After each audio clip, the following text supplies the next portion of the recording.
Hello trainers, and welcome back to the next season of the Pokémon UNITE Championship Series. With the new season comes new changes, some of which are poised to shake up the competitive landscape. Players will compete in monthly cups for their regions, awarding championship points and boosting their chances to qualify for the World Championships in Honolulu. Instead of competing in the AOS Cup within their region, qualifying players will now be competing internationally at EUIC in London. Winning here secures an invitation to Worlds and a big chunk of the $100,000 prize pool. Regional Finals still grants another chance for players to secure an invitation, but this year NAIC introduces the Final Stretch, an open bracket last-ditch effort to earn a shot at the World Championship title. With so many paths to get to Honolulu, we expect to see fierce competition in every single event. Join us for all the games and follow along to see who will become the world's best Pokémon UNITE players.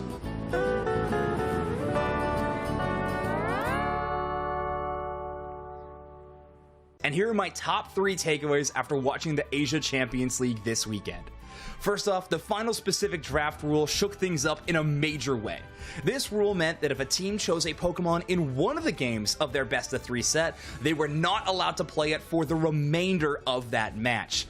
So exciting to see these teams experiment. Players were forced onto picks like Cramorant or Mamoswine, and even teams coming up with crazy compositions like the return of Score Comp. Thanks, Uniteholic, for making it look great in day one. Next up is the region of India having a huge level up. India has never gotten a win on an international stage for Pokemon UNITE before, and Team True Gravity, India's representatives at the Asia Champions League, changed all that with a crazy losers bracket run, putting them in 2nd place, taking down incredible teams like MYS, Team Rise, Talon, and only falling to the eventual winners of the event, Team Kabi-chans. Speaking of Team Kabi-chans, this team looks incredible, taking down the entire tournament, winning the whole thing from the winner's side, and playing very, very high skill Pokemon the entire way. The Inteleon play, the Blaziken play, and even the Lapras that this team tends to play look so phenomenal. Potentially the frontrunners of best team in the world right now. We're not going to have to wait too long to see if they can prove it. They are going to be one of the 2 teams from Japan invited to the AOS Cup at EUIC, where they will play against teams from all around the globe, including North America, Europe, LATAM, Brazil, OC, and whoever else joins the open bracket tournament. I cannot wait. This is going to be an incredible event, and I hope to see you tuning in.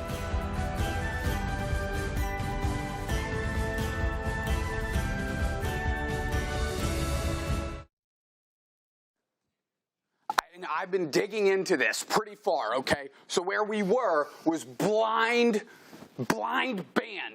And blind bans, okay, means you can't see, all right? And Justice is blind, but I can see because in the land of the blind, the one-eyed man is king, okay? So when you go, okay, so now it's ban and picks. Picks in football is an interception, also called an int. Okay, think about it. Think about it. Banned. In the first ban phase, in the new format, it lasts 5 seconds. The most popular video length on TikTok is 5 seconds. Also banned? Question? Now, here, 4 is greater than 2, but 3 is also greater than 2. What has 3 sides? A triangle. What's a 3D triangle? A pyramid. Illuminati. Question. Now, I've been digging through the social medias, and I came across, everybody's talking about Tim. Everybody's talking about this guy named Tim. So I've been looking for Tim. Where's Tim? Hello? Knocking on doors. Who is Tim? Guys, Tim doesn't even exist. So you're saying we've got 4 bands now? And they go like back and forth? Okay, yeah, go back and forth, okay. I'm so sorry. I have not been listening. What are we talking about? Bands. Oh, great. That goes in your world champion, the best team in the world. Let's go!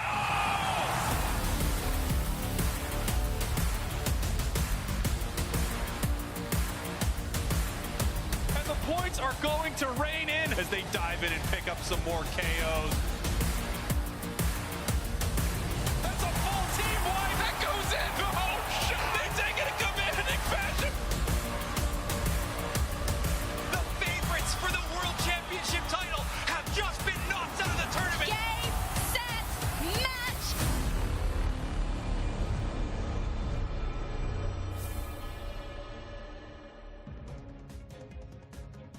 All right, welcome back to the Pokemon UNITE Championship Series. Here we are in the March finals for the EU region. This is going to be very exciting. Right after this, we have North America as well. So we have a crazy day of Pokemon UNITE ahead of you. Before we get into all of that, I have to introduce myself and these fine gentlemen that I have the privilege of working alongside. I am Jake, aka Spraggles, your resident content cowboy here.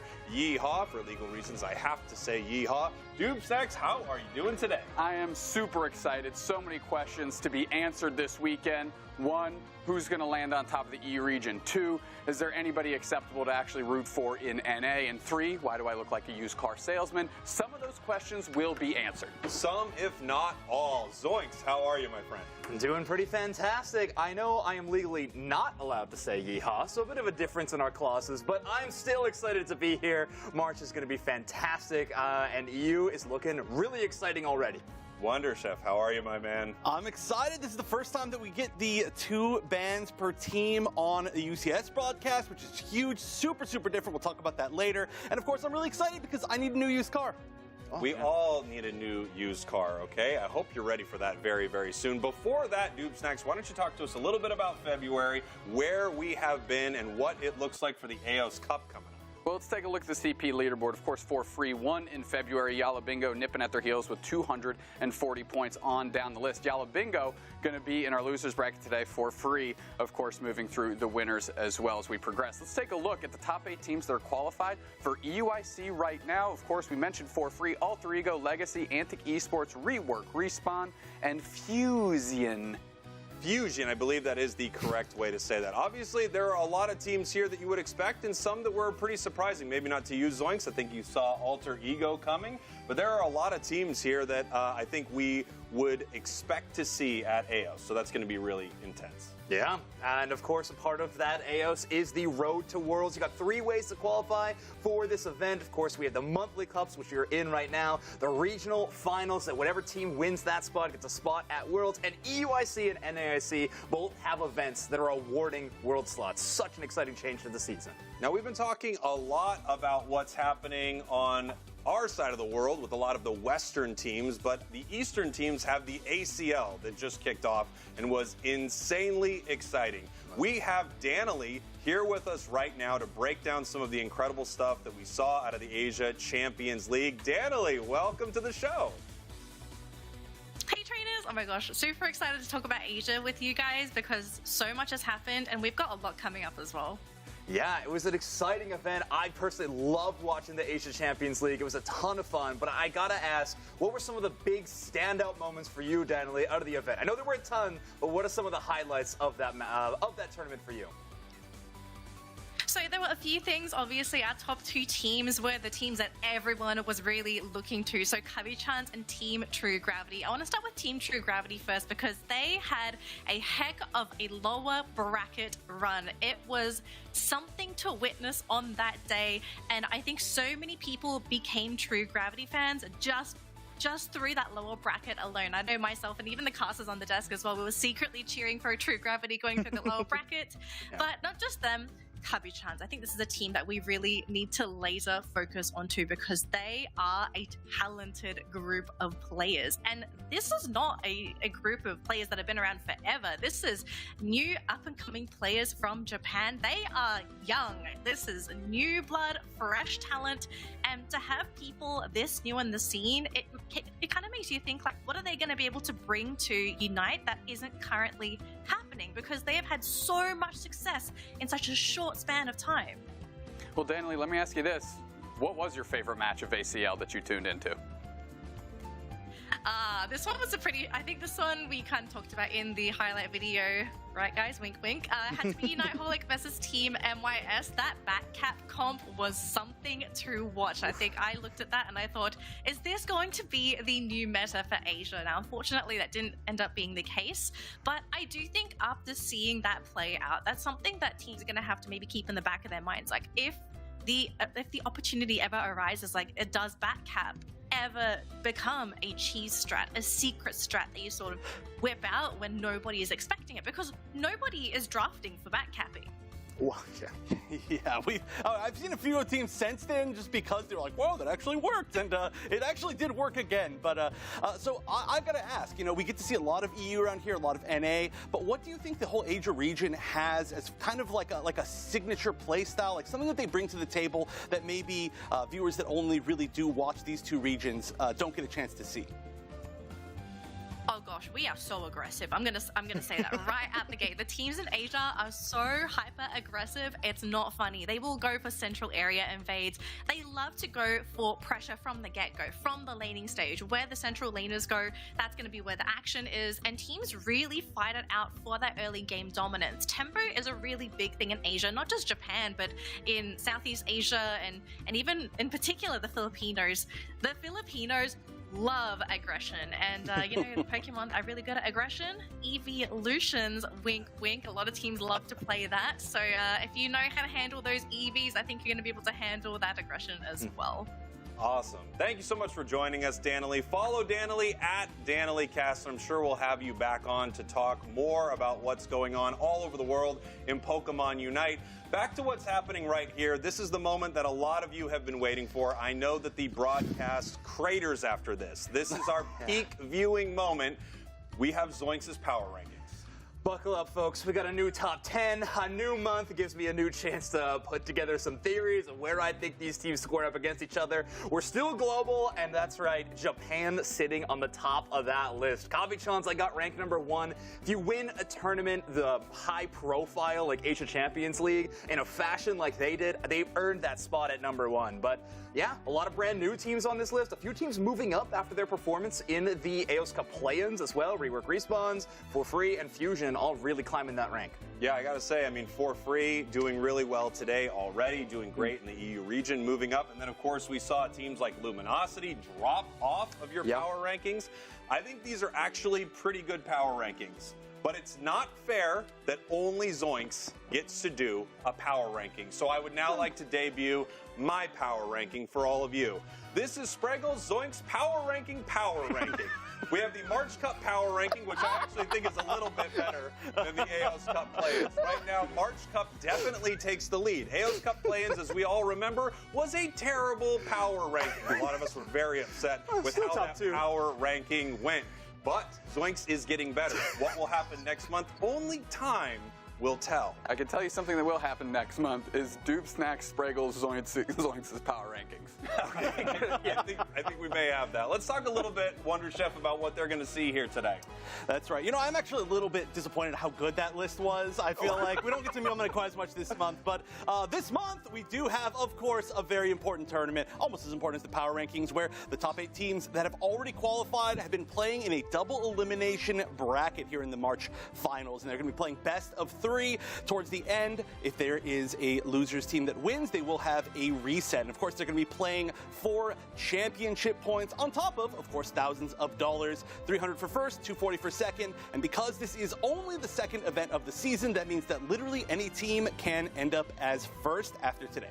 Let's take a look here at what our bracket looks like today here in the EU region, because these games have already started and we already know who is in our winners finals. That is going to be For Free and Outer Banks. Zoinks, break down this bracket a little bit for me. I mean, it's a super exciting winners bracket. Outer Banks versus De Croissants was definitely a bit of a toss-up, but For Free versus Nouns, I think, was that crazy matchup happening first round. We already see the results of that. For Free able to take it 2-1 in a very close game. Losers bracket, though, very, very exciting still. Nouns versus Yala Bengals are 2 extremely highly ranked teams, and one of them is going to be going home in an elimination match. So, exciting stuff there. Yeah, it's going to be an incredible day of Pokemon Unite coming up very soon. Before we hop into our first game here, we're going to take a moment to give our guess as to who is going to win this thing. I mean, I think guess is the best way to talk about it. It's a guess. Who do we think is going to win this thing here today in the EU region? My money, and it is money, by the way, I am gambling on this. He is not gambling, I'm by not the way. gambling. Not gambling. I think we have to say I'm not. He's actually not gambling. Actually not gambling. My money is on For Free. I think For Free is playing amazing right now. They're just doing so incredible. Beating Nouns Esports earlier off broadcast, some incredible games, but it feels like the super team being taken down by the other team that wasn't quite called a super team but should have been. For Free looking amazing. I also said For Free, my friend. They looked great in February, great bounce back, resetting the bracket there. We watched their first match against Nouns today, and they looked phenomenal. So I'm going to keep riding the For Free lightning. I mean, my power rankings were pretty good. I hope my predictions are too. I'm also choosing For Free. It's a guess. It's not a prediction. It's not a prediction. These are guesses now. Can we get the prediction thing to say guesses, please? I still got For Free. I really do believe in this team. I think they are championship caliber, and I think we're going to see them in the grand final.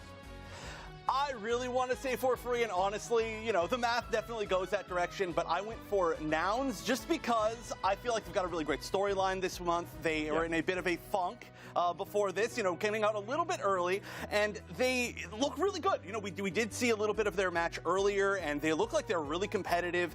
They did go down to the losers bracket, but I kind of feel like they're getting back in their groove, right, which is the most important thing. Which is important for Funk. It's important for Funk, it's important for inside jokes, and now that we've got our guesses out of the way, let's go to our predictions. No? Okay, we have EU happening right now. North America is coming up right after this, so make sure you don't go anywhere after we watch EU because those matches are going to be incredible.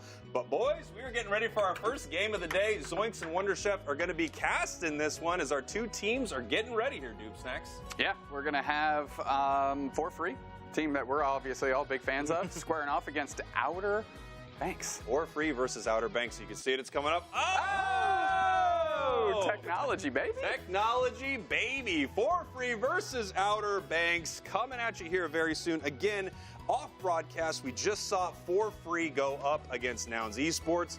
A couple of 3 nail biters of games, really. Game 3, I would say For Free looked pretty dominant, but man, they're going up against the best of the best in EU, and they're doing great.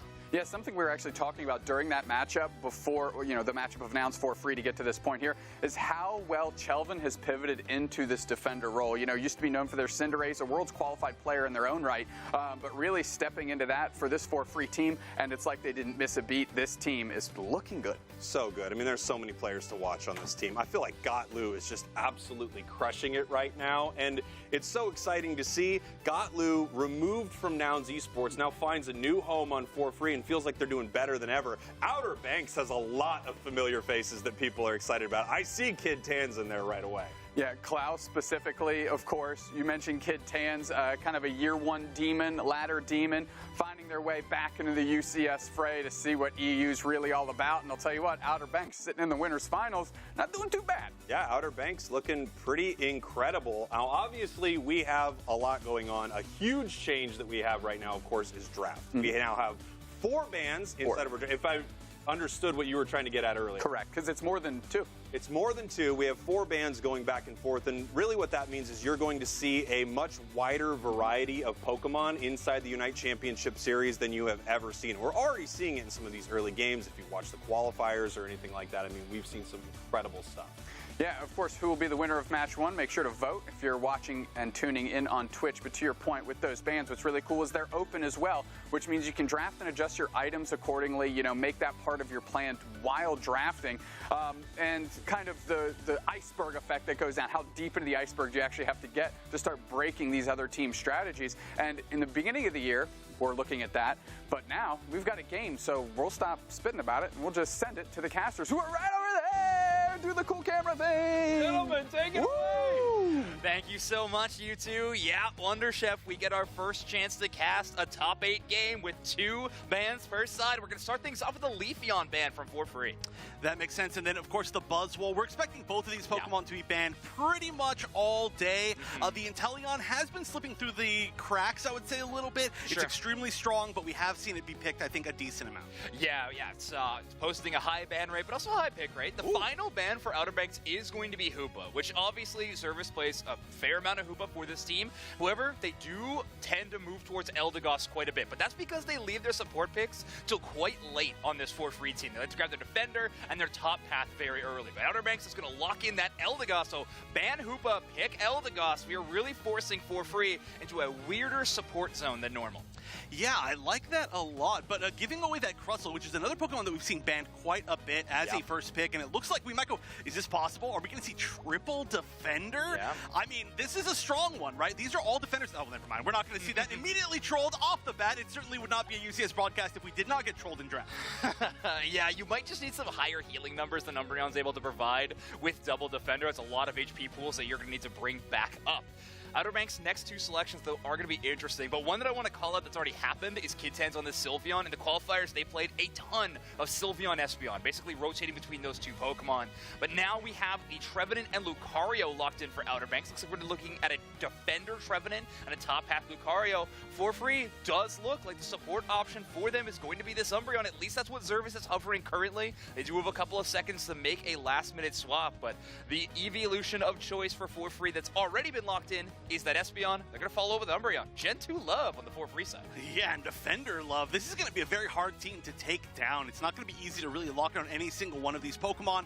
The Espeon's going to be the squishiest, but altogether still, I mean, it's going to be not easy by any means. However, we kind of have like these solid teams on both sides, depending on what we see as the final pick. Glaceon, another Pokemon that just got some nerfs. We're kind of excited, I think, to see whether it still kind of has the power that it used to. It's definitely going to be a lot worse. That would have been the most disgusting pick in the world pre-nerf against this comp, let me say. Yes. Yeah, this Evolution duo is going to be exceptional at doing a ton of special attack damage. You see Kid Tans is running that Cursed Incense as well, so they have some anti-heal options to slow them down. But I think the big synergy that Outer Banks is trying to work together with is Klaus probably going to be running Hyper Voice on this Sylveon to reduce the special defense of the defenders that they are hitting with that Hyper Voice, and Glaceon will immediately follow up with a ton of special attack damage to capitalize on those weakened targets. So we're going to see a lot of working together on the side of Outer Banks, but that is a huge wall to cut through on For Free with triple Defender on their side. It is, but Hyper Voice, we were actually just talking about Hyper Voice right before the broadcast with everybody. Yep. It's so good against Pokemon that do not have high mobility, and that's exactly what we have on this other side. It's this really tanky team that's just going to run forward and just try to run over the opponents, but they don't have mobility. So either making them chase you or being able to kind of space them out and guarantee that you're going to get all of the hits, all of the ticks of the Hyper Voice off. It feels like it's a really good strategy. Does so much damage to the defenders. I feel like the draft is very, very smart in that way. Yeah, it's going to be a bit of an out-poke battle. If we could do enough poke damage before that big bulk, I call it the freight train comp sometimes, of For Free can actually get to that level is is going to be kind of the question mark that Outer Banks is going to need to find the answer to. For Free, on the other hand, sometimes you can just eyes closed, head first, can't lose this problem, and just charge into the other team, and you might get some results. Yeah, you know, sometimes the less you think, the better. But this is an interesting thing that we've been seeing from For Free, which is the Blaziken going in the center path, which is really uncommon. You really see that Pokemon up on the top path quite a bit, but instead we're going to be seeing the difference, the For Free difference. We saw it a little bit last night, our time zone as well, from the OC region as well. It seems like this might be a trend worldwide that we're starting to see develop. Levian on this Lucario was able to get 1 stack already. Feels like throwback to the good old days of Season 1 with the handshake of the top path players. They pass each other to stack on respective sides, but Levian so far a decent start, but Klaus with this patented, extremely early flank from these evolutions. Take 1 buff, 1 wild Pokemon, and immediately charge into a path. Yeah, and I could be wrong, but that was Mystical Fire, right? So we're not going to be seeing the Hyper Voice after we hyped it up. Like I said, absolutely cannot be an official UCS broadcast without us getting trolled. I feel like that's a really interesting call. Usually you tend to use that against a lot of special attackers, or, oh, well, hold on a minute, let's talk about this. That Rock Tomb was ridiculous, trying to take out Kit Tans, but not quite able to. Krinsky in a very dangerous position, and oh, the eject button in with the Rock Tomb. That's going to be a double KO altogether. A great win there for Free on bottom. We've talked so much over this season already about Shelvin's role swap, but I do think that you see shades of the old school central area player from them when they're playing defender in aggressive plays like that. We're eject buttoning at 8:30 to get a KO in the enemy's flux zone. Like, you don't see that from every defender player. That's a lot of, I'll call it bloodthirsty of these players, so exciting stuff from that player already. I think it's great, though. You really are the initiator as the defender, and you can make plays like that depending on which defender you're actually playing. Zervis very close to going down. Definitely not going to be able to survive that. It's going to be a little counter KO. Outer Banks kind of putting themselves on the board, and right now we are seeing quite a bit of strength coming out from this Lucario, matching the level and strength of most of the center area Pokemon, while definitely getting in at least 1 stack, although as you can see from the point difference here, maybe just 1. Yeah, currently just 1 stack sitting at 2. No, that passive Rock Tomb damage taking the KO out of the Glaceon. One important thing about these, or one benefit rather, for Free's composition, we talked about how it's sort of just a run at the enemy and take them out with your Blastoise, your Blaziken, and of course this big frontline defender. You can break that Glaceon passive quite easily. Yeah, that is true. Yeah, I mean, they've got a lot of options. Oh, no, Chris is going to go down right there. A little bit too far in, and there we go. We can already actually kind of see the difference in damage that Glaceon has. That might have been enough to KO, leaving people pretty low. However, damage is going to mean a lot. Healing is not significant on For Free, the fact that they are really going for that wish, if anything. So they're not going to be able to heal back up from a lot of this damage. It's a little bit more permanent. Yeah, the nice thing about Wish is that secondary effect, though, that damage reduction that's going to be able to give. However, it's going to be a tough ask to make it all the way through Glaceon, especially with no Gatlu on this bottom side. The Blastoise not fully evolved at level 7 yet, so they got to play this passively. The first objective of the game is going to go over to Outer Banks. They earn that Regirock, and finally a scoring attempt is put together. Service holding down the fort pretty well, and Levian going to take this Regieleki, unless Gatlu can steal it up from under them. But no, it looks like the Regieleki going to go in favor of Outer Banks. Yeah, this is a really good positioning right now. Game positioning, I would say, just in general from Outer Banks. The levels are pretty similar. They do have a slight advantage, but they just have all the objectives. They've got a lot of the spacing. I don't think they're going to be able to push anything through that top path with the Regieleki. They're just using it for a little bit more aggression, and yeah, you're barely going to get out of there, actually, with the mean look, but it is going to build space for more EXP farming. As you can see with all the fighting, there's a lot of wild EXP just on the map. And oh no, that's not a wild Pokemon, just happened to be there with the other birds. Yeah, Blaziken does have a decent amount of mobility, but getting away from a sure hit move like Glaceon's Icicle Spear sometimes is just impossible. So Blaziken kind of finding out in that situation, has to try to escape, cannot do it. We are seeing a Rapid Spin Hydro Pump build from Gatlu, so we get that extra defense from the Rapid Spin and a bit of that displacement with the Hydro Pump. It's going to be interesting to see Gatlu execute on this. I know they love this moveset in particular, however, it's a little not typical. These days in EU, though, we're seeing it quite a bit. A little not typical is definitely that's correct there. Yeah. Thank you. No, atypical is not typical is the atypical way to say atypical. So I do like that. Oh, the rock tomb not quite catching. Probably would survive right there anyway, but you just don't want to take that extra damage. And so now it seems like both teams are going for a little bit of a reset. They did, of course, farm a lot of their center area XP, or just any of their wild XP on their sides while they kind of had a little bit more time. We're getting back towards the time where the objectives are going to spawn, and we'll see where people really decide to kind of prioritize. It looks like both these teams, neither one's really going for a heavy like score comp, a heavy aggression in that way. Right. So the Regilekis kind of are like second thought compared to they really want to win out on this EXP.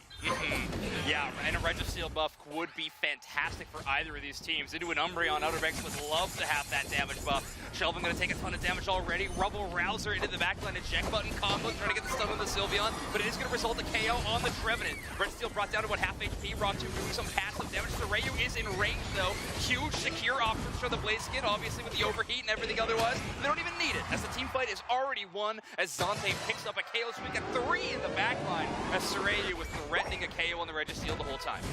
Ooh, and try to get a defensive Unite right there, but it's going to make them walk away. They're not going to be able to score their full 40s, which of course is going to be hard no matter who you're fighting against, but still there was some points that went in, and this is looking like a little bit of a repeat. Now, there are some opportunities for a little bit more of a steal for free on this Regieleki, but once again, I don't think they really care all that much. Nobody's even, look, they're not even going to take it. They're just going to like, I'd rather just farm. This is another thing where the resources of for free, when you look at the Unite moves, are so important for keeping your targets up. Again, that wish healing, not what you like to see. Plus, I don't think Xervis has that many stacks on their attack weight yet. So, if you're going to take a fight, you got to be ready to burn these Unite moves, and using these resources are important. Regileki getting down very low, but it will be secured by for free. 2 objectives in a row go for them. Sarayu taking credit for both of those. Yeah, this is going to be a little bit scary now. There are a lot of people up here to push. This is just a very vulnerable tier 1. There's multiple members of Outer Banks that are not here to actually defend, and we are going to see the Unite to try and push this in. That's going to be a KO on the Glaceon, and that's going to be a gone tier 1 gold zone. Klaus going to be probably going down here. No, maybe not. Just kidding. I did not expect that return damage quite so quickly. In fact, they're going to make that situation very good for them, but they are very low. Okay, Zante does have the Unite move here. Yeah, they're going to pick up 3. A KO on 1. Make that 2. That huge shot from the Espeon. Going to pick up that second and another third. So that's Zante's second KO streak of 3 this game. This Espeon has been fantastic. That Psychic Solaire Unite move. Yes, I think in days of old, we may have called it one of the weaker EV Unite moves. However, in this day and age, the metagame, it really benefits to have a giant stun like that. Yeah, and it's so fast. You don't get to really react to it like you can sometimes react to, for example, Hydro Typhoon from Blastoise. You just kind of have to accept it. It starts off and you're like, oh no, this is bad. But now they're not going to have it, of course, for just a few moments. They got to be a little bit careful, right? You don't want to make this your fight. Of course, we're only 10 seconds away from Rayquaza, but a nice steal. You don't need your Unite when you can just take it away yourself. Yeah, and I'm not who I would have thought was going to take that last hit. I definitely thought that was going to be the Blaziken. But a Registeel buff is a huge boon headed into a final fight around Rayquaza like this. We do have Gatlu in the enemy central area. I don't think they've been spotted. No vision has been gained by Outer Banks in that tall grass. So Gatlu is a very free flank. Now they haven't spotted Krinsky. Obviously has eyes on this Blastoise as Gatlu is joining up with the rest of the team. A great defensive Unite move in that Hydro Typhoon, but it can be used aggressively, especially when you can rely on that Espeon Unite for a little bit later in the fight. Yeah, and we now finally just get both Unites back. That's a great Rock Tomb. It's going to somewhat split up the team. They're not going to commit to it, though. It looks like we're going to go for a little bit of damage on Rayquaza, going down to about 80%, maybe just to try and start and bait the fight. Gatlu from behind is trying to flank, and we're going to see the Trevenant come out with the Unite move, but it's not going to get a lot of offensive pressure off of that. So no full initiation quite yet, and already going down that one potentially very important resource. Yeah, it's good to bait that out. However, Krinsky does get caught. A huge collapse by 4-3 is going to KO that Trevenant. Shelvin does defensive Rebel Rouser to get that shielding. Costing so much damage from an early overheat, and that Blaziken gets a huge play and earns themselves that knockout. Yeah, and now we see a full team wipe, of course, leading into what is going to be guaranteed a free Rayquaza on a team that has already taken quite the lead. So this is going to probably seal this deal. Most of these members are not even going to be up yet for Outer Banks, but really well played. I feel like this team, we can basically say this is over at this point. This team really needed to play that final team fight well, right? They did not have a lot of range. They had to find the initiations that they wanted, and I feel like especially getting that first pick on Trevenant was gigantic. Yeah, and even though they were taking a decent amount of poke damage, they used resources where sometimes in team fights we would maybe shake our heads at it, like that Blastoise Unite move from Gatlu, but sometimes you just can't ignore the amount of damage that's coming in. An aggressive Unite move like that is important, and now they're walking away with a very fantastic win. Outer Banks had moments, especially in that early game, they were able to nab that first Reggie of the game, but overall, that was for free. It was. There's a reason why they are the reigning champs. They are so good, and their flexibility is really unmatched. I mean, that was a really interesting comp, and it's not one that I feel like we've seen from them before. Yeah, it was very exciting, but I gotta see what the desk thought of our first game of the EU broadcast. Incredible match there for free. That final fight got so intense, I swear I blacked out for a minute. I had no idea what was going on. For free is what goes thump of the night, apparently, because we came right back and everybody on Outer Banks was going. What work by that Espeon Zante looked so good, securing everything under the sun and catching bodies for it too. I was really wondering what was going to happen with Glaceon. So there was a recent balance patch inside of Pokemon Unite, and we saw some Glaceon nerfs inside of it, and I was wondering how it was going to feel in some of these competitive matches, how it was going to play into these tanks. It did not look too good into for free right here. Obviously, taking a look at the score line, it really wasn't close. 15 points is not a lot when you compare it to 801. That is a slightly lower number. I used my abacus backstage to confirm that, and it's true. A lot of great stuff happened in Game 1, though, specifically for free, but a couple moments for Outer Banks to shine. Let's take a look at those highlights right now. Yeah, let's see some of the big moments here in this match. We have the siege on this goal zone here in the bottom path, diving on in with the Combuskin, a Pokemon that you and Zoinks love. Combuskin is a hideous Pokemon. When it's a sentient bowling pin running across the map, it makes no sense, and I refuse to hear anything otherwise. Here we had this Reggie Steel fight, looking for a big secure with the overheat right here, and they're getting pushed out right here. Espeon looking for it with their Unite move, coming back in, and instead of going for the secure, they just wiped the entire team. Yeah, just another opportunity here. Outer Banks able to stem this tide a little bit, right? The goal zone hits, they break the goal zone, but all of a sudden, we get in slightly deep waters, and we got a counter punch by the Sylveon as Outer Banks looks to make a push, but who was there to catch him but Zante the Sylveon? Yeah, but we didn't see that. Counter punch into a counter punch right there. I don't know what you call that. At some point, people are just punching, I gotta say. One thing I think that everyone should notice is Gatlu on that very unusual Blastoise build, right? They've got the spin hydro pump, but the player of the game, the Blaziken, Soreyu. Yeah, really racking up the score for that Blaziken. Was able to secure some objectives for the team as well. And of course, those 10 assists mean they were always in the mix when Zante was coming up to clean up the trash. Now, if you're thinking of using Blaziken at home, be careful. Watch out for the Combuskin, obviously. But that eject button, I think, is absolutely key on this Pokemon. Able to readjust your overheat, one of the best secure moves inside the game. Obviously, you're going to see every single top player running that item because it's just so valuable to be able to move that secure tool around the map.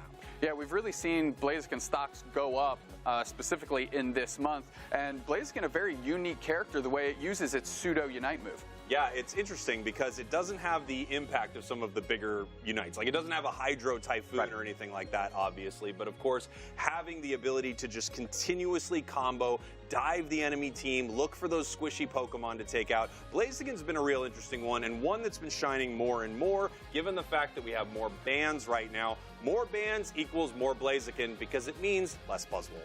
Exactly, and you got to go deeper in the well to figure out your Pokemon that can take over certain roles where other Pokemon, like you mentioned, Buzzwole, that's getting banned out a lot, used to fill.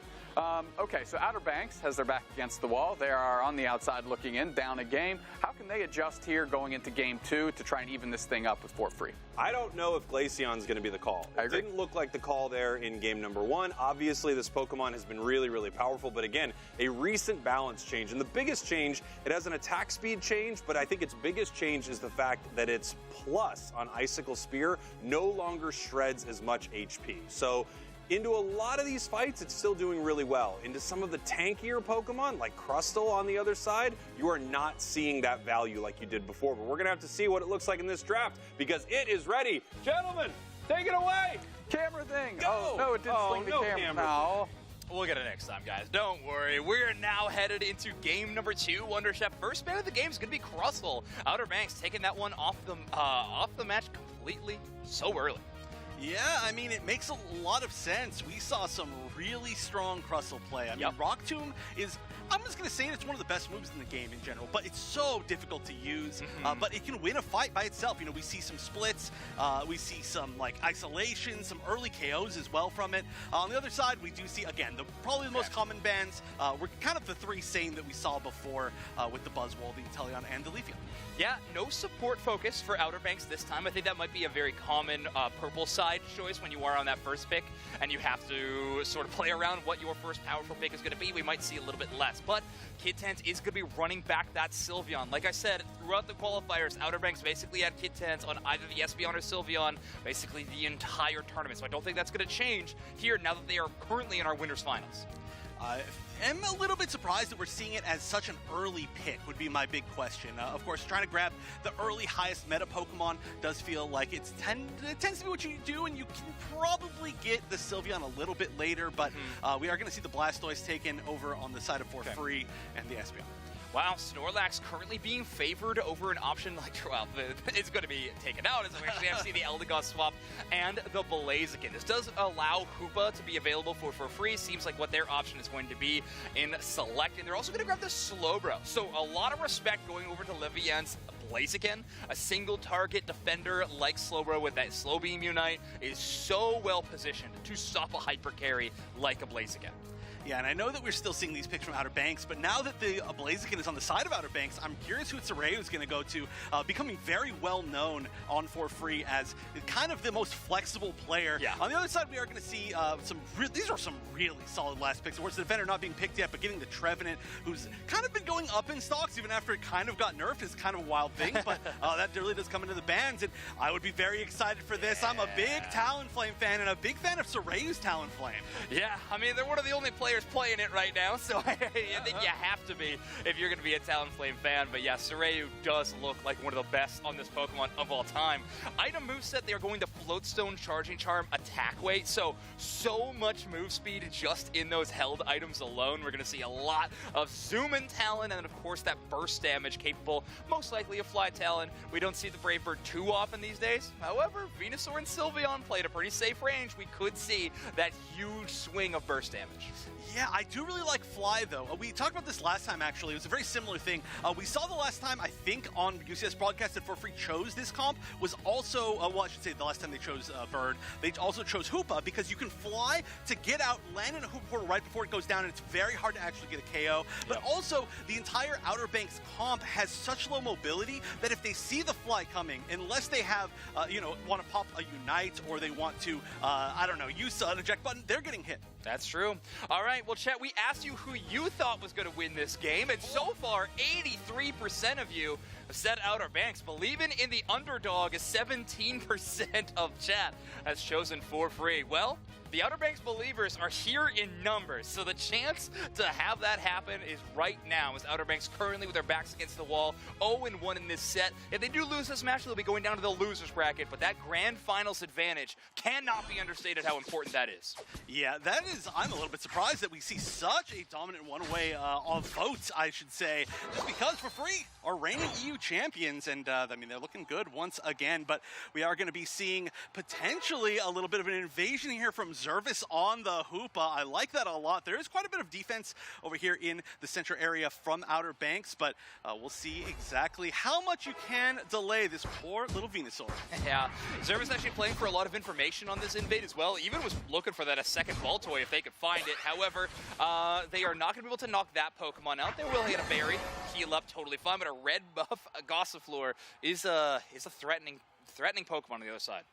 Yeah, just being able to at least annoy the rest of this. And oh my goodness, look at this. As they are leaving with Zervis, we're going to see Sorayu start to move into the center area and try to invade as well on the Talonflame. That's a really sneaky little move where you're like, okay, they're leaving. Don't worry, I'll be fine now. And then maybe you won't. But we are going to be looking down here on the bottom path where there is a chance that we're going to actually have both center area Pokemon end up down here. And it does look like that's the case. Yeah, the invade actually paying off. Klaus not hitting level 5 until just now, so it's okay. They are able to take some of those objectives. But Chad, if you were playing along with our bottom third question, we asked what Pokemon has been banned the most overall in EEU so far to UNITE Championship Series, and the answer is Leafeon. 362 times. It's a lot of bans. It does make a lot of sense. We've been talking about a lot of the evolutions that have received some nerfs lately. Talk about one that got a buff recently and was already quite strong. But that is neither here nor there, quite literally, because it is banned in this game as well. So we'll maybe see some Leafeon later on, but not right now. We're still going to see some annoyance coming out of Hoopa. Still just trying to be obnoxious, say, hey, you know what, I'm still here, you still got to deal with me, and just delaying them ever so slightly. You can see the levels, even though there haven't been a lot of big KOs or anything like that, for free is starting to slightly run away, especially with a level 7 Talonflame already. We talked about that attack weight, though. Is it equipped for Sorayu? Sometimes in a central area Pokemon, it can be a bit of a risk to equip that item. Sorayu benefiting already. Portal does seal a few of those wild Pokemon. Kid's Hands running that Mystical Fire, though, is going to be able to escape with that extra jump of mobility that Sylveon has access to with that move. Yeah, just on an exact note on what you just said with the stacking, I do believe that was 4 stacks that just happened up top, which is a ridiculously good situation for Sorayu, who's, again, already the highest level Pokemon in the game, so it's going to be something definitely to fear for the rest of it. But no points scored so far from Outer Banks, and that's something we saw before. They were having an issue trying to get any of their stacks off, which does leave you so much weaker for later and just playing catch-up. Yeah, Sorayu does have access to a ton of damage, so it's threatening to charge towards these goal zones. It can be worrisome, but you gotta have these split pushes unlocked. But until you have Blaziken, it's really hard to split push into a Pokemon, especially like Blastoise. And Gatlu running that Pokemon, that is a challenging task. All right, now we do see Sorayu kind of just hiding up here, waiting for a juicy target, it looks like. But, I mean, the numbers advantage means that they're doing quite well for free, even without them going in. But, oh my goodness, that beam, look at that. Sorayu almost getting one-shot by that. Klaus finally catching up in level is going to be very, very scary. We do have the Verdant Anger ready as well, which could be coming out very, very soon, especially with this potential group up. Oh no, the Unite getting completely blocked by that little corner. And that is going to be a confirm there from, I think it was the Venusaur, Klaus and the Venusaur for the Regirock. Yeah, an unfortunate fence, and Klaus is also going to take out Zervis, who actually Phantom Forces directly into his Solar Beam. Kidtan's going to get another knockout as Shelvin goes down. Sorayu, the last remaining member, is just going to charge towards the enemy goal zone and see if they can dunk 18. They do. Pollen Puff doesn't do initial damage, only when that Puff explodes, so Sorayu going to be able to get that score off. And get 2 berries and fly away. Very impressive. Honestly, the stack, I think, is what they were looking for right there. They probably were not quite fully finished yet. And look at this, just sneaking through. It is very hard to catch Talonflame unless you, like, I mean, if you catch them once, they're done. They have got very low HP, let's just say. Sure. But I do like that amount of evasion. And now we're going to be moving up and facing this Regieleki, the fly just to get out of there. But we haven't seen any really good, strong initiations from For Free, despite the fact that they had the level advantage. Yeah, the Sylveon and Pokemon to get in the face of Regieleki very, very low. This is a secure race. It's going to be Talonflame winning it. Gatlu with a huge Hydro Typhoon, though, is really sealing the deal on that team fight. Zante picks up one. Gatlu does as well, but when everybody's knocked sky high, that's pretty much over. Yeah, Psychic Slayer into Hydro Typhoon as a combo is disgusting. That's all I'm going to say. And wow, they got those KOs so clean that they managed to immediately push in the Regieleki as well. And they're going to be pulling out Kidtans just for one extra KO on top of everything and that tier 2 gold zone. This is looking quite good for Free now. Yeah, Free really taking their time to jump into the scoring game, but once they do it in a major way. 244, and of course, Outer Banks, not too bad either, but just at that 99, still sub 3 digits, trying to get up to that point. If they get a push into the top path, they could maybe get that split push, but again, Gatlu's just really set up shop up there. It is so tough to push into that blast, especially on this moveset. So, Gatlu doing a great job defending that. However, the next team fight we are looking at is this Reggie Rock that just spawned in. Defense buff and Outer Banks already ripping down this objective. Yeah, actually, there's not a lot of focus here on for Free on trying to get this. They are going to manage to get it anyway, though. Portaling through the Hoopa portal just to get... Oh, that was gigantic. That was beautiful. That was not the usual 4-person Hydra Typhoon that we see because everybody was split up, but at maximum range. That was like perfect spacing. Oh, we laid it out perfect. It was right as the script writers had intended. So Gatlu at 12, almost at level 13 by this 4 minutes as well. Klaus catching up to that regard, though. They've been sort of the quiet carry in this scenario for Outer Banks, hitting some huge solar beams, but honestly just clearing that central area on cooldown. The start of the game made it a little bit slow with that Talon invade and that Hoopa invade, but okay, Surayu trying to take another fight. Blaziken, the Unite move spins around but does no damage to a flying Talon. Surayu lands back, but no KL there either. I will say, Surayu has really been losing to walls this game. Those Unites have just run into corners consistently. Needs to, I don't know, like oil up so you can slide past those things, because right now it's getting a little bit sticky, but this is a really important Regieleki for Outer Banks to not lose, because they have their home goal zone just completely open, but oh, they're going to be losing the Blaziken immediately off the bat. The Burn Air comes in, and that's a great take on the Regieleki. I can't believe that Verdant Anger didn't take that KO. I really assumed it would, but at the final second, it's luckily Kid Tan's covering Outer Banks' base with that Mystical Fire. The Regieleki headed towards Free's base. However, they have a lot of resources to defend it. It's like Solaire and, of course, Gatlu's Blastoise putting in the work, and now it's Kid Tan's and Krinsky. Krinsky with a huge Woodhammer play, so it's multiple targets, and Kid Tan's kind of untouched in the enemy backline. He's able just to walk all over them with this Mystical Fire combination, and one by one, they're falling. I mean, you let a Sylveon into your backline, that's what's going to happen. Yeah, and of course this Trevin, it's so hard to KO even by itself. It just has so much sustain. It's very obnoxious to deal with once it does manage to get into that really strong position, which is exactly what we saw. And we've got some great burst damage coming out from the side of Free, but when you've got a really hard to consistently take down Pokemon like Trevenant, they tend to be a little bit more, a lot more of an issue. And wow, look at this, 15 seconds left, and this Regirock is just getting burned down by Outer Banks. We don't need to talk about that, but they get it anyway. Hey, Spraggle said an eject button is very important in other situations for sure, but very, very important. Final 2 minutes of the game are going to begin in our first match on broadcast. Free versus Outer Banks. Rayquaza is here. Double points are also available. Of course, that Ray buff is what these teams are really playing for. Shelvin and Krinsky dueling defenders in that central area, playing for vision, trying to get eyes on where the enemy team carries are so they can form a battle plan in these final moments. Kid Tans with a back cap attempt might be snuffed out by this Talonflame, who obviously has that great mobility, and they do stop the scoring from Sylveon.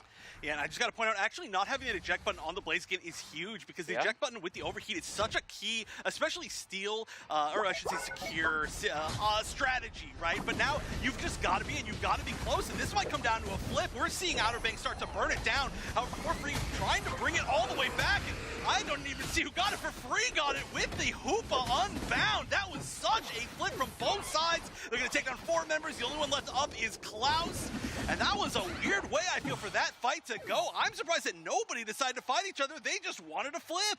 Yeah, Free with some good defensive resources. Obviously, the Hoops Unbound gives you access to 2 new moves for Hoopa.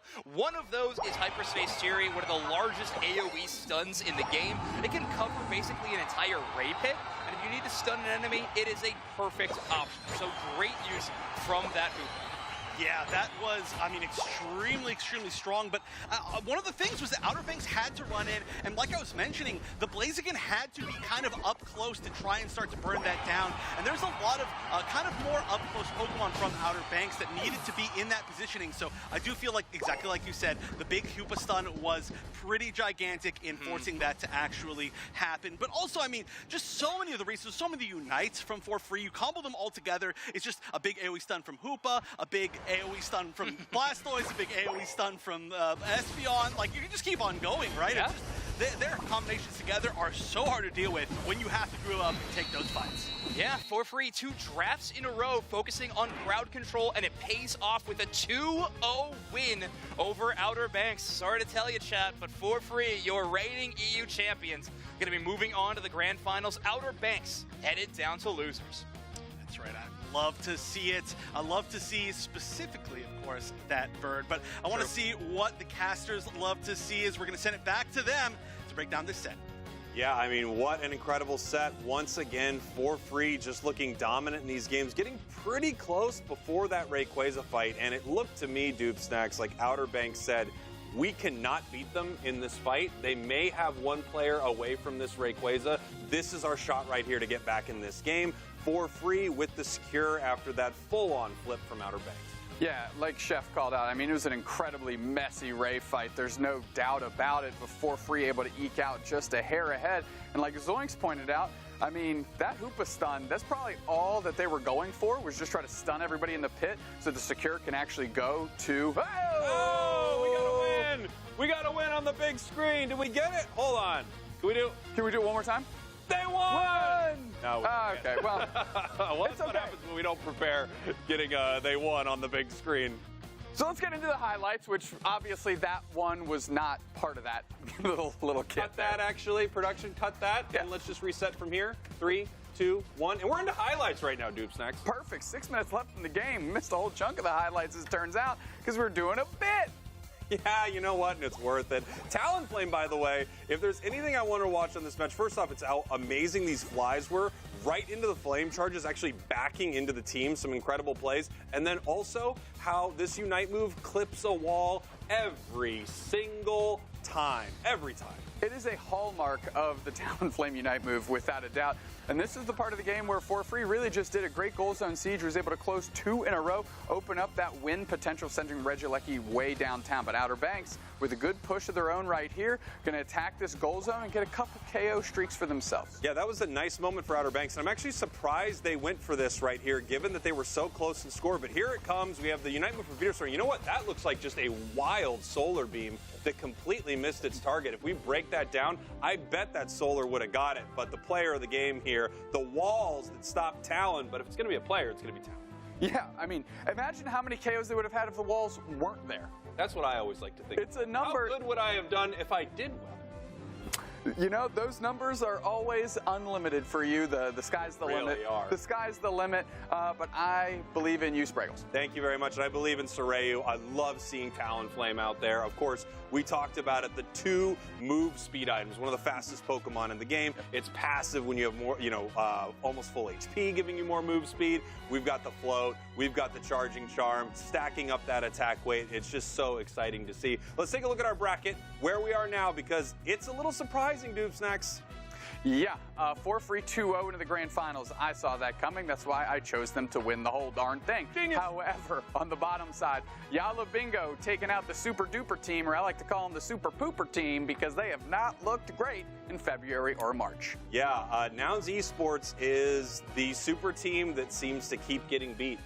Every time I watch them, they're doing great. I take my eye off them for just a second, and then they're out of this tournament. I'm shocked that we don't get to see Nouns here. But, of course, you are not going to want to go anywhere. Make sure you are continuing to follow Unite Esports. If you're following already, don't don't unfollow to refollow. I mean, that would be crazy. That doesn't up the numbers. Don't do that. That doesn't up the numbers. Keep following Unite Esports. Dupe Stacks? Yeah, so something I wanted to point out, obviously follow Unite Esports, but also, if you're looking for a 93 white Toyota Corolla, I've got one without brakes available for you. Where? At Spraggles and Snacks Automotive, where our deals will have you say, yeehaw! I can't believe I started a business. Okay. We'll see you soon. Well, I thought the yeehaw thing we practiced. Okay. We'll see you soon. Alrighty, we'll see you.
but Marlon's still struggling to defend it, and Regilecki finds Purchase.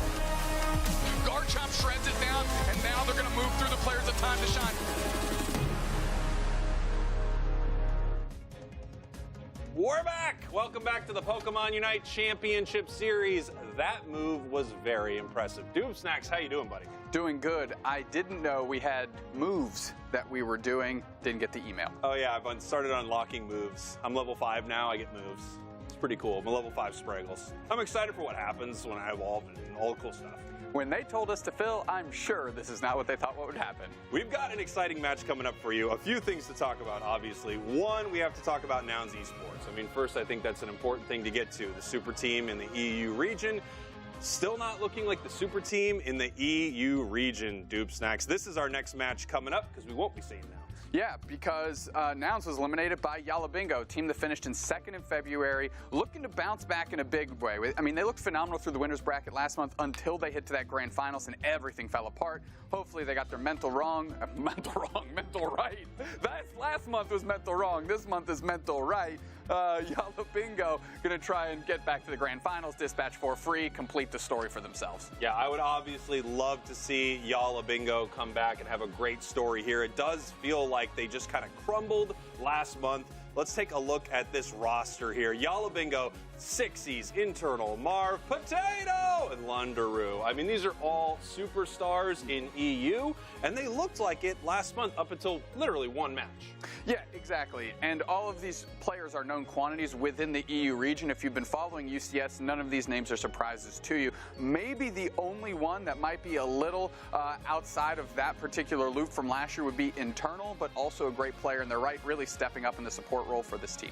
Yeah, let's take a look at our next team right here. The end of the alphabet, M through Z here, Snacks.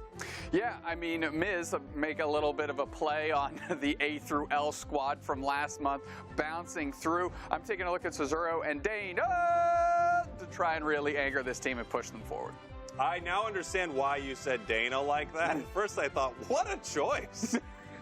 What a choice just to go with Dana. But I understand it now that I see their actual in-game name. Much like Ron Burgundy, I just read what's on the screen, and that's the first thing I saw. And that's what you see. You know, let's talk about a Pokemon that we could see today. We have not seen yet. I want to talk about it a little bit, is Gyarados. Gyarados is now street legal, unlike my Prius, as we mentioned before. Gyarados is legal here for the UNITE Championship Series, and some teams are running this Pokemon. Yeah, I mean, if you are looking for something street legal, come on down to Spraggles and Snacks Automotive. But let's talk about Gyarados, which looks mean. And some teams have been picking up this Pokemon despite the drawback of how it starts the game in that Magikarp form. Yeah, so when Gyarados first released, obviously we have this long period where you have to be a Magikarp before you can evolve into that beast that we see there on the screen. Now that's been shortened. It recently got some really nice buffs. I'm seeing it more in North America than I am here in EU. I was wondering if any teams were going to bring it up, but I think everyone's just a little too afraid. I don't want to say that they're scared of Gyarados, but maybe they are. Much like we're scared of your not street legal Prius, we are also scared of what Gyarados can do. Magikarp, what's great about Magikarp and the way its dynamic is within the game is in a coalesce team, it's much easier to get online to Gyarados, right? You intentionally pick Pokemon to support it and intentionally put your early game plan to get it evolved, which makes it seem a little bit more viable in the competitive realm as maybe you've experienced your 4 minutes left in the game, level 5 Magikarp in your solo queue. Yeah, it's a little tougher without that amazing coordination. You, me, and Zoinks last night trioed a little bit. I was Gyarados, and let me tell you, we had one of the worst matches of all time. It, as the children say, did not go great. It didn't go well.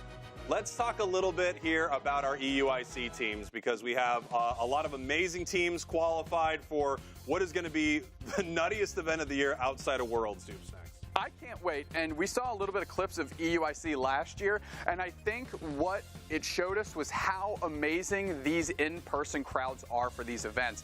They show up, they come unglued, they support their teams, and it's just an amazing environment to be in. Now, obviously, we've been watching for free today. Last month, they qualified here for the AOS Cup at EUIC. Today, they're heading to our grand finals, and they really are cementing themselves early in this season as the team to watch in EU and the team to beat, but you really can't seem to do that. this is where I believe they caught their momentum and really haven't relinquished it since. Once they got into these grand finals against Yala Bingo, it was the fastest 4 games we watched. Didn't seem particularly close, and they have not let up on the gas since then, and it's because we sold them a car.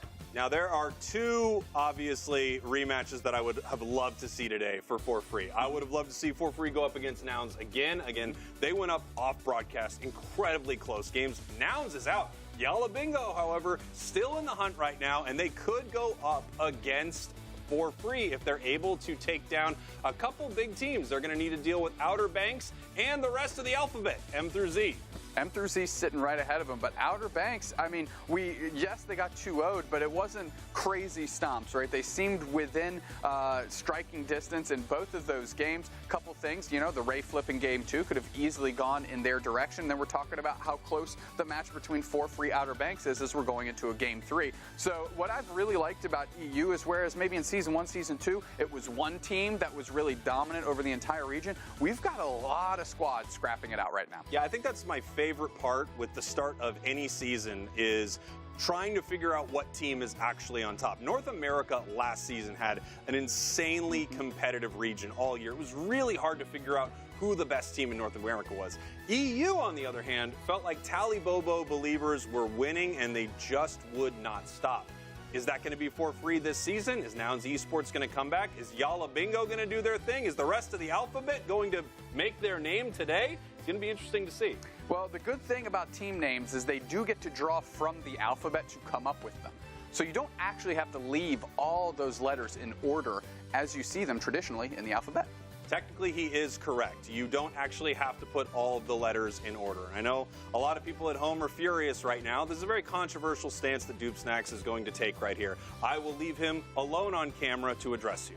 Well, as Spraggles walks towards the steps, a place that I am so upset that I miss. I'm green with jealous rage that I'm not going to be on the stairs with Spraggles. That's why he's coming right back. I will never leave you in a moment like this. I recognize how horrible that was of me to leave you. It's okay. You were saying something so bold, so controversial, so earth-shattering as how you can organize letters to make a team name, and I abandoned you. I'm very sorry. Spelling is something that both you and I struggle with.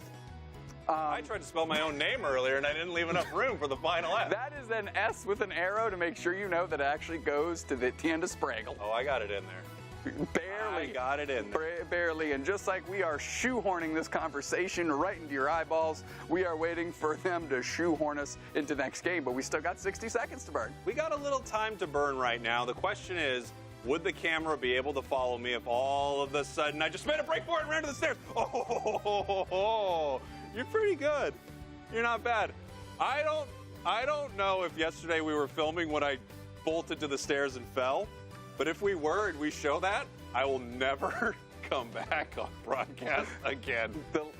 The red light was on, and it cost myself and Zoinks and Chef a lot of money, but we were able to get them to save that footage and use it at an inopportune moment for you specifically. Doobsnacks, I do want to talk to you a little bit about Meowscarada, actually. Pivot! Ripped out of my shoes, we changed directions so fast. Just like the airtight handling on the 2002 mustard yellow Pontiac Sunfire. How do we pivot away from it when I tried to come back to the game? Meowscarada is a Pokemon that recently received a lot of buffs, and I'm actually surprised we're not seeing it more in the EU region. I saw it on Nouns earlier. I'm wondering if we're going to see it from any of these. How are you so enjoyed with yourself? You did it. I just can't. We have fun here, everybody. We have fun here. I think Meowscarada could get some more play. But is there any reality where I could get through this conversation right now about Meowscarada? Meowscarada is great. Meowscarada is great.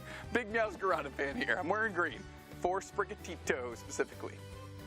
Let's take a look at all of our EUIC teams right here that are qualified right now. By the way, this is what's called carrying a broadcast, everybody, when you have a partner like Doobsnacks right here. Some amazing teams: Rework, Respawn, LATAM North, LATAM South, Brazil, I think there is so much talent there right now, Doob Snacks, and we're taking a look here at Rework Respawn. Rework Respawn, one of Chef's top choices. Mentioned them in February. Big fans of them and excited to see them at EUIC, and so am I. It's nice to get the highlight of these regions that you and I don't get to particularly watch as much on these broadcasts because we're pretty dialed into NA and EU, but a lot of great squads out of some of the strongest regions on the planet. Yeah, I think there's just so much talent in the Pokemon Unite scene in general, right? When we got to go to Worlds, you just see all these teams clash and how close so many of them are. We talked a little earlier with Danily about India and how they came so close to winning ACL, which is just amazing. They're one of those regions that you always root for. They were a late addition to Season 1. They had one team at Worlds. They didn't show up too well. Year 2, however, they looked pretty good. They were probably the most competitive team with the world champs, I would say, SAUL Esports at Worlds. And now they have a real shot at Worlds. I honestly don't think you could make a good prediction as to who is going to take the World Championships right now. Everyone is just so good. No, it feels like, if you're a big fan of NA feels a little bit in disarray. Of course, EU as well, tons of shakeups, a lot of brand new teams stepping up and stepping into the limelight. And then you look across at Japan, we've got Kabi-chans, a bunch of young upstarts like Danily pointed out. You have India that's been on this crazy training arc almost of, fictional magnitude, can't win a game, only team to take a game off the world champs, and then all of a sudden they scratch their way to the winners finals. A lot of phenomenal storylines around the world, and I'm glad we kind of get this mini mid-season showdown between all of these different regions at EUIC. Yeah, absolutely. It's going to be nuts. It's a mini Worlds, and I cannot wait. Let's take a look at some of the top Pokemon to watch here. These are our supporters, Doob Snacks. A few Pokemon that have been absent today. We've not seen any Comfey, not seen any Mr. Mime, and I don't believe we've seen Clefable coming off a few recent nerfs. Yeah, Clefable, of course, known for its sheer magnitude of healing, right, in terms of raw numbers. But yeah, it did get nerfed a little bit. So we're going to see that drop off maybe for some of the utility of characters like Blissey, a lot of Eldegoss we've seen already today.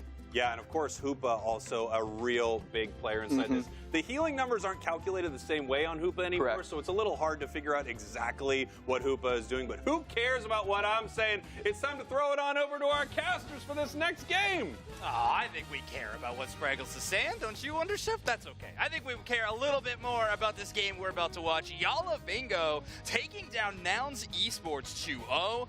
Now they're going up against M through Z. Yeah, I'm very excited for this. Much like Spraggle's Not Street Legal Prius, this game took a little bit of time to start up, but it's finally going.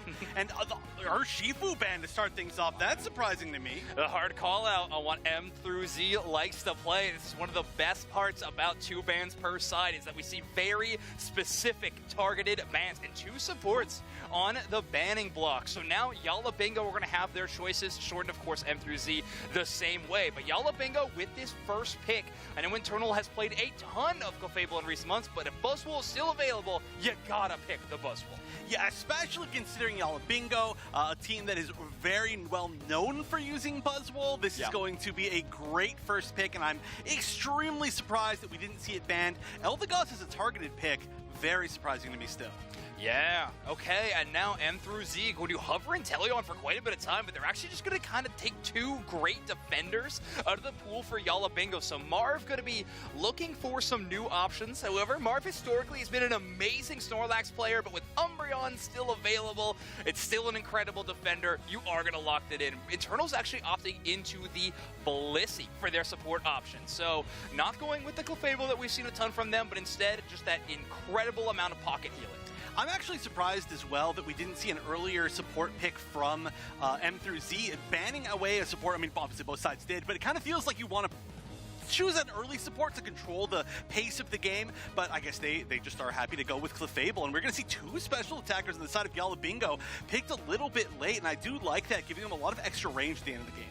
And another Blaziken that just feels like a trademark of the EU region so far. We see so much of this Pokemon. Its ability to play in multiple paths as well. You can run it central. The EU has proved that again and again. And you can run it in path if you'd like to. But with the way that M through Z has crafted their composition, I will be shocked if we don't see the Blaziken within the central area off the start of the game. Yeah, it feels like we are going to see that just considerably more and more. And also, Blaziken does have kind of an infamously bad time up in the top path against Buzzwole, so I kind of feel like choosing that as your final decision to go up against the Buzzwole that you allowed to exist because you decided to use your ban on Eldegoss, it feels like that would be strange to be like, well, the way our bans work, we're just going to lose top path. So I do expect that we're going to see something really interesting. We saw some cool stuff even on off-stream broadcasts, like we saw like kind of top path or attacker Trevenant. I am excited to see exactly how they're going to spread this out, though. That seems to be the name of the day. It's just sending things different places. Well, we've been in this metagame for quite some time of just level 5 Central is so unbelievably important. I mean, with a few less bans, we were even getting level 4 being even more important. Very, very quick Central area clears. But Blaze Kick being available for the Combuskin at level 5 is a great option to secure that first Swablu Altaria fight, most of the wild Pokemon for you in a pretty advantageous position with that huge pull that Blaze Kick has. So you might not be having a great team fight option for a damage to win a first knockout, but you do have a great option of earning a lot of free experience.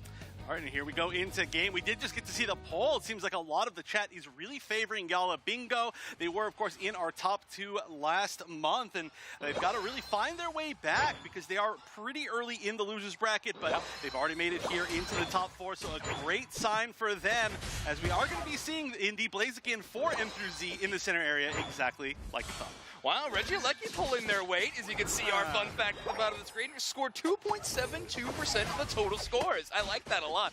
Very, very fun fact. We really on the fun side of it. Very good. I do like that. Yeah, it's just a fun, and it is very accurate. But we are going to see, I'm just trying to figure out exactly what the strategy is here. This seems like it's going to be tough. The Squirtle up top with the Clefable, not that it's like a bad path per se, but going up against this Potato Buzzwole with internal behind it is just so difficult, no matter kind of whoever you choose. It's a lot of damage, a lot of impact, even, and they have the Umbreon as well on their side, so Buzzwole doesn't really have anything on the other side that can lock them down. I feel like you're probably going to have to go Gravity Clefable, even though Follow Me is probably the better option in today's day and age. Rezu actually goes bottom path, wanting to avoid that Buzzwole entirely, tries to help their team on the bot side, and Karu's doing extremely well on this Inteleon already.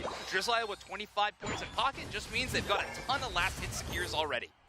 Oh, I like this. Both teams walling the other one. One walling them closer, one walling them further away, and just kind of creating a stalemate right there where nobody's going to get exactly what they want. But this is scary.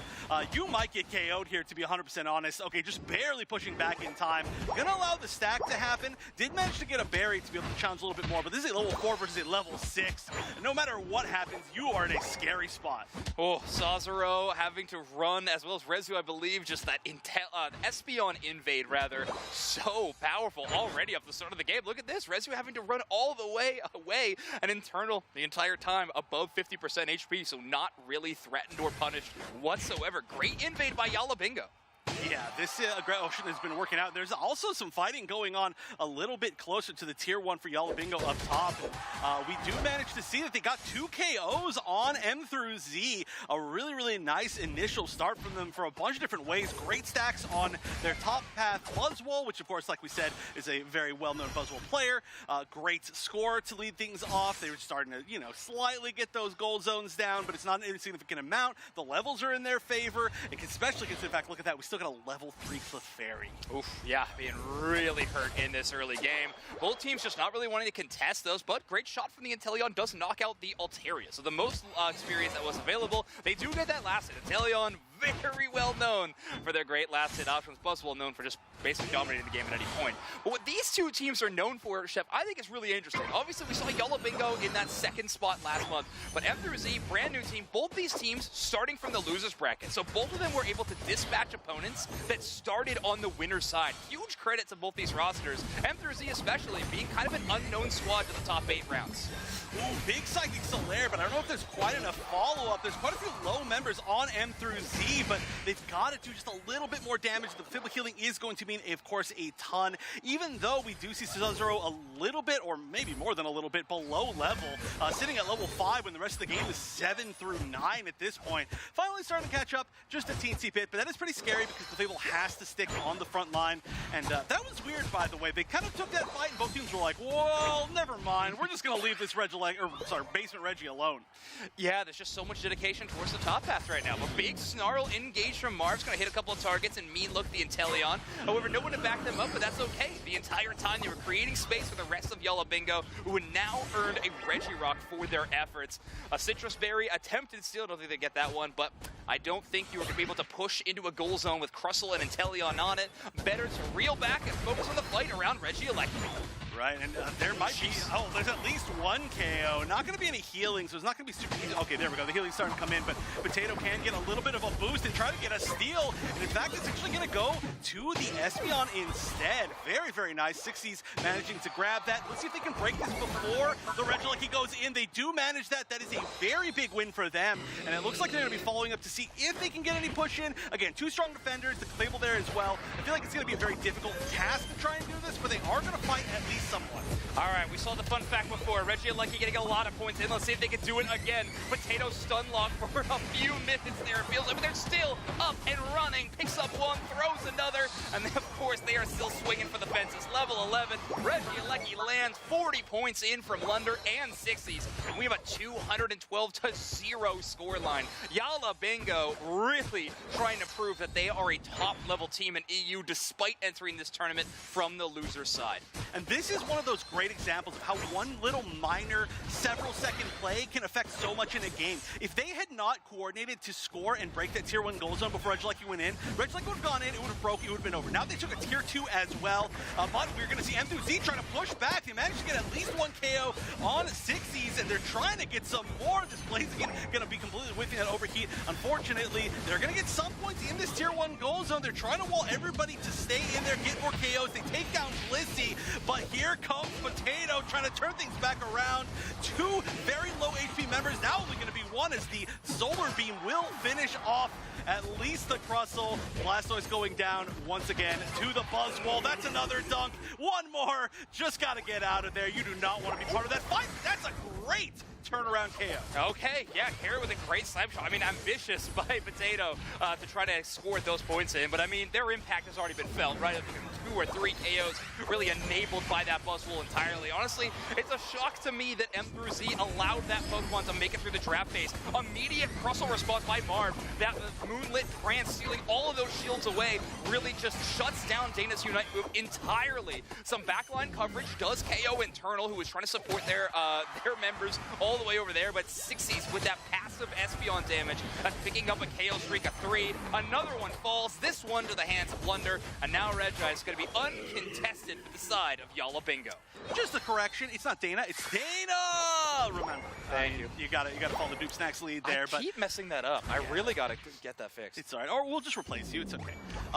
But honestly, seriously, what else can we say? But this is a dominant game so far for Yala Bingo. I mean, levels are not that bad. They're not that far off. They could make a comeback in the next minute. Maybe if they get one surprise little KO, you know, Potato maybe overextends. They manage to get some Rubber Band EXP, but we'll see if that actually happens. I may have cursed that. That's looking pretty close to what's happening. Had to pop the eject button, I suppose, just in time to be able to get it back, but they are going to be able to pick up at least the KO one more time on 60s, and now probably this tier 1 goal zone. They just got to wait until they can finally take it, but they managed to get at least 2 KOs in reverse. But then it was like, call an ambulance, but not for me. I know we use that one a lot, but that one was literally that. It's like, we're going to catch him out. We're going to catch him out. And he turns around and he just dunks 4 members, and they all go down before the 2-minute mark.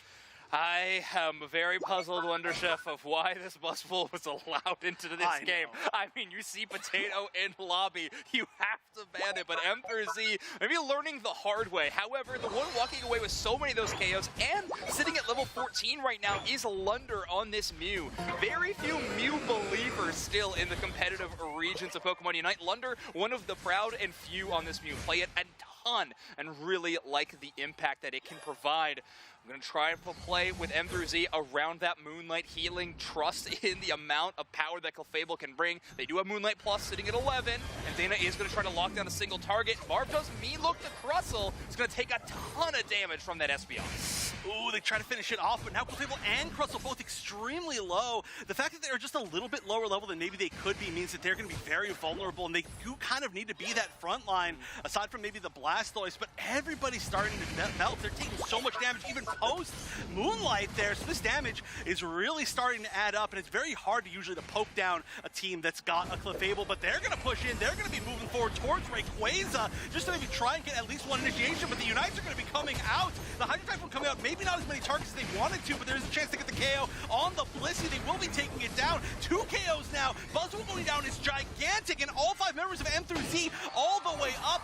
Well, I say that immediately. There's only 4. The problem is, I don't know if they can find the situation to actually take down Rayquaza. That slap shot into Umbreon was huge from Karo. No charge time needed whatsoever. Just turn and burn. Now the Rayquaza is available. The 1 win condition left for M through Z. There's no way you're getting a back cap now at this point. You've got to try to burn this down before the members of Yala Bingo can return, but Lunder takes out the Clefable. They do find the Rayquaza. Inteleon able to take it. Garu having a fantastic game. They're at 143. 329 is the opposing. You may be invisible, but the Smackdown still targets you. Potato gonna break 1 Ray shield, but now they have another. Rezu trying to attempt to score as well. Unite move gonna try to break that shield. The shield still remains, but it's gone. Mean look plus Buzzwole. Too strong. Yala Bingo defending these goals though. Rayquaza? Who cares about Rayquaza? They've got a Buzzwole. That's the only raid boss in this game that I can see, and that is clearly the reasoning. I mean, one of the big reasons why Yala Bingo managed to take game 1. What a ridiculous showing.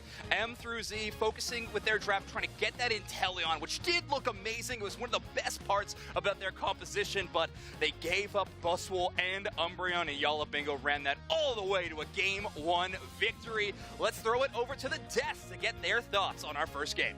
Whoa, Doob Snacks. Much like the Avengers had a Hulk, Yala Bingo had a Buzzwole, and I have no idea why. Why would you give Potato one of his best Pokemon and a Pokemon that is one of the best inside of Unite? And you just saw it cost you the match right there. Yeah, I mean, they...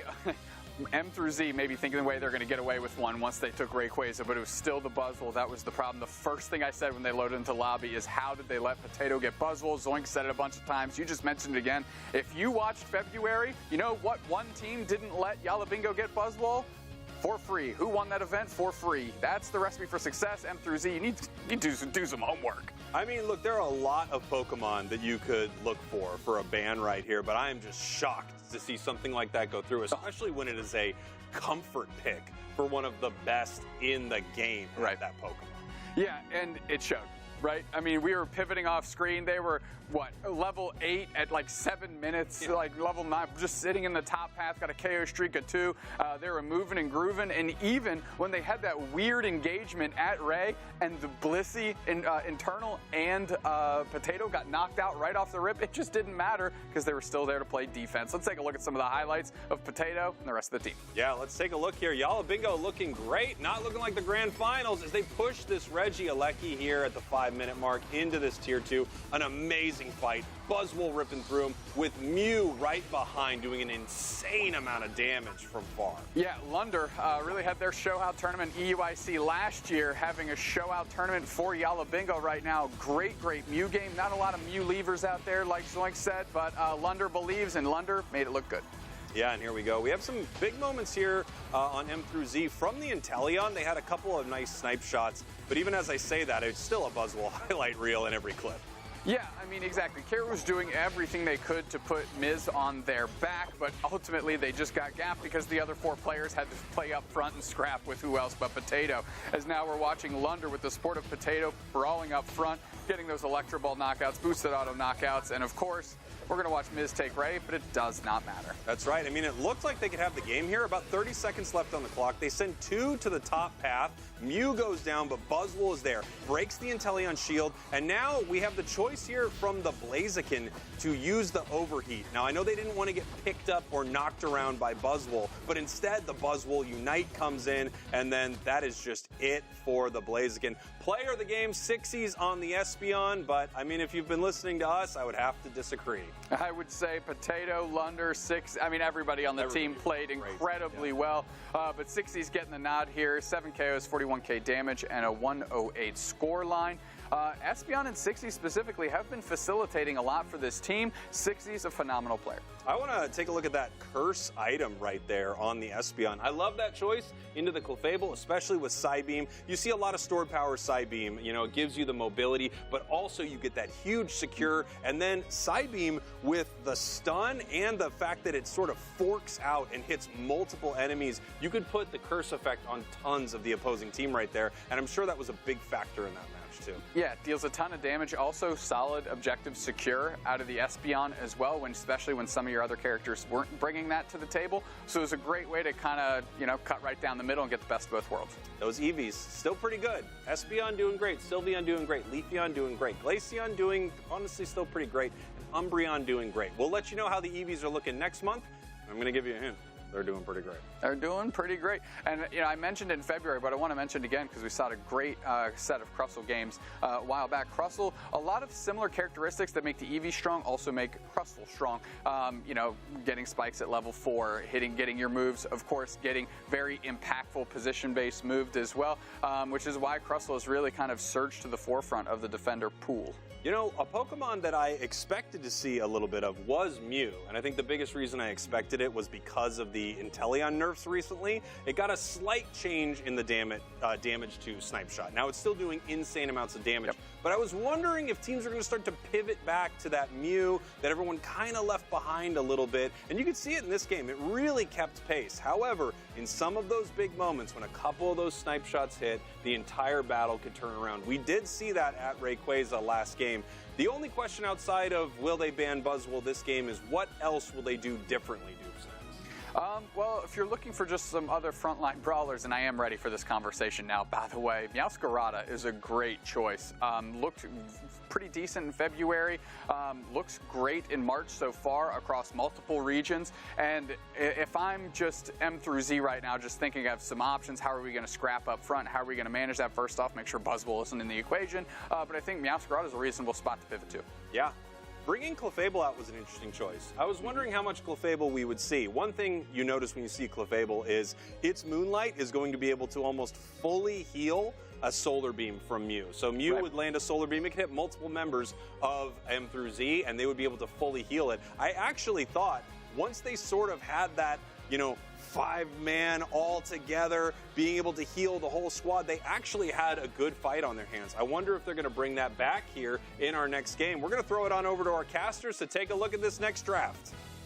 Thank you so much. Yeah, another draft, and honestly, Wonder Chef, this feels like the biggest question so far of this matchup. I feel like the results were kind of predetermined in this draft, so now we have a chance for M through Z to start things off on a better foot, and it's an immediate Buzzwole ban.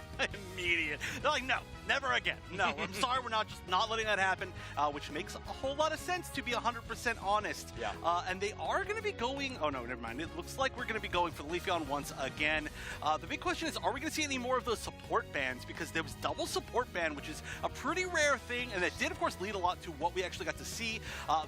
Well, okay, this is two now Pokemon that are both very ban-worthy, and we're both on Yala Bingo's side, so I do like both of those choices from M through Z. Yeah, I feel like you either ban Crustle or Blastoise as your final option for Yala Bingo, because M through Z is just going to pick the other one.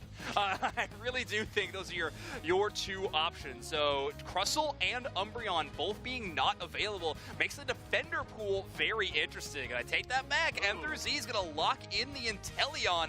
Yala Bingo now have options to what they want to find with their damage dealers. Currently internal hovering the Eldegoss, but we always could see some last-minute player swaps or Pokemon swaps. And Hoopa, maybe the next option. Ooh, and are we going to see the Dodrio? Oh, never mind. I was going to say Dodrio could be a really good option, but that is a very early pick for Dodrio in the draft. Now, Umbreon being gone, and then we'll see what support we actually get from the side of M through Z, but that would kind of force them into Clefable again if they really want to try and get something that really bugs Dodrio. However, finally going to get the double defender, kind of the classic old double defender here with the Slowbro and the Blastoise, which honestly is going to be very strong kind of always. This would be a surprising defender pick, though.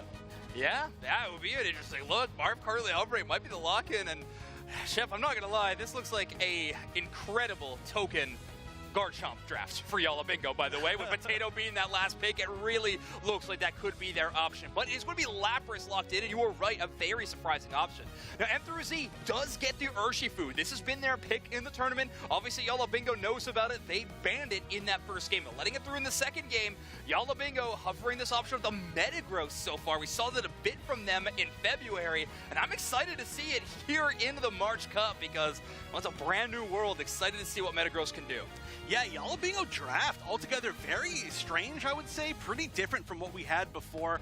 I mean, there are some quite strong similarities, but of course, just being forced off of the Buzzwole in general, well, forced off of two of their big Pokemon that were very important, meant that they had to switch up pretty considerably. On the other side, I feel like this is a pretty strong, just kind of standard team comp coming from M through Z. So I'm really curious how this Yala Bingo comp's going to work out. You know, we don't see the Metagross that often. We don't see the Lapras that often. Yeah. And they can both be very good, but they can also both fall flat sometimes. Yeah, that's true. The Lapras is definitely the biggest question mark for me, but we'll have to see. But I think M through Z having this double defender lock-in is going to be extremely strong for them. That is a powerful duo. Slowbro grabbing a Metagross is all about timing. If you grab it before it got its shields, incredible. You might be able to KO it. If you grab it after it does its full combo and has its full shields, well, you might fall a little flat, but here we go. And this feels like M3Z definitely having a better read on what Yala Bingo is attempting to do in game number 2.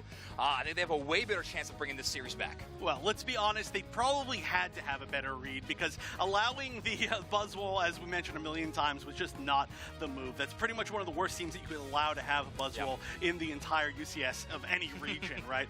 So I do like, again, the fact that they've got that. I also want to point out, I think one of the big reasons, too, we see a lot of combinations of Blastoise and the Slowbro is because Slowbro, I still think, is such a good option on kind of reaction countering the Blastoise Hydro Typhoon. And especially if you're going for a little bit more of like an attacker Blastoise, you really do not want them to get immediately just beamed and then burned down. And that's not going to happen to them by any means now, so they're going to be feeling a lot better about that.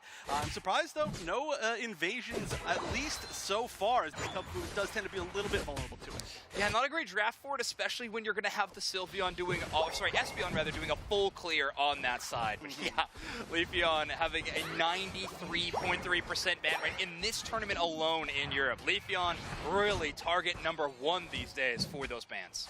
That makes a lot of sense. Well, we haven't seen it yet, so we don't get to see exactly why, but you're just going to have to take our word for it. True. There's a reason why it's banned every single game. But immediately off the bat, we're going to see Yala Bingo once again scoring a little bit more altogether. 0 was the scoreline for M through Z for quite a long time in that previous game. We'll see if they can kind of turn things around, but so far, no luck. Yeah, man, this Lapras pick is still the most interesting thing about Yala Bingo's draft for me, even though we're seeing the Metagross, which is a very exciting option. But its Brawl ability is going to be very, very strong with Metagross, and the Lapras providing that team fights are going to be big. But an Urshifu secure, a check button forward, does find the KO streak of 2. 60s is down. Potato just trying to farm a little bit if they can. Double Pokemon hit by that Gyro Balls, a lot of shielding. They might be able to take this fight against Sazero, especially if they have Blunder showing up with the coaching. Oh, just barely not getting KO'd there. That was actually, yeah, a very scary situation. Oh, still a scary situation. That's a great target to be able to take out as well. I mean, you take out Sazero and you're going to be like, okay, we took out a level 4 that's got an EXP share, but you take out a center area Pokemon, you're like, yeah, I'll take that for sure. That looks delicious, and that's just going to buff that top path where Potato's already looking pretty good. Yeah, Potato doing extremely well, and now Internal has hit Eldegoss, so the supported healing is going to be a bit stronger. I bet we'd probably go Pollen Puff Cotton Guard in this build. There's not much you're really wanting to Spore. There's not many dive Pokemon on the other side, so probably going full healer support move from Internal, but options still available, of course, to go with the Cotton Spore for a bit more damage. And we are going to get most of the center area EXP, it looks like, to Yala Bingo, but we are still going to see on M3Z, the Urshifu, the highest level in the game. First one to hit 7 by a pretty decent amount. They did get KO'd, though, so that's a good amount of EXP on the other side. Wow, the fight's just immediately happening up top. Lots of aggression. Everybody going back through. Are they just going to stay here and try to take them out again? They are. Immediately getting that AoE, but that's going to be 2 members extremely low. 60's almost going down. They managed to take on Resu, but they just trade 1 for 1 in that situation, and that was pretty risky to go back through that portal again. Potato reading it like a book as well. Sees that highlighted circle, knows they're going to arrive, and just waits to gyro ball at the perfect time. Again, you hit more targets, you get more shields. Potato's got that math equation down at the very least. Now, Blunder going to target, of course, that Urshifu with their boosted auto. Takes one snipe shot, though, and all of a sudden it's so much more risky to stay in this fight. Reggie starting right down to half HP. You're going up against a snipe shot and a wicked blow. Two incredible secure tools. Electro Ball a little early, not going to contest. Marv goes down. Regice goes to M through Z.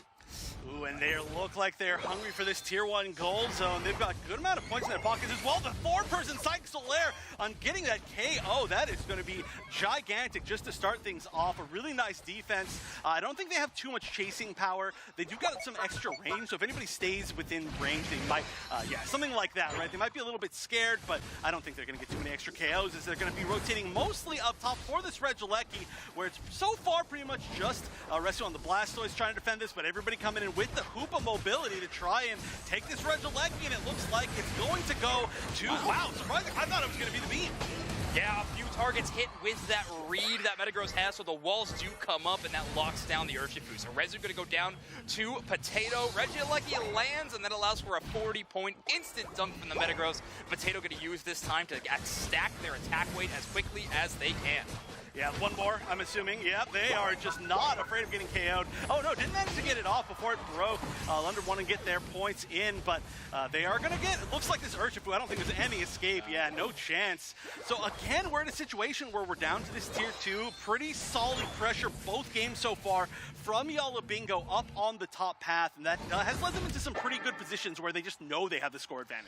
And this is where we're going to get to see the Metagross really find its value. Is the amount of poke damage that M through Z can output isn't incredible. You have snipe shots, of course, which can do a ton of damage, but that's on a decently long cooldown. If Metagross can get into the backline before taking that poke damage, they're going to do a ton. And Lapras, of course, their Shell Armor passive, which will reduce a lot of high burst damage as well. So a few options that can get up and kind of ignore a lot of that burst is going to be massive for engaging on these team fights. But Lapras taking some damage, a top path push from M through Z as well as the Koopa Port of the Sazero there for the reset.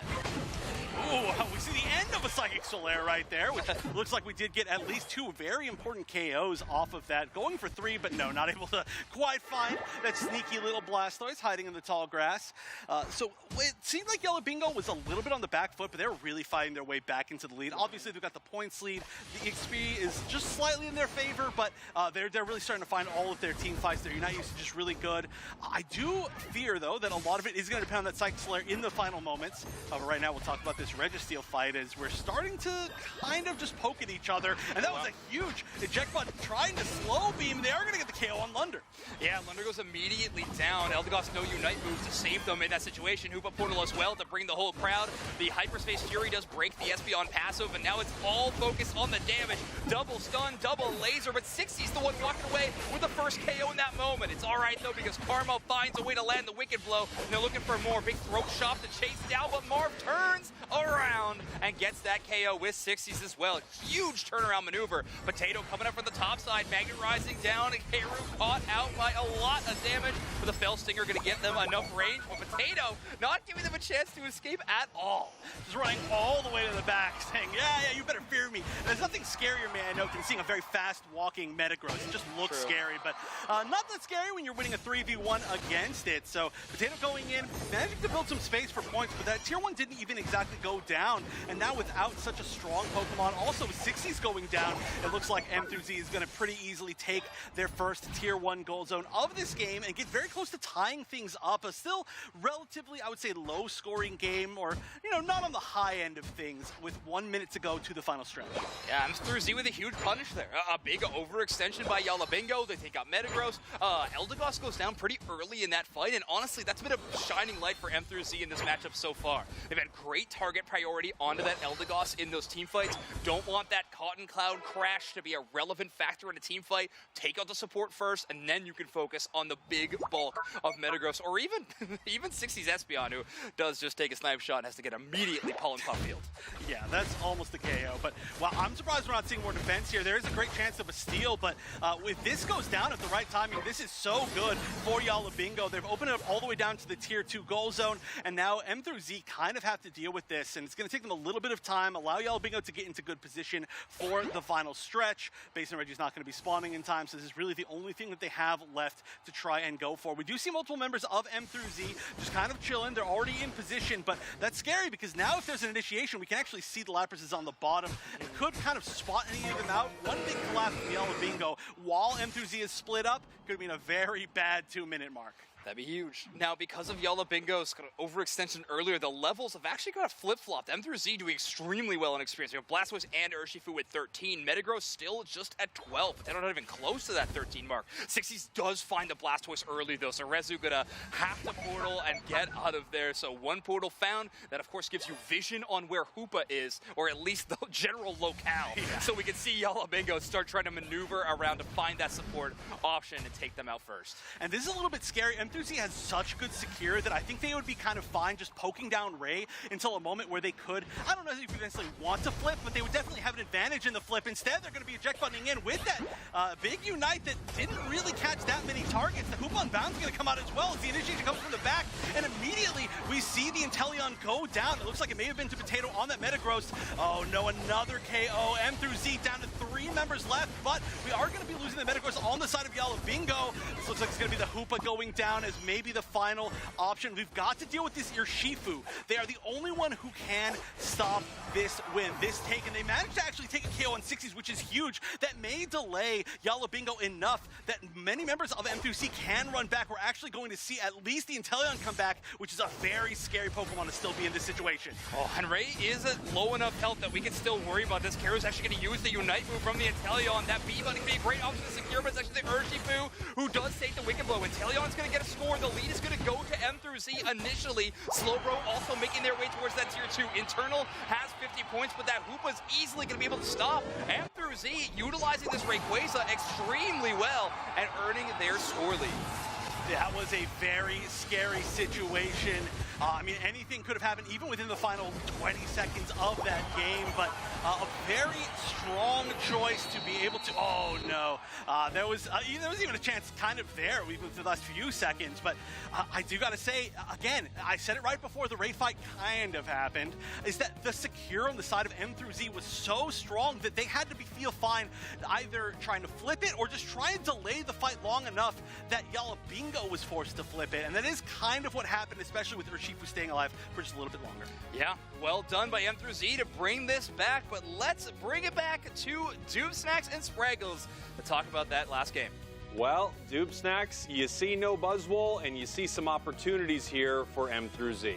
We were chatting while we were watching the game, Spraggles. I mean, Potato not on Buzzwole makes Yala Bingo as a collective way different, and it feels human almost, right? This is actually a known entity we can deal with. M through Z evening up the scoreboard 1 game apiece. Yeah, I loved seeing Metagross out there, and I think it had some really big plays. Of course, the massive moment for that match being having multiple members of M through Z down, but Yala Bingo not feeling safe in their secure of Rayquaza because we had that full health Urshifu right around ready to pick it up. And in the end, M through C gets it, and they get the points on the board, tying this thing up. So we've talked often, okay, how can teams adjust? What can they do to bounce back?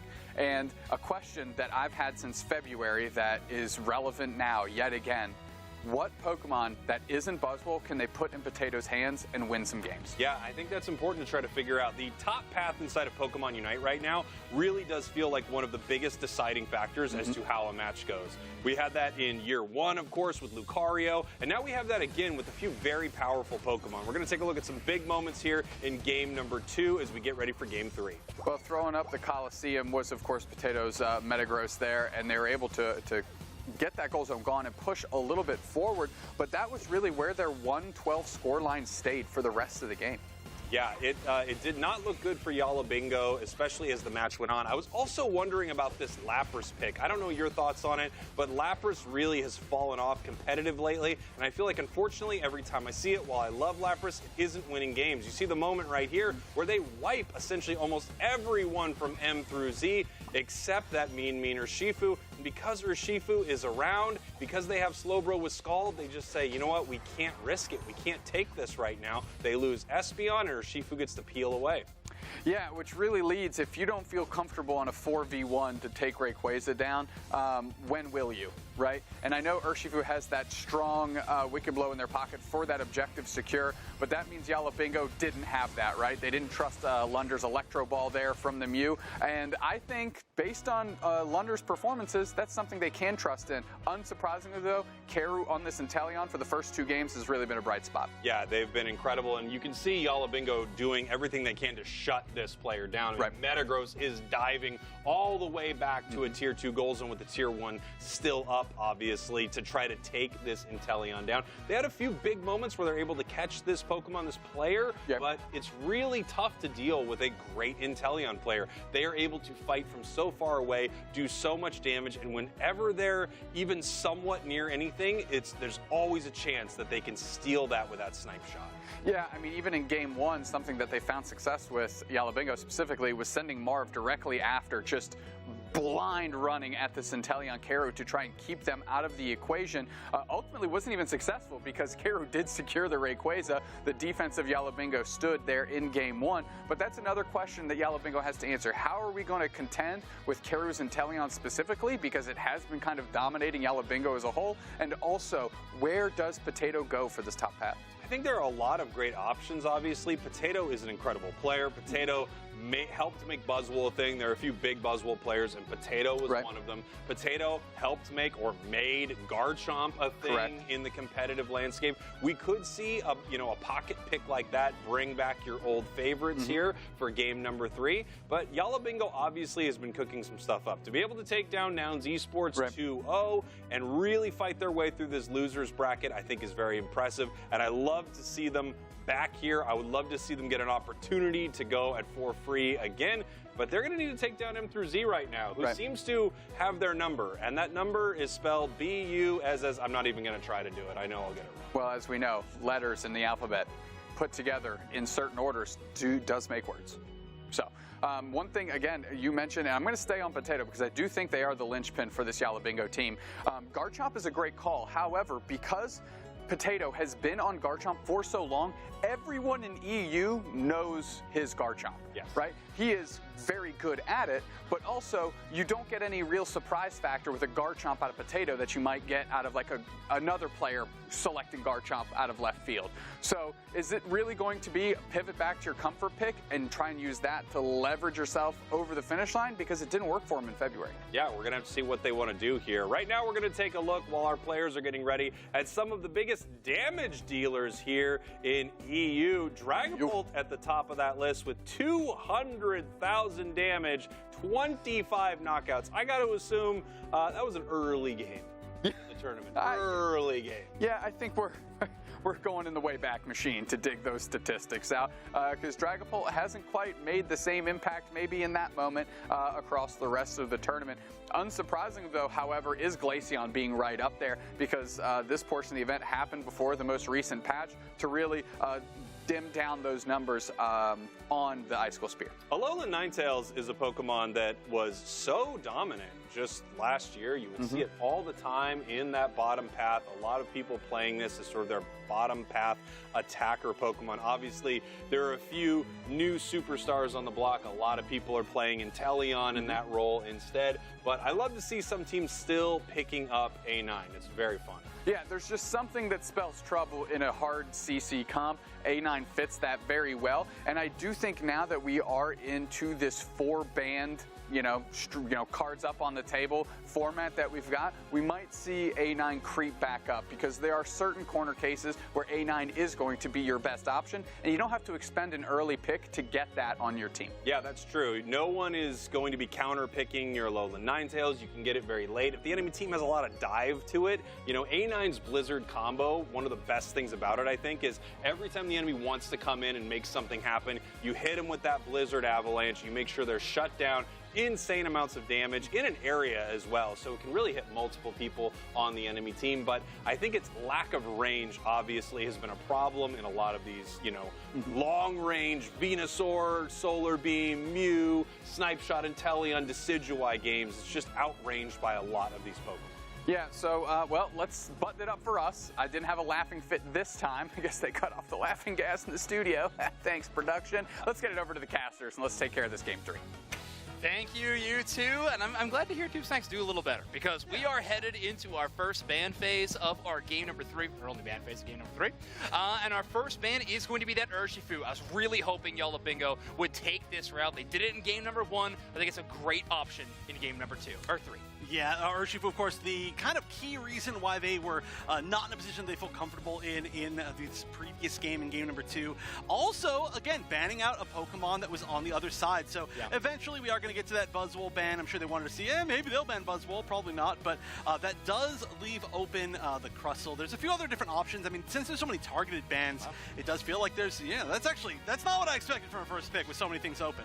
Definitely not. Yeah, Internal going to be locking down the Eldegoss. They are going to give up the Inteleon to the other side. And Dana is going to grab that Crustle as well.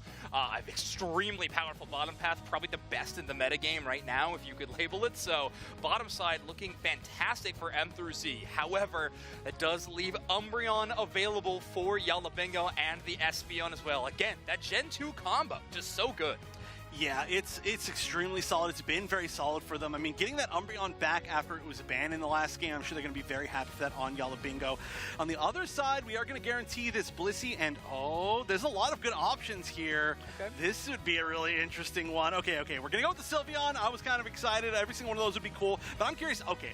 Never mind. Got my answer. Potato was hovering over this a lot, and we are finally going to see it, especially now that they know a lot of the rest of the comp. It's the Dodrio. Yeah, they are going to go the Dodrio. You're not going to grab Clefable and Blissey in a game. Buzzwole's gone. You have Umbreon on your side. So many of the hindrance options that M through Z has that could stop you are gone. Even Crustle's Rock Tomb, you could just jump kick over it, right? Dodrio has options to deal with it. Rezu will lock in that Lucario for the team, whether it lands on them or whoever it moves around to. Lucario will be on the side of M through Z. Now, if we really want to think about that game number 2, Yala Bingo had won that final team fight, right? We had taken down 4 members.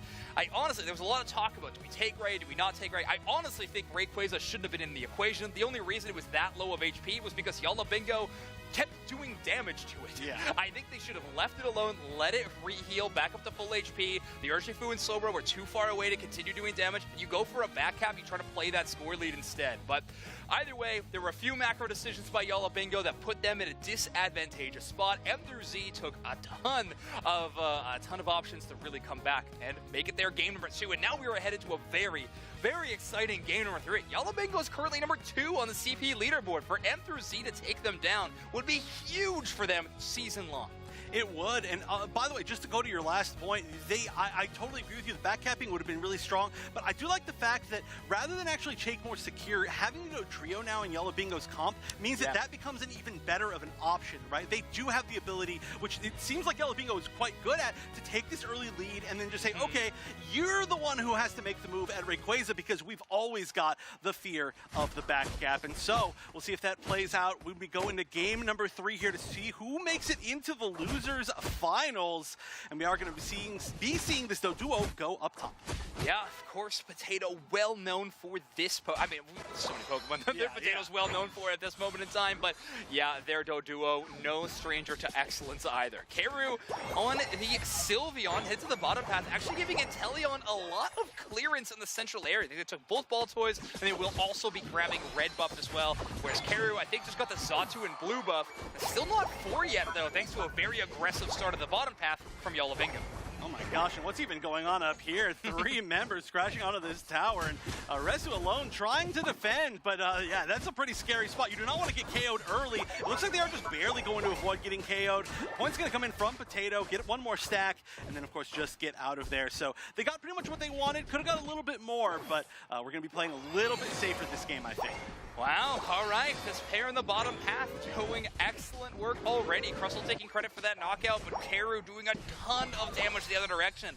Umbreon kind of notorious for being the worst early game evolution, one of the worst early game defenders. It takes a while until that Pokemon really becomes relevant. Even just getting Mean Look at 4, you still really want to have options for your second move as well.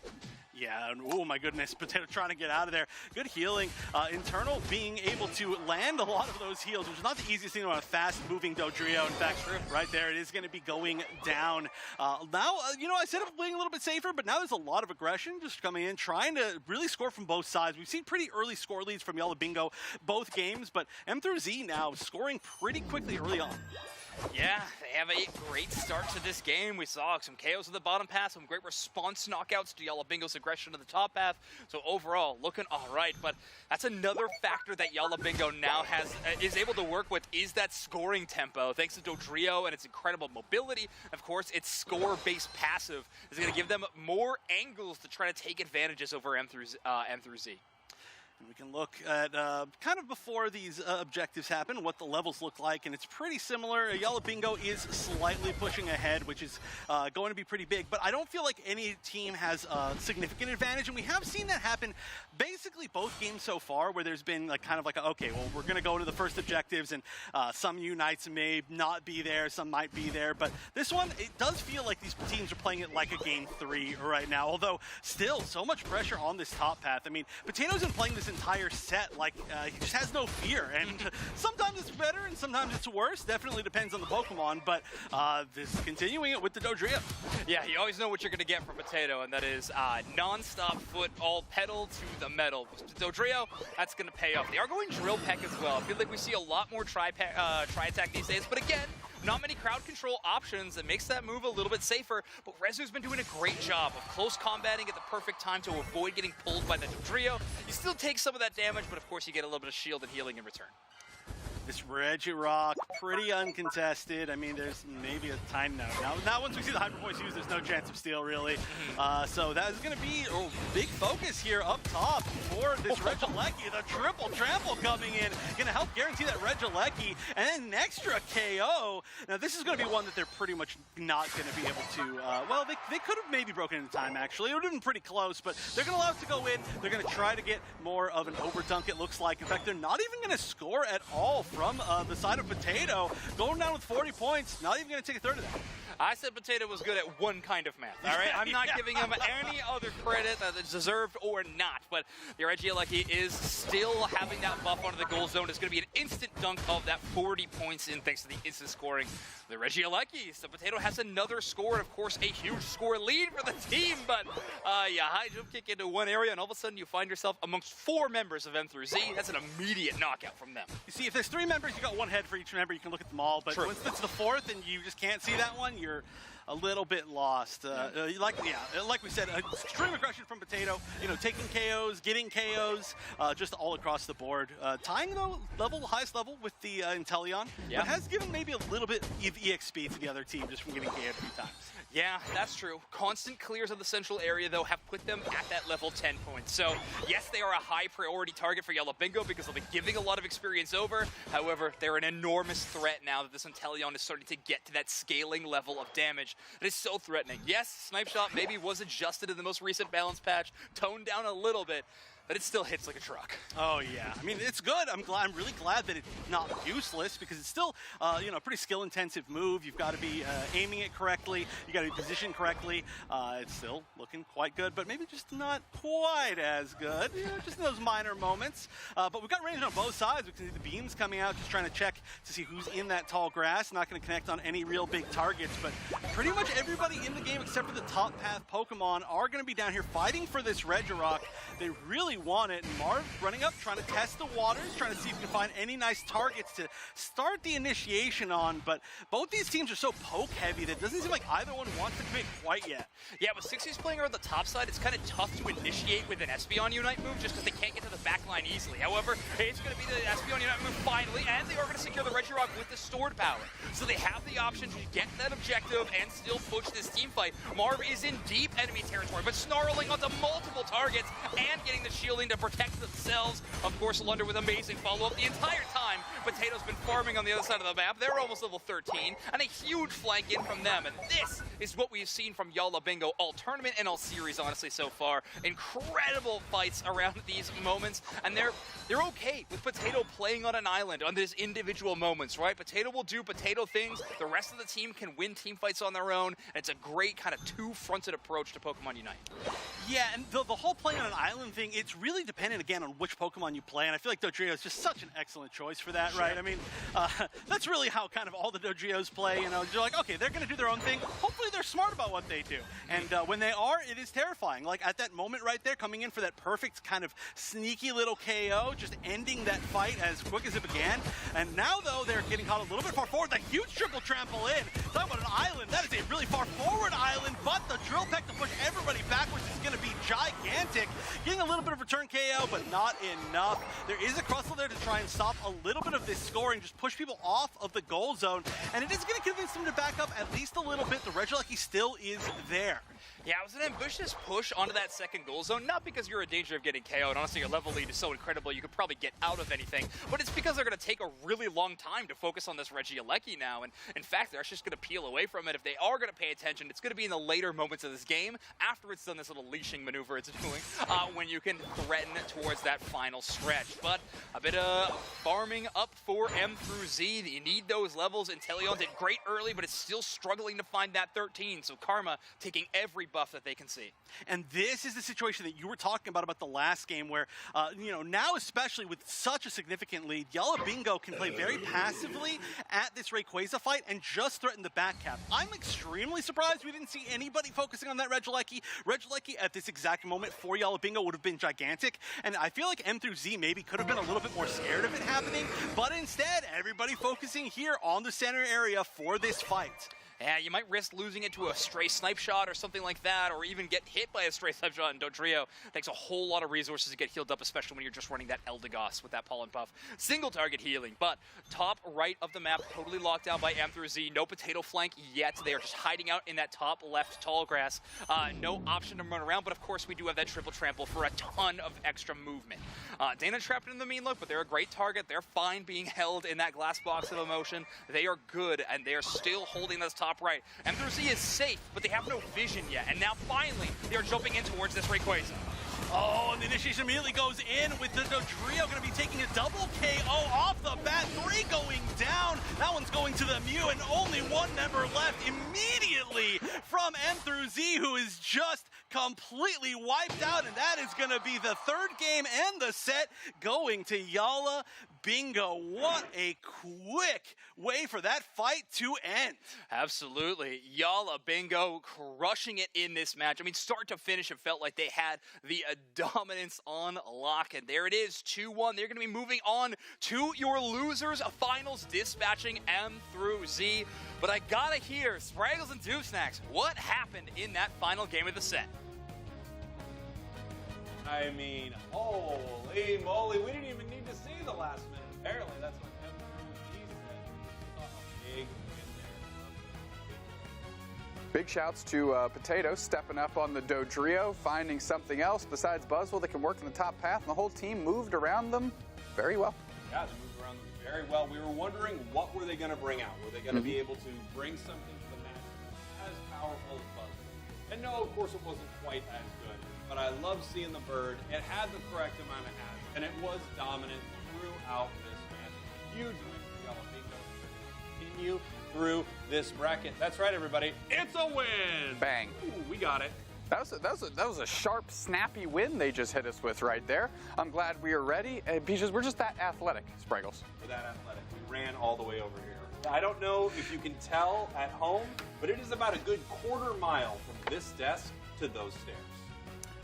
Let's take a look at the highlights besides us moving that quickly across a quarter mile. Let's get after it. Yeah, let's take a look right here. We have a fight down in the bottom path at this Regirock. Obviously, Inteleon still a massive change for, a massive Pokemon here for M through Z.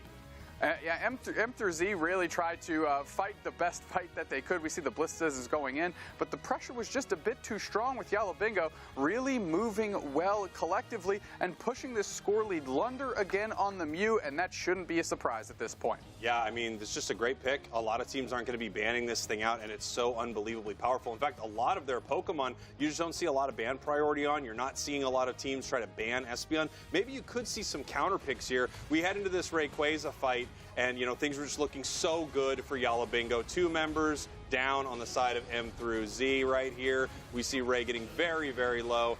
And there is the secure player of the game. Potato, you figured it out, buddy. It wasn't going to be the Metagross this time. It was the Dodrio. Potato on the Dodrio, 7 KOs, 66k damage.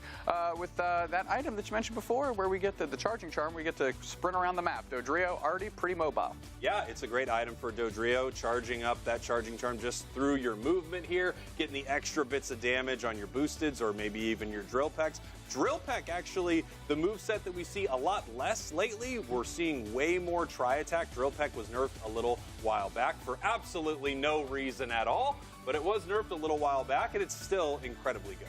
Yeah, it is. Just the mobility, obviously, it brings, offers a little bit of a different look than tri-attack, but when you don't have anything contesting you, really hammering your feet into the ground and keeping you still, you can still do great with Drill Peck and Jump Kick. Yala Bingo is continuing their run here through this losers bracket. If they make it all the way to the end, back up to these grand finals, they're going to have to face off against the team that sent them down last month, or actually took them out of the grand finals. They made it through the winners last month. That would be for free.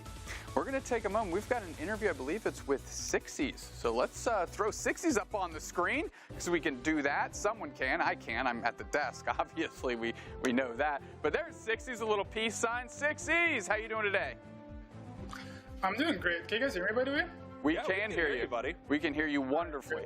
Your hair looks great, but let's get down to the real question here. How has Yala Bingo's bounce back been after February going into March and trying to really find your way back into the grand finals? I mean, I'm gonna be honest, it's been pretty stressful, I think, because, you know, like, we've had to get a new attacker in, even though it's been great, nothing to Lunder, obviously, but like us as a team have been kind of struggling with some stuff, I think, internally, especially me as well. I've been dealing with a lot of stress. Again, nothing to do with my teammates, just a personal thing. I think, you know, like, I need to like kind of work on that more. So it's also affecting my gameplay in a negative way sometimes, but I'm still happy that we, you know, did amazingly. Well, we've done amazingly so far. We still made it this far. So yeah, I mean, we're a little bit relieved, but obviously we still have to play, so. How do you guys feel about possibly going up once again against For Free in those grand finals? Do you think you have maybe the solution to what they threw at you last month? I mean, yeah, I think honestly last month, I will say they adapted pretty well after the winners finals. I will say that we're probably a bit better prepared this time around facing them, so I'm pretty confident we're capable of doing it. Yeah, 100%. Awesome. But obviously, we still have Outer Banks, and Outer Banks is also a great team. No disrespect to them. So, you know, we have to get through Outer Banks first. And if that happens, then we can think about For Free. Absolutely. One step at a time. Before we let you go, is there anything you'd like to say to all your fans out there, Sixies? Obviously, you already know your hair looks great. You look fantastic. Is there anything you'd like to say? Massive shout out to my team, massive shout out to you guys, you casters, the people hosting the tournaments. Massive shout out to all our opponents that we face and we might still face. And also I have one more note to say.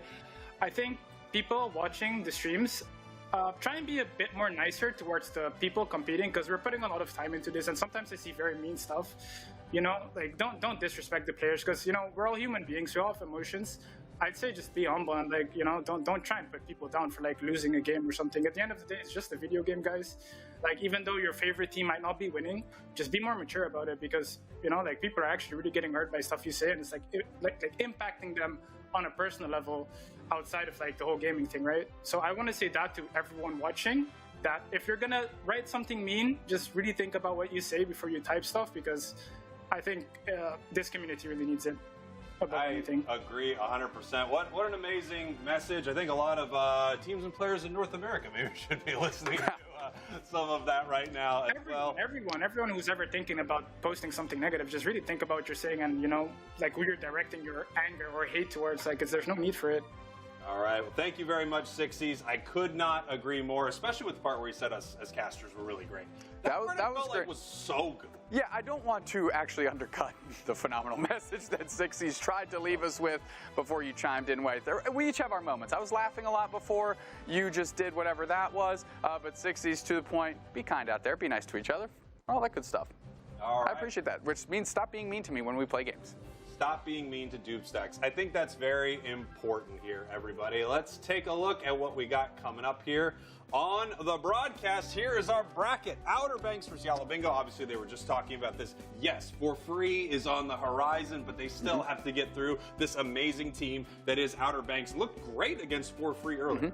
Yeah, like I said, the 2-0 that For Free had on Outer Banks was a lot closer than what that just raw matchup numbers looks like. Had a flip situation in Game 2 that could have gone either way. So Outer Banks still on a roll here. You have players like Kid Tan stepping up, droning back into the UCS to get into this mix, and now they find themselves at worst in 3rd place, but they're fighting for that top spot. Absolutely. And all of you at home, I have to say, we have absolutely loved the support from the player profiles that you've been sending in. Those are so good. Sending in a ton of Pokemon fan art. Some of it about the casters, some of it about your favorite teams or just Pokemon that you love. Please continue doing that. You will see some of it here on broadcast. I'm hearing that we are going to see some of it right now. There we go, baby. Dodrio, 3 hats with a cowboy on top. I like the approach of just double gripping the middle Dodrio neck. That is what I assume to be the proper riding posture. You strike me as a side saddle person, but I'm not surprised you went this way either. I think when you're on that Dodrio, I mean, things are wild. You don't know what's going on. You just gotta hold on for dear life, baby. So no to the side saddle.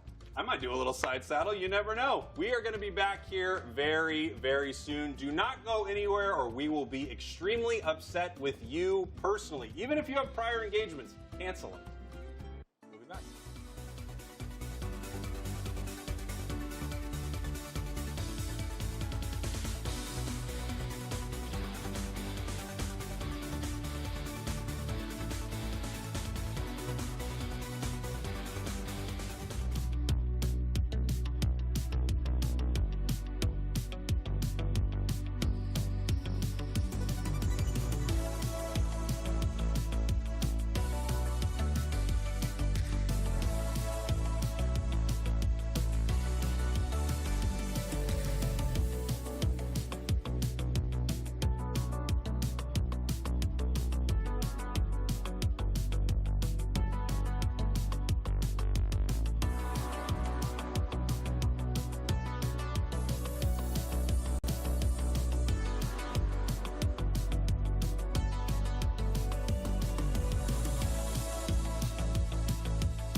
Welcome back, everyone. The EU March Cup rages on, and we're down to our top 3 teams competing for this monthly title. We got 4 free, Outer Banks and Yala Bingo still competing for this one. Wonder, Chef, we've seen some sick games already. We have. Europe has been really fun to watch this season. I'm a really big fan of a lot of these teams. I mean, particularly for me, for free, it's just extremely fun to watch. And I mean, we're not going to be seeing them until later, but we will guaranteed be seeing them later. Yeah. So I'm very happy about that. Yeah, the teams we are going to see next, though, is going to be Yala Bingo versus Outer Banks. Now, of course, we've gotten to see both of these rosters on camera before. They are incredible. I mean, be able to make it to the top 3 of EU, one of the seemingly like one of the stronger regions in our competitive UNITE Championship Series thus far. These teams are looking fantastic.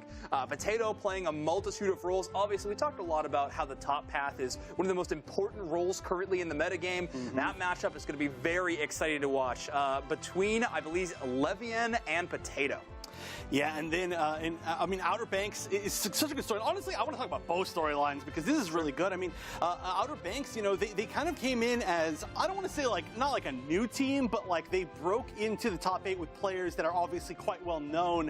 And so they're kind of like the wild card within this, right? Like, I'm not trying to say they're like, oh, who are these people, obviously. But it's so interesting to see these players like just kind of come into this, I want to say almost like pre-established top set of teams that we saw from last month. Yeah, a huge showcase of talent, obviously, but now they have one of their biggest challenges in front of them in Yala Bingo, who has been having a crazy good tournament today. We talked about it a little bit. They started from the losers bracket, so being able to dispatch multiple opponents up until this point, and they've carved a position within that top 3 guaranteed. So, gosh, I can't wait. This is going to be a very exciting matchup, one that I've been personally looking forward to the most, but yeah, we talked a lot about Yala Bingo last set, obviously, because we were casting them. I'm very excited to see Outer Banks again, too, because I think they are very capable of taking down a team like Yala Bingo. I mean, 60s was even giving them credit in that interview we saw, right? Yeah. They were talking about how strong they are, and there's a lot to talk about Outer Banks. One of my favorite things, though, is, I mean, Klaus and Kidtans historically have not been 2 players that have liked playing together or even liked cooperating with each other.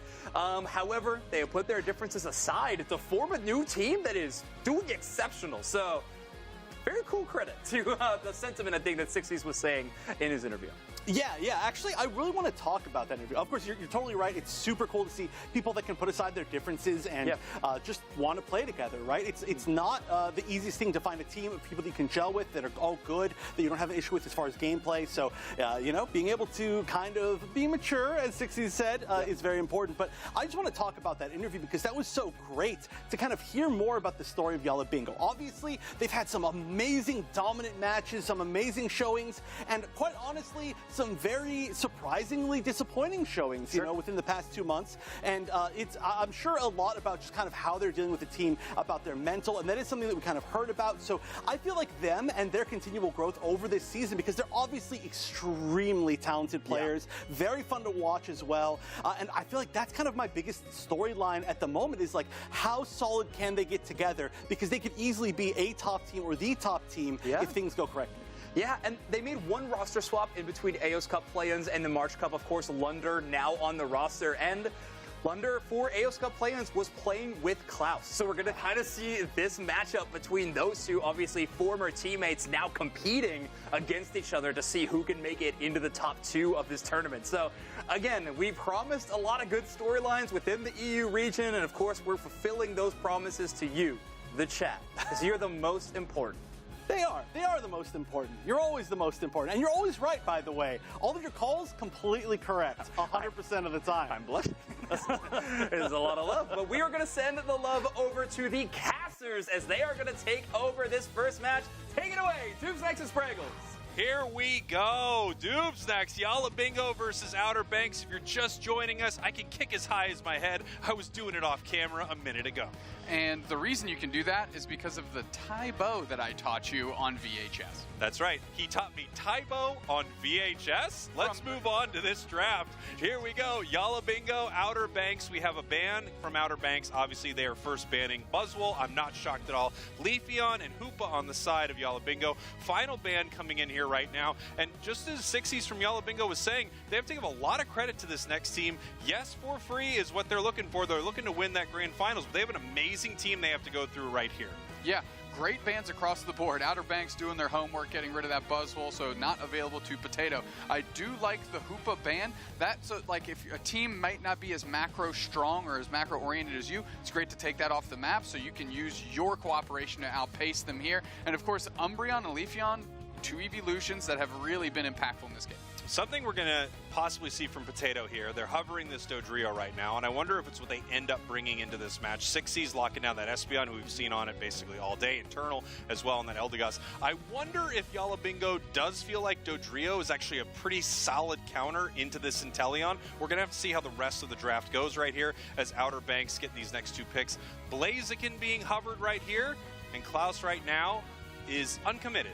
There's the Clefable switching out for Lynx. Yeah, maybe thinking, okay, Gravity into Dodrio. We know Potato likes to stay away from the Tri-Attack, but good Dodrio players and good engagement players know how to play around Gravity. They bait it out, wait for it to time out, and then they go for that big time engagement. So Potato hovered it before. They went right back to that. They saw the success earlier. They don't have Buzzwole. Let's lock that thing in. Yeah, it's going to be interesting to see how they want to play this Sylveon, I have to say, because I think both Sylveons do really well into a lot of this comp, but Mystical Fire plays around Dodrio pretty well. Like you said, they also have Clefable that could be playing around Dodrio with Gravity, but at the same time, maybe they don't even care about Gravity. Right. Like you said, you know what it is. It's this big space that Dodrio doesn't want to dash into. Maybe they just play a follow-me game, set up some huge moments for their Blaziken and their Inteleon. Yeah, another thing that you have to think about is Gravity or Follow Me doesn't really protect Kid Tans on the Inteleon, because if that's the target that Potato wants, that Clefable, if it's fighting near Kid Tans, that means all of those frontlining Pokemon are fighting without the Clefable Moonlight, and they've got a lot of firepower here to be able to deal with that. Yeah, here we go. Yala Bingo, Outer Banks. Of course, the winner of this is going to head to your grand finals to try to take down for free. If anyone in EU can do it, it's going to be one of these two teams. Looking great today. Outer Banks, I mean, they came close in a couple matches with for free, and then Yala Bingo has something to prove. Last month, they dispatched for free, send them to losers. Right. For free comes all the way back through that losers bracket to the grand finals, beats them in a bracket reset. Yala Bingo would love to change the narrative in EU right now.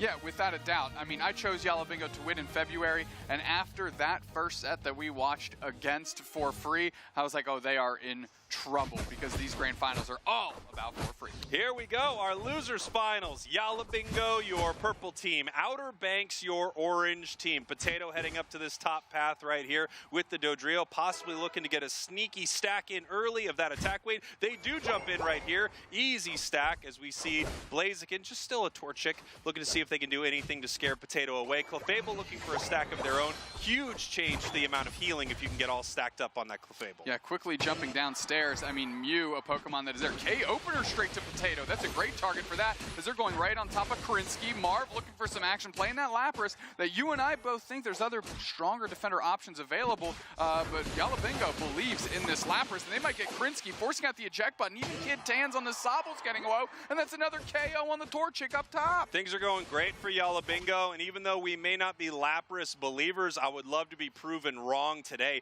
You can see this Sylveon jumping up to this top path here at level 5 already, but they're actually going to be peeling away. They may not make it here in time for this 850 birds. They're just baking it back. Yeah, and what's crazy is you have Sixies that's also on the Espeon, so, you know, it's two evolutions jumping into the top path. However, getting the better of that exchange so far has been Yala Bingo in terms of the KO numbers. Look at Tans right here, just relentless. Oh, that boosted.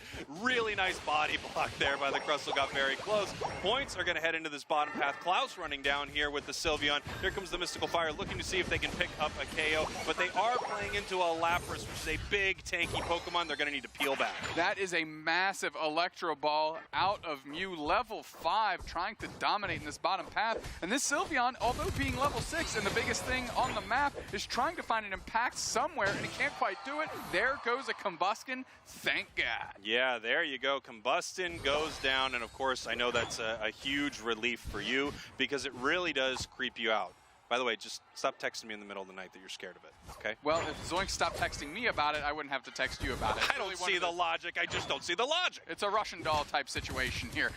Potato able to poach some of these wild Pokemon for themselves, and they are slowly getting big too. Silently, though, Lunder, I want to point them out, level 7 and only just glued to the bot path. Yeah, glued to this bottom path and out-leveling the opponent on the other side. Only level 5 here for this Drizzile, getting ready for their My Chemical Romance concert. They are still not an Inteleon. They're in their emo phase. They're in their emo phase, and that starts with the Cellgore to try to take up the 6 and immediately 6.5. They want to hit 7 in short order. Marv playing far forward. Krinsky hasn't really been able to space too well, but Lunder's been aggressive with this Mew wearing the ball cap. Boosted out, comes through. Kid Tans just barely makes it out, gets a berry for themselves. Yeah, they have really been putting the pressure there on that Inteleon, which is now finally an Inteleon. We have the Snipe Shot. We have the Fell Stinger. The Snipe Shot is firing out towards the side of Yala Bingo. Registeel already getting chipped up.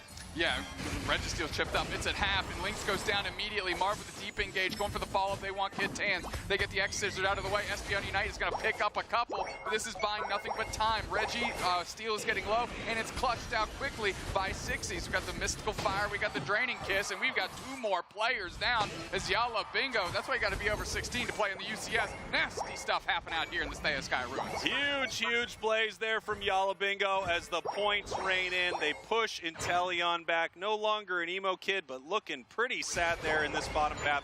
165-2. Potato stacking up here in this top path. They left him alone. He's got the 3 hats, and he's got a big-time Unite move ready for this next fight. Yeah, and Regieleki is going to be a decent one here. Only 2 points off of this goal zone for Yala Bingo, which means there has not been any stacks in for Outer Banks. Can they close this goal zone, though, to make this Regieleki the most impactful? Overheat by Levian doesn't even matter. They get KO'd quickly. That goal zone is gone. Small overdunk, but doesn't matter. They just want to open that up so that thing, Regieleki, can go to tier 2. Quickly dispatch those Potato. Here comes the Banks. Yeah, here we go. Pushing forward right here. You saw the gravity shutting down that Dodrio. Inteleon moving back up, firing a Snipe Shot, but deciding to reposition right here. Crustle still in the bottom path. Blaziken continuing to play a little Stardew Valley and farm up here in this top path as we get ready for a possible fight at Regieleki. Outer Banks is down on just about every metric right here. They'd love to steal this away if they could, but it's too little too late. Heads over to the side of Yala Bingo. Listen, Snipe Shot goes a long range, but doesn't travel 3 countries over, and that Kid Tans was nowhere near that Regieleki. We're looking for a little bit of push here, and we're looking to pivot a little bit. Potato's trying to get into some objective bat line. 4 players sitting on this goal zone, charging up an overheat, not going to hit the... Oh, but backdoor wave by Marv is going to split the squad up, quickly get 2 with the Psychic Solaire. Now we're pushing back through. There's 3 players showed up. They're getting surfed out of the way. Blaziken's down, and we are looking 3 players down immediately. Krinsky pulls up with the smoke, but they are way too late. They're looking like a little crawfish down in Nolan. You need to bring that down, and that goal zone gone. Everyone from Outer Banks going down except for the Crustle to join the Black Parade with Inteleon. 300-2 right now, Doobsnacks. Yala Bingo looking like a team possessed with only 1 goal right now. Make it back to those grand finals and prove that they're the best in EU. Well, Outer Banks' legs looking a little wobbly, but they haven't been knocked out of this tournament yet. They need to compose themselves, get in their corner, spit in that bucket, get a sip of water, and see what they can do here on this Reg Ice. They've got the visible advantage. Let's use it. We rubble rouse, and we're on top of Lunder. They're going to take the Reg Ice, and Yala Bingo going to defend this goal zone. Yala Bingo getting ready for a fight here. Nice big Snipe Shot onto that Eldegoss stuck inside the Rock Tomb right here. Dodrio looking for an opportunity coming on down, and so is the Lapras with a big-time Unite move. There you see the gravity. Lapras moving in right here as they continue to push this fight forward. Nice big Electro Ball picks up 1. Dodrio down, Espeon down, as we now see Blaziken pushing towards this goal zone. The Ice Beam freezes them. The question is, will they continue this push or will they run? Trying to bait in Levian is Marv. They are successful. Now they're caught in the deep waters. Can they get a KO though? Inteleon Unite is out. You can see everybody that's on their radar. They're going to try and chip up some damage. Overheat doesn't hit anything at all, but Klaus uses their Unite move to try and dance themselves out of danger. Mystical Fires are raining in, but Lunder tracks them down. And now Yala Bingo has a goal zone still standing. It's still 300-2, and Outer Banks leaves empty-handed. Yeah, really interesting fight there. Outer Banks at least able to get that objective, and it looks like they had some signs of life right there. But again, this is 300-2 right here. We got a little over a minute until Rayquaza, and one of these 2 teams desperately needs it as we start chipping up this Regieleki big-time X-Scissor, having to use the eject button to get back. Solar Beam hits 4 right there. Yeah, Mew Unite is out. overheat hits Marv. Marv's still at half HP. They can push forward if they want, but most importantly, Outer Banks spaced out. Have they done enough damage to this Regieleki? No. Are they looking for a fight? Maybe. Marv behind the Rock Tomb. They get KO'd quickly as the rest of Yala Bingo is forced to retreat. Potato goes for an engagement on Klaus, but can't quite get there. Levian is working on Regieleki this entire time. Lunder's going to try and secure it with Solar Beam, and they do! Man, this Mew is just incredible on the side of Yala Bingo. Not a lot of teams playing it lately, but the ones that do just look absolutely insane. One of the highest skill Pokemon in the game with some great reward for it. Regieleki pushing right here, and you can see Yala Bingo having to decide how they want to handle this. I don't think this is going to be a Zapdos situation, making that goal zone defenseless. Outer Banks going to be able to, sew this up right here, as you see Yala Bingo taking care of that Regi in the bottom path. They're going to have this Regirock buff heading into this next fight as long as they're able to do enough damage to it. This Yala Bingo team is gargantuan. There's no way they don't take this Regirock off the map, buying a little time. So they have that shield as long as they can into the Ray fight. Yeah, here we go. Getting ready for Rayquaza right here. Obviously, Yala Bingo is in the power position. They really don't need to do anything right here, but just sit back and let that clock count down. So we're going to see how Outer Banks wants to deal with this fight. Both Tier 1 goal zones up do give Outer Banks a goal zone, that they can score on and get a ton of points. But even if they both put in some hundo burgers, they are still behind right here. This is really a Rayquaza situation. The question is, when are they going to make this fight happen? 30 seconds are already gone here. 1 minute 30 left on the clock, and no one is making a play. Lapras moving on in here, actually. Yeah, Kid Tam's low on HP. Let's see if they can get his backline. Marv is on top of them. Krinsky closes the gap and gets swirled up by Rayquaza, letting Marv actually get out. They fire up their Unite move. They're going in for a big Cypher Surf. They pop them up. They stun them up. Cyclic Solaire catches a couple. Are they going to be able to pivot back the other way? They're into the deep waters here, and Espeon is down. Sixties is down. They're looking to pivot, and finally the Blaziken gets sorted out. Kick Tam's in the backline for the Mew Unite by Lunder. Is going to take care of them with the Electro Ball. Carriage Streak of 2 from Lunder. How many times have we said that already today? We're moving back and we're looking for the next target. Klaus is sitting in the middle. Lynx and Krinsky pulling up as well. Lunder not going to get spaced out by the Rock Tomb, but they're going for it. Rayquaza's at half now. They're ripping this thing. Marvel's going to have to space them out. They're going to have to get on top of Rayquaza. Big Solar Beam lines up, but it's early. They're going for damage. They're going for the bodies. They get another one to get the crowd. 2 players down. Lynx is going to go down, and it's taken by Yala Bingo anyway. Yala Bingo takes the Rayquaza, and that whole time it was just Solar Beam after Solar Beam lining up the entirety of Outer Banks and taking them down 300-2, and now even more points are rolling in for Yala Bingo. Dominant performance here in game number 1 as they are going to take this first match. 602-2. Quick math, that's 600 points, and that is our threshold for an absolute dumpstering out here in the Thea Sky Ruins, as now we're just racking up those damage numbers. Yala Bingo making a statement. That's right, ladies and gentlemen. We just hit the dumpster threshold live on broadcast. 600 points. That's the official dumpster threshold. As we all know, Yala Bingo exceeding that right here. 8-12-2. What a match here, Dupes. Next, let's throw it on over to Zoinks and Wonder Chef to break this thing down.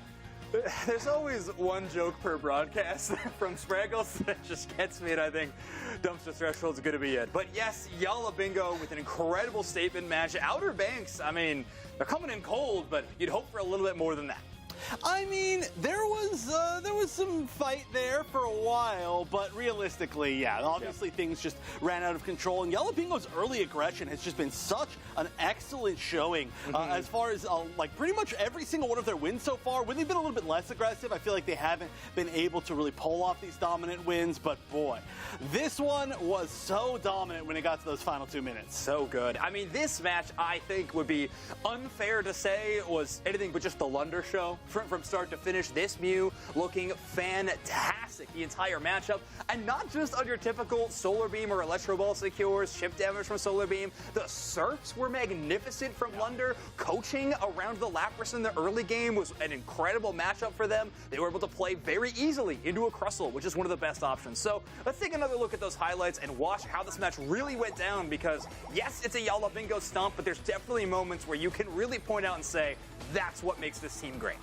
Yeah, and we talked about it before. You talked about it before specifically. We don't see that many Mews anymore, and I really do want to highlight that because Lunder was just an unbelievable part of this. But we don't see many Mews anymore because Mew is honestly really, really hard. It is a difficult Pokemon to play. Like, anybody can just throw out Solar Beams. I could throw out Solar Beams, but to really use every single tool in this Pokemon's kit and make it worthwhile, make it worth the spot in such a difficult draft situation, you have to be a specialist. Yeah, that last moment we just saw was one of my favorites to kind of debut what is great about Yala Bingo's comp. We see the Lapras big value with the Unite move from the one side, and then immediately after, it doesn't end there, right? Lunder lines up another perfect surf as well, so maybe we'll get a chance to look at that a little bit later, but Regieleki taken down, and yes, this Rayquaza is still on the map with 300-2. You could lose this Rayquaza and still be in an okay situation with how low the HP bars were on Outer Banks. This is a Yala Bingo secure and a victory. So, our player of the game will in fact be Lundaroo. Game choosing correctly here with 147,000 damage on this Mew.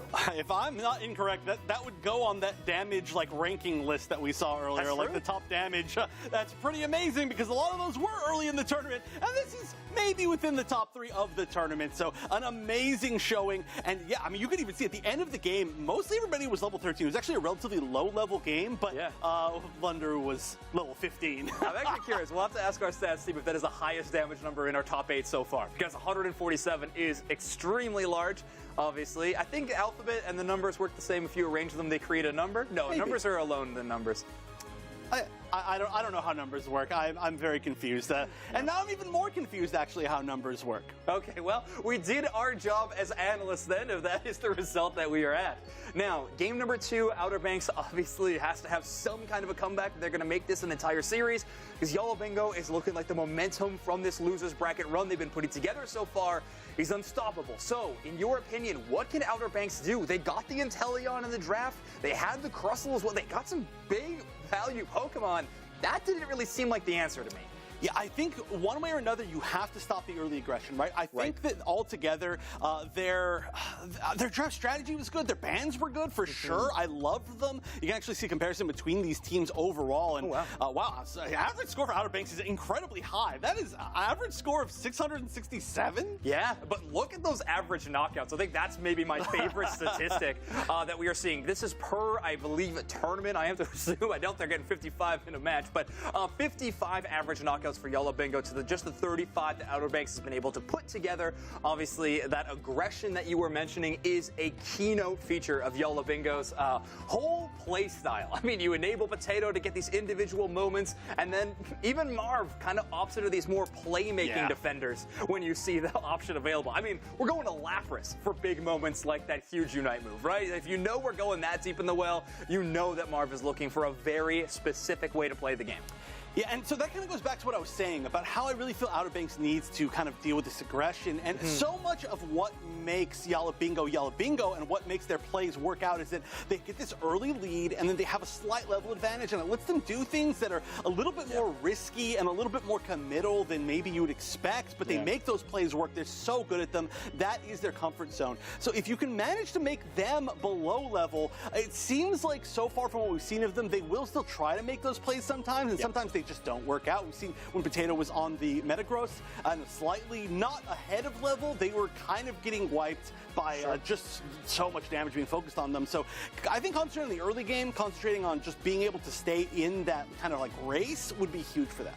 It's honestly the case with so many of our compositions. Early game, so important. But we're headed to an early game of our game number 2. So Spraggles, Snacks, please take us away. Here we go. Game number 2. Outer Banks, your purple team. Yala Bingo, your orange team. And I guess the real question you're here for Outer Banks is, how are they going to deal with Yala Bingo? Obviously, they have to get rid of some of these power Pokemon on their side. Do we see a counter pick of the Mew? Do they ban it outright? What's going to happen? It's a great position that Yala Bingo has put Outer Banks in, because when you're banning a Mew or choosing a Mew and you're not playing Mew to the level that Lunder is, you've just handcuffed yourself. And I think that's an amazing question that Yala Bingo is forcing Outer Banks to answer here. Here we go. The Mew is banned. Obviously, Yala Bingo with the second pick here. They had to ban the Buzzwole because they know Outer Banks is going to snatch that up. First pick, Kid Tans on the Inteleon once again. Obviously, when he's not completely shut down, he's dominating on this thing, but Yala Bingo seemed to have an answer for it there in game number 1. Potato and Marv possibly bringing out the Dodrio once again. As a first pick, no. Once again, they love this Eldegoss. Internal has played almost exclusively Eldegoss that we've watched them on broadcast. And Marv, if Umbreon is there, Marv is taking Umbreon. Crustle removed from the equation makes it an easy gambit for them. And Internal on this Eldegoss should not be a surprise at this point. Krinsky, we saw them last month play some great tree games. Yeah, Trevenant, by the way, is just so amazing right now, especially given that we have its other moveset completely buffed. And even though Woodhammer got a slight nerf, it's still really strong. Outer Banks deciding to play with Lucario here in this top path. Yala Bingo hovering a couple Pokemon right here. And the question is, can Lucario really keep up with some of the newer Pokemon that have been added since year one, basically, when Lucario was the top path Pokemon? Potato coming back with Dodrio. Well, that's two picks in a row that Outer Banks is going to have to try and deal with this Dodrio. And we're going to see what direction they elect to take. Klaus quickly hovering Zoroark and Comfy, baby. We are going to work in the back line as Klaus and Lynx. And what does Sixies have to pick here to balance this sheet out? I think Sixies loves Espeon. I don't think that's going to change, and it's actually great into Pokemon that love to dive into you with that Unite move. We're going to see what's going to happen now that we have the Speedster Comfey combo. You know, you see it on a few different Pokemon. You can see it on Zoroark, you can see it on Dodrio. Of course, if you're playing the ladder, you're seeing it on Zacian and Miraidon and things like that. Comfey, just the thing that accelerates something that's incredible to a complete another level. So we're going to have to see if Outer Banks is able to make that happen with their Zoroark. Yeah, Yala Bingo, however, just incidentally having great ways to trap Klaus on that Zoroark. You've got the mean look Umbreon that can do it there. You mentioned the Sixies Unite move with the Psychic Solaire that kind of traps everybody in that orb. And of course, Lunder, if they do elect to go Icicle Spear, can track this Zoroark across the map. Yeah, which would be great. It also has, you know, a curse item on there. We actually have a few curse items on the side of Yala Bingo, which is really nice for that Comfey healing. Comfey also providing shields. It does a lot. It does a lot of crazy things, and at the same time, it is sitting like a little collar around a Pokemon, so you're not able to KO it. Really making sure that these speedsters can last a long time. But if they are able to shut it down, it's kind of a 2-for-1, right? You pick up 2 KOs on the enemy team, and the fight, you know, it swings entirely. Yeah, I mean, literally the BOGO deal, right? Just carry it around an accessory that seems to do it all for you and facilitate these Pokemon like Zoroark. Even with Dodrio, we've seen the collar on them. But let's just see how it works out, because we are about to go to game 2 between Outer Banks, Yala Bingo. That's right. Outer Banks, your purple team. Yala Bingo, your orange team. 1 game away from heading back up to these grand finals that they were in last month on the other side, at the winner's side. And now they're going to be possibly facing off against For Free if they can take down Outer Banks here.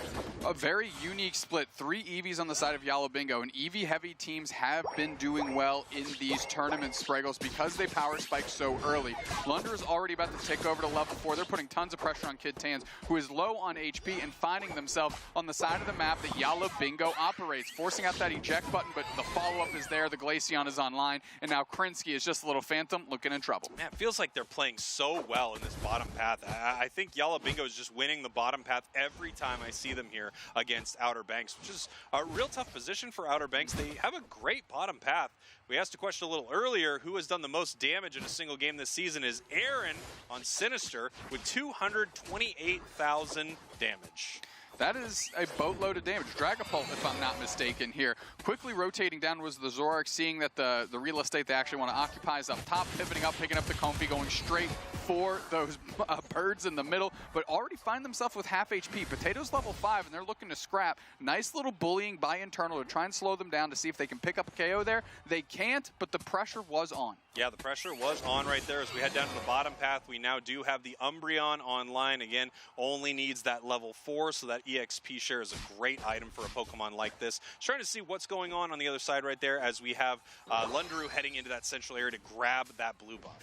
They're able to grab the blue buff while still kind of insulating your goal zone from getting ran at and scored on is terrific, terrific play by Lunder and Glaceon to make sure that they're getting what they need but can insulate this goal zone. Marv playing super far forward, maybe looking for an opportunity as Zoroark is just in the wings. Yeah, Zoroark just getting ready here for this fight at 8 minutes, seeing if possibly they can dive into one of these EVs. Possibly they can get some of this experience right here, but maybe it doesn't look like the best fight. They actually turn it around. Look for the Umbreon right there as the icicles fly in, and they're going to be able to score.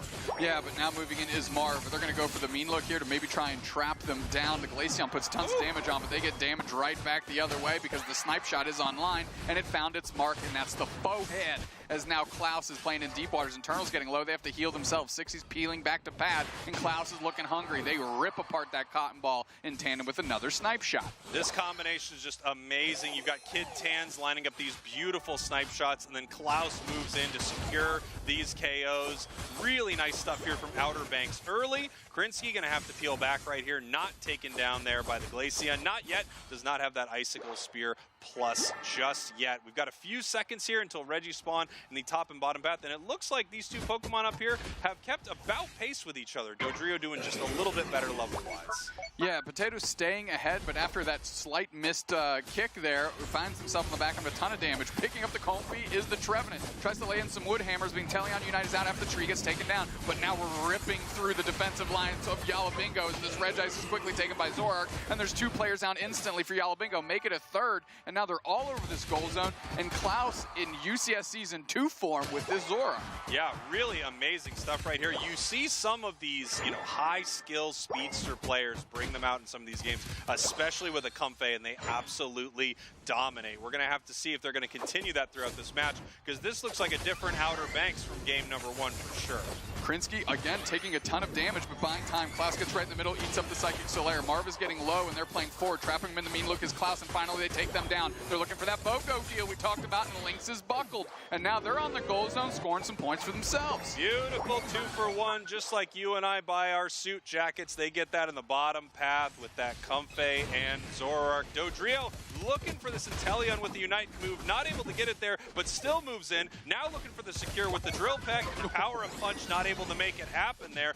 Great plays by Potato. Now they're a couple levels ahead as well.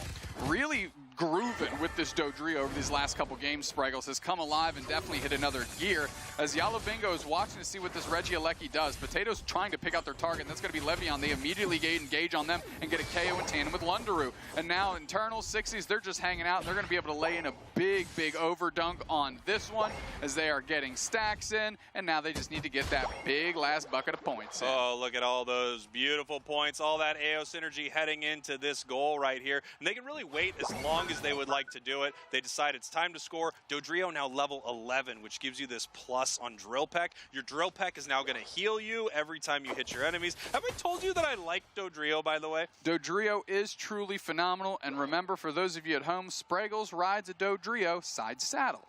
Have to ride it side saddle. Can't fit my legs over the whole big old saddle right there. I'm still too tiny, but I'll get there.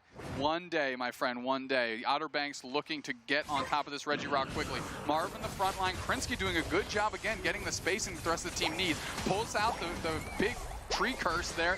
Unite move on top of a couple players, 2 specifically trying to pivot back. Klaus is looking to engage. Regirock's at half. Psychic Solaire is going to try and pick up some of the players for Outer Banks, but it doesn't matter because left alone, Klaus is going to take that thing every single time. However, they paid for their insolence. 4 players down quickly like that. Now Yala Bingo running straight at them. Yeah, I mean, Outer Banks right there, and Yala Bingo had 2 different strategies. Yala Bingo was KO Outer Banks. Outer Banks was take the objective. Now the question is, how is that going to look as we head towards the end of the match? We got that Rayquaza power-up punch not able to land right there. I think canceled by that jump pad, unfortunately. Now Lucario is just in such a tough spot. Just a sad moment for Lucario. I'm sure they were just really excited to land a nice big power-up punch into the bird. I mean, Lucario sprung off the diving board, hoping to hit just that perfect gainer, and instead smacked belly flop into the rest of the water called Yala Bingo. Now they're going to take Regieleki. This score line is getting out of control. 180 points separating these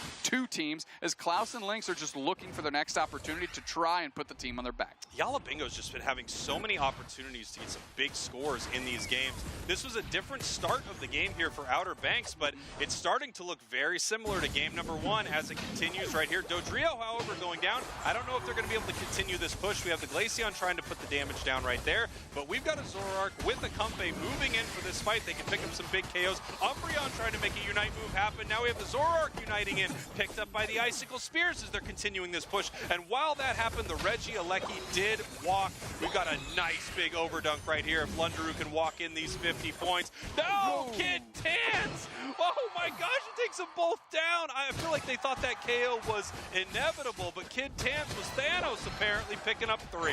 That was a great defensive move by Kid Tans, putting themselves at level 14 now. Biggest thing going as quickly Potato tries to get more points in, but they are cut off, they are tenderized, and they are cooked by that Tree's Woodhammer. Yeah, I'm not sure. I wonder the play there from Dodrio. Obviously, that can help you charge your Unite move by getting KO'd right there, and it could by scoring. If their Unite charge is very low, I really like the idea of, you know, sacrificing yourself for that little score and KO in the top path. We'll have to see if it was worth it. Regirock being taken down right now by Outer Banks. Easy secure for them. 2:12 on the clock, which means Rayquaza is here in about 10 seconds. Yala Bingo way up once again. Both tier 1 goal zones up again, just like our last match. However, we've got the Regirock buff on the side here of Outer Banks, so we're going to have to see how Yala Bingo and Outer Banks wants to handle this. We can see the Icicle Spears just being charged up on the Rayquaza there by Glaceon. Outer Banks, of course, needs to make a play, but they've been having some great fights so far. Yeah, Kid Tan's moving around, trying to snipe shot and suss out where Yala Bingo is. Marv looking to play forward and see if they can isolate somebody that isn't Krinsky. Tons of Icicle Spears coming in. They can't quite get the mean look down on them, so Krinsky's going to be able to reset. 60's pivoting towards Cloud. That's the target they want. Forcing out the Comfy Unite. They're fighting in the weeds. Now we're moving through. Talion Unite with Dodrio right on top of them. Rayquaza gets ripped, and 60's takes it for Yala Bingo in an absolute flurry here. 4 players down, make it 5 players down in Outer Banks. Listen, I know Pokemon get KO'd, but we just watched some man's laughter happen on the Thea Sky Ruins. Yala Bingo, dominant performance twice in a row. Incredible stuff there from Yala Bingo. I think we did reach the dumpster threshold. That's a 600-point difference twice in a row. Yala Bingo takes game number 2. Looked pretty amazing. They were way ahead. Obviously, Outer Banks needed to try to make a play. They went in for a big fight, but they were not able to take down Yala Bingo, not able to take Rayquaza, not able to do anything about this team. It's going to be heading back to the grand finals momentarily. 2 things. Number 1, another thing we didn't mention that's really good against Zoroark is Cotton Spore, a pivot that Internal made, not playing the Cotton Guard, but going with the Spore. The second thing I want to mention is if you're looking for a dump truck, Spraggles and Snacks Automotive, we've got you covered. Yeah, we really do have a lot of great deals, and I hate to make this, entire broadcast about our new business, but I actually don't. I mean, just come on down and really help us out. We wouldn't have to say it if everybody showed up, you know what I mean? That's the thing I hate about having a business. If everybody just supported it, I wouldn't have to talk about it. I feel you. And yet we get on camera every single day anyways. Now Kid Tan's flexing a little bit. They've been level 15 for 12 minutes themselves, but it just didn't matter here. What a showdown. Yala Bingo 2-0 and in true dominant games. Yeah, those looked amazing for Yala Bingo. This is the Yala Bingo that we saw last month cruise to the grand finals through the winner's side. I want to throw this thing back on over to Zoinks and Wonder Chef to break down all the action. Gentlemen, take it away. Fantastic set between these 2 teams, Outer Banks and Yala Bingo. But Yala Bingo, I mean, they looked untouchable in that set. Yeah, that was such an incredibly strong set from, honestly, Yala Bingo in general was just looking amazing, but Outer Banks was looking to kind of fight back, and then things just completely disappeared. I mean, there were a lot of back and forth for a game that ended up with a 1,000-point difference. That is 4 digits. It makes the numbers in the game look weird. It does. It does. And I mean, let's face it, Outer Banks kind of saw the writing on the wall after that final team fight. Their last win condition goes away. Yala Bingo able to run it up, and they walk away with that huge win. A fantastic showing from them. Game 1 and Game 2. Game 1 definitely felt a little more competitive at that moment, but they were both Yala Bingo. I actually think there's an argument for the opposite direction there. I feel like there were, as far as strength of teams going into the final fights, I feel like this one was maybe more competitive. That could be a hot take. That could be completely wrong. But I mean, there were a lot of really high levels on both sides. A lot of really big threats. It's just they just destroyed it, and they scored another 500 points on top of what they already had. It's just how it went down. Yeah, I mean, we got to see so many moments like this from Outer Banks. The Inteleon from Kid Tans looked fantastic. Yes. Zoroark Comfey, I think early game actually was a huge sign of life from Outer Banks. We definitely saw some validity to that composition in particular, some big chances, but as the game dragged on, it felt like Lunder and Sixties, the two kind of weaker Pokemon to that dive option, found their way around that dive, able to counter it well, avoid that damage, and then of course the counter punch from the Evolutions. We all know how much that can hurt. They played it off super well. Yeah, again, that's why I feel like Outer Banks really put up a good fight for a game. Again, that was a 1,000-point difference. Sure. Where, the early game was looking great with that combination we were just talking about, and then the late game was looking so good with the Inteleon hitting 15 for the final fight, which is just ridiculous, doing so much damage we saw earlier. But exactly like you said, I actually feel like a lot of the reason why Yala Bingo won was the draft was so good, it was so smart, and they had great counters to the dive, which just turned the team into a one-sided 5v3 fight. You can see right here the level 15 that I was just talking about, but yeah. A great call out there too. Inteleon, the best secure that they had an option. Dodrio targets them immediately and gets that stun. Shuts down that snipe shot opportunity. But our player of the game is going to be Sixties on the Espeon, dealing out 92,000 damage. One of their higher score lines that we have seen so far in the tournament from them. 182 score as well and 9 knockouts. This stored power Espeon, I mean, if you weren't ready for it in this tournament, you best get ready because this Pokemon is everywhere. Yeah, and to be able to get one of your highest damage stat lines that you've had in this tournament against potentially the scariest dive that you've fought in this tournament is very impressive. Yeah, it's true. It is an incredible, incredible showing from Sixties, but there's actually a few players I really wanted to talk about, and for that, I gotta go over to the fancy TV we have here at the studio, so I'm gonna just bear with me. This is a long walk. It's a couple of miles, as Spraggles and Doob Snack said. We are going to be taking a look at a moment from game number 1, actually. This is right after the Reggie-Alecki fight.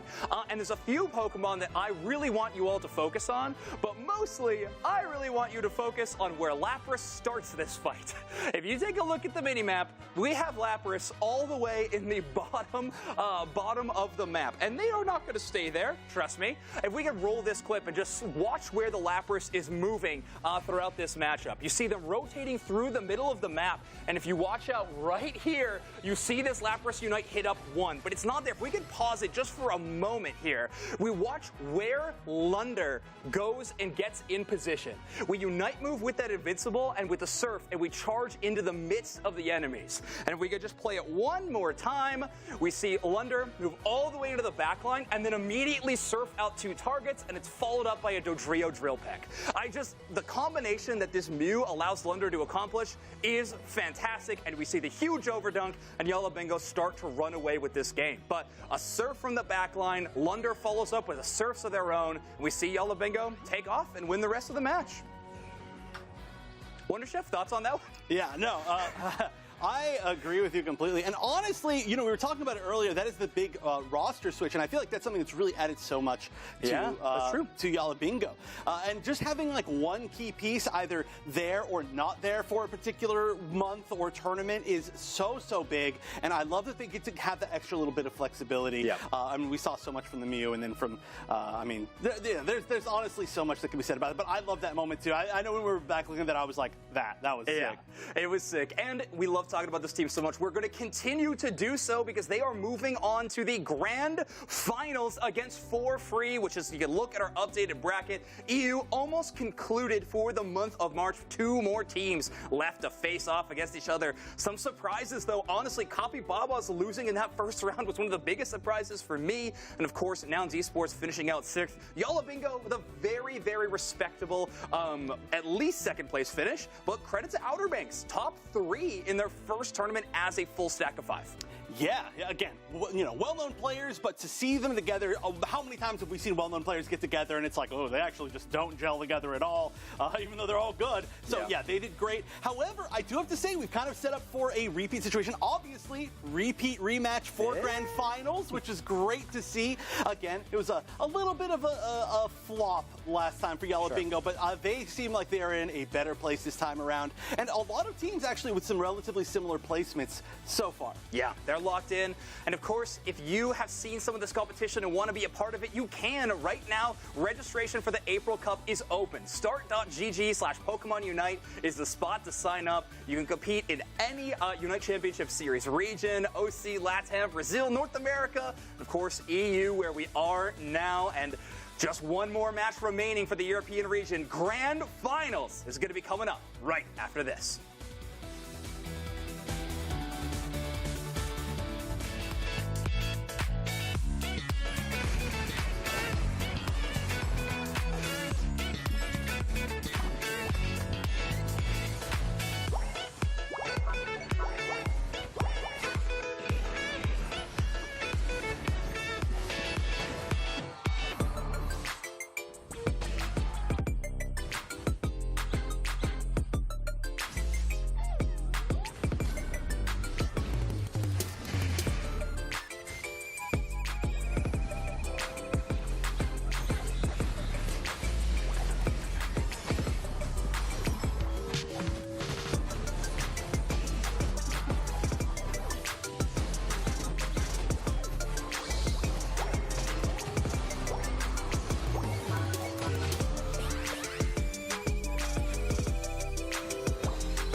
Time for grand finals here at the UNITE Championship Series March Cup for Europe, and it is a repeat of our February finals. Oh man, and I believe I'm so excited for this tournament. I was trying to remember if they played already in today's bracket. I think that's happened, but either way, we're going to have 4-3 versus Yala Bingo. Obviously, that's impossible because Yala Bingo starting in the losers bracket, making it all the way to the grand finals on an incredible losers bracket run.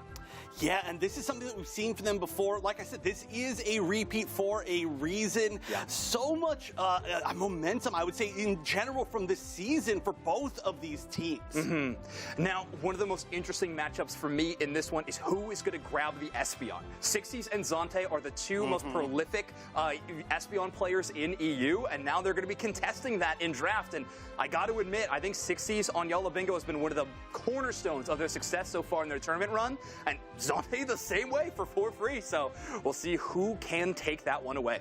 Yeah, we even saw that in the last game, but here we go. 4-3, our reigning European champions, and of course qualified for the AOS Cup coming up in just a few weeks. My goodness, that's close. Zervis, Chelvin, Sorey, Zante, and Gotlu. This has been probably my favorite European team to watch so far this season. They go to so many different comps. They're so good at all of them, and they play really fun styles. Yeah, Yala Bingo brings their own shakeup on things. 4-3's got their own play style. Seeing those two clash again and again is going to be awesome. I think we're setting up for a very fun season-long storyline between these two rosters because they are carving out a spot for themselves on the top of the podium. So excited to see who comes out on top between these two squads. For Free, Yala Bingo, one with that loser's bracket momentum. For Free looking untouchable from the winner side. So a lot of stuff leading up to this matchup. But just a little while ago, Wonder Chef, you and I had the opportunity to talk to the coach of For Free, Junkie, and we had that pre-recorded. So I think we're going to throw to that. We take a look at what Junkie had to say.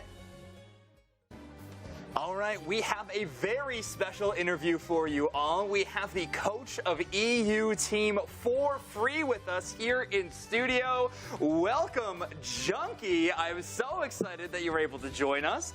Junkie, obviously, you are the coach of this team I just mentioned, For Free in the European region. And I have to ask, Junkie, you were one of the first people in the community to really commit to the idea of being a coach in Pokemon Unite. So I gotta ask, what is the biggest thing that a coach brings to a team in Pokemon Unite? What's the most important part of your role? I would say there's a difference between what a coach brings and what I bring. You know what I'm saying? Gotta hype myself a little bit up there. But I would say in Unite, because the scene's still developing, there's coaches that do more management things and aren't so involved in game stuff. But as for my role, I really focus on communication with the team, in-game shot calling structure, setting up kind of best practice routines for the team, working with each player individually on individual goals, team goals, everything like that. And I would say that just kind of stems from my esports background and also being a competitive player in Unite, so I can kind of speak to things a bit more in depth versus someone that maybe is coming in with a coach without that kind of background. Yeah, that's honestly, it's so cool. Like, again, there's not really anybody else who does kind of the same thing as you. So I have to ask, you know, we've seen a lot of teams, like any competitive game, especially any team game, where a lot of times like the mental like fatigue or sometimes there'll be tilt on players or a team. And we've seen some teams, you know, implode maybe a little bit. But you're very well known for being able to keep teams very strong as far as the mental game goes. So I'm going to ask you kind of a reverse question. What is the biggest thing to avoid that you've seen so far for teams or for players to make sure that they don't kind of spiral out of control? That's a really good question. Wonder Chef might be, you know, making a reference to LG. I coached them during Worlds, you know, and they also had some internal issues, which is kind of why I was brought in as one of the main parts besides working on communication with them. And I think some of the biggest things that any team could kind of implement is realizing that you're all working together to solve problems and that you shouldn't be personalizing those problems. For example, if you have a support player that's struggling with getting vision or getting caught out or things like that, instead of attacking the person, the team as a whole should be trying to attack the problem. What can you do to shot call for the team that maybe helps them get into a better routine of who should be checking for vision, getting a communication structure in where the support player knows, like, hey, 30 seconds before objective, I need this person checking this thing, so I know I can step up and play around my carry. And I think just like trying to remove your ego from it as much as possible and really just trying to be very problem resolving oriented and just set aside personal stuff is the best way to really, I think, get through problems together as a team. Yeah, that makes a ton of sense. And Junkie, you've now worked with a few teams that you've already mentioned, currently working with For Free, and the results are already there. You were able to win the AOS Cup play-ins with this roster. But I gotta ask, is this your favorite roster to coach so far? And, you know, is the sky the limit? How far do you think this team can go?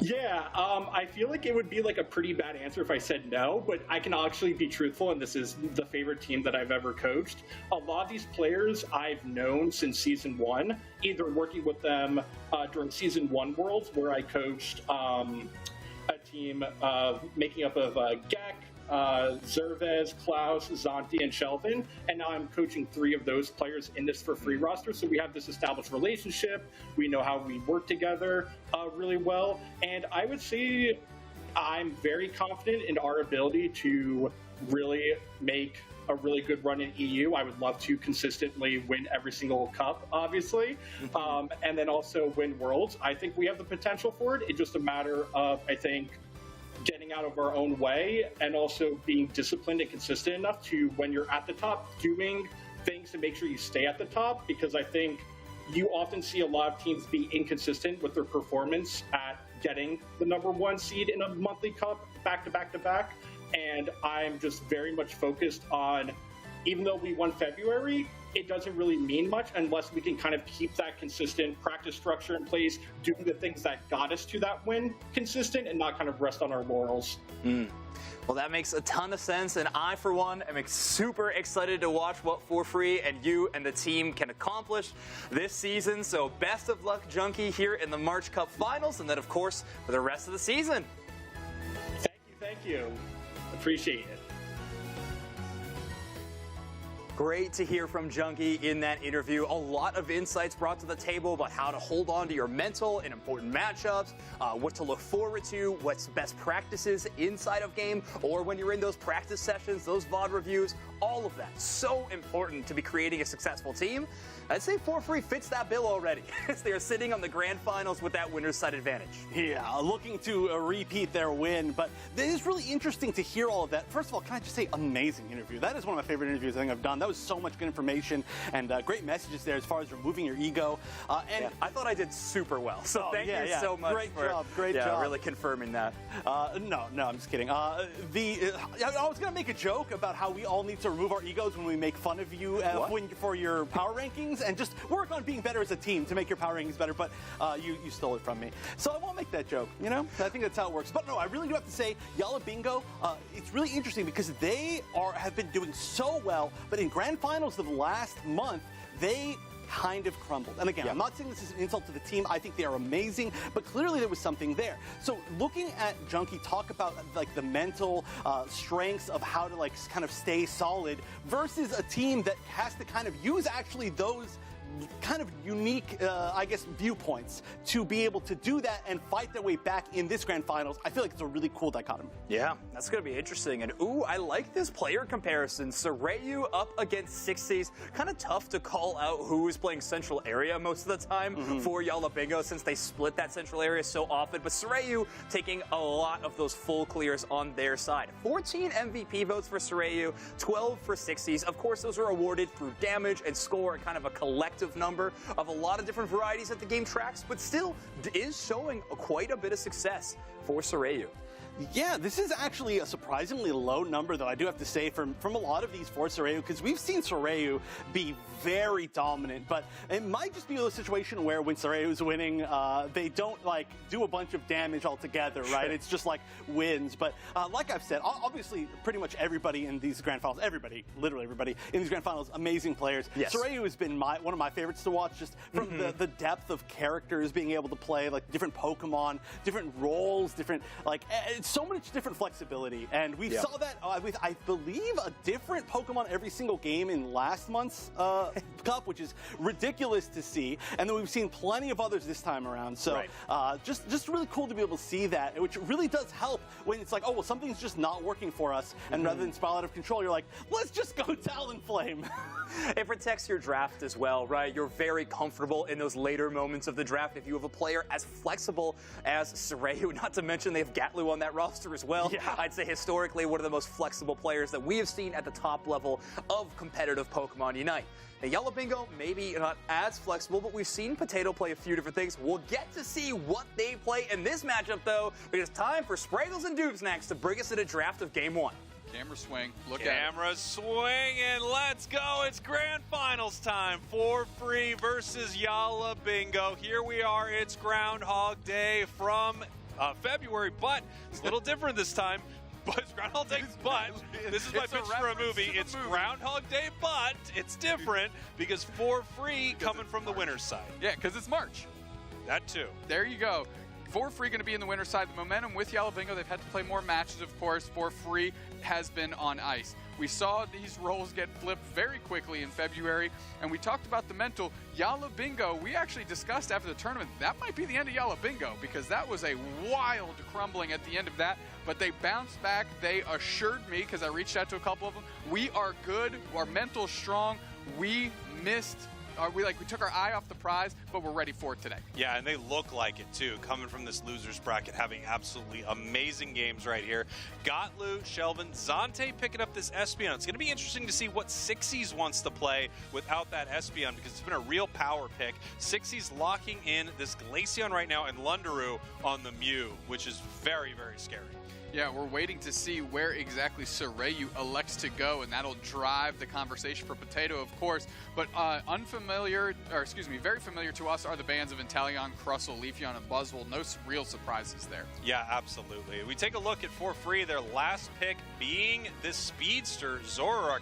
Zoroark notoriously is pretty great into Mew and great into Glaceon as well. These are Pokemon that can get away from a lot of enemy players, but the amount of distance you can clear with a Pokemon like Zoroark is going to be really tough for these two. Now we're going to have to see how much damage this Dodrio is going to be able to do in such a tanky squad on the side of For Free. They've got the Blastoise, they've got the Slowbro with a perfect Unite move for Dodrio. It does look like to me right now For Free got the better of this draft, but Yala Bingo with a ton of power picks. Yeah, it's going to have to be Sixies on the Shred, maybe with Icicle Spear, of course. Internals resets are going to have to be great with Potato to get them out of jail For Free. But Zervis on this Eldegoss, one of the best Eldegosses on the planet, one of the only players that can eclipse, sometimes even Clefables and Blissey with their healing, but from the Eldegoss specifically. And that is a huge boon for Free, because anytime they can play the Goss, they'll play in the Goss. Yeah, I mean, and look, Internal not able to pick that Pokemon up. We've seen it a lot today so far.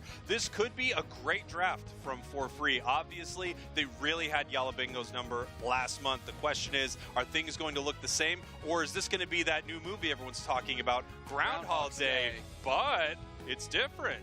Which is cool, because it's March. And Spriggles came up with it, which means it's just that much better, buddy. Let's get into game grand finals, baby. Thank you so much, Doomsex. I love that you always support what I'm all about here as we head into game number 1 of your grand finals. For Free, your purple team. Yala Bingo, your orange team. For Free coming from the winner's side, which means they only need to win 2 games to shut down Yala Bingo. Yala Bingo would need to bracket reset, beat For Free 2 games in a row, and then do it again. Last month, they had many opportunities to make that happen, and they couldn't quite get it done. We'll see if they can today.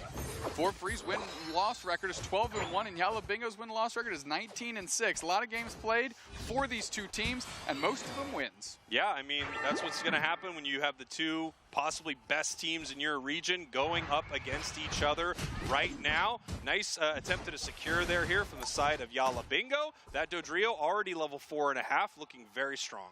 Yeah, Zervis actually on the Goss floor picking up the red buff to try and keep Yala Bingo down by slowing them down, something that Eldegoss already does, but with that red buff, pushes it over the edge. We can see here moving down to get a little bit of this farm here on the bottom path as we have Soreyu head up to the top path right here. 3 for the side of Yala Bingo, 3 for the side of For Free, and a fight could break out here.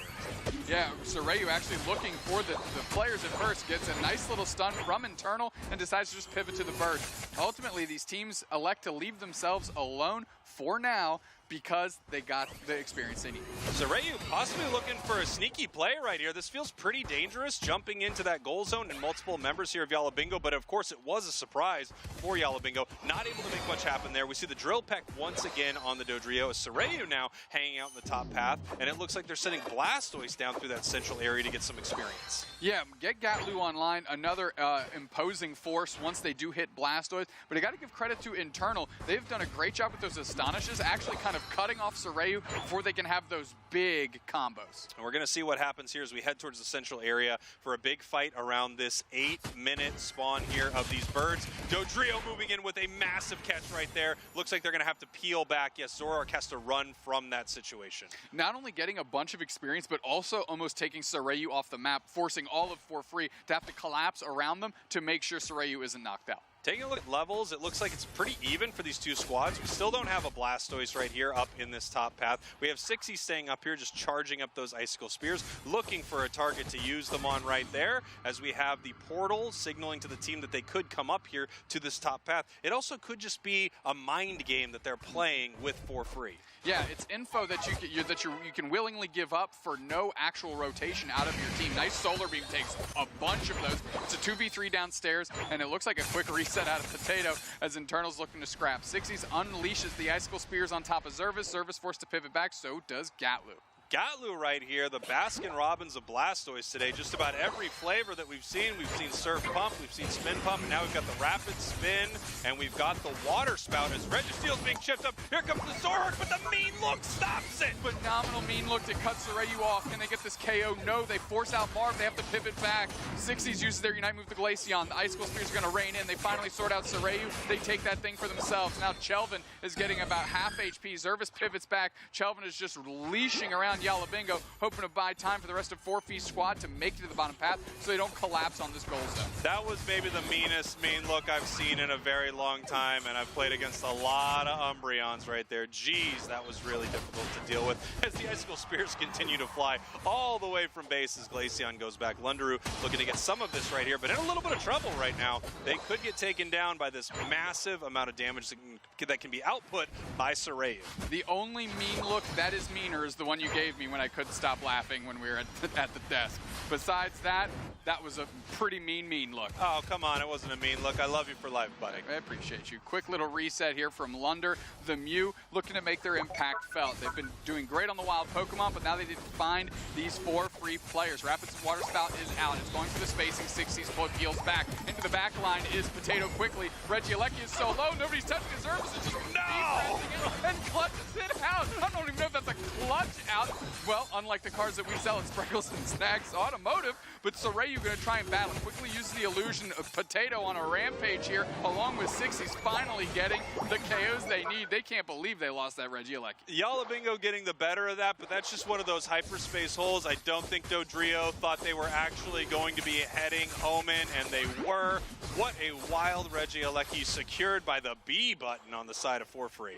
I cannot believe Sorayu, just an imposing force at the start, is level 9. We have 3 level 10 pluses on Yala Bingo. Really rallied back, specifically at the basement Reggie fight, and have kind of taken over this game.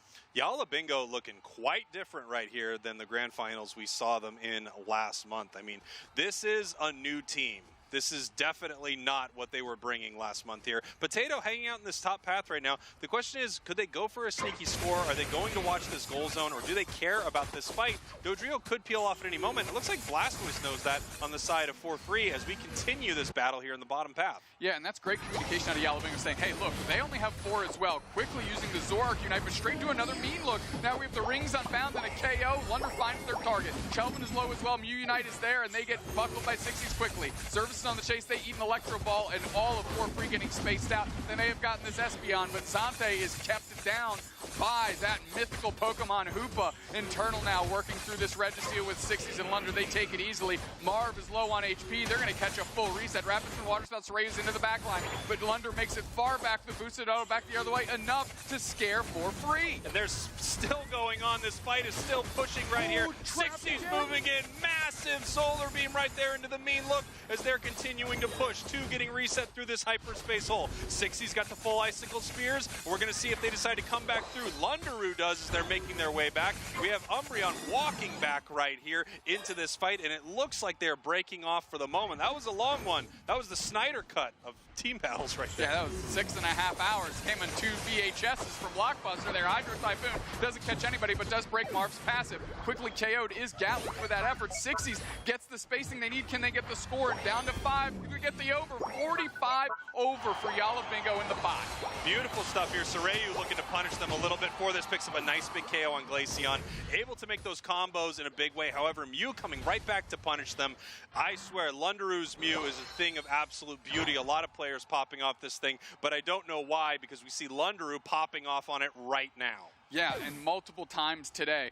Potato quickly scrambling to their side of the map, but yes, this Lunder Mew is quite literally a problem. Lunder, a new add to Yala Bingo, elevating their game clearly. Potato, finding a groove with a Pokemon that isn't Buzzwole, changing the texture of this game, and now they are up huge on the scoreboard. Huge on the scoreboard, huge level-wise. I mean, they've got the position all over the map. It seems like they've got 4-free exactly where they want them. They're going to need to take a lot of games off them here, so this is a great start for Yala Bingo as they push forward towards this fight. quickly traps Chelvin in the mean. Look, Chelvin low on HP. Everybody resets, though. Are they going to pour back through? No, they're going to take the long way around. And I think that's a smart move, Spraggles. Now the rest of the team, Yala Bingo, just needs to buy time. Another solar beam through the light screen, and that's a ton of damage on top of Gatlu. Soraya ripping through this Regieleki. The icicle spears are there, and it is taken by 4-free. Zante getting that objective for the squad, but it's just moving towards a tier 1. Yala Bingo has a good opportunity to defend. 4-free actually might be looking at their Rayquaza fight, and they are moving on here. That's a huge Unite move, and they are scoring in this top path. Seeing what the overcap's going to be. Dodrio coming on in here to try to stop this right now, but they're continuing to move forward. Umbreon in some trouble, picks up a KO on the Espeon. The Icicle Spears onto the Slowbro right now as Soraya jumps in. Can you believe Marv is so low? 60s is low as well. They do pick up another KO, 2 players down, but now the Hoopa's back. Whoa! Whoa! Great engagement. Inject One Rapids from Water Spout, and now Marv is so low, they're going to have to catch reset, caught in the mean look. Lunder is now standing alone by themselves. The rings are still ready to be unbound because they're going to have to pull them to the middle. Mew Unite forced out. Gatlu sitting in the middle. I can't believe that Electro Ball just hit the Acelgor. Now Eternal's pulling everybody through. They're pivoting back to the middle. Sorayu's back. Chelvin's half on HP, but we are battling with Zervis. Zante's roting to the top. Rayquaza at 25%. We're moving through her solo. Solar Beam's early. Solar Beam's early. It's still taken by Yala Bingo. It's Glaceon. 60's pivoting off of the Espeon onto the Glaceon, and it's all Evions right now for Yala Bingo. KO streak of 2 on top of it, and now Yala Bingo's getting it done. What an absolutely insane back and forth between these two teams. The eject button on Blastoise over the wall right there to pick up 2. Unbelievable. Umbreon getting away on a sliver. 1 HP in a dream. Shout out to Grango, the content samurai, and Crunches right there because he could go on the highlight reel, but it wasn't enough. Umbreon actually is able to make it back. Crazy enough, they move back in for this fight, and they get a huge secure right there. For free. Incredible stuff. Yeah, I can't stress it enough. Potato hitting another gear on this Dodrio has unlocked this Yala Bingo squad. Yeah. They don't have to rely on this Buzzwole anymore. And just so we make sure we know, Lunder pops up with a KO streak of 3. 3 players X'd out, and you know what that means? They might have to change the ESRB rating on this game because 3 X's in a row is pure danger. Yeah, that's right, everybody. We're just trying to get this game shut down right now. Live on broadcast here. Yala Bingo looking fantastic there in game number 1. Doomstax, once again, I think he broke himself right next to me here. Well, since Doomstax is broken, and I'm broken all the time, I want to send it over to 2 men who can really break this thing down. Zoinks, Wonder Chef, take it away. What a game. This match can't fix you. I don't know what will, because that was a sick showing. Yala Bingo showcasing that the momentum is still behind them. And yes, they are not your champions yet. It's just 1 game. But I feel like it's finally time to put this narrative of them struggling in grand finals to bed. With a start like that, you know they're coming for a victory.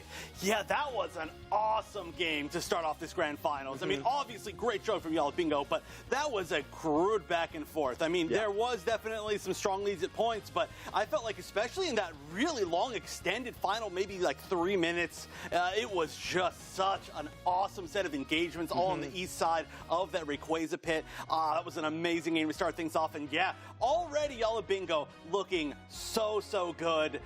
We could see the kind of reverse from the last tournament where it's just like maybe you just want to be in the losers bracket. Yeah, that's the energy that you want to bring. Maybe it's going to pay off. I'm not too sure, but yeah, Yala Bingo starting this off very well. That final fight, I feel like we could break down 10 times over. It was one of the best engages that we have ever seen. If they had the Umbreon on one side, that left Sorayu alone to play on the right-hand side. We'll take another look at it at the end of the highlight package, but I mean, you mentioned it, this game was back and forth constantly, but one thing to Yala Bingo's credit, Objective Secure was the name of the game for them. We did see Zante walking away with a few Regielekis, and well, Zervis with them auto attacks as well. I had a couple, but those bot lane Regis were all Yala Bingo. Yeah, and that is so gigantic. When you're having this many fights, you want to stay obviously as close as you can to each other because this was aggression. I mean, we can already see here part of this big engagement. Yeah, see, that is huge, right? And Sorayu's only counter so far this whole game, and it was an excellent one, was the Umbreon. But the Umbreon was busy dealing with 2 members on the left-hand side, so Sorayu finally finds the time to dive in, but 3 members proved a little bit too much for Sorayu to take down. Gatlu has an almost game-saving moment with an eject button rapid spin combo. but then they kind of unite nothing in the enemy central area. You know, it just was so much happening all at once. There was huge plays, there was mistakes, but at the end of the day, it's Yala Bingo walking away with it. 60s taking that MVP award, the player of the game. I mean, they did secure Ray in a very, very close scenario, and Yala Bingo holds on to their lead that they earned throughout the game, and they take down game number 1. Yeah, and I love the fact that 60s did so well in this match. I feel like it answers 2 big questions, right? Number 1, at the start of the day, one of our big questions was, how good still is Glaceon? Right. Obviously, still good. Definitely not the powerhouse that it once was, but clearly it can still work. And then the other question was the one that you said maybe, I don't know, 12 minutes ago, which is, what's going to happen? Yeah, let's check the time. What is going to happen when, when there's only one Espeon amongst 2 teams that both want Espeon? And it's like, that doesn't necessarily guarantee a win, which I do feel like we see a lot. When 2 teams both have a specialist, whoever gets that Pokemon tends to do quite a bit better, but maybe not as much this time because there's that flexibility. I think if we're bringing up draft decisions, I think the biggest one we got to ask ourselves is the Zoroark. There's a couple of great options. You got Glaceon, you got Mew in that back line, but you're still going into Umbreon, and Umbreon piloted by one of the best defender players that Europe has ever seen in Marv. And that is a lot to ask. It proved to be a little bit too much for Soryu this game. It was like every single time we'd have a great engage. We've seen this one before, right? We're going to see 3 KOs, and all of a sudden, Soryu is trapped in a mean look. We used Illusion a moment earlier to avoid a Dodrio, and then Marv sees their opening, knows that that mean look can't be cleansed by Illusion, locks them down, and shuts them down every time. All this to say, I don't think we're going to see Zoroark from the side of For Free for the rest of the match. Yeah, well, let's also remember that literally 1 game ago, right, we got to see Yala Bingo against the Klaus Zoroark with a Comfey, and they won, right? Yeah. So that is, it's like, okay, are you really going to try that more than this many times now? We've seen them, they're pretty good against the Pokemon. Let's just put it that way. And with a very similar comp as well, so clearly they had to have a very strong idea of how exactly they want to approach that, and probably how they want to approach most speedsters in general, which is a great thing for them right now. Yeah, it's going to be awesome to see throughout the rest of the match, but I think obviously For Free is going to be representing Europe at a tournament upcoming very soon, EUIC, but I believe Yala Bingo has already registered for that open bracket, those Swiss rounds, so we'll be seeing both of these teams here. But these are the full list of EUIC teams, and the one we want to hone in on is Fusion from Latin America South right now, because their tournament is ongoing as we speak. Mewtwo Legends and Fusion, this is the grand final series between these 2, and watching this region is really, really fun for a lot of reasons. LATAM does love their speedsters. You see Zoroark on one side, Dodrio on the other. Obviously, we see that in a lot of regions, but LATAM in particular loves it. What you love to watch from Fusion is just they have a incredible hold on this region. Fusion, it seems almost impossible for them to lose. They are so, so strong. Yeah, it looks like we are both seeing a lot of regions repeat their winners and then also have their winners get 2nd place. You know, we've seen a lot of new winners just from the tournaments that we've seen already so far. Of course, OCE had their previous winners, Antic, get 2nd place last night. And we'll see if we can see that again. We can send it over to the casters because we got to move on with this grand finals. We are game number 2, For Free versus Yala Bingo. Yala Bingo, your orange team. For Free, your purple team. For Free, coming from that winner's bracket right here. So they actually do have a game to give against Yala Bingo, but they would really like to even up this series here, Doomsnacks. Yeah, you don't want to give a team like Yala Bingo, much like Yala Bingo didn't want to give it to For Free, enough real estate to gain the momentum they need to rally back, right? Both of these teams are good. Both of these teams can win. Both of these teams want to win. Nip that in the bud as fast as you can. And look at that here. Mew as our 3rd ban right now, putting some respect on their name. Lundaroo, a targeted ban here by the side of For Free, and I am not shocked. Which means that Crustle is unlocked. Chelvin snaps that up immediately. Potato, Dodrio, Hover, but I think they're going to go in a different direction and let Potato probably pick later on into this portion here. But Internal, great Hoopa play in game 1, and I would not be surprised if they went back there. It's also possible they do snap up Dodrio early just because Gotlu is a known Dodrio player. Where I want to see if Gotlu decides to counter that at all, but it seems like he's been on Blastoise duty all day long. Let's see what For Free wants to change up right here. Zante coming in with the Sylveon, Gotlu on the Blaziken. Yeah, Yala Bingo really just getting the switch up that they wanted. and that's the Espeon. Quickly, Marv locks in Umbreon. We saw how phenomenal that was last game, and Potato is truly feeling this Dodrio with another hover. Yeah, here we go, hovering over the bird right now, deciding if they want that or if they have another plan that they want to take early. They do take Dodrio right here for free with their last picks. Boy, if that's a Gyarados, I would be so excited, but I don't know if I've seen it on the side of for free just yet. But please, I would love to see the Carp come out here in game number 2, and they lock it in. Let's go. We have a Gyarados locked in. Sixie's immediately queuing up the Meowscarada, looks to pivot, of course, to the Glaceon, another Pokemon that we've seen them play a few times here. Looked good on it last time, but it's hard to not talk about this Gyarados. Yeah, Gyarados is so exciting to see. I'm guessing they switch over to Gotlu. Yes, they do it as I'm saying it. Friggin' psychic out here, everybody. Gotlu moving their items around. Groundhog's Day, but different right now. Shelvin also on this Crustle, I have to say, is an amazing counter to a lot of what we see on the side of Yala Bingo. Rock Tomb is so mean into Dodrio, resets the sprint gauge. It, knocks the passive off of Espeon and Glaceon. It's just such a huge play right here for free to have that and have that early. It's going to be a little tough for Yala Bingo to play into, but Yala Bingo is on a hot streak right now. Yeah, what the question I have is how are they going to get this Gyarados online, and how quickly can Gatlu get online? We talked about in cooperative play, it is easier to get Gyarados online, but everybody in high-level competitive play understands what it takes to get Gyarados moving. So let's see what we can do there on both sides to how we balance it out. And look at this who will win percentage that we see on the screen here. I don't know if you got your glasses on, you can read that. 51-49, who's in the lead? When you look at that for free, slightly in the lead there, but something that you'll notice if you're really paying attention is how close these two numbers are. 51 and 49 are so incredibly close. We still have people crunching the stats behind the scenes. Hopefully we get an official word on how far apart that is, but these teams are close, Dupe Snacks. Very close, just like this match right now. We're going into game 2, but these two teams are scrapping it out, keeping themselves almost at parity here. Yeah, we got Potato heading up into this top path with a Hoopa, and this is something that you were talking about. You've got this tough job. One thing you've got to do is get this Magikarp online, get it online quickly. There are a few ways to do that. The easiest one is to somehow get a KO with Magikarp. If you're able to get a KO with Magikarp, you basically evolve instantly. An assist on a KO is also huge, and then scoring helps you charge up as well. Look at Sixie's immediately rolling up, making sure internal does not go down. And of course, because they didn't get that knockout, Gatlu might be level 4, but they are still far away from that Gyarados with that effort meter. All right, here we go, Dupe Snacks. We're going to be a popsicle stick at the end of it right now with a fun fact. So far, Rayquaza has been captured in 72.4% of the games during the EU March Cup. More like a Snapple Cap fact, really. Yeah, pop the top and learn a little something. Why not?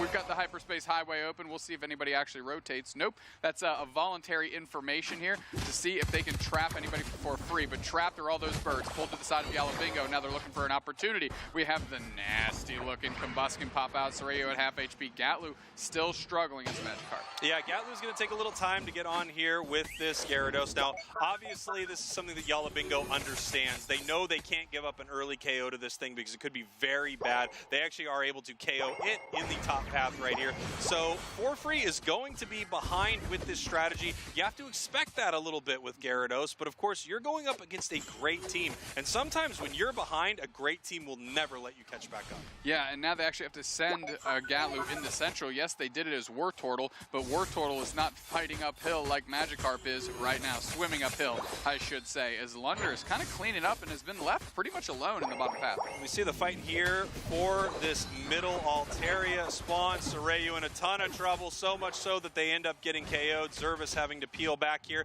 and we do now have Gyarados online. We have Gyarados. Potato kind of seeing that Gatlu is struggling, might be in the central area, tried to see if they could suss them out and get a quick KO. Nice little Astonish on Zervis, and now Marv traps Chelvin. Chelvin low HP, so is Zante. Nice little portal. They're getting some scores in with the support, and they roll back through to Sahoopa and Sixies. Now they're looking for Sorey. Sorey low HP again. They get trapped. They get KO'd by Lunder, and now Marv is getting their points, and they're doing a great job in this goal zone as Potato is harassing Gatlu in the top path. And you can see right here, you know, in this bottom path, we've got kind of a difference of strategies with these two teams. In the top path, we have Gyarados. Takes a long time to get good. In the bottom path, we had multiple EVs there just pushing onto that goal zone. And right now, it looks like this early advantage is very good for Yala Bingo. 115 to 0.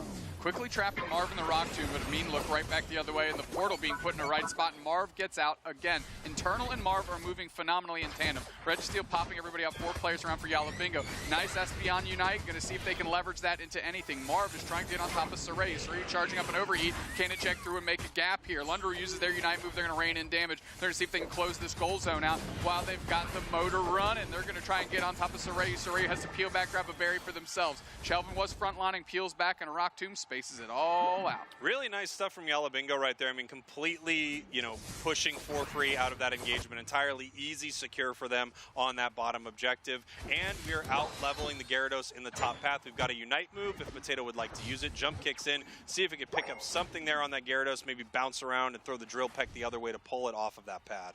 Yeah, Zervis going there to give a little bit of support as we've got our top paths re-established. Sarayu there, a little bit of extra firepower out of the Blaziken looking for the Regieleki, but here comes Lunder. They're going to try and shell in on top of Zervis, deal with that, but stepping up is Gatlu. Nice Dodrio Unite into the backline, charging up the overheat, and taking Regieleki doesn't even matter. Gyarados gets KO'd. Now they're looking for the next one. Potato is swashing through everybody. Blaziken goes down and says, come on, ceasefire now. Incredible stuff. Yala Bingo now pushing towards this tier 2 goal zone. Sheldon in this bottom path just getting really aggressive with this Umbreon right here. But while this is happening, we have a massive siege in this goal zone. They are now scoring into this top path. 296 to 0 right here. Yala Bingo looking incredible, and I'm sure they're all saying, Groundhog Day, but different. Groundhog Day, but different, because it's March, baby. Marv doing a great job keeping Chelvin with them in the bottom path and not having the Crustle Rock Tomb there to get the spacing that you mentioned that's so important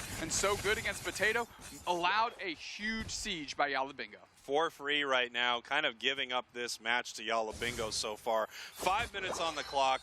Level-wise, it's not close. Score-wise, it's not close. I think everyone, you know, might be voting differently if the poll came up right now. I don't think it would be that close. By the way, we're still waiting on the stats to see how close that poll actually was, everyone in the booth. Well, quickly closing the goal zone behind them is a nice look by Yala Bingo. That means there's nowhere for free to retreat to, while Yala Bingo can leash the Registeel to their side. Finding it tough to engage, for free is trying to move in. Craft and Rock Tomb is Lunder. We're going straight in, the Hyper Voice is in the middle, and we're popping the Psychic Solaire, but everybody blinks out. Potato's still sitting there. Gatlu's in the back line. They get a KO. Registeel's getting low, but the rest of Yala Bingo comes in, and taken out by Zervis is the Reggie. Now the rest of Yala Bingo just has to pivot back as that thing was snatched out from under him, but a great engagement by Gatlu to make sure they take care of Potato. Yeah, that was a beautiful engagement by Gatlu right there, and even though some got back through the hyperspace hole, really nice Gyarados Unite. Jumped in, and in that moment, they used the Gyarados Unite to avoid so much damage. No, they can't catch anyone through that hyperspace hole, but you're right, they pick up Dodrio right there. They're able to pick up an objective, and finally we see some signs of life here from the for free side.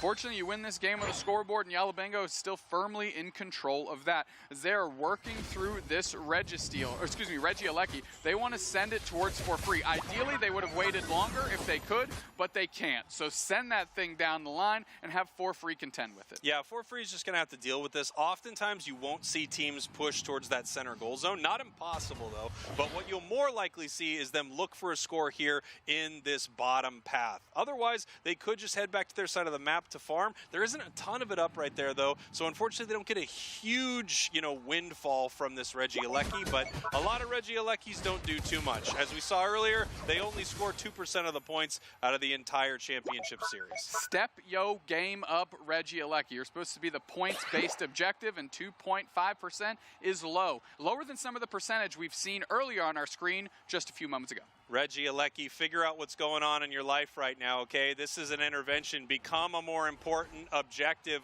We see the teams right now fighting over this blue buff, possibly. Marv looking for this right here, but instead just being able to get some vision for the team. They know what's happening on the for free side of the map right now. We have a Reggie spawning in the bottom path here in just 15 seconds. We're going to see how these teams want to fight around this. Yeah, this is an opportunity for Yala Bingo. Plenty of time to take it off the map, but it looks like For Free wants to contend with it. Chelvin moving very far forward with a great forward position, which means the Rock Tomb is going to get great spacing. Immediately traps Lunder. Regice is at half. It's going to start getting shredded. We're throwing Icicle Spears at it. They're stepping right into Chelvin. They're going to take this fight. Internal goes for it. They trap Chelvin. Nice Psychic Solaire catches a couple. They're into the back line. Zervis is down. Soryu gets stunned. They're popping everybody, and a nice beam by Hoopa deals with another player. 3 players down. We're switching back. 4 players down, and it's just Zante that scrambles away. The rest of Yala Bingo sees the writing on the wall. It's 2 minutes left. There's still 3 players down. They're going to start ripping it. Potato's moving through. Rayquaza's back, but so is the rest of For Free. They use the Cotton Cloud Crash. Service is going for a miracle play. They get it! What a Cotton Cloud Crash to seal it up for For Free. Saying For Free, Yala Bingo, cha-ching, we taking it from you, baby. But Yala Bingo's still up huge on the scoreboard. We're going to get a hundo banger downstairs by the Sylveon. Yala Bingo still has signs of life. Ooh, Zante not able to make it home. That right there from internal could be the play that just saved them the game.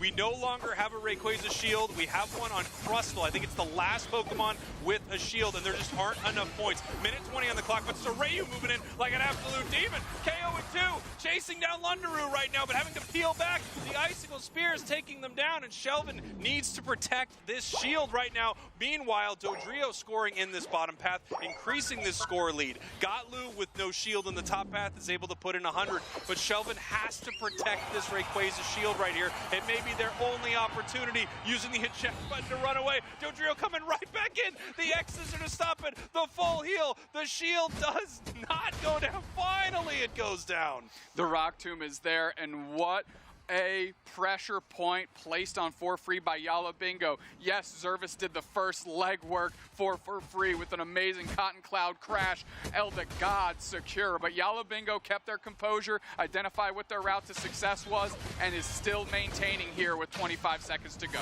25 seconds to go. They're jumping in with the big time bounce. Here comes the Unite move from the Gyarados. Dodrio moving on in. Dodrio does go down. We have another Pokemon that's getting blinked out as they head towards the central area. Look at that from the Hoopa.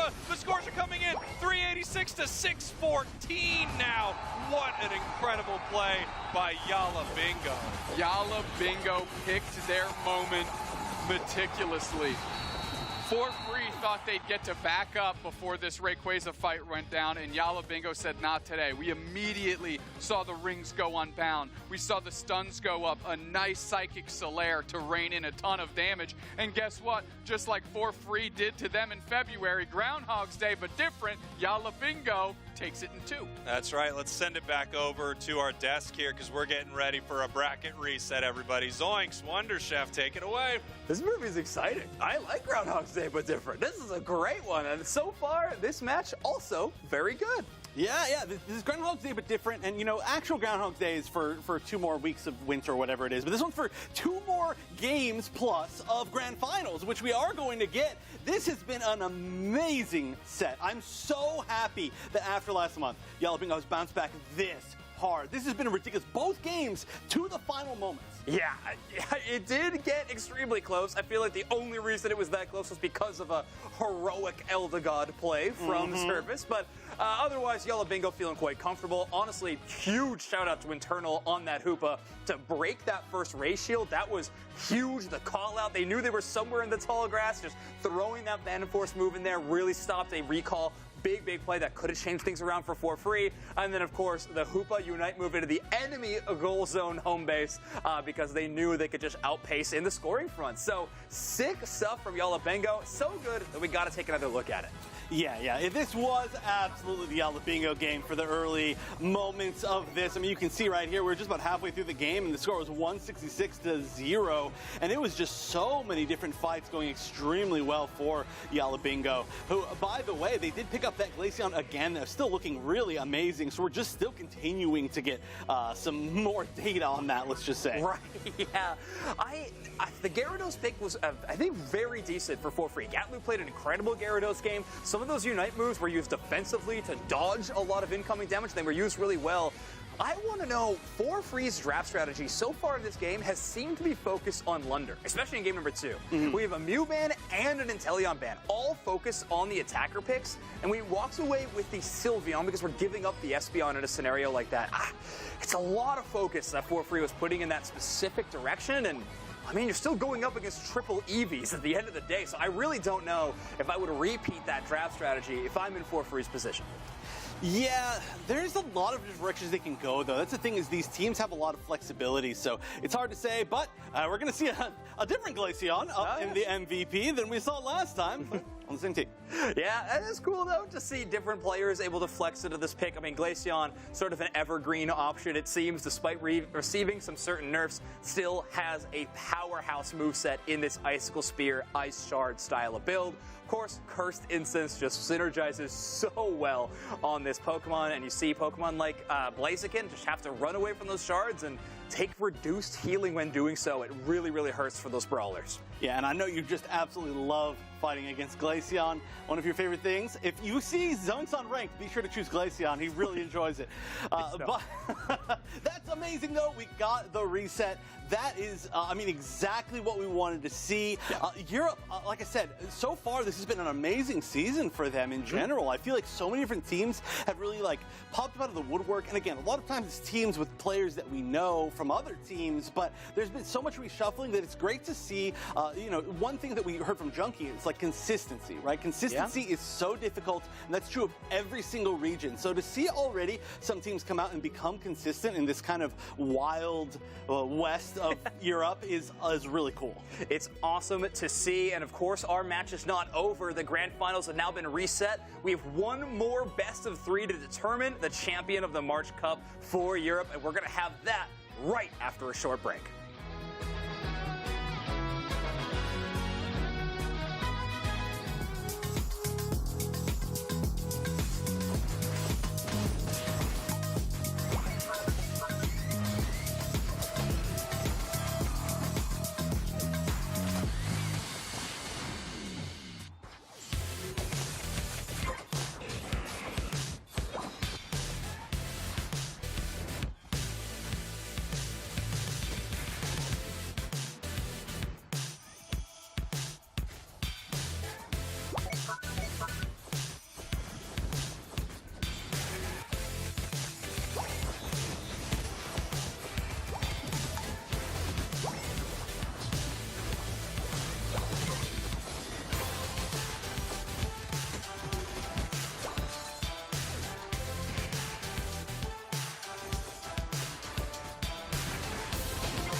It's reset time here in the grand finals for the March Cup of the European region.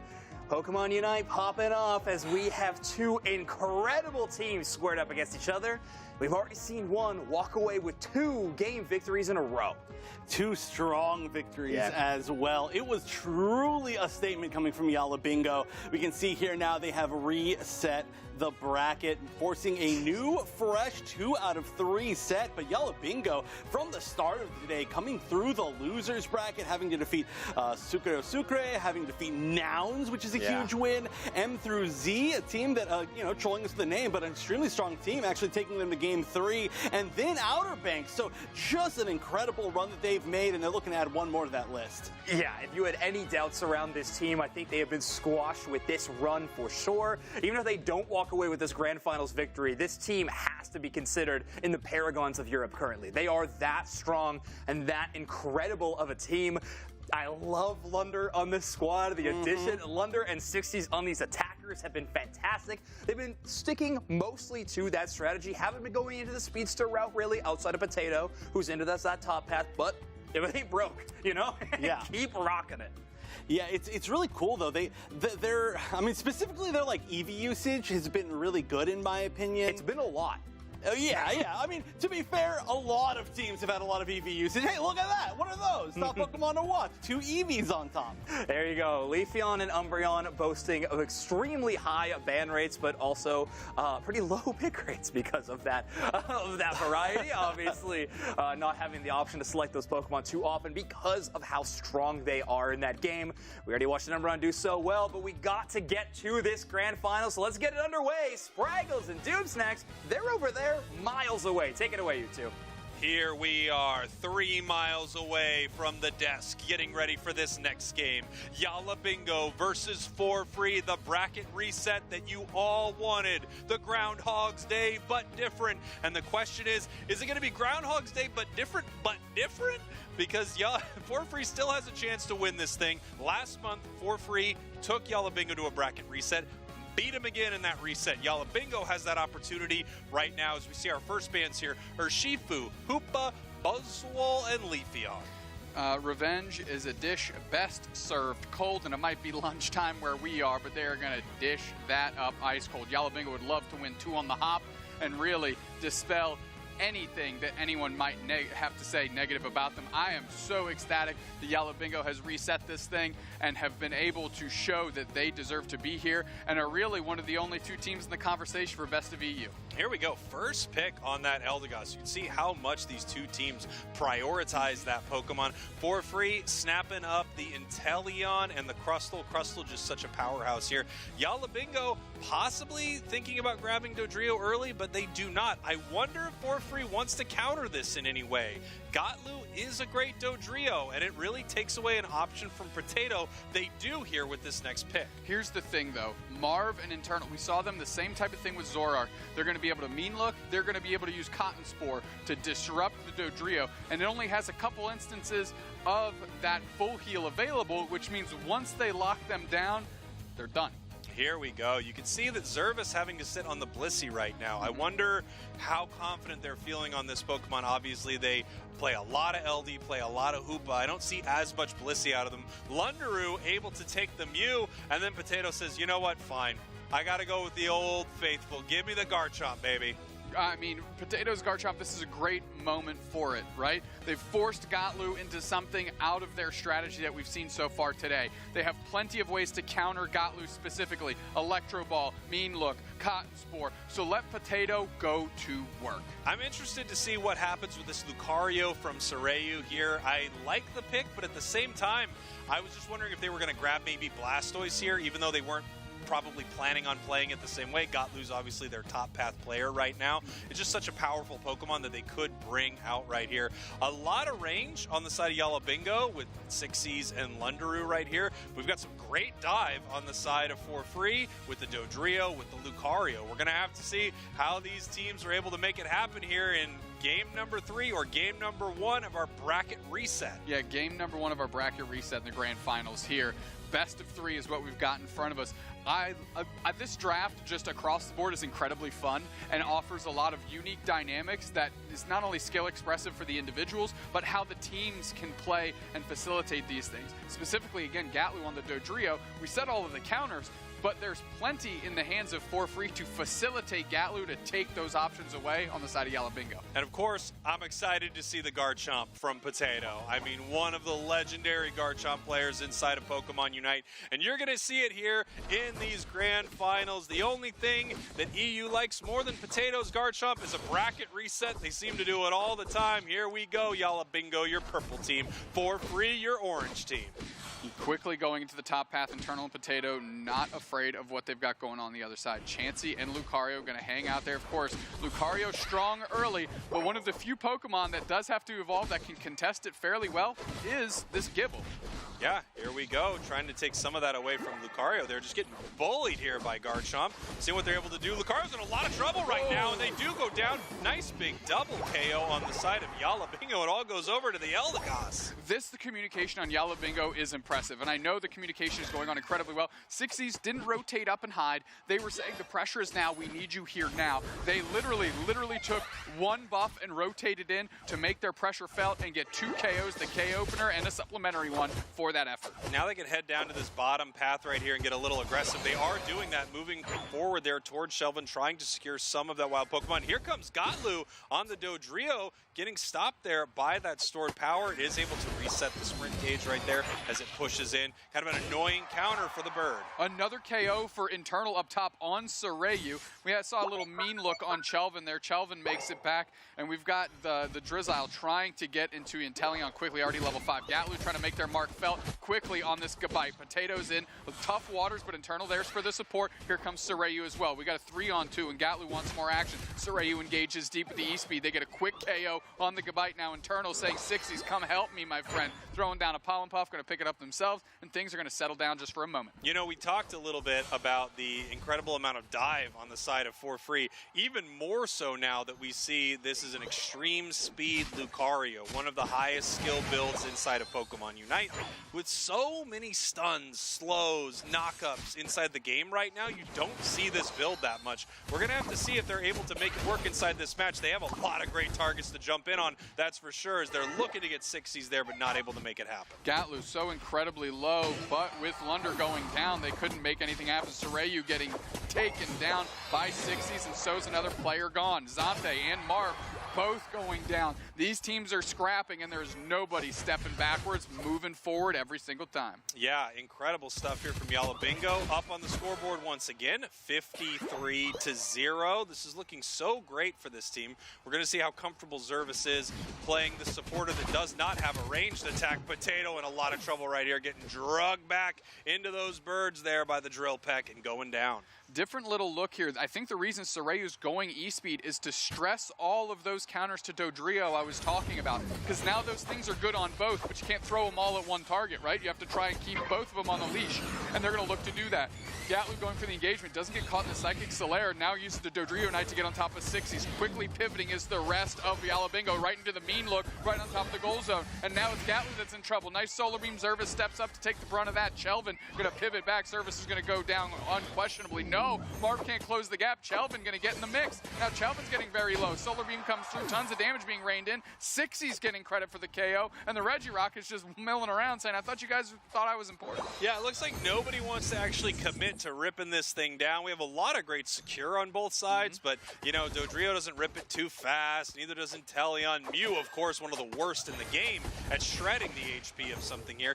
Right now, Yala Bingo deciding to possibly go for it. Here comes the Unite from the Inteleon. Zante moving in right here with the eject button, looking for the KO. They pick up one. Massive X-Scissor, but the Inteleon does go down. Regirock getting extremely low, but the secure on the side of For Free is quite bad. They have a possible Egg Bomb as the damage comes in. Regirock getting low here. The Egg Bomb, can it make it happen? It does! Come on, Zervis! Zervis feeling those objectives and saying, why should the rest of the team show up when I can just do it my darn self? Regirock goes down for free, gets away with one, and now they're going to get this Regieleki as well. Here we go. Nice Regieleki from For Free. Coming right back in this game, the Miracle Egg Bomb. But you have to remember, Egg Bomb is a great secure tool, supports defenders, doing a little extra damage onto those, wild Pokemon. Really helps them out with moments like that. Here come the snipe shots, looking for a KO on internal, but a nice little juke there. Yeah, 60's going to get a quick reset here. The top goal zone is gone, but that bought a lot of time for Potato to finally evolve into Garchomp, which is crucial, right? So essentially, Yala Bingo has been having all these fights without their presence to be known at all. So the fact that they're finally online's got to be a sigh of relief. Potato now, level 10, able to get a ton of experience here. Garchomp just, an absolute monster running across this map, able to clear all these wild Pokemon extremely fast, get a very high level. You have to see Garchomp's really beefy by the end of the game right here. Now Garchomp at level 10 is on pace with some of their counterparts on the other side. Yeah, actually Garchomp just hiding out. Potato waiting to see if anybody for free kind of oversteps their limits here so they can get themselves a KO. Internal eats a snipe shot. They're half HP for pivoting back. 60's rotating down, and Garchomp going to start working in the central area. And we don't have an objective on the map, but these teams are certainly looking at each other. Lucario looking for a score possibly in this top path right here. They only had 4 points, so we're going to have to see if that's exactly what they wanted out of this. Possibly just to get a stack here. Either way, they do go down. KO for 4 points. Hey, if it's the 4 points that make the difference later, then I guess it was worth it right here. We head up to the top path. Blissey all by their lonesome. Gotlu coming up now as the Dodrio, taking the long way around to make sure that they're not caught. Great macro knowledge there by Zervis. Immediately ditching the bottom path, understanding Yala Bingo might make a push top and is able to support the squad. Psychic Solaire doesn't catch anybody. Cotton Cloud Crash certainly does. Blissey is right in the middle. Sorayu catches it. They're e-speeding through. They're on top of 60. He's forcing out the eject button. We have another Inteleon Unite. And yes, everybody's moving forward. Here's 3 players are already down for Yala Bingo because Gatlu coming unglued, getting everybody there. Gotlu putting some points in this top path right now. Regieleki looks like it's going down to the side of For Free. I don't think anyone's going to make it there from Yala Bingo in time. They're able to take a nice objective there. And now they have an opportunity to head down to the bottom path as well. For Free right back in this game, right back in this series. Yeah, and the whole time, Marv and Chelvin just staring at each other in the bottom path, wondering if everybody's going to show up and hang out with them for a bit. As Yellow Bingo's going to deal with this Regieleki, but that gives For Free a great opportunity on this basement Reggie. Here comes For Free. Gotlu with the Drill Peck starting to chip up this Regice right here. We have 3 members of Yala Bingo coming down to see what they can do about it. We have the Inteleon secure, getting ready with the Snipe Shot. The Snipe Shot finding Umbreon right here. Mew with the Unite move, looking for the secure, looking for a possible snipe on one of the enemy Pokemon. Regice is extremely low right here. Here comes the Solar Beam. Here comes the Snipe Shot. Was it secured by Blissey again? With just a slap? I think Zonta, get out of here. That Snipe Shot, look, it was about the same time. Mostly Snipe Shot, some Zervis there. Yala Bingo getting a couple of Kalak KOs there in that whole exchange. For Free leaving with another objective, however, and up on these levels by a small margin, but still. Here we go. We have 20 seconds now until Rayquaza hits the map. For Free up. Feels like maybe the first time they've been up throughout this entire series. They've had some tough games, but this one is going a lot better for them right now. This is, I guess, the first time Yala Bingo throughout this little back and forth here has had to make a big play here at Rayquaza. Gotlu looking to possibly get some experience here and score in this bottom path. They both have tier 1s up in the bottom path, which means anyone can really peel off and even this game up pretty simply. Yeah, just taking a look, I mean, this Garchomp's been nowhere to be found, MIA, and they're on the moon, so they better come back to Earth, Moon Man, and make your presence felt because you have been a non-factor.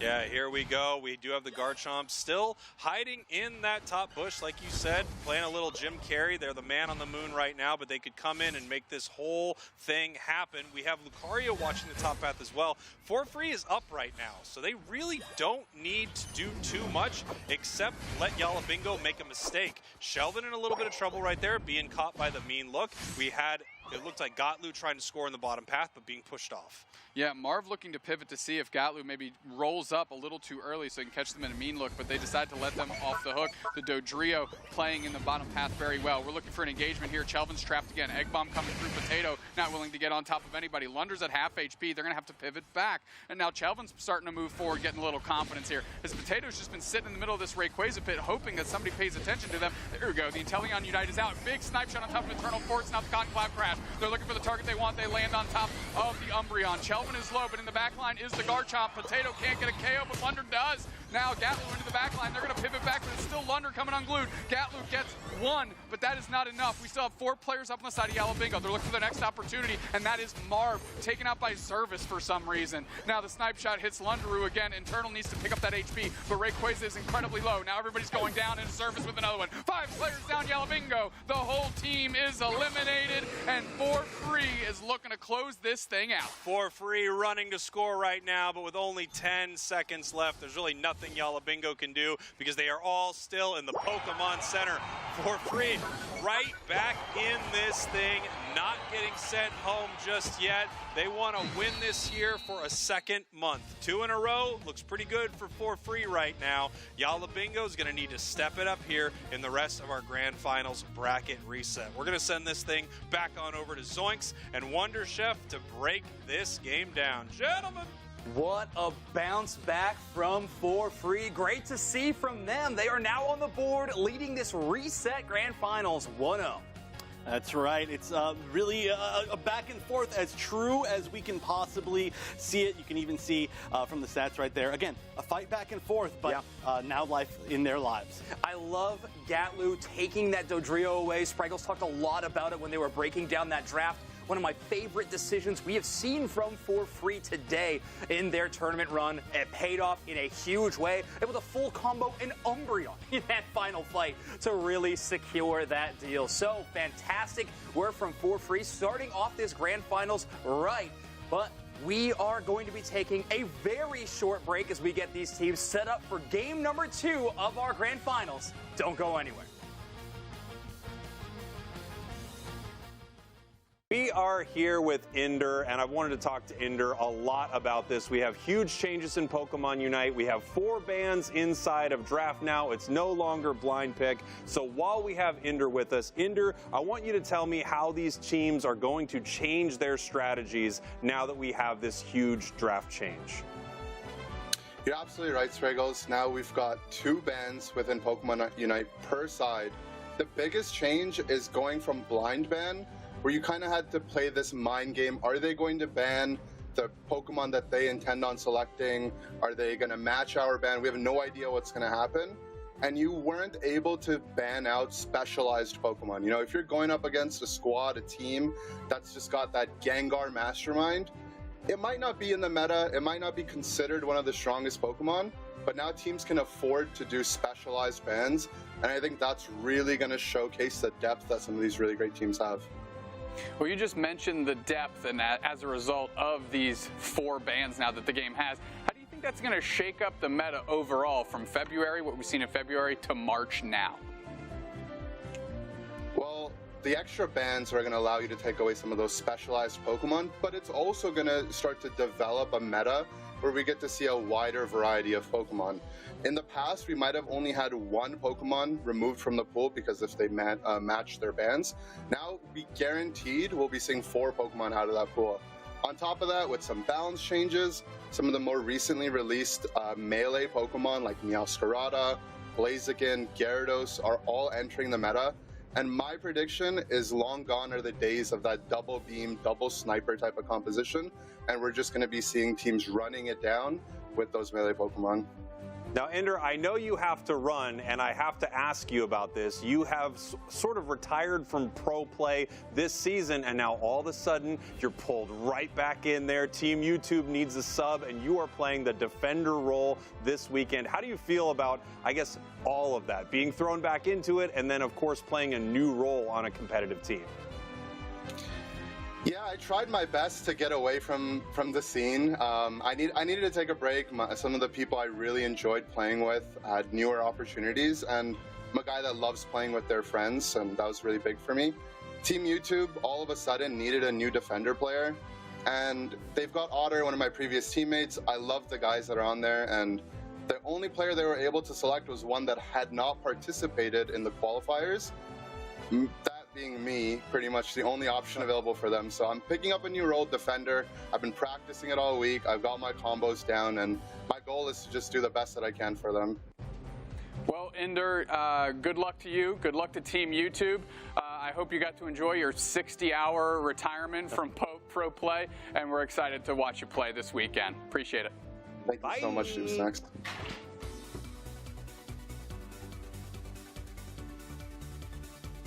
Pokémon UNITE Championship Series. With the new season comes new changes, some of which are poised to shake up the competitive landscape. Players will compete in monthly cups for their regions, awarding championship points and boosting their chances to qualify for the World Championships in Honolulu. Instead of competing in the AOS Cup within their region, qualifying players will now be competing internationally at EUIC in London. Winning here secures an invitation to Worlds and a big chunk of the $100,000 prize pool. Regional Finals still grants another chance for players to secure an invitation, but this year NAIC introduces the Final Stretch, an open bracket last-ditch effort to earn a shot at the World Championship title. With so many paths to get to Honolulu, we expect to see fierce competition in every single event. Join us for all the games and follow along to see who will become the world's best Pokémon UNITE players.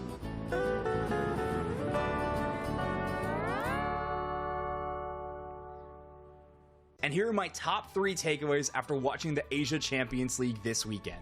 First off, the final specific draft rule shook things up in a major way. This rule meant that if a team chose a Pokemon in one of the games of their best-of-3 set, they were not allowed to play it for the remainder of that match. So exciting to see these teams experiment. Players were forced onto picks like Cramorant or Mamoswine, and even teams coming up with crazy compositions like the return of Score Comp. Thanks, Uniteholic, for making it look great in day 1. Next up is the region of India having a huge level up.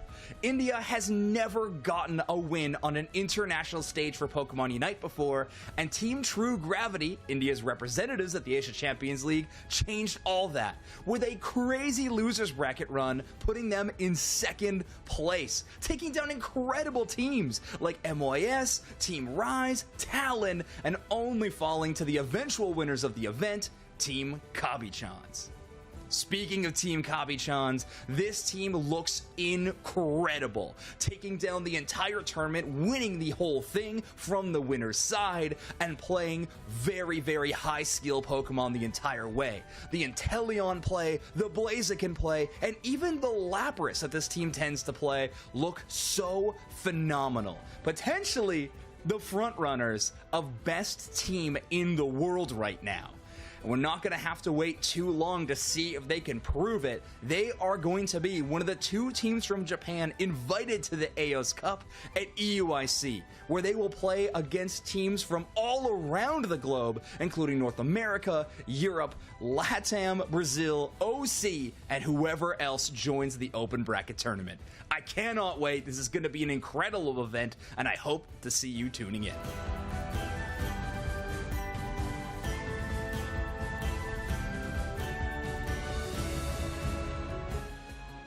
It's competition all around the world. My eyes are peeled on this matchup in particular. Grand Finals has been reset. Yala Bingo won those first 2 games extremely quickly, extremely dominantly. But now we are looking at a 1-0 lead for free in our reset match. Yeah, we can take a look at some replays from that last game where, oh my goodness, finally we see the life in the gameplay from For Free. Yeah. And, I mean, that's good. That's exactly what I want to see. As much as it would have been kind of, well, actually, technically, I do believe post-reset last month, we saw the first game post-reset won by Yala Bingo, right? Okay. And then they lost 2. So we are actually going the exact same, if I remember correctly, order, just opposite, but different. If you remember correctly or not, honestly, I think it brings into question if the script to Groundhog Day, but different, is plagiarized. And that is something, a real concern that we need to talk to the script writers. It's not plagiarized, it's but different. Parody law is something I don't normally go into too in-depth, but yes. What we have been going in depth with, of course, is these 2 squads. The Rayquaza Secure looking amazing by that Inteleon. Good to see Zonte picking that option up. Obviously, we saw them rotate to the Sylveon, And that was in that draft where we were hard targeting the attacker role, the Mew and the Inteleon. But let's see what happens in our next match as we have Game 2 ready with the casters, Spriggles, and Dupe Snacks.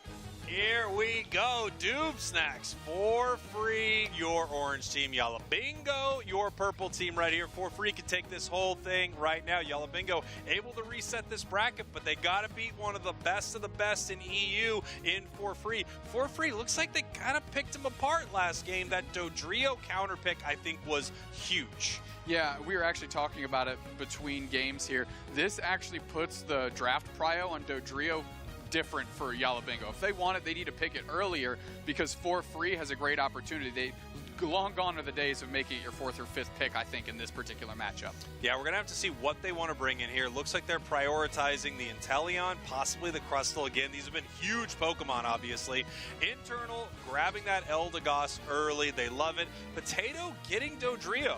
And we're going to have to see what For Free wants to do to answer that here, because they really didn't seem to have an answer for it in any of their earlier games. If they wanted Dodrio, they had to take it there, because otherwise For Free is snagging it guaranteed. Absolutely. Right? Right now, the recipe to success against Yala Bingo is cut off Potato from their Pokemon. Now we're going Zervis, hovering Clefable, and Gotlu quickly locking in Meowscarada. Ooh, I love to see the Meowscarada right here. Doob Snacks, this could be very, very fun. We have not seen a ton of it out of EU, and this Pokemon, it feels like, has just been tearing it up, especially in a lot of the NA games that we have been watching right here. For Free looking for their last picks right now, possibly hovering the Talon right here. We're going to see if they want to bring that towards the side of Yala Bingo. It doesn't feel like the... Yeah, I was going to say, Talon doesn't feel like it plays super well into a lot of what Yala Bingo had. Mew can get away from it. Maybe it's good, you know, to target that Espeon, but they're locking in the Blaziken, sending it over to Gotlu. Soreyu is going to be the one picking up that Speedster. Yeah, I mean, I'm not saying they don't mind, but Soreyu and Gotlu on Blaziken Meowscarada can certainly battle inside of a mean look better than some of the other picks we've seen so far. And that's a nod to that, right? Don't try and play around necessarily Dodrio, maybe try and play within the mean look. And For Free, a comp of Pokemon they're very comfortable with. I gotta say, I love seeing that energy amplifier on Meowscarada. Meowscarada's Unite move just got an amazing buff. It's so powerful. If you stack up that attack weight and you have an energy amplifier, you've just unlocked a delete button from that Meowscarada. It can hit multiple members of the enemy team. This could be huge for Free. Again, they take this game, they win the whole thing right now 2 months in a row. Eject button into that Unite move, that Meowscarada Unite move, is a walking, literally, delete button for some of the players on Yala Bingo. You're looking at Lunder, that's a great way to force out a preemptive Mew Unite, right? Force it to scamper away. You know, force out Marv to use their Unite move to try and nab some of the shields back off of that. So, For Free understands the texture of this draft and have cobbled together a pretty good strategy. In the hands of Yala Bingo, though, a lot of Pokemon that they are very comfortable and familiar with and have been successful with. That's right. It does feel like Yala Bingo got a lot of what they wanted right here, and we're going to see if For Free is able to take some of these picks and kind of counterpunch Yala Bingo's strategy as we head in here to game number 2 of our Grand Finals bracket reset in the EU region. For Free just needs one more game to win this thing. Gotlu heading to the central area. Soreyu in the top path with the Sprigatito. Yep, and I would hate to see Gotlu come online too early, and if Yala Bingo can't keep up pace. Potato with a bunch of points, managed to score them all, and if they can get out, that's going to be a boon here. Whoa! And they are. Whoa, was that an eject button out of Soreyu to get that KO? It was, but they might go down the other way because another very fast rotation by Sixies, and they do get the knockout. Gossifleur getting credit, that's internal. KO for KO for KO. Really nice move there from For Free, and a great counter there by Yala Bingo, able to take down that Sprigatito. You know, I gotta say, I think they knew it was gonna be called Sprigatito before they even knew what it was. They were like, what's the most fun word to say? Sprigatito? All right, what is it? Sprigatito's great. Combustion is way, way worse. Let's get that thing evolved just so we don't have to look at it. Yeah, it's going to be big for Dupe Snacks, everyone. I know we had a little blackout on stream earlier. If we want to do that until that becomes a Blaziken, that would actually be really great for my casting partner right here. Nice fight there from For Free. They're in a little trouble right now, though. Huge drill peck from Potato, almost taking down Gotlu. Yeah, Gotlu able to pick up a berry and keep themselves standing. Potato able to rally back from getting knocked out pretty early by the eject button Sprigatito there that we saw. Marv quickly getting some points in, but Chelvin and Zante are going to be able to put the pressure. Sobble into Drizzile. Now Marv has to deal with this tandem. And now here we have multiple members of Yala Bingo in the central area there of For Free, just taking everything that they can. Down in the bottom path, we have multiple members of For Free looking to see if they can get some value down here. They were bullied out of their own central area by Yala Bingo. Well, it was a 2-on-1 in the top path. Potato is managing to get a KO out of that as we watch up as the huge rotation by Yala Bingo forcing Zervis to use their Moonlight as actually a speed boost to just get out of dodge. And I'm glad we pivoted up there because Potato was sitting on their own pad in a 2v1 for like 15 seconds there. Yeah, that was really tough here for Free. Great rotation by Yala Bingo. Obviously, For Free able to find some value around the map, looking for some experience. They need to evolve into Meowscarada here soon. It's a huge power spike, especially if they can get to level 7 and then 9 for their Unite move. Taking everything out of the central area for Free, Yala Bingo doing a great job not only maintaining and withholding scores into their own goal zone, but taking all of that easy experience, which is why we still see Combustion on the side of Free. We see them pushing down towards this bottom path. This Espeon getting so much value on the side of Yala Bingo. Moving in towards Shelvin right here, caught in the mean look. Zervis pulling back there, nice Moonlight to heal it on up. Still more stored power, more side beam, just continuing to shell damage towards the side of For Free, but Zante is evolved. They do have that snipe shot now. Marv trying to block them here as Reg Ice is just being chipped down by the side of Yala Bingo. Marv is doing a great job keeping Zante away from this Jeff as the Reg Ice is still standing, but Marv has literally kept the attention of 3 players on For Free occupied that entire 21-second rip. Here we go. Wow, is that really a rip? That rip that took about as long as it could. And we have Meowscarada finally here by the side of For Free. It's also level 7, so it now has both of its moves. We're going to get to see which kind of Meowscarada they're bringing out to Eos Island here. You can really see either one. Yala Bingo right now just taking this down. A lot of competitive players, Dupe Snacks, when we're talking about Meowscarada, we've seen Flower Trick, Double Team. Night/Trailblaze also has a decent amount of value here. As this Regiolecki's being pushed towards the top path, these 2 tanks just brawling in the bottom path. Here we go, Dodrio moving in with a big Unite move. And trying to poach some of the players off the pad, can't quite get there as Potato is level 10 Spraggles. Gatlu looking for an engagement tool. Right to the Psychic Solaire, pops them up, tons of damage in. We're playing in the back line. Now Six is looking for another. We already have 2 players down with Lunder. Zervis is on a sliver of HP. They get out of there, and that is a tier 2 goal zone shattered before the 5-minute mark. Yala Bingo looking incredible right here. I'm shocked that they gave him the bird, but they gave them the bird not in the way you might think. They gave him the Dodrio. And when they gave them that, I feel like they might have given them the game. I'm surprised they let them pick this Pokemon. Well, they might not give them the bird, that's the sign language, but there's no respect happening out of Yala Bingo right now. They want theirs here in Game 2.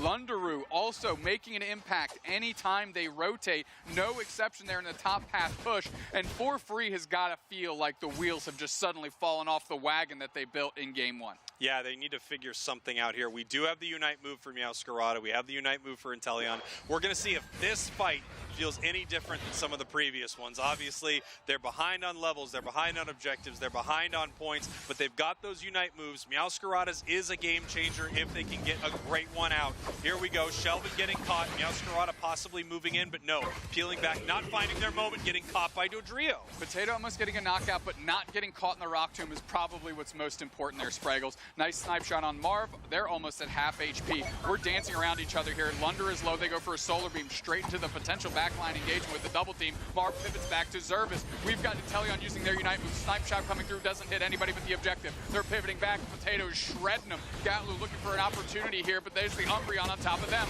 They try to engage back the other way, but it's Potato taking over. 1 player down, and now they're sitting on top of the goal zone. They've taken everybody. 3 players down. Shelvin's in there. Zorayu as well. Kair's 2 for Potato, but there's 2 back the other way. Zorayu is trying to make it happen. 60's still in the cut, and Internal chases it down. That is everybody on For Free ultimately getting knocked out, and this goal zone disappears. Disappears for Yala Bingo. A little bit of bad math right there, but they're still way, way up on the scoreboard.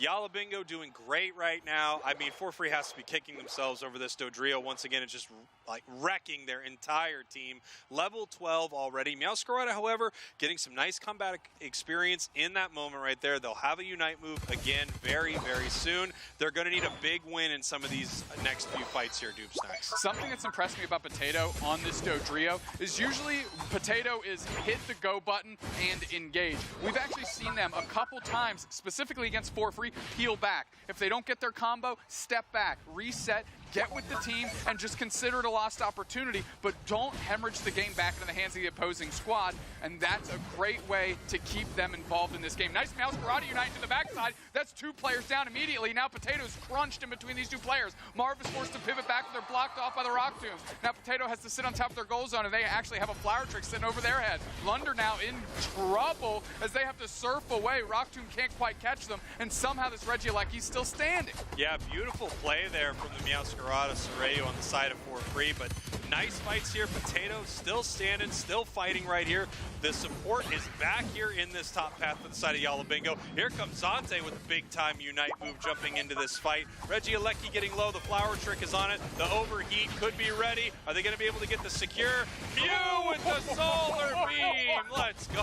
My goodness. Yala Bingo. Dude, I mean, solar beam through the light screen, pinned back with the Rock Tomb just didn't matter because the range on the sun is infinite, my friend. It's definitely hitting Earth, and what's hitting Earth right now is the meteor that is Yala Bingo, snatching everything out from the hands of Forfree, saying we're taking that 5-figure discount. Regieleki right now needs to get taken down here by Forfree. They have to watch it because, of course, if they don't, Yala Bingo can run in here and just score massively. Yala Bingo knows this. They immediately turn on to Rayquaza. Godlu coming in for a possible secure. Here's the own team, but no, it is Mew that is able to take that down. Yala Bingo turning that Regieleki fight into a game win. Bro, Forfree looking like Gargamel right now. Yala Bingo smurfing on him. That is insane. Yala Bingo reading Forfree like a book, and now it's time to get those burgers in, and everybody on Bingo's eating good.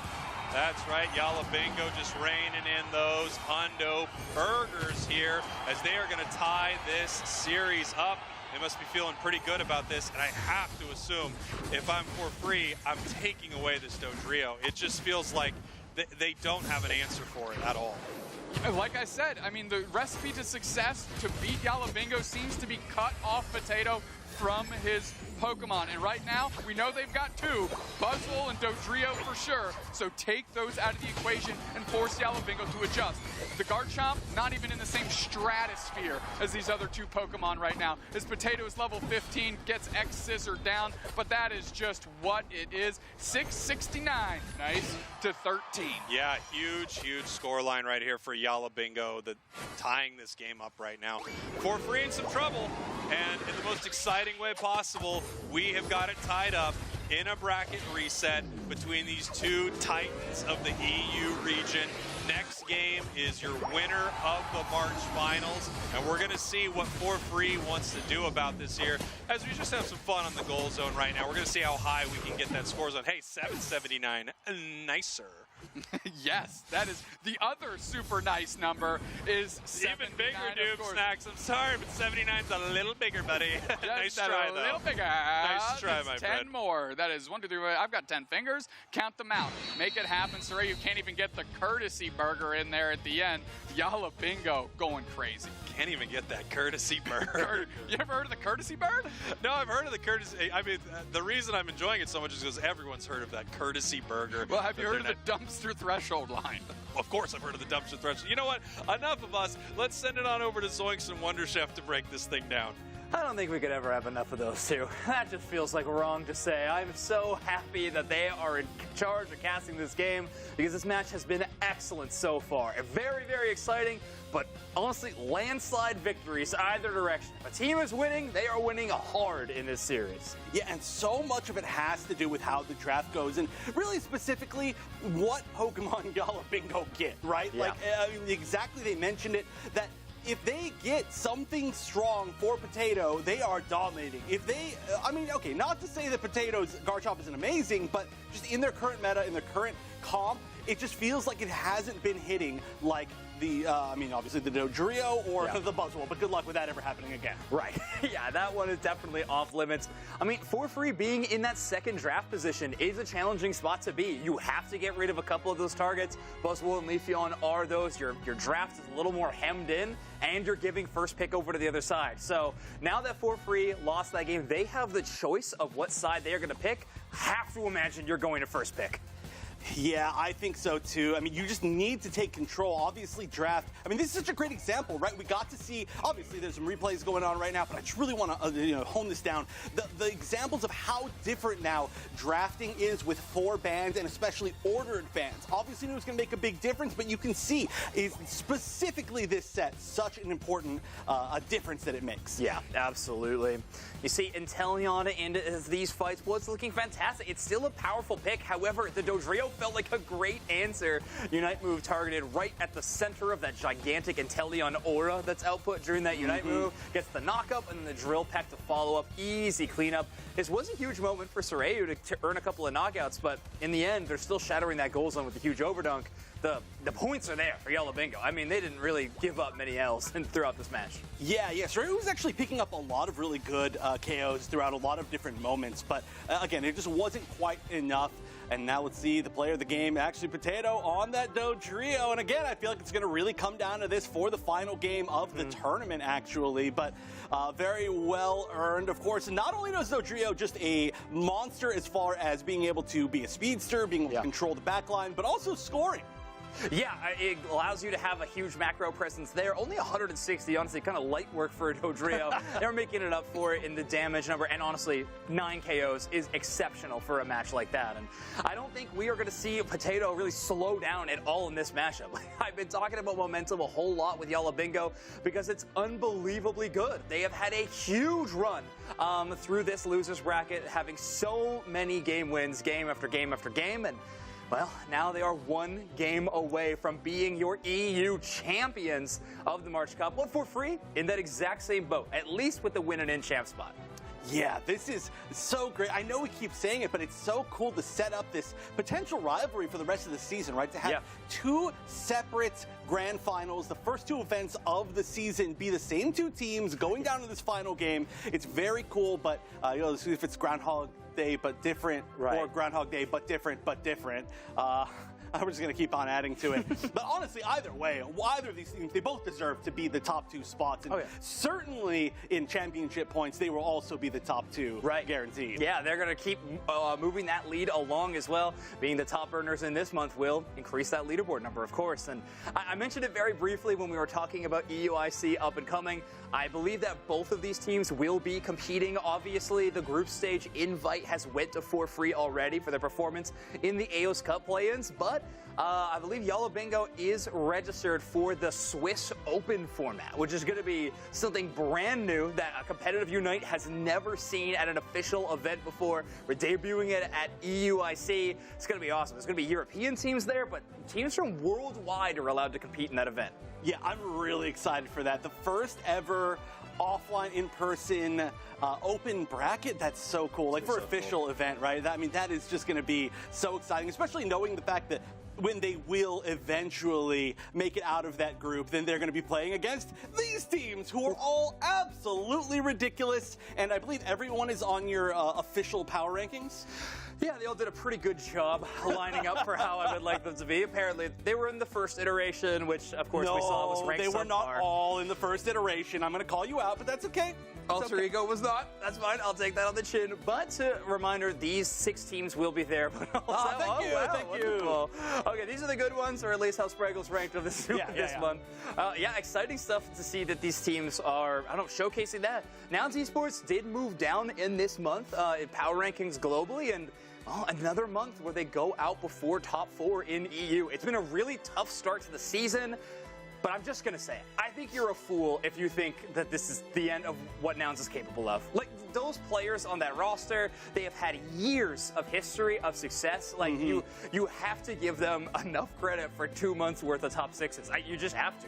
So I think we're going to be looking forward to the future months to see what Nouns Esports can do, and yet another team that is already signed up for that open bracket event at EUIC. That's great to see. And yeah, that's the nice thing too, is that, you know, they did just basically get top 6 both months, but that's more than enough points to be able to like kind of make a comeback later in the season. Absolutely. We've seen that happen a lot. I mean, I think a great example of that was last year's LG, where they were, you know, just barely hitting the edge sometimes, doing some, you know, making some weird runs, but eventually they made it back.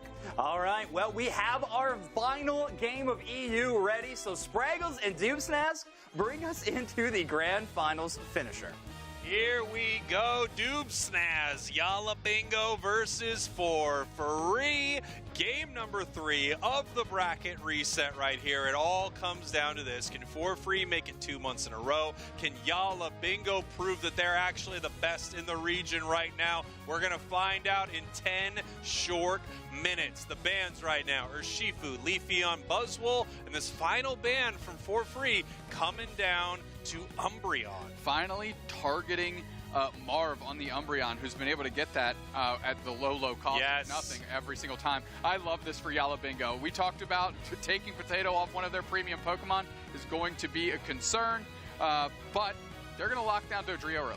Yeah, Dodrio early. I mean, they're not even looking for the LD right there. They recognize how important this Pokemon is. I'm surprised 4-Free doesn't want it. Obviously, they're deciding that there's something else that they could do right here. Yala Bingo having that first pick makes me feel like they needed to ban the bird, but we're going to see if 4-Free actually has something up their sleeves right here, as Yala Bingo feels like they're getting just about everything they could possibly want right now. Internal still gets LD. Yeah, this is tough. Yeah, so they're going to go Gatlu top. Of course, Chelpin going to pick up Slowbro and try to go for that pointed target Potato Slow Beam, right? Like, that's the one thing. There's always the Peacemaker in the... Oh, they switched to Snorlax. We're going to have like a heavy slam Yawn maybe combination there. Is Lunderen... They got everything. I don't know. I don't know what to say right here. Like, I mean, 4-Free is an incredible team. They can obviously win this game. They have a strategy that they're playing into, but I mean, I'm just watching Zoinks shake his head and smile off camera right now. I don't know. If I'm 4-Free, I feel like we got draft dipped pretty hard right here. Well, Zoinks has a bunch of foresight. He was so shaken by the 4-Free draft. That's actually why he called me Doobsnaz to begin with. So I get it. I get it. I'm taking a look at this, and I'm not sure they solved the mystery here. Yala Bingo is... like I said, like, if they could have just thrown darts at the board for all the Pokemon they want, this is what they would have drawn. Yeah, this feels great for Yala Bingo, and 4-Free right here. I mean, they have some powerful picks. Sorayu can absolutely go crazy on this Zoroark if they are able to make it happen. They are not dealing with an Umbreon right now, so maybe the thing that they had in their back pocket this whole time was they know what Yala Bingo's going to pick. They know they're going to pick this Glaceon. They know they're going to have Mew, and of course they're going to grab this Dodrio. But they've got a plan for it, and that plan is Zoroark without an Umbreon on the other side. Uniquely, Yala Bingo's incredibly good into some of these speedsters with just naturally how they play, right? If it's not Umbreon, now they have Crustle. They still have the Electro Ball to track the Zoroark on its retreat. Potato can mobility dip the Zoroark there as well. And of course, you have Sixies on the Icicle Spear, which we saw it work before. So, I mean, Yala Bingo, I don't think they're that afraid of the Zoroark. They have the same tools in the kit that they had against Dodrio, against Zoroark. I think they're just kind of ready to go.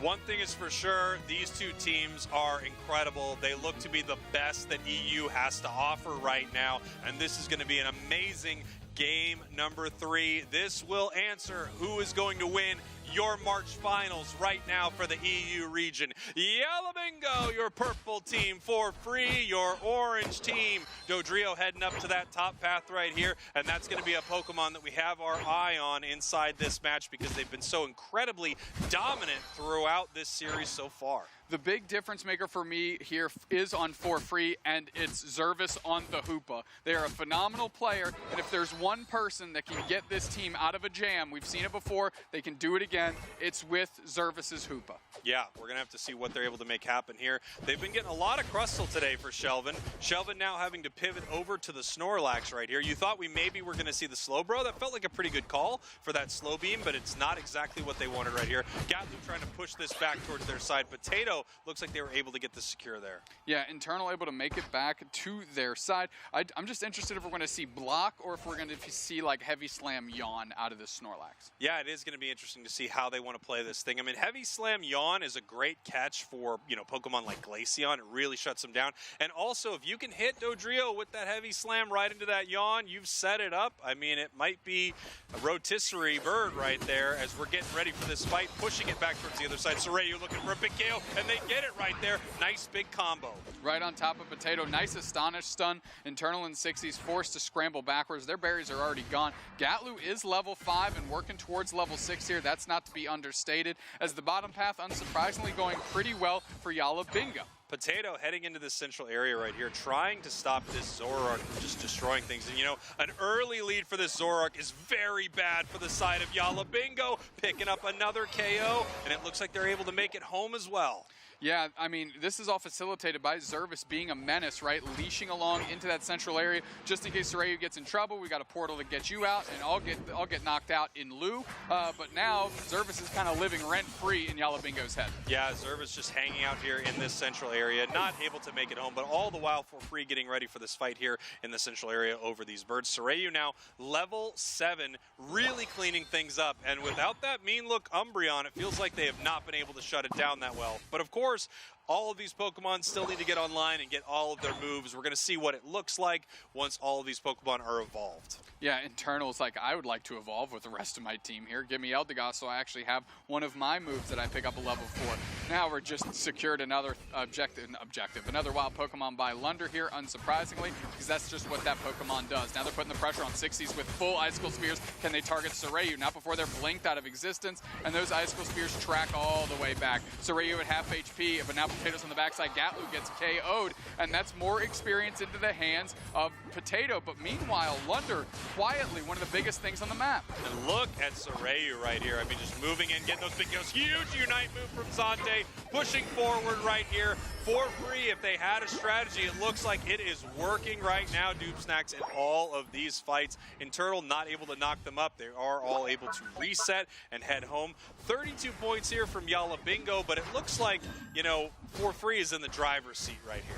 Yeah, they already have a Blastoise, of course. They have the Espeon, which has been great. Nice secure out of Internal to make a little magic happen for Yala Bingo here. As they're 4 players up, Sorayu comes right back through the portal, using an illusion to try escape, but they stepped into the landmine that is Lundaroo as they get that KO. Internal going to get taken out here. The portal is up, but still Yala Bingo scrapping in front of him, quickly going on top of Zervis. Zervis low HP, Heavy Slam to cut off that push, and now Regieleki's just waiting on the doorstep to see if anybody's going to pick up the order of Uber Eats. What a scary moment there from 4-3. I mean, that Regieleki almost walked multiple times. Really nice drill peck trying to pull a member of 4-3 away from the goal zone, but they were able to stop it right here. Sorayu in the bottom path, level 9 right now, ready to use a Unite move as they are looking to dive in on this enemy team right here. If they see that Glaceon and they're able to get a real juicy KO, this could be big for 4-3. Hydro Typhoon going to kick up Marv. Registeel is getting low. 60's looking for their opportunity. Zoroark Unite is out. Taking the Registeel is the Blastoise. Moving forward here, Zervis eating all those Icicle Spears, but no real damage done. 56-0, still Sorayu's looking for opportunity. And I think maybe the light screen even kind of cut them off from that combo. Yeah, I mean, there are a lot of things that can shut down Zoroark comboing, right? It's why it's such a high-skill Pokemon, and you really need a team around it to make sure it works. And of course, on the other side, you want a lot of things that don't shut it down super well. They saw that there was no Umbreon because they banned it, and now they are able to play it here. It looks so much better than we saw earlier, and there's that Heavy Slam Yawn that we talked about earlier. Forcing out the Cotton Cloud Crash from Internal because Potato just got a little too ahead of their skis there, and then almost ended up tumbling down the mountain. Chelvin still playing very well, and it is Heavy Slam Yawn, specifically, like you said, to be able to catch maybe the Glaceon, maybe Lundaroo on the Mew, and if you get a Potato out of that, you are feeling good as well. Internal going down. Yeah, Internal going down right there. Nice team effort. We had Gatlu using an eject button to push them back with that Hydro Pump inside the Rapid Spin right there. Zante using a Unite move, but not getting any value from it there in that moment. Just making sure that Dodrio wasn't diving probably. Hopefully really trying to catch it on its way out of that situation. 60's charging up those icicle spears now. We're over halfway done. You're going to know your champion here very, very soon, as these two teams are incredibly close this match. Nice little cotton ball from internal to suss out Sorayu, and now they have to force to retreat, so they couldn't quite engage with the other team. Blinking out of existence and right back into the fray. Of course, from the Hoopa is the 3 members of 4 Free, and now 60's looking for an opportunity to charge up more icicles. That's why it's so tough to fight against Glaceon in this area, because they've got a free target to charge for free. Gatlu is not going to take this portal. Yes, they are. Yala Bingo biding their time. 4 Free moving in, your huge Unite move from Servers. They go down though. The Zoroark taken down, Regieleki getting very low. Big Unite move from the Blastoise, secured there by Zante. The Espeon as they continue to push forward right here. Regieleki is able to walk in. Dodrio coming back up, but it's too little too late. Now the Snorlax is just going to be able to put some points in, do some pretty good math right here. And it looks like stack up. They must be running a Eos Cookie on the Snorlax. I did not see. Yeah, they're trying to get that goal zone closed with maximum efficiency and value. They are able to do that now, taking a rocketing score lead here, 115 to 84. Here we go, heading down to this bottom path right here. Registeel getting ripped apart. Now that I'm realizing, and I think it wasn't stacking, I think they were looking to charge up their Unite move on Snorlax, which they do have right now. Registeel almost done right here. Zante looking for a possible secure. Mew takes it down with the Solar Beam. The Icicle Spears trying to follow Zante home. Gatlu taking so much damage, pushing them back here with the Hydro Pump. And here comes the Zoroark ripping them apart. What a trap, leashing along with Gatlu so Sorayu can get into all of these players, getting 2 KOs before they are knocked out themselves by the support player for Yala Bingo internal. Putting the portal down, Marv throwing a Rock Tomb, but it's not going to find any value. Meanwhile, Chelvin scoring up top. 2 minutes, 30 seconds on the clock. Ray will be here in under 30 seconds right now. 4 Free is up 138 to 84. We need to get some Unite moves charged in the way of the Zoroark right here. And the Hoopa, as they head up to the top path reader, perfect setup right here for this Zoroark to make sure that it has a Unite move. Nice little combo right there. It will surely have it very, very soon for this fight. That means we have Unite moves on every single Pokemon right now, except for Zoroark, as we get ready for the last 2 minutes here in the March Cup for the EU region. Lunder shelling in some damage with these Solar Beams. Quickly taking a ride back our 2 members for 4 Free, but we're biding time. Who's going to be the first one to engage? Tier 1 goal zones on both sides for these teams. Yeah, and here we go. We can see they're kind of dancing around each other, trying to find a good pick in some of these moments, maybe catch someone with a Rock Tomb. We have Shelvin jumping on over so that they can heal up through this hyperspace hole. We have the Zoroark watching in this top path. Sorayu looking for Potato right here. Obviously, these are 2 power players for both of these sides right now. A good or bad play from these Pokemon could be the deciding factor. Shelvin taking a lot of damage right here, but nothing too bad happening. They're going to be able to reset through this portal. As we see Yala Bingo just charging up those Icicle Spears. They are behind Dupe Snack, so Yala Bingo needs to make the play here. Minute 10 on the clock. Snorlax jumping in and misses.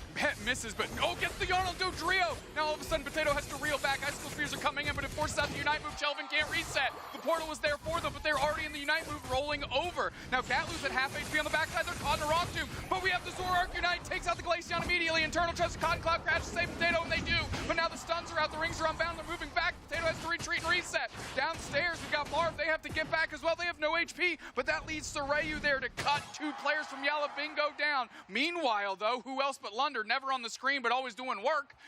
2 players down for 4 Free. Here we go. 4 Free is ahead right now. Yala Bingo needs to score. They do have points on the side of this Dodrio. They're heading up to this top path right now, trying to make something happen, but they get a huge KO. They're jumping on this goal, but they're not able to score. Service trying to stop it right here. Dodrio could make this happen. Crystal, if they stand on it, yes, they do score. 116, 150 now to 138, 184 to 138 with only 10 seconds left. I don't think 4 Free can do anything about this scoreline right here. Wow. With the team getting together, with the 3-headed bird, with 3 different hats. Yala Bingo are going to be your winners here for the March finals. Yala Bingo getting it done, and what a calculated final fight by them. Like I said, Potato never overextending, didn't get caught there, was able to pivot back, forcing 4 Free to scramble a little bit. And yes, we watched the fight break down. Sorayu popped off, everybody was low on HP, caught a reset, and silently, Lunder working on the bottom side of the map gets 2 KOs, and that just meant scoring go time in the top path, and they get it done. Amazing stuff here. Dodrio. It was all about Dodrio in this Groundhog's Day, but different. We're going to send it back on over to Zoinks and Wonder Chef. Gentlemen, what a game. What a finale to EU. Yala Bingo, new champions of the EU region, obviously, our March Cup victors. And wow, yes, the Dodrio, the Mew, the two-headed dragon of Yala Bingo. Well, it's 4 heads, technically, if we're considering Dodrio, but wow, what a grand finals. I mean, this entire set, pre-reset and post-reset, absolutely amazing. Both teams putting on an incredible show, and the fact that Yala Bingo now won, making it 1-1 in these grand final reset situations, it's awesome. It's as best as we can wish for it, and Yala Bingo are going to be your champions for the March Cup. They deserve that amazing win graphic that we just gave them because that was a hard-fought tournament victory. Yes, they have to reset the bracket. They take down 4-free. It goes as long as it possibly could, and I loved every second of it. Let's take one more look through that last match. Yeah, I love every second of it so much. We get to see it again. But, I mean, this was such a sick back and forth. I mean, this really, to me, was the double speedster game as far as kind of how things were going. I mean, we saw so much mileage out of the Zoroark, which is the first time that we got to see Zoroark really, truly work against Yala Bingo the entire tournament out of multiple times where it just completely flopped from multiple different teams. Yeah, if I think there was one defining factor between 4-free or Yala Bingo, I think it was Unite move usage. They kept track of the economy a little bit stronger than 4-free was able to do. It felt like 4-free was able to bait out one Unite move and then play off an engage, but every time after that, Yala Bingo was just outplaying some of these more neutral fights and coming away with the value. I mean, 4-free had a lead going into the final moments, but it was so small. And this was that final moment that Vanaforce able to hit a couple of targets, stops the scoring for a moment, but Shelvin just a little too slow on this rotation to the top half. Can't make it in time to defend the goal zone. And if you look at your mini-map, the Glaceon, who I believe was 60s this match, defending that bottom tier goal zone as well, making sure that there were no chance for a comeback. And of course, the story of our match, this Dodrio in the hands of Potato. That score, very important. That is a tournament-winning score, That's that true. 100 right there. Quite literally, we could see nothing else. I mean, technically, just the first 1/3 of it could have done, but that was incredible. That was one of those games that makes Pokemon Unite just so magical because it was over within literally like 2 seconds of difference, right? And of course, Potato not only getting those final scores, but just being Potato throughout this entire tournament has really been kind of the star. However, of course, I have to say every single person ridiculous. It just feels like a lot of the big plays came from Potato. Yeah, he really did. He was MVP of the entire match. I feel like that award is very safe to give with how powerful it was in-game and, of course, how much it influenced the draft throughout that entire series. I got a lot of questions about the draft from 4-free, first of which is why did you choose to pick second in your final game? But maybe we'll get the answers to that in the future because obviously it's all about Yala Bingo right now. But I love what you mentioned right when it cut back to us, Wonder Chef. The story of these two teams is so exciting. And I feel like if this is going to be what we can look forward to in EU, is just knockdown, drag-out fights between these two incredible rosters, tournament after tournament, I mean, I'm pumped for EU. It's going to be so exciting. And of course, this tournament was no exception. Let's take a look at the bracket that happened today and our eventual victors, of course, Yala Bingo. Yala Bingo making it all the way, starting in the losers bracket, all the way through. I said it before, but Sucre to Sucre, Downs Esports big win, M through Z big win, Outer Banks, and then resetting the bracket and winning post-reset. Just literally the longest path that you could possibly have in this top 8, and very, very well earned. One of the hardest brackets I've ever seen. So Yala Bingo able to definitely prove a lot of people wrong about their ice and vein situation, and congratulations to them. Take a look at the championship points leaderboard for this region and where we're stacking up so far. Obviously, Yala Bingo and 4-free both coming away with tournament victories, so they are going to remain at the top of that list. Interesting. This might include, was this more points last time? I thought they would be tied. I'm bad at math. But regardless, they are definitely the top 2 by a huge amount. Look at that, over 1,000 with the the first letter team. We don't need to talk about the letters coming in at third. Really incredible stuff, and without a doubt, they are set to be teams that could potentially qualify, unless one of them auto-qualifies. But, of course, there's still plenty of season left for anything to shake up, especially with how good EU in general is looking. Yeah, but in a series and a format like the UNITE Championship Series is, where you set those goalposts early, I mean, obviously, they have become the teams to beat in bracket. Whenever they have an enemy team against them, they are going to be trying their absolute best. Obviously, you take that team out, you know that you are a championship quality team. So Yala, Bingo, and For Free are going to have to keep their heads on a swivel, because they've set the goalposts of the championship points race for this series. Yeah, it's very, very cool.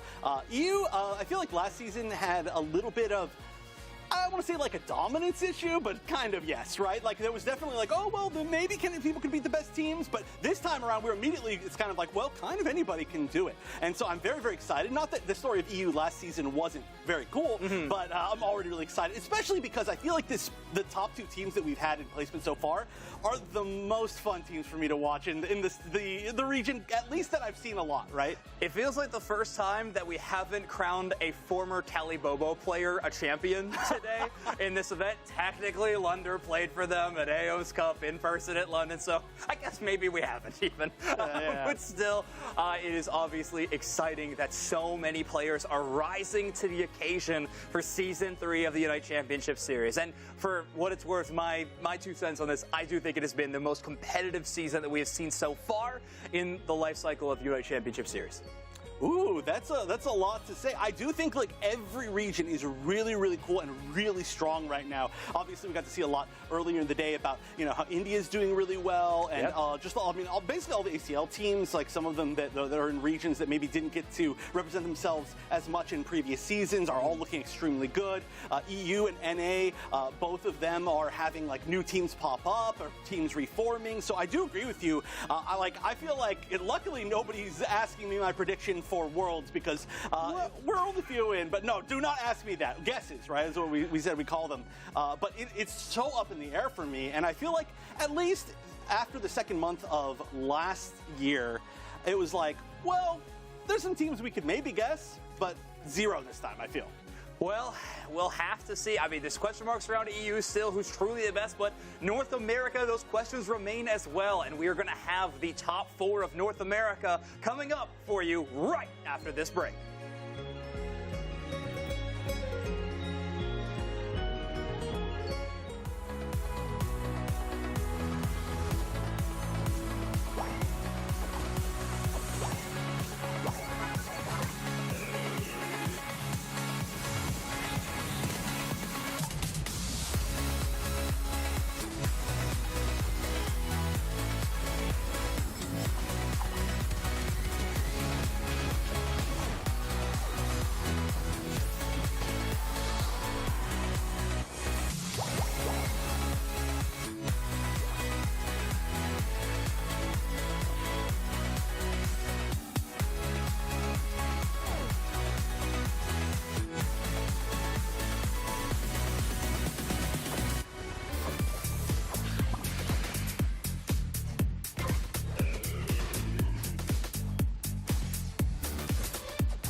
your world champion! The best team in the world! Let's go!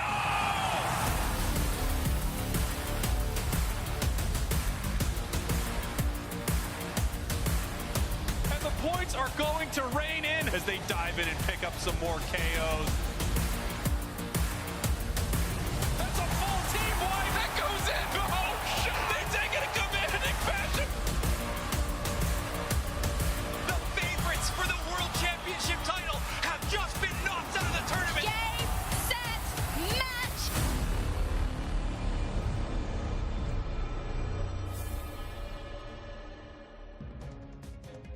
Welcome back to the Pokemon UNITE Championship Series. Here we are, the March Finals for the NA region.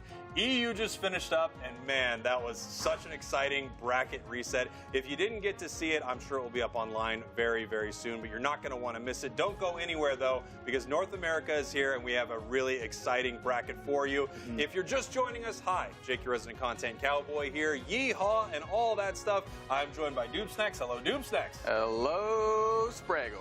And Zoinks. Hello. Hi, Spraggles. And Wondership. Hi. Hey, howdy.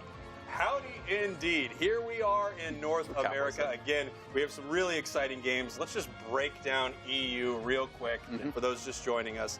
Once again, a bracket reset between Yala Bingo and For Free. And once again, I mean the team coming from losers making it happen. It's been an amazing ride to watch Yala Bingo's bounce back, right? I mean, quite literally doing what For Free did to them in February, and it looked so bleak during that grand finals in those 4 games where For Free was just running roughshod over them. It was just, how is Yala Bingo going to bounce back? They're a brand new team just coming together for this season, and bounce back in a big way they did. Yeah, Zoinks. Yeah, I was just going to say, I'm so glad that we've finally proven that Yala Bingo is the team that we all knew they were. Yeah. Like, we don't have to go over it anymore. Like, man, they were really bad at that one time, so maybe they're not, you know? Like, it's finally, they have proven it, and from this point going forward, it's the rivalry between Yala Bingo and For Free. Yeah, that was so good. I'm actually getting word from production. We're just going to run back EU. We're just going to get the teams back in That's here. kind of a fun idea. Yeah. Just, you know, NA, they can play off stream. Yeah, North America, you're going to play off stream. I'm sorry, where was that? North America? We're here in North America, obviously, for some really exciting games. But you're going to play off stream because we got EU coming right back at you. But such an exciting start to EU and such an exciting start to the season, obviously. Zoinks, I know you know the bracket here in North America. Will you tell us a little bit about it? Absolutely. Yeah, so obviously some matches happened off stream a little bit earlier today. The winner's side happened quite quickly. It was 2-0 victories for all the teams, and the team that made it through was Nemesis. Nemesis 2-0ing Alter Ego, and Hades 2-0ing Team YouTube, sending them to the losers bracket. Only Trolls was dispatched by GT, and Exile dispatched Luminosity Gaming 2-1. Alter Ego then went on to defeat Team Exile, and GT went on to defeat Team YouTube. And now we have one of the most exciting top 4s that I have seen. Deuce, thanks. We have Nemesis versus Hades on the winner's side, and GT versus Alter Ego on the loser's side of the bracket. Yeah, what's wild here is just the loser's side of the bracket, GT Alter Ego. Obviously, ignoring the top 8, that is a grand finals matchup that you could have assumed over the last 2 years, right? I mean, just the high-octane players that are on both of these squads. GT forever just trying to get that #1 spot, but now they have to push through the February winners in Alter Ego, and also EUIC attendees Alter Ego. Yeah, and may I note, by the way, this is a really cool because there's been some really interesting roster changes. Like, for example, GT with Lutano. I am so excited. That one in particular, I'm so excited to see. And I'm really glad they made it to broadcast because that, I mean, obviously Lutano, just a player in general that's always just playing, making so many star hero plays. And GT, a team that has been incredibly fun to watch. They've been extremely strong. They do end up a little bit short once they get close to the end of a bracket. But with a player like Lutano on their team that has been to the end of quite a few brackets, let's just say, that may give them that little boost they need, so I am super pumped about that. Yeah, what a weird time for North America. I mean, it's pretty chaotic there in the bracket, and that's the only thing to say about what's going on in North America.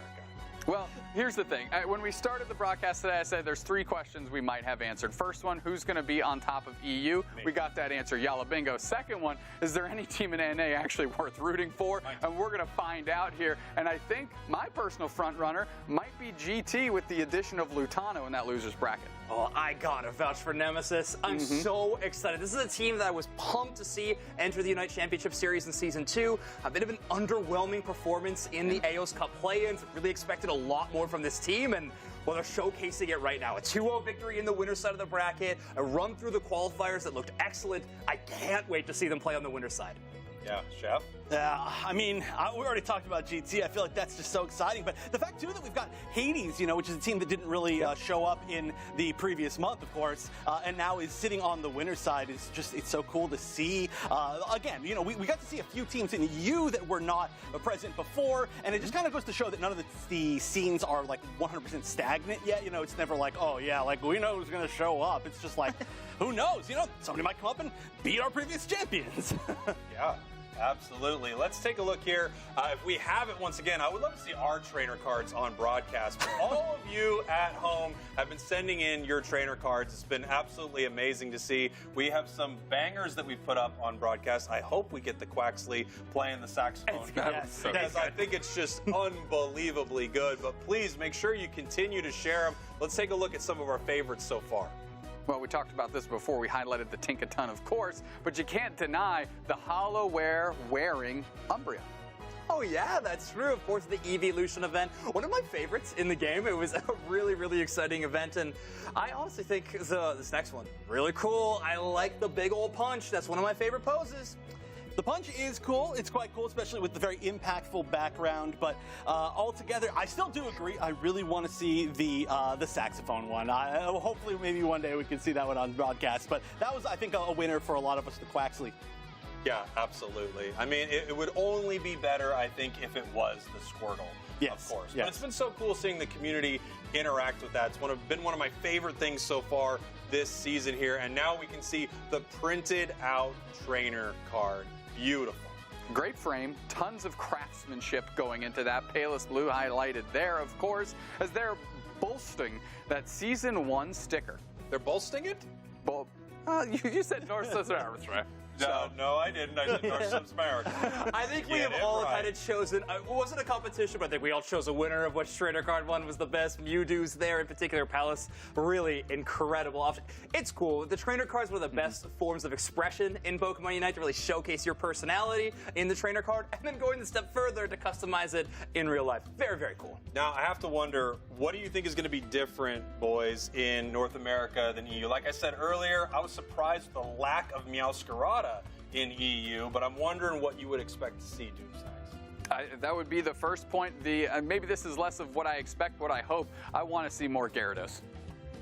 Yeah, that's a big one. A huge request. I think you'll have it fulfilled. A lot of really good Gyarados teams. A few of those, I'd say, might have been eliminated in our bracket already. One thing that I think we are going to see a lot of, and I would get excited about, is if we see a lot of Nemesis, I think we're going to see a lot of Mimikyu. They love the Mimikyu, and it's a really interesting option into a lot of these evolutions that we're seeing, or Double Defender. It's got that flex option. Shadow Claw's great into both, and you have a great Unite move that shuts down a squishier target. Chef, I'd love to hear from you. I think that it's going to be less about what we're going to see that's new and more about what's going to be lit through. I feel like historically NA has, when we've gone to NA, I've been like, why are they not banning that? Like a few times. And there's a lot of NA teams that are just really confident in their strategies. So I don't know. I feel like maybe we're going to get somebody letting Leafeon go through or something like that, and just giving us, like Leafeon or maybe some more Buzzwoles than we got. Obviously, we saw a few Buzzwoles in EU, and it kind of ended very quickly because people were like, "Wait a minute, let's not do that ever again."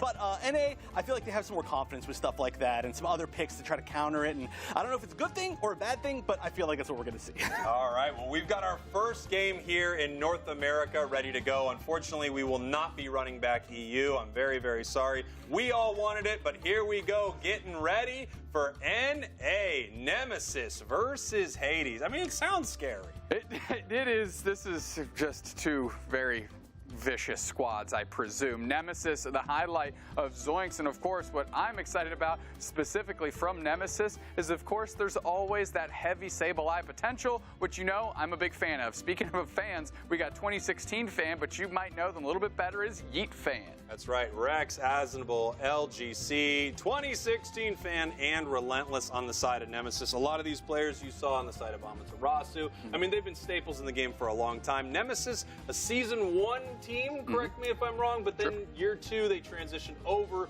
to Amaterasu, now back to the Nemesis roster. Yeah, of course, some shuffling around, right? JL, who kind of pioneered the Alter Ego squad, was on that. So, you know, it's kind of like what remained of that squad coming together for another one. But Hades, new kids on the block, but there are a lot of names there that shouldn't be new to you. That's right. Rhino, Russ, we got Luis Celestial, and I want to shout out Bora Reach, one of the original Hex Gengar players that I remember getting to play with really early on in Pokemon Unite. This player is unbelievable. I don't think we're going to see any Hex Gengar today, but I'd love it if we did, Doomsday. I wouldn't be upset if that happened, and since we're just highlighting players, I'll highlight Rhino, the support player for this team. Not only are they a solid player, we saw them at NAIC last year, and they are sauced up out of control.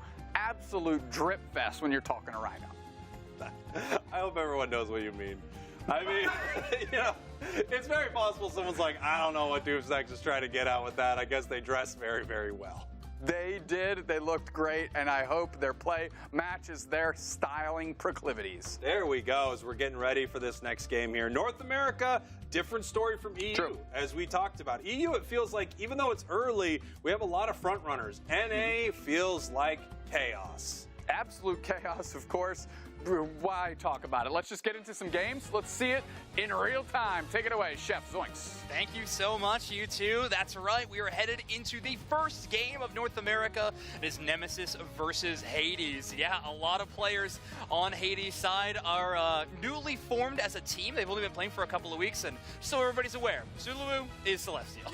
Yeah, that's pretty funny. Player, of course, that name is a player from OC. But looking at the bands, Lucario band? What is this? Okay, so immediately, the Mimikyu that you said was probably going to be picked up quite a bit is banned, and then the Leafeon's unbanned, no Evolution's banned.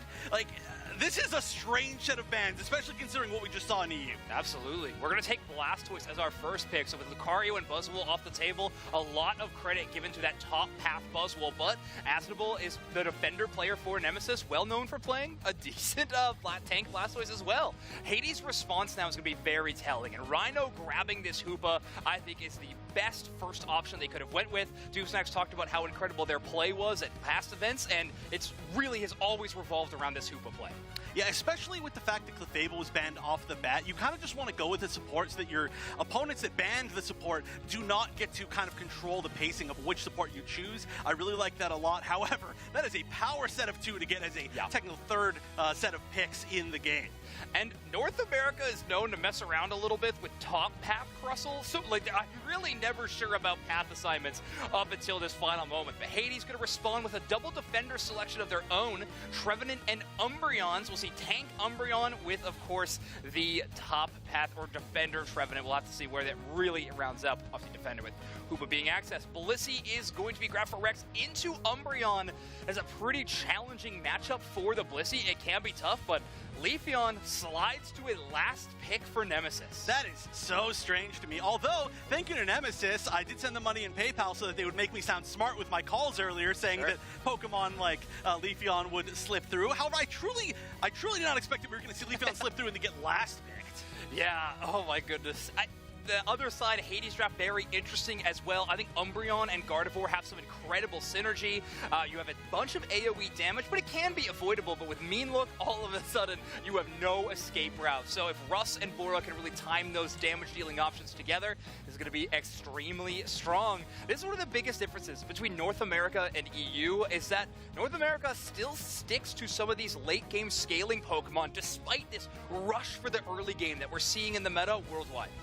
Yeah, I mean, some of these Pokemon, though, they do tend to get relatively strong, you know? Like, once you do actually hit your first power spikes, like with Gardevoir, for example, it can be so strong at, like, sieging goal zones because it can be pretty far away and just apply this constant damage pressure to it. It can be pretty good at defending or assisting in some of these, like, picks that you're trying to get early in games. So, although I know that, especially with the evolutions, early game is, like, 4, and 5, you're like, oh, that's pretty late game now, you know, with all the evolutions. But I do agree that it is definitely just a very different style. We see a lot of aggression in EU, and we're probably going to see a good amount of aggression in NA as well, but to a different goal, right? Sure. Yeah, and I mean, Hades might be playing the late game, but Nemesis has drafted for that early game. The Leafeon being selected means that they are a relative threat around 9 minutes and 45 seconds. So basically, right now. Exactly. Yeah, they're gonna be a threat before we even get a chance to see them, most likely. No. Yeah, this is a pretty strong early game, I would say, overall from Nemesis, despite the fact that they do have some scalers.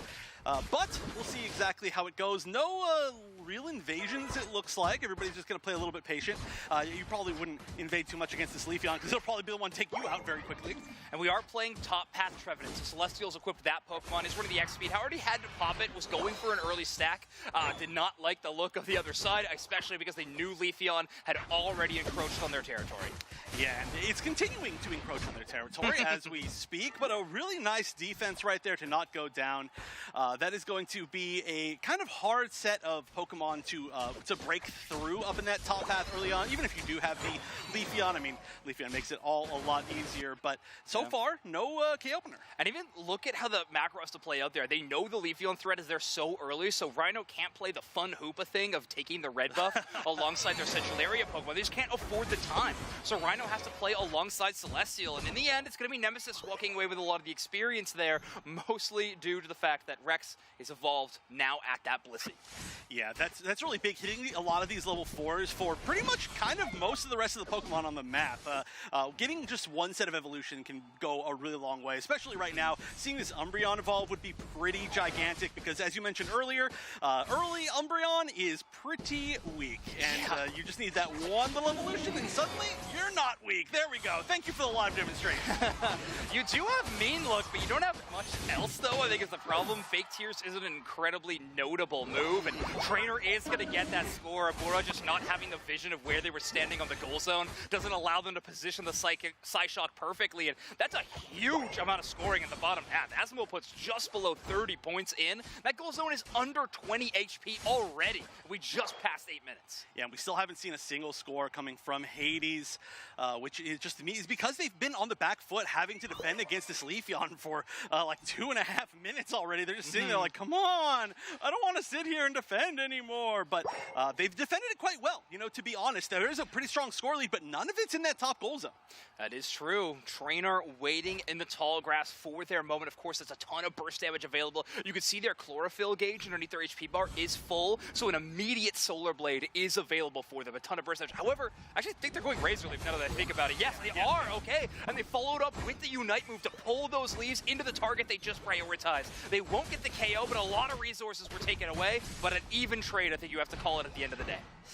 Yeah, ooh, look at this, though. Now that the Corelli is here, it's getting a little bit harder to kind of get into that positioning. I mean, we do now see the Inteleon joining the fray, which is going to change the whole interaction once again as far as range goes. But let's see who can actually get the last hit on this Regieleki. There's a pretty even chance, I would say, for either team to steal it here to get that last confirmed, but no, it is going to be the Razor Leaf, and they're going to be pushing down. And when I said no points were going to that top goal zone, I feel like that could change very quickly. Yeah, Nemesis having that score lead already. They're going to just try to push for that farther. Asmonville hanging out around this bottom tier goal zone. Crustle, a very good goal zone defender, so they're going to just try to slow the advance of Hades, who obviously are walking away with that Registeel buff. It was uncontested, and they had the Hoopa for the highly mobile rotation upon side. So that is always going to go to Hades. I don't think Nemesis is too upset about losing it, though. I mean, yeah, Nemesis has got to be pretty happy in general. They are up by, well, they were up by 200 points. Now they're up by 140. Oh, still a pretty good lead. Right now, though, it's just Asmonville trying to defend against these three. And, wow, actually, they probably didn't realize it, but they could have probably finished off Asmonville right there. But instead, it's going to be Trainer from behind who's going to get the KO on the Gardevoir. A very juicy target. Oh, Trainer still makes it out, despite being mean-looked, Gardevoir united, and Sylveon united. And Trainer is going to run back to their home base. So yes, the Blissey support happening in just the perfect time. Great rotation by Rex to call that out and give their Piper carry the support they needed. Right now, it looks like Hades may be going for a little bit of a push to try and maybe even up some of this score lead. They can get at least a little bit in. That Unite's going to hit 2, I think, maybe, just from the tree, of course. But it's just going to build enough space for them to be able to take down that Tier 1 gold zone. They're not going to be able to really follow it up with too much as far as actual aggression. In fact, it's going to be Celestial going down in exchange for that, offering an opportunity for, once again, a counter score. Oh, it's Leafeon walking away with a KO streak at 2. I mean, we're starting to see why this Pokemon has such an incredibly high ban rate. I think it was like 93% in Europe, I imagine. A little bit lower in North America, but still has earned a lot of that ban territory because this Pokemon is so incredibly strong. And yes, Razor Leaf Aerial Ace was buffed recently. So Leafeon having another option in their toolkit to take over team fights. And, well, so far, trainers making it look great. Oh, yeah. I mean, it's a great Pokemon, making it look even better. Wow, nice little confirm from 6 miles away. I don't even know where that Inteleon is. Look at that. And there was, of course, nobody to steal it from, but you might as well if you're within range, which is kind of always when you're playing Snapshot Inteleon. Yeah. So good to just be able to do that. There is a Regieleki, or sorry, not Regieleki, a basement Reggie on bottom waiting for somebody to take it. However, nobody's even started it. Looks like Nemesis is going to be finally going for it. Yeah, they got a bunch of rip. I mean, Leafeon actually does take down objectives rather quickly, but the burst option maybe being a bit more successful at. Astonable does pull away Rhino. The only target who could have made it there in time. Big triple stun. However, all those shields immediately taken away. Russ uses the Umbreon Unite move. Moonlit Trance to steal the entirety of that shield gain. Eevee Unite for Eevee Unite, a bit of a trade, and Luz is actually trying to line themselves up with Eatfan. A stray Razor Leaf is going to take them out, though. Trainer always covering the Inteleon's back. I mean, we have seen this synergy for 2 years now between these players, Trainer, LGC, and Eatfan, and it is so fantastic to see. One of the best snipers we've ever seen play Pokemon Unite, and another one of the best like dive assassin style Pokemon players. It's an incredible matchup, and I'm so happy they're still teaming. Yeah, and still doing quite well to make it here, of course, into this top 4 guaranteed, or top 3, I guess guaranteed, since we're still up here in the winners finals. So this is looking really good. You know, we're starting to get close-ish to the final stretch, and Nemesis, of course, having a 190-point lead while also being ahead pretty decently on level. It's definitely not something that's unwinnable, but they've got the forward positioning, and if they can take down this Regieleki, that'll be huge. But right now, it's just trying to stay alive. Yeah, Celestial trying to just do as much damage as they possibly can. They're running Pain Split Curse, which is the highest damage potential that Trevenant has access to. And if they are able to redirect any kind of damage, especially a Leafeon dive or an Inteleon snipe shot with that Pain Split, that's a ton of damage returning to the team that was trying to dish it out initially. So if Celestial can line up perfectly, it would be huge. Hyper Voice just going to be a deterrent for anyone to jump into. Trainers got to make sure they're aware of that constantly. Yeah, and a pretty big commitment here from both teams to kind of at least try to space out along this Regieleki.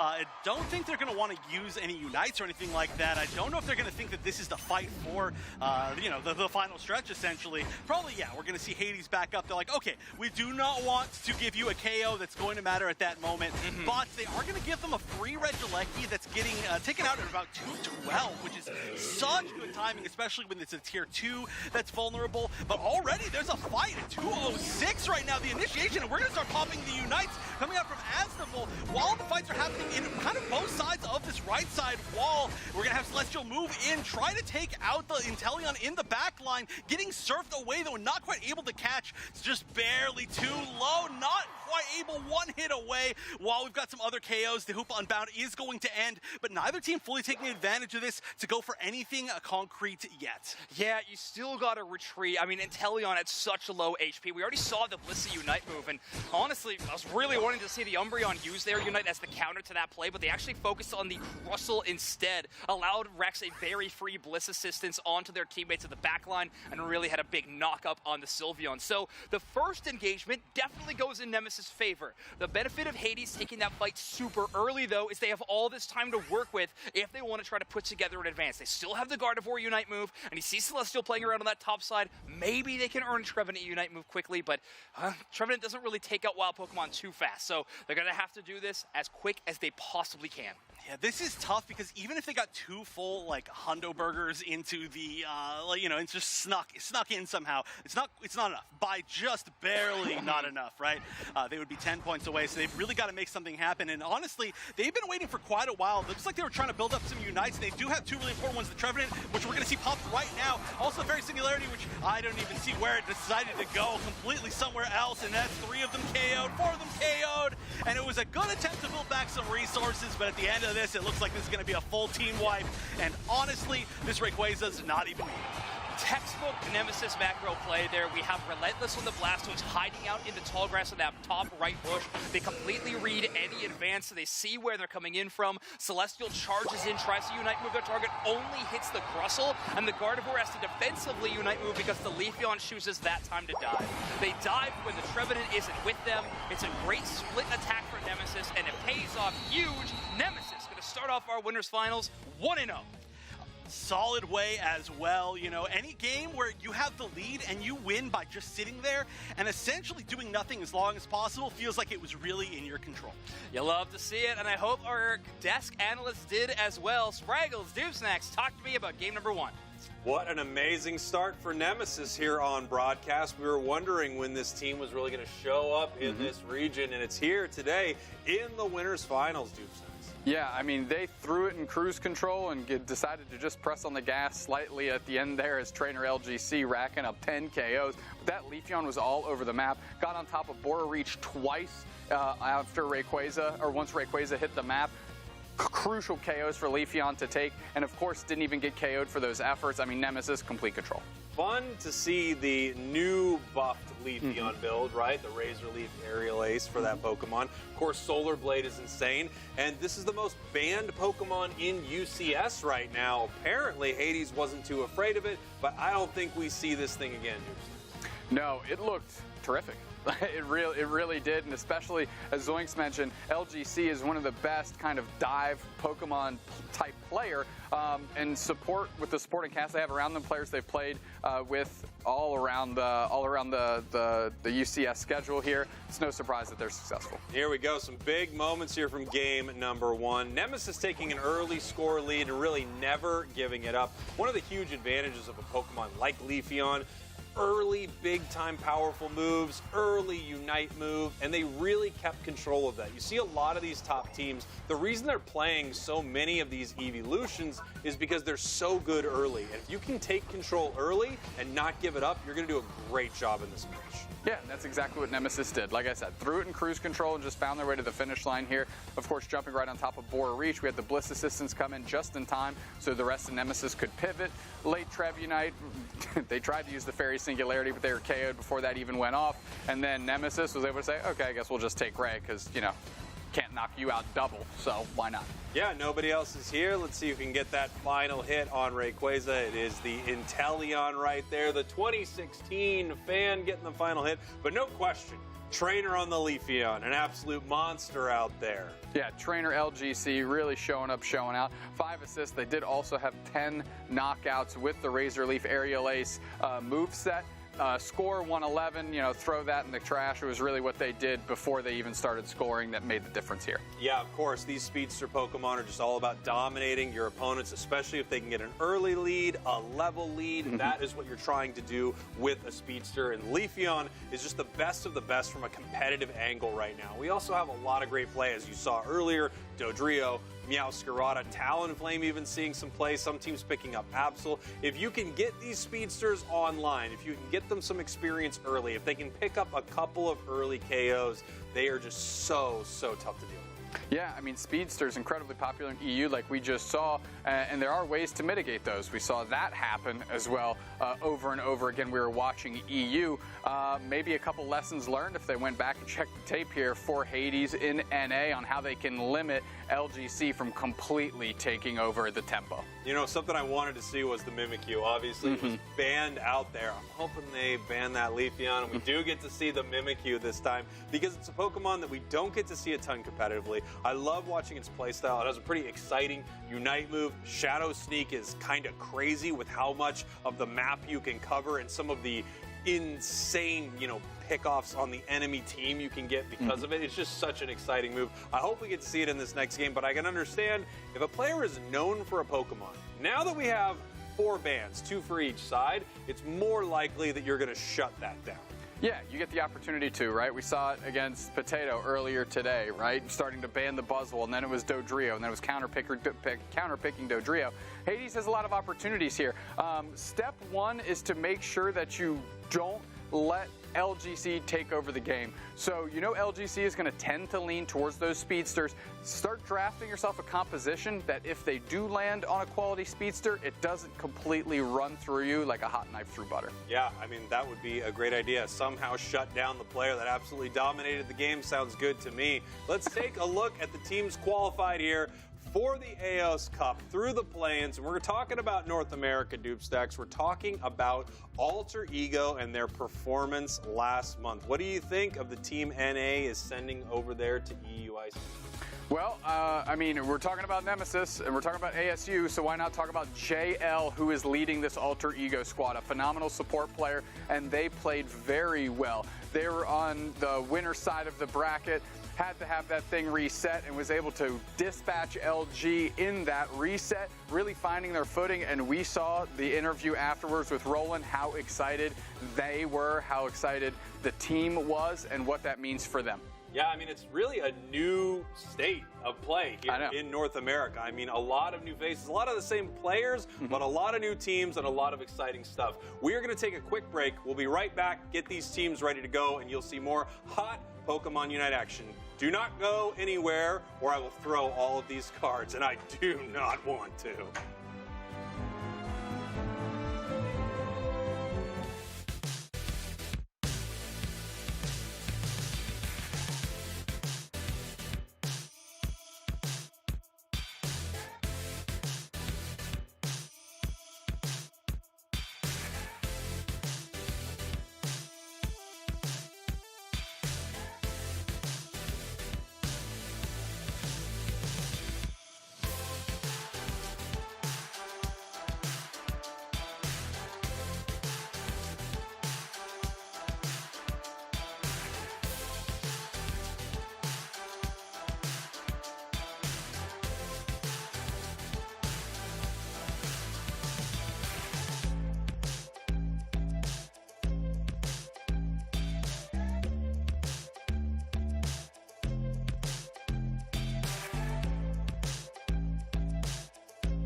the middle rate, wasted 20%. Towards the follow through, take a Wicked Blow! Wicked Blow seals the TTV, makes the magic happen!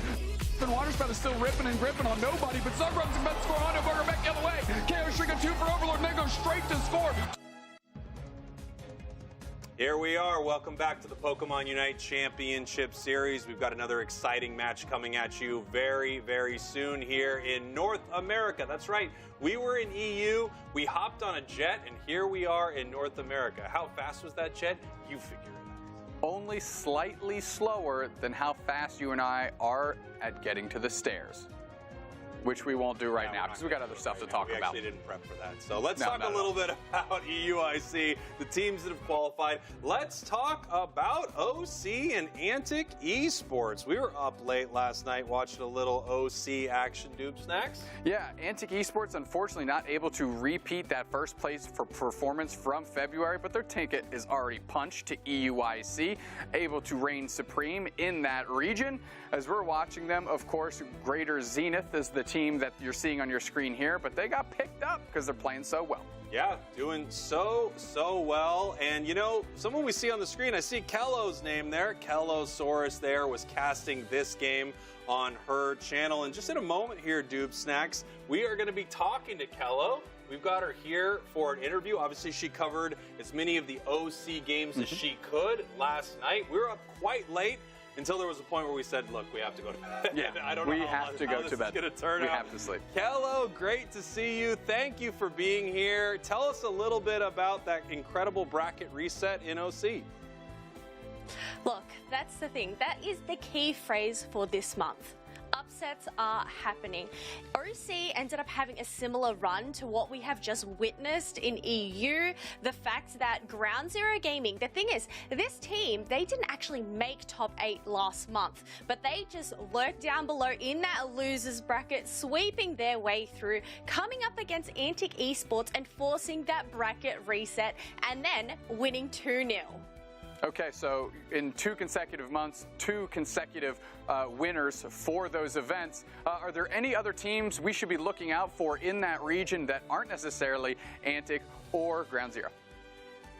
I think Fury is definitely one on the table. Antic, Ground Zero, and Fury are definitely the 3 titans for the OCE region for this season. Whether there's going to be any other teams that end up coming and bringing a comeback, we obviously see Ace being able to make a fair bit way through there, coming into 4th place. But honestly, Ground Zero Gaming and Antic Esports, I think they're going to be your top 2 teams for this season. Now, Kello, something I have to ask you about. We saw this really interesting composition from Ground Zero. We saw Scissor and we saw Aegislash, and I feel like they were using that throughout the night. I don't know if that continued, but this is the only region I've seen pick up Scissor after kind of these new big buffs. Yes, we did see a fair few all-rounder picks coming from Ground Zero, running that Scissor Aegislash pick. We also saw the Gyarados pick being picked up by Ground Zero Gaming. And the thing is, I think their team comp was pretty much to just go and run at their opposition and just have that dominant force from the get-go. Now, Kello, I know that you have refused to sleep until this interview, so I don't want to keep you too long. I'd love to hear some final thoughts from you about your region or about anything that you've seen today on broadcast. Look, the thing is, I'm obviously going to be cheering for Antic Esports. They are our representatives for EUIC.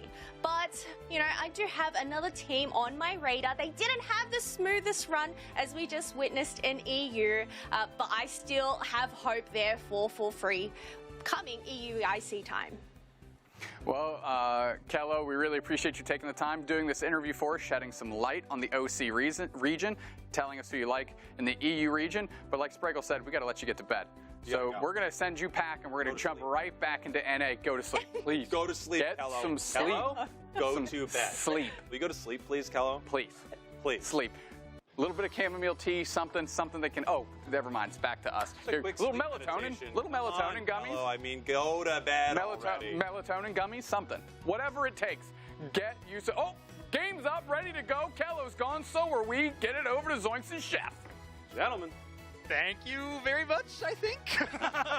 But we are into game number 2, Hades versus Nemesis. Of course, amazing to hear from Kello, but Hades, they heard my desire for the Mimikyu and have immediately went into the banning phase. Mimikyu gone. Clefable gone as well. We don't see this Pokemon used as much in EU, but we are now seeing it banned 2 games in a row. Yeah, similar bans so far, and the Buzzwole gone as well. So that does mean that, you know, we expected the Leafeon was not going to be back, but it is going to be back. But that's still not even the first pick. I'm really surprised. I do not fully understand, even though I made the hard read before we got into the games, that we were going to see some weird things go through that were really good. I didn't expect it was going to happen like this, and I don't understand it fully, but that is how NA is sometimes. Just more focus on top path again, right? We are going to see the Blastoise there, but this time for the side of Hades, not for that of Nemesis. So let's see what Hades wants to round out the rest of their composition with. We do have Celestial currently hovering over the Lucario. I mean, one of the first Pokemon that they truly made a name for themselves on. They played so many roles on so many different teams, so it's tough to really call out what their iconic options are. But Lucario, definitely one of those. Nemesis is going to take the Blissey again. It's when Umbreon is still available. This is a bit of a risk, but again, we saw Rex play it off super well in game number 1. Yeah, it's so weird to see so much available, and they just have great options, and it's going to be back to giving Nemesis the Leafeon. I truly cannot believe that. I'm just going to be 100% honest here. I cannot believe that they got it again after it did so well in game number 1, but we'll see if Hades has anything in store to try and counter it. I mean, already their comp is pretty different altogether. I mean, they didn't have the tree. I don't know if that's real. Is that going to be real? Yes. It's going to be real! I am so excited. Okay, that's fine. Hades, you can ban Mimikyu all you want if it means you get to pick Mamoswine, okay? That is the deal that they have made, and it's one I have accepted. I am so excited to see Defender, Mamoswine. I feel like it's been forever. Nemesis going to lock in their final selection. Will most likely be the Defender role for their team. Not many top path options available still outside of Blaziken and Gyarados, I suppose, but those have yet to make an appearance in our winners finals. It will be the Slowbro, meaning that we are most likely looking at a top path Trevenant. Yeah, although there was this point in time where there was a ton of top path Leafeons, and I feel like that was a lot more in LATAM, but I felt like it was working really well for them. I don't know if that's necessarily what we are going to see right now, of course, but I feel like it's something that we could potentially see. It can be a little bit scary. There's also some options with kind of like taking the first, center area EXP and then switching and then taking top after just even the first few seconds, because it's all it takes for Leafeon to get online. Right. But I do agree with you most likely, and the fact that we're not going to have the offensive Mamoswine. This Pokemon right here, I don't think I've ever seen this Pokemon before. Oh, really? Well, you're in for an absolute show, because Mamoswine has a lot of stuff that makes it exciting. I mean, the Swinub definitely has some early game options, more threatening. One of those Pokemon that is both adorable but also terrifying in the early game. Gibble maybe up in that consideration as well, but some early game Mamo plays can be huge. Icicle Crash really, really strong, but I am so excited to see these two actually square off with these interesting compositions. Again, Hades playing these drafts, very, very strange. Nemesis getting so many valuable options. I mean, North America values this top path tree very, very highly. Blastoise top a little bit more, which we are seeing so far in our drafts, with I think 2 games in a row with the first pick Blastoise. Yeah, again, I just have to say it one more time before this game starts. I'm so surprised that the Leafeon went pretty uncontested, especially with how well it's been doing, how often it's been banned and how well it did in the previous game. And then it's like, oh, well, what are we going to do? Are we going to ban Leafeon? Are we going to steal Leafeon? No, we're going to pick Mamoswine and we're going to let them have Leafeon. It's like, okay, interesting. Interesting strategy, Colin. Let's see if it pays off. And honestly, maybe there's something to it. I have no idea. I'm a big Mamoswine fan, actually. I was lying. I actually have played quite a bit. Although I was playing a lot of Ice Fang and just, dunking people backwards. But we'll see exactly how it plays out this time around. I am a fan of this Pokemon, and I want to see it do well. There is a non-zero chance we see Ice Fang, by the way. I very much so think it is possible. I know Russ has kind of played both of these, and I know that they are, relatively well known for playing the Mamoswine, especially in ladder. So I'm sure we will see a fair amount of it. And on screen is why you're seeing Leafeon in Central area every single time it's picked. We are not even at 30 seconds into the game. We already have a level 4 Leafeon, whose first set of moves are incredibly powerful. You already see it early KO. Yeah, and oh my goodness, it went right into the end of that Hyper Voice and took a little bit more damage than I think it wanted to, but nice little sneaky way to do that. And hey, Evolution's great at defending against Evolutions just because they both pop off at level 4. Ooh, interesting stats. Thank you so much to our team behind the scenes. But Hades win-loss 10-3 is our individual map so far, and Nemesis with 11-2. So a slightly better record going forward with Nemesis, but both of them had exactly an 80% Rayquaza capture rate. Well, does that mean they were both 10-2 before that last game happened, and then it just went 10-3, 11-2? I'm assuming it counts in that, but yeah, that is pretty impressive. I mean, hey, you got to be up in here in the winners bracket and winners finals. But right now, pushing down this gold zone, this is not an easy one to push down when you've got a Leafeon on defending, but they managed to make it happen. Celestial is going to be taking that KO and then managing to get out and get the reset. Actually, I don't know if they took the KO, but they made it happen at the very minimum. Yeah, great damage from Bora to enable a moment like that. Hyper Voice just shreds you so quickly. One of those moves that you just are forced into respecting, but Sylveon's move speed is nothing to sneeze at either, so it's not super easy to avoid that cone of devastating damage. Russ going to be trying to take these Voltoys as quickly as possible because as much as I talked up Swinub, you certainly do want to hit those evolutions. Mamoswine, one of those Pokemon cursed with a level 9 evolution, and that's where they get their Unite move as well. So a long time until you see that impact. But Ethan going in extremely deep, and well, maybe they wouldn't have been able to retreat either as Bora reveals themselves and does a ton of damage to Astor. Yeah, just need one more like KO or one more little score to evolve at least the first time, which is going to be pretty big. It's Ice Fang. This is awesome. Even when we see this Pokemon in tournament, I feel like it's never Ice Fang, but that is my favorite move. It's one of my favorite moves in the game. I'm so pumped here. Definitely some hashtag Mamos wins in chat. It's a strong move, right? It is just hard to hit. It's a bit clunky. The AoE that it aims at isn't huge. And Leafeon, a very slippery Pokemon, which is obviously going to be the main target for Russ to try to focus down on. But there we go, and with Wartortle KO onto that Leafeon. Blastoise kind of playing attacker Blastoise in a way. It's an interesting lineup, obviously, but it is Water Spout, Hydro Spin, so full damage Blastoise. No need for the displacement, as they are just trying to work alongside that Sylveon. And reminder, Blastoise does do special attack damage, so another benefit to that shred of the Hyper Voice. That's right. Honestly, this comp of Hades is really interesting because it could have gone either a higher or lower damage way, because almost every Pokemon here has the option for multiple different movesets, but it definitely with a higher damage option, although as I'm saying that, they don't have damage because they're all getting KO'd, as the Unite even came out from the Inteleon to try and close out this very final KO. So an amazing push from Nemesis, and there's only 2 left to defend. They might be able to make it happen though, Spin, although if you didn't go down right there, if you're able to get some sort of reset, that might have been good, but they managed to keep it away at least. Aswell brought back by that Ice Fang, and they are going to have to spin the reject button. They are Slowbro though, so they have a chance of making it out, especially with that soft-boiled, but a bit too much damage coming in from Celestial's Lucario to make that escape. One interesting draft thing that we haven't talked about too much, because obviously there was a lot of bizarre things happening in this first set of, of North America, but Umbreon not making an appearance in this game number 2 is surprising to me, especially with Nemesis's comp. You're running Inteleon, a Pokemon that benefits so highly from a lockdown defender, and instead we are seeing Hornleaf from Relentless, but we're seeing the Slowbro, a more reactive defender. So a bit of a surprise there. Yeah, honestly, could work really well for Hades as well, but we'll talk about that. Oh, never mind. There's almost not even a team from Hades left to talk about in this fight, as Relentless is, prevented from scoring. Even that 10 points kind of hard. Really nice defense here coming from Rhino, but it can only last for so long, I think, and this is going to be spacing out Hades to be able to, to not be able to stop Nemesis from taking the Regieleki. Yeah, Relentless kind of holding off on that Curse Explosion until their last possible second, so they have that higher damage threshold. Trevenant doing more damage the less HP they have left. Regieleki getting dangerously close to this goal zone, despite Hades having a very good response on this defense over Nemesis, sets the trap well, and honestly just allows Trainer to hang out on that bot side. Regieleki will land, make this goal zone defenseless. Some choices need to be made, and it will be Leafeon taking the score. They're running the attack weight. I feel like it was a pretty easy choice to be made. Yeah, everybody else walked away. They were just sitting there for a second. Right. But a great push. That's going to nearly even up the score, and we're only about halfway through the game, so, staying at least somewhat even is pretty important.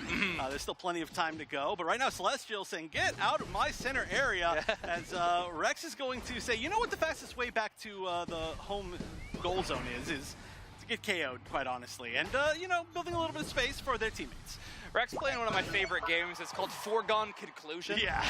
And your whole objective is just to buy that time. Russ does grab the slow bro, try to stop anyone from using the Unite move, but slow bro does get it off. However, the objective will eventually go to Hades. They were 5-2 in favor of players of that variety, so they were favored. But a huge Trevenant engage from Relentless is going to shut down that push entirely. I think it was a 3-person Horn Leech, not to mention the Unite move that was utilized from the tree as well. 26C fan, aka Yeet fan, walking away almost level 13 from that fight. Trainer LGC hand in hand in that EXP race.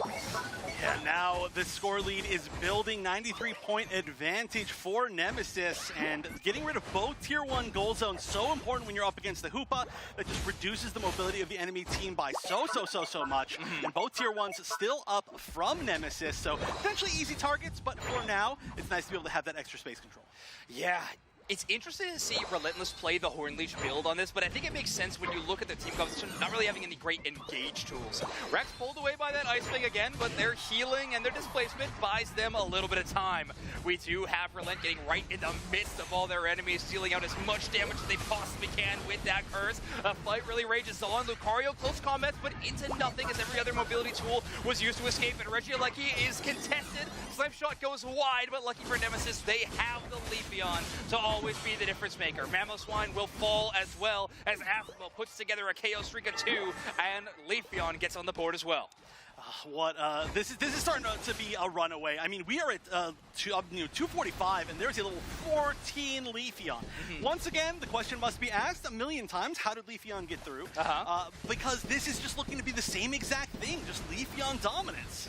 Yeah, it is true. I mean, Hades has a few more points than they did in the last match. I think 10, where they were at this exact moment. So they're on the up, you know, transitioning properly. Right now, it's going to take so much damage. If they get hit by that snipe shot and a reset at this moment, it would definitely be devastating for them to have to deal with. A bot side Reggie will be available for about 13 seconds, but both of these teams know the value of positioning around this Rayquaza fight, especially when so many defenders are involved in this, and you have the Inteleon. You never want to give up positioning when you are playing an Inteleon composition. So tough to break into an enemy Ray pit when you're playing the Intel.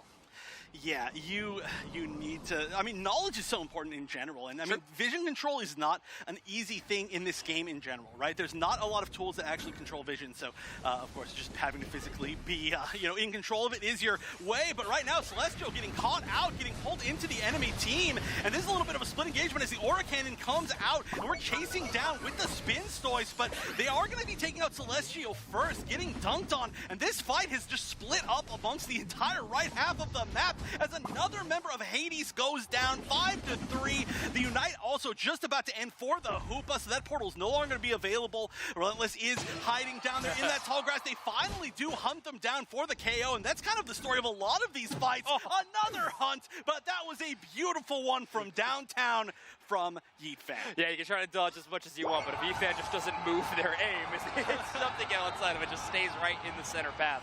We do have a score, but that will not put Hades in the lead yet. They are still barely behind as Nemesis is holding on to that 183 scoreline, but it is incredibly close between these two teams. Rayquaza still fully available. Rhino pushing for a back half on top side. Relent very quick to defend against that one. Yeah, also, man, I know we saw the telekinesis pulling away from the Hoopa portal, which is just not something that I realized was even in this game. We haven't even seen it pop off really that much, but this is another score. This is going to be a big one. 36 points in. That's going to give them about a 40-point advantage, and nobody's looking at Rayquaza. They're going for scores. Again, the telekinesis coming out from Asnable, but let's see if they can actually follow it up as Celestial's there just to defend, but maybe not enough, as this looks like they should be able to get some points in if they can take down at least one more. The Mamoswine's good, but I don't know if it can defend against every single person. The time is counting down, though, and it does look like we're going to get some points in. I think that should be more than okay, with that 100, it is safe. Trainer does bail to go and score in that home goal zone. I was a little worried. That Blissey number, I don't know. I'm not great at math, but Nemesis definitely is. They are going to take the winners finals 2-0 over Hades. Hades, a very solid team, able to take down Team YouTube earlier in the bracket today. They are going to be going down to losers as Nemesis has earned their spot in the grand finals. We're going to throw it over to Spraggles and Dubsnacks on the desk. Take a look at Nemesis now. I cannot believe we just saw 2 Leafeons in a row from them, but that fight came down to a lot more at the end there, Dupes. Yeah, I mean, credit to Hades. They did jockey back and forth despite being split by Nemesis in that Ray pit. Bounced back a little bit. However, Nemesis was just so, is this where we go the win? Hey, we got there. Didn't see you there. Hey, we're just hanging out over gang. the stairs just waiting to see who won. But we know who won. Nemesis. Nemesis won. Let's go back to the desk. Let's head back to the desk while we take a look at some of these big moments here from this match. Obviously, we're all shocked about Leafeon. We could talk about it for an hour, but there were some big moments here inside this game. Here they are pushing onto this goal zone. Unfortunate, not a crazy good score, and that's why the scoreline was so close between these two teams. Just a massive Trevenant Unite here. One of the highlight plays that Relent had on this tree, catching a bunch of players from Hades as they were trying to get some points and balance the score sheet. Yeah, and here we go. This fight up here in this top path. The snipe shot just doing absolute insane damage right here. Regieleki walking towards this tier 2, secured there by the Leafeon. And here is that final push. They're able to take down the Hoopa. They're able to take down the Blastoise. Mamoswine lands, but they're able to position it well with that Horn Leech, so they are able to score right here. 2 big scores go in, and that's the game for Nemesis heading to our grand finals. Let's take a look at the player of the game. Unsurprisingly, Trainer on the Leafeon. Yet again, 90k damage, 10 assists, also had 10 knockouts. And again, actually in this game, the score, the 183, that Hundo Burger they'd put in mattered big. I think they would have been okay with Rex's 56, but why not? Great insurance there. And a great push under the composure, knowing that they were losing on the scoreboard, but still had a great opportunity to win. They get it done.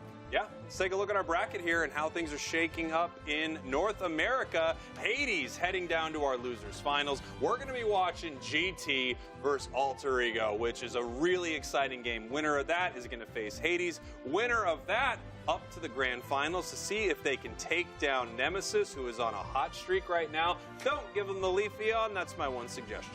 Yeah, don't give them the Leafeon, but credit to Nemesis. 2-0 Alter Ego, 2-0 Hades. They're in the grand finals. They're playing exceptionally well.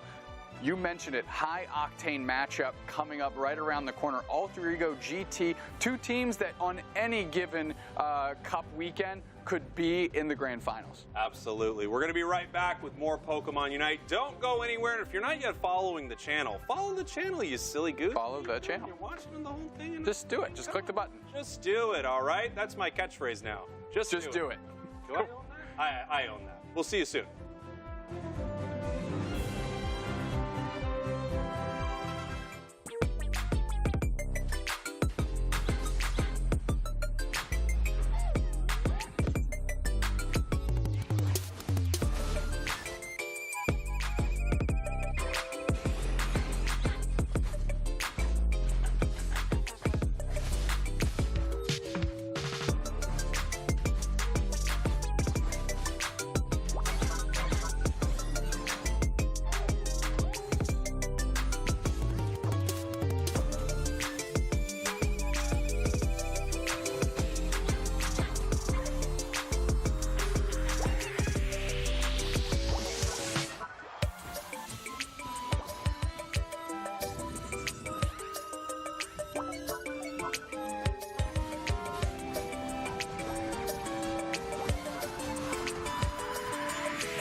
They're still playing in the middle. Otter goes down. TTV takes Rick waves up.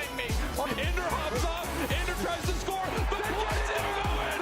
64 points coming for TTV. TTV wins it.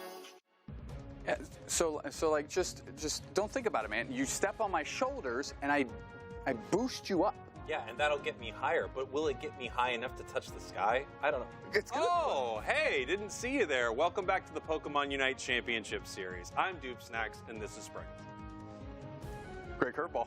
I didn't expect that. Kind of took me for a look.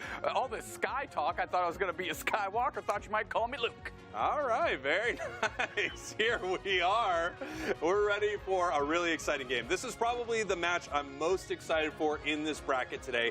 Alter Ego versus GT. It's up on the screen. It's up on the screen. It's up on the screen. Let's go. Alter Ego, GT, Alter Ego, North America's representative heading to the AOS Cup after the AOS Cup play-ins. And GT, the new GT with a great player and the worst trainer card of all time. It's an amazing pendulum that Lutano manages to swing back and forth from the extreme lack of creativity in the trainer card with the extreme creativity they bring to the Thea Sky Ruins. We're taking a look at Alter Ego. If you saw him last month, you might remember the Machizzle, Dizzle, the difference that they brought into their game with Machamp, taking down the world champs, Luminosity.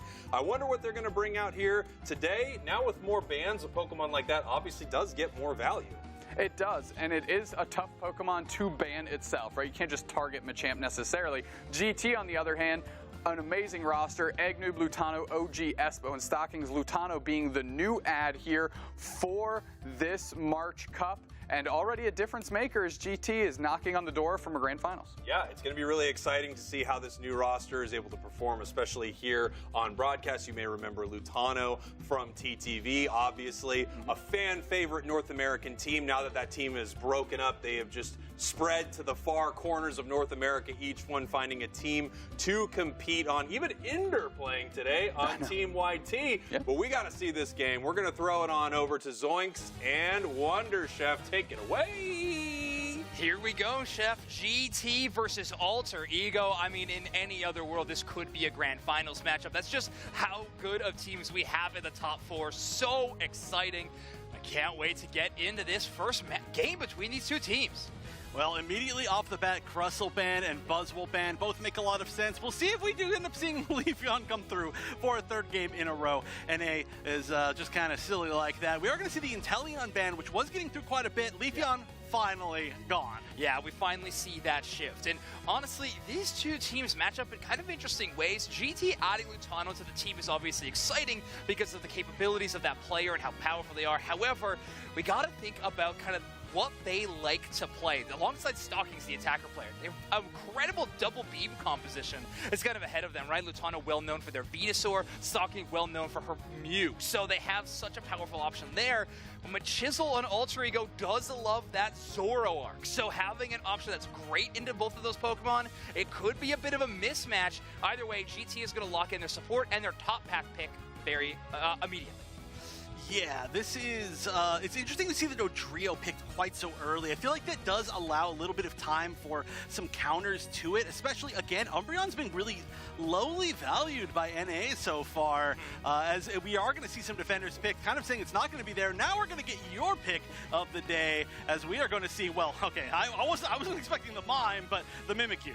Yeah, okay, so Mimikyu into double defender, I think personally makes a ton of sense. You have a ton of rip damage with that Shadow Claw, but it also heals you a bunch. You're able to stay in the brawl for a really long time. Excited to see that. And finally, I feel like we've been talking about this Pokemon all day long and I've only seen it once, but Meowscarada is going to be locked in for Alter Ego. Of course, we have the Clefable as well. Don't think Machizzle's going to play that option. Could be the Draining Kiss top path Clefable you've heard so much about, but I don't think so. I think we are going to see that swap.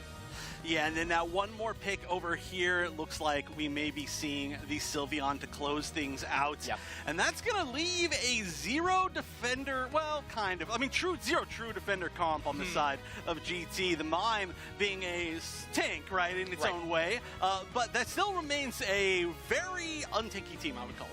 Yeah, they have some squishier options on their side, but The biggest thing I am questioning around GT's composition is just range. You have Dodrio, Mimikyu, and Sylveon, all great in kind of the mid to short range fights. They excel in those areas. Mr. Mime and Hoopa do well there as well. Honestly, it seems like their team composition is built on the back of a big team fight engage for something like a Hoopa. You land a big stun with the Hyperspace Fury, everything else can capitalize. The biggest thorn in their side, though, is going to be the constant damage from Kratos' Meowscarada and Roland's chip damage on that Glaceon. I mean, Hoopa can heal a ton of that, but they got options to push him out of those hyperspace holes. We have Joey on their signature Trevenant, and of course Blastoise. That's a lot of displacement to stop those resets. Yeah, that is a whole lot of good options. You know, another thing that you were talking about as far as like how you're supposed to kind of engage, by the way, on GT's team, I think the Mime Unite is a really good option just to kind of start things off, and then wherever things go from there, right? That can give you just enough time to actually kind of break in. So I do like the options, but it is a weird comp. It is without a doubt one of the weirder comps that we've seen today overall. While there may be less strange picks within the comp, like the way that it's supposed to play, I feel like is pretty interesting. It's built like a pseudo dive composition, honestly, focusing on individual fights. That's what we're going to see the most from them. Normally, we see Pokemon like Blaziken fill this role, where they're incredible at split pushing, great at individual fights, but now we are seeing the showcase of the Mimikyu, apparently rising star in North America. Yeah, enough that it was banned quite a bit already, but now putting it on Lutano is very, very scary. Ooh, very interesting. So Alter Ego was the team that knocked GT down to the losers bracket during the AOS Cup 2-0, in fact. So Alter Ego having the historic matchup against this team, but I mean, in this season we have that, but let's face it, these players have played against each other for years at this point. Also, though, that was a different GT without Lutano, so it's exciting to see what's going to happen this time around. We've got some scores already on both sides. Everybody's just trying to get the little bits of stacks in. Nothing super interesting going on at the very start of the game. There were no invades. There was nothing super interesting with the center area. You can see that Alter Ego left a couple of the small Pokemon, but that's just about it. It looks like we're playing relatively safe. Yeah, both players actually decided to switch towards the bottom side for their first engagement. I think Lutano actually predicted Roland to go top with their Glaceon, so they wanted to have the more freer path. And they are going to be free. Glaceon will rotate into the top side for this final moment. OG does get the evolution on the Dodrio, which will ignore a ton of damage thanks to those invincibility frames of the evolution animation, and they make it all the way back to their goal zone. Honestly, no worse for wear. Yeah, this is a low KO. This might be the slowest it's taken to get like a full KO in this entire broadcast. We've seen a lot of aggressive teams, so it is what it is. Especially too, you know, the fact that we've got a Dodrio that does tend to kind of reach for some early KOs sometimes, but instead we're just kind of like we said before, it's that thing over. It's like I'm going to score, you're going to score, and then we're going to walk past each other and we're going to see what happens. Yeah, GT's composition, we've talked a lot about it. Like it's got that pseudo dive, they got some brawl. I honestly think another big benefit that they have with this draft is their scoring options. They have great scoring push with Dodrio and even Mimikyu and even Mr. Mime, honestly. But also the defense around gold zones is fantastic. They got Hoopa, who can immediately rotate to defend these gold zones. Mimikyu can hit large areas. Sylveon can hit large areas. A lot of great things to work with. However, a big engage by Machisel. Skull bashes to the other side, deals damage the other direction. And the one to fall is Lutano, sent back to base. All right, well, there we go. Getting KOs now, and we're looking like we're probably going to get one more with JL. Just saying, you know what? This is going to happen. There's nothing I can do to stop it at this point. But you should be back in time to be able to help at whichever of the first objective to spawn you want. And yeah, these top Altaria are going to be going for free to GT, not to for free. But it looks like we've actually got quite a few members. 4 members of GT up here for the Regieleki. Well, 3 and then 1 rotating into the center area of the enemy team.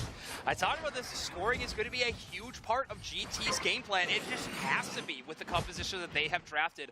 OG does take that portal back there to come back with a full bar of HP. And look at this. It is not Shadow Claw Mimikyu. We are running the play rough. So that little dash, but then of course the invincibility whenever you land on enemy target. You got to avoid that gravity though, and JL preemptively puts down that slowing area of effect, and Roland gonna capitalize on that KO. GT showed up, but Alter Ego is the one that won every single scenario there.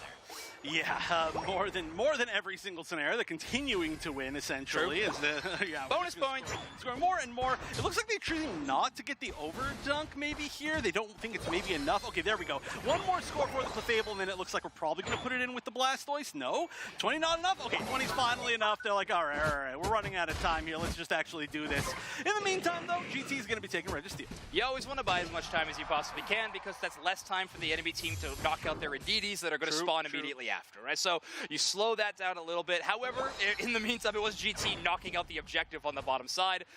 Maybe Shizzle was feeling a little bit stronger about the Blastoise engage or Kratos on the Meowscarada on the bot side. Either way, Joey going to bring all those wild Pokemon over to their side. Alter Ego, again, winning this little mid-battle for the experience. However, Mr. Mime and the Sylveon, or Egg Noob and Stockings, have been doing quite well on the bottom side. We have Mr. Mime at 8. That's matching the Trevenant on the other side.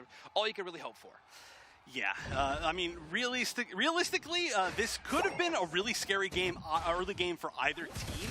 And again, it's pretty safe, so it's not like either team is just completely dominant, although right now this could be a pretty big KO. Oh, no. Yeah, we're just right into the wall, and there were just far too many. Oh, whoa, Lutano out of nowhere. That was a jump scare, and they're probably going to get the KO. Oh, I actually don't know if they made it. No, it looks like they actually got hit by the end of that, just barely, and Kratos probably going to be able to follow this up. No, not going to be able to get the KO. Lutano just really hoping that one member from Alter Ego would play towards that portal, so their Shadow Sneak could hit a target in that tall grass and then go through the portal, but unbeknownst to them, not going to happen. But that's okay. Lutano actually didn't get knocked out in that scenario, and that is the benefit of Play Round. I mean, the damage is annoying, it's pesky to deal with, but more so, you can just dodge so many big bursts of damage. And when Meowscarada's on the other side, that is not a bad angle at all. Yeah. The Meowscarada so far we haven't seen kind of, I don't know, make the impact that we want it to, I feel. But also it's because I think we haven't seen any full team fights. Yeah, that was a little bit interesting.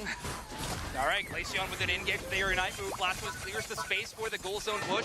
Alter Ego are going to capitalize by putting in quite a few dunks. They take the score lead away from GT finally, and Joey is able to knock out their defender counterpart on the side of GT. Big 40-point score is going to be a massive overdunk, and Alter Ego pushing forward in that scoreline. But in the meantime, thanks to that picture-in-picture, we see Hoopa dropping the portal on the top side. A few scoring attempts from GT are successful, but not enough to take the lead. Oh, interesting play by Kratos, using that Unite move to counter the Mimikyu Unite and walk away with the KO onto Lutano. Although this looks like this might be a little bit of leapfrog here. Oh, the surf! Will that be enough? No, even with the eject button, Unite, I love that option right there. I mean, that was a heavy committal to say, like, just don't KO my friend. But, I mean, managed to make it back. OG just running with the speed of a Pokemon with 3 heads. There are a few things in Unite that I think capitalize as good of what players are capable of than the speedster duels that we see. It's Mimikyu absorbing a Unite move, and then we have Meowscarada double team taking the first hit of the Dodrio Unite, so they stop in their tracks. Like these crazy moments back and forth. Very, very fun to see. But in the end of the day, this game is still so close between these two squads. GT's counter pushes, even though they lose objectives here and there, have been great for scoring. Yeah. I mean, realistically, though, I mean, the score is unbelievably close for how high of a scoring game this is. Both teams have had their pushes be very successful. Neither one has been able to really defend all that well. And right here, there could have been another big attempt at a push before 2 minutes, but I think it's maybe a little bit too close to the actual time to want to take that risk. So the Regieleki instead is just going to be going down. And that does mean that we're going to go into the final stretch with no threat of a Regieleki. Plenty of time, I feel, for both teams to actually get into their position. And with how extremely close this is, the one big difference that we can look at is that level 14 Glaceon, because everybody else in the game is basically right on par. And it was a pretty cool rotation that allows Alter Ego to get that level 14 benchmark. The Swablu Alterias despawn at 2:30 as soon as that timer comes up, and you could see on your minimap all of Alter Ego rotating to grab that experience right before it leaves the map, making sure that our hyper carries are receiving the levels they deserve. Well, maybe a little bit more than you deserve at this point. I mean, hitting level 14 at the 2-minute mark. Before the 2-minute mark is a very, very strong buff. So now this is going to be such an even fight in such an even game, I feel. Again, it all comes down to really how they decide to engage. We are going to see a little bit of a back cap from the Dodrio, but it's not that many points in pocket. So in the meantime, we're going to see them rotate around. They said, oh, Dodrio's not here. Well, then now we're going to take away one more. We're going to make it a 5v4 even when Dodrio comes back. That chain of stun from Trevin, it doesn't allow Eggnoob a chance to use their Mr. Mime Unite move. They are going to be coming back out of spawn rather quickly, but they don't want to take their time. I believe we still have the Hoopa Unite move, though. Kratos going to engage with the Meowscarada, but no KOs earned from it. A ton of damage, though. They're going to chase down Espo. They can't get the KO before the Hoops Unbound happen. Espo holds on until the last possible moment with that Unite move. We have the Blastoise, Trevin, and of course a Clefable using block in the backline. So many defender options thrown to the Dodrio, and it's enough to get the KO. Counter Blastoise Unite with Lutano, who jumps right on top of them, captures them in the Play With Me Unite move, and does not allow that Hydro Typhoon to pop up. Despite that, those Stockings did not have an escape route in that engagement, and they are going to get KO'd. It's coming very close between these two teams when they have 45 seconds remaining. Rayquaza's still on the map. Eggnoob runs in to try to delay a little bit longer. Same thing with Lutano, but both of them getting very close to getting KO'd. Lutano goes all the way to getting KO'd. Espo, the only one really in range here. We might have enough time for OG to come back, but I don't know if there's going to be enough time as they're going to be burning down this Rayquaza. Who can get the final hit? It's going to be the Meowscarada. They only have behind by 22 points, and Alter Ego is going to have plenty of shields and plenty of points in pockets with 15 seconds left. I was holding my breath, but I know no one was doing so much so as Alter Ego. They've seen Espo take Rayquazas like that before with the Hoopa in that position. In the end, it is going to be Kratos, the former teammate of Espo, former teammate of GT, taking it out with the Meowscarada. They earn the Rayquaza. That gives them enough shielding to score on those goal zones, and Alter Ego starts this elimination match off 1-0. Very impressive in one of the matches that we look forward to the most, and I want to see what the casters thought of it because I know they were excited about this one as well.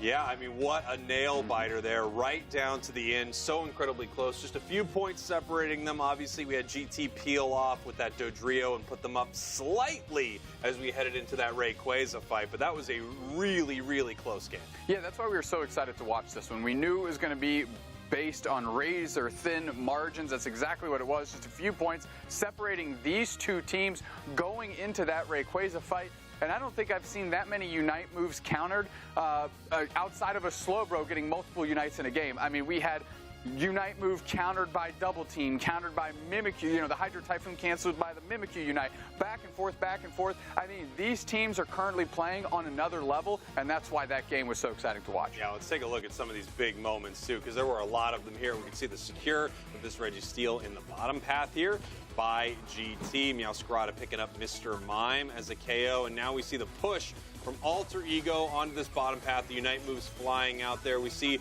the Shadow Sneak land, but they're not really able to push and fight too well here. Big scores raining in there for Alter Ego. Yeah, GT, you know, a team that is built to be able to defend these goal zones, not quite able to stand up to the task right there.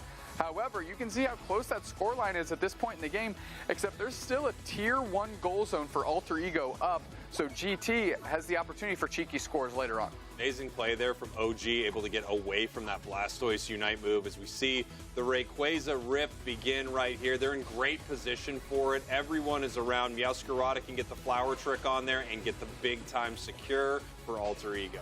Yeah, and ultimately after that, it's just what? Racing to score. Alter Ego running up the score line here at, as we like to call the dumpster threshold, of course, just racking up those numbers. But up until that point, you know, the final score deceptive to how close that game actually was. Yeah, I mean, it was just incredible right there. I knew it was going to be exciting watching these teams. I did not know we'd get to see Lutano on the Mimikyu. That was very fun. I really like the play rough as well. You can see multiple counters, right? It can counter Blastoise. You can basically negate its entire Unite move, damage-wise, onto you. Of course, Also, Icicle Spear, you can take a lot of that and make sure that you don't take a ton of damage. Not able to shut down Alter Ego, though.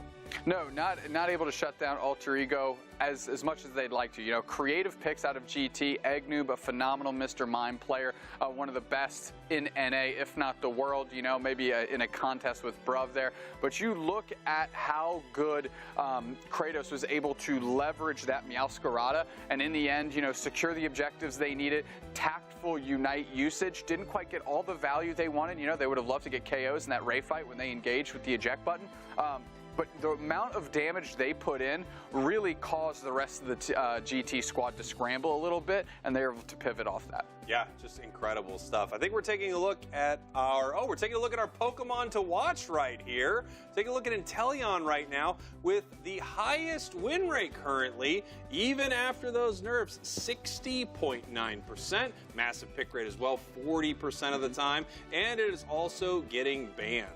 Yeah, I mean, in between both regions, right? I mean, in Inteleon, we saw Kid Tans hitting level 15 with 3.5 minutes left in the game, stitching those in. Of course, you know, we were just able to watch in the match previous, we had Yeet Fan going crazy on the Inteleon as well. We've seen Roland go crazy on Alter Ego on that Pokemon. It's no surprise that its win rate is so high when it is available for these teams to lock in. You know, I'm not surprised to see Crustle up there either. I know. I feel like Crustle has just been such a force in some of these games. X-Scissor is so unbelievably powerful. Rock Tomb, of course, as well. You've got this incredible, slow, EV passive break at range with Rock Tomb. You can catch players in a way that very few Pokemon can because it is so fast and you can use it so far away. And then if you X-Scissor and not only just push a player multiple times the entire time, if you hit a wall, your own Rock Tomb could be that, you get a huge stun. And you're seeing that in some of these games. I mean, it's the difference. If you can catch multiple enemies in one of these very, very long stuns, it could mean the entire match. Yeah, and that's why, like, we saw actually a Crustle nerf recently off that X-Scissor, but it's really the utility it provides, not necessarily the damage it does. So that was a cheeky way to say, whoa, we know the Crussle's pretty strong, let's go ahead and nerf this thing without actually touching it at all. That's why we're seeing it pick so much and win so much, but it's time to get into the next game. Let's get over to the casters. Gentlemen. Thank you, you two. Yeah, I mean, Crustle not seen so far in this match. Of course, we did receive the ban, but it might make it through into this game number 2. It is that big impact defender right now, though, so I don't know if it's going to be making it. I don't know either. The bans have been really interesting though so far. Hoopa immediately getting taken out of the running, I guess. And when you got Jay on the other side, it doesn't make a lot of sense. The Buzzwole, I feel like we're probably not going to be seeing Buzzwole almost through the entire tournament. Yeah. And I mean, there could be some strange situations. We've seen some interesting things get through, but the Mimikyu being gone after, quite honestly, they were the ones who felt like they wanted to use it. That's surprising to me. All right, someone's obviously got scrim intel on these teams. Everybody's playing Mimikyu in North America right now, but it's going to be Leafeon, Mimikyu, Buzzwole, and Hoopa, the ban rollout for these teams. Now, so far from the teams that have been successful in North America, I think we've seen a lot of first pick Blastoise from these squads, but it will be the Crustle. We just talked about, our Spraggles was just talking about how strong it is in the metagame right now. That's why you see it locked in by GT. Yeah, it is incredibly good, and especially if you have, it's one of those Pokemon, if you have somebody who's really good at that Pokemon, especially, like, not just good at the role, the Rock Tombs are incredible. They are game-changing. And now on the other side, we get a chance to see what we're going to pick up to counter it, and we are going to see the Trevenant, which is really, again, just been so strong in multiple different kind of roles this weekend. I think in Alter Ego's role, it's almost always going to be the defender spot, though. Yeah. That is Joey's best pick by far, and you're always going to want to lock that down. And I think the risk of giving up GTs to the Trevenant means they would probably play it in top path, but that means you wouldn't have it as an option for your defender rollout. I definitely see why Alter Ego's locking it in early, but GT spicing things up a little bit. We have the Talonflame and the Clefable pick, so no Hoopa for JL and no Clefable, and I have to imagine we're going to something like the Blissey or a Comfey plus a Speedster duo. Or Eldegoss as well could be true too, yeah. There's another support that we could see too. We could go all the way down to the little gentleman, right? It's possible. That's true. Yeah. I don't know. We'll actually see. Looks like it's Eldegoss, a little bit less fun. Still very fun. I still like Eldegoss, but Eldegoss, it does feel like we're going to have a lot of really good targets for this Talonflame right now. Not a lot of really good ways to get away from it, I guess, is one of the biggest things, but a double speedster comp. Yeah, double speedster composition. No Umbreon locked in, but Alter Ego already has the Blastoise and Trevenant. Adding an Umbreon to this might feel like a bit of a pat on the hat to make a composition work out like that. So GT has very safe double speedster options. You're probably going to be running into Surf. You're probably going to be running into at least Hornleech, maybe Woodhammer too. So there will be some options for Alter Ego to slow down this GT offense, but well, I mean, it still is going to have value. It's all going to come down to can you break that Glaceon passive before you find that dive. Yeah, I mean, I don't know. Sometimes with Fly, you don't even need to. You're just like, oh, that's just enough damage. That's all it takes. But no, yeah, I do agree. The thing is, double speedster, usually I feel like it's targeted at some specific comp that the other team is already going for. So I'm surprised to see it in a comp where realistically it's the Glaceon, right? And I mean, Eldegoss is a target too, but it's not really like the core of the comp that they're targeting. They're just being speedsters in general, I guess. Yeah, I mean, at the end of the day, it might be fair to call GT's comp it's just goodstuff.com, right? Like, we have a solid Pokemon all across the board, but here we have, chat, your decision of who was going to win this matchup. 60% of you going with Alter Ego. That is save points, by the way, as they currently have that lead. Yeah, I mean, I'm surprised it's not higher. Again, Alter Ego, are reigning champions, so people don't really play favorites based on past results, I feel. They play favorites based on how they really feel. Yes, they do. That is absolutely true. It is quite a bit. So now we are going to be seeing if those predictions are correct or if they are going to come up short as game number 2 is kicking off between Alter Ego and GT. All right, and we are going to be seeing the Doduo go straight up into the center area. I mean, that's the thing about playing the set of speedsters that they have, is that you've got a really strange set of choices as far as where you want to actually place everybody on your team. Yeah, we have the Talonflame hanging out on the top path, which obviously feels like the weirdest part of this composition. Not to mention OG playing the Talonflame and Lutano picking up the Dodrio. Now, Lutano, a well-known Dodrio player, so that's not a huge surprise, but I gotta be honest, I have not seen OG play the Firebird very often. Yeah, and I do believe we've seen Stockings play Dodrio as well, so I was kind of thinking that was maybe the direction they were going, but instead it's going to be Stockings on the sad little Sobble at the moment. By the way, I know you actually underrated Sobble the other day. Nobody's going to know the context on that, but I'm still angry about it. Okay, cool. All right, we do have OG rotating into the central area to take out a few of those ball toys, trying to get to the Fletchender as quickly as they can. You do have a lot of damage in the early game, but the tough part about Talonflame is it starts early, it stays late. You're all in all the time on those moves, and if you get caught out by Machisel on that Squirtle, it could be devastating. JL, very comfortable with how much HP and defensive options they have. They are totally all right, pushing all the way up to this goal zone. And if they can get Machisel in a position to score, that would be huge, but a pocket full of 23, a very tough amount to score early. Yeah, and we did see another little fun fact. I love these fun facts, by the way, from production. Yeah, highest damage, 192,000. That is a lot of damage. Actually, I thought we saw a number higher than that earlier. Maybe this was on broadcast? No, instant gratification was not a broadcast. So, regardless, that is a huge amount of damage. I've never gotten that much damage in any game, even against bots. Banger team name, by the way, as well. Instant gratification. Love it. All right, Machisel is going to push forward. Big Skull Bash to stun 2 members of the enemy team. Not going to find that KO. Of course, that early water gun having so much move speed slow can really make those engagements worth it. It's why you'll see Blastoise players really play the early game aggressive, even if you think they might be pushing for no real results. Every now and then you catch an enemy target out kind of with a misstep, and it's huge. Yeah, ooh, hunting down JL right now. OG's not going to be able to find quite enough damage, but at least enough to kind of scare them away. And one of the biggest scary things about GT's comp, of course, any double speedster comp, but specifically these two, because they are particularly fast and normal speedsters, is that they are going to be able to rotate very, very quickly around the map. And with the Hoopa Band, that means that there's not going to be really any other options as far as rotating around the map like that, so they will control a lot of the spacing. Yeah, that's very true. Now, Machisel is going to be subject to the double bird Bird comp going crazy. One with wings, one with 3 heads. And that is 1 knockout already. A jump kick, the steal, the berry, and the KO. Top path is a landslide victory for GT early. They've got to win early, right? When you're playing double speedster, I feel like if you're not winning early as double speedster, something is not going out the way that you want it to.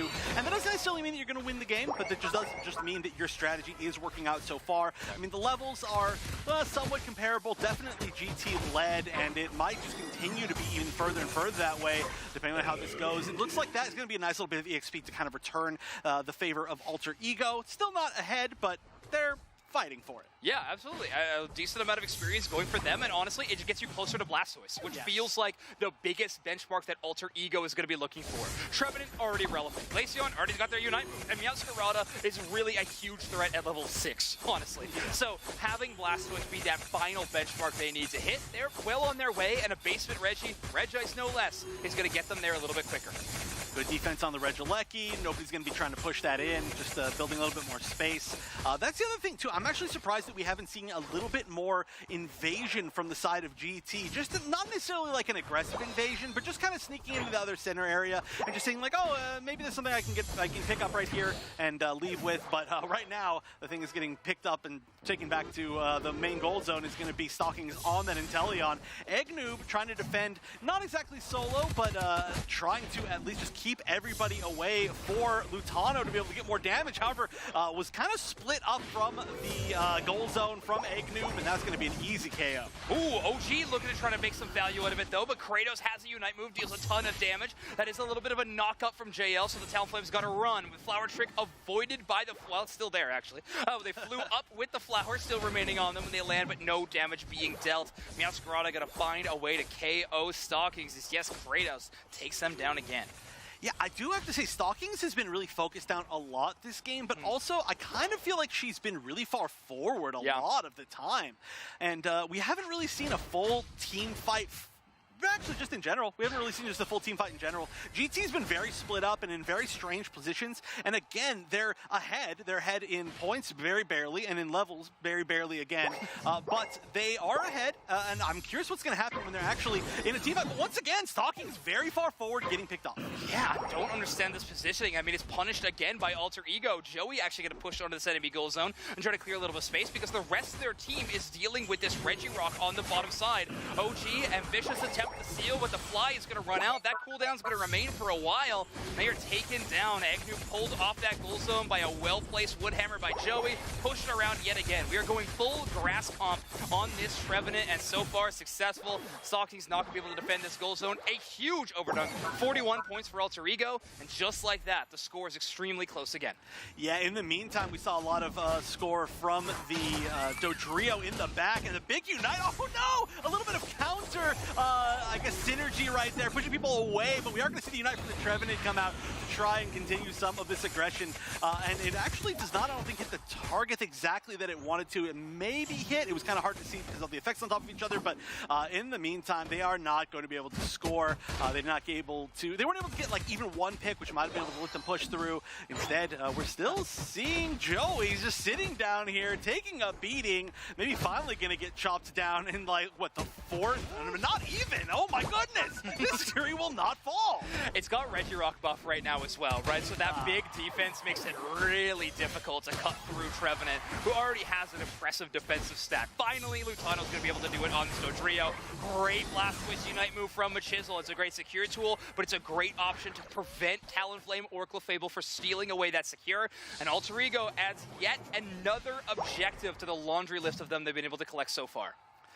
Yeah, just going to be going all the way back. Let's see. Yeah, you're probably going to be, I don't know. For some reason, I was thinking they weren't going to be able to get back in time. I did not see there was points up there. I was like, are they going to go all the way back and farm? But there was some Eos energy just hiding up above the camera.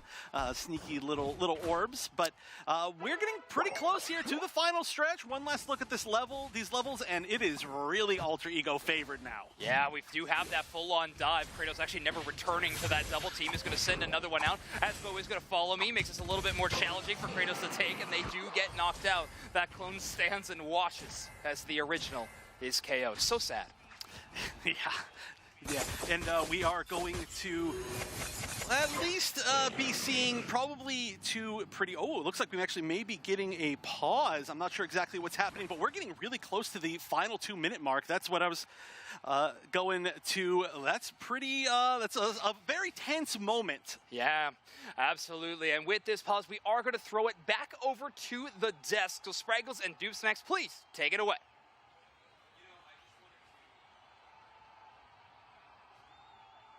I didn't know if you wanted to see the Rayquaza fight or not, so I called the pause. That's maybe a weird call for me, but I'm going to stand by it. Well, while we've got this pause that you made for us specifically to get us back on camera, I want to remind everybody about Spraggles and Snacks Automotive, where all our deals will have you say, yeehaw! Why aren't you saying it with me? I can't think of a bit people want to hear less right now than the Doobsnacks and Spraggles Automotive. I'll hit you with the yeehaw. We did have a player disconnect in that moment right there, so we're waiting for them to reconnect here into this match. But of course, if you are looking for a lightly used Champagne Daewoo Laganza, we are your boys. We got it covered. It does not have a windshield, but that's because when you have great hair like Spraggles, you want the wind just ripping right through that. I just want everyone at home to know that literally in my ear they just said, feel free to run around if you want. You can run to the stairs. Let's run to the stairs. Let's go to the stairs. You know, players disconnect in Pokemon Unite. And yeah, technology's a thing. Technology is a whole thing. I mean, these phones that we've got, are they listening to us or what? Technology. Robots? Who would have thunk? This camera is moving right now. How? This camera is slightly moving. How does it move? Nobody knows. Is there a camera operator? I've never. How are pants different than shirts?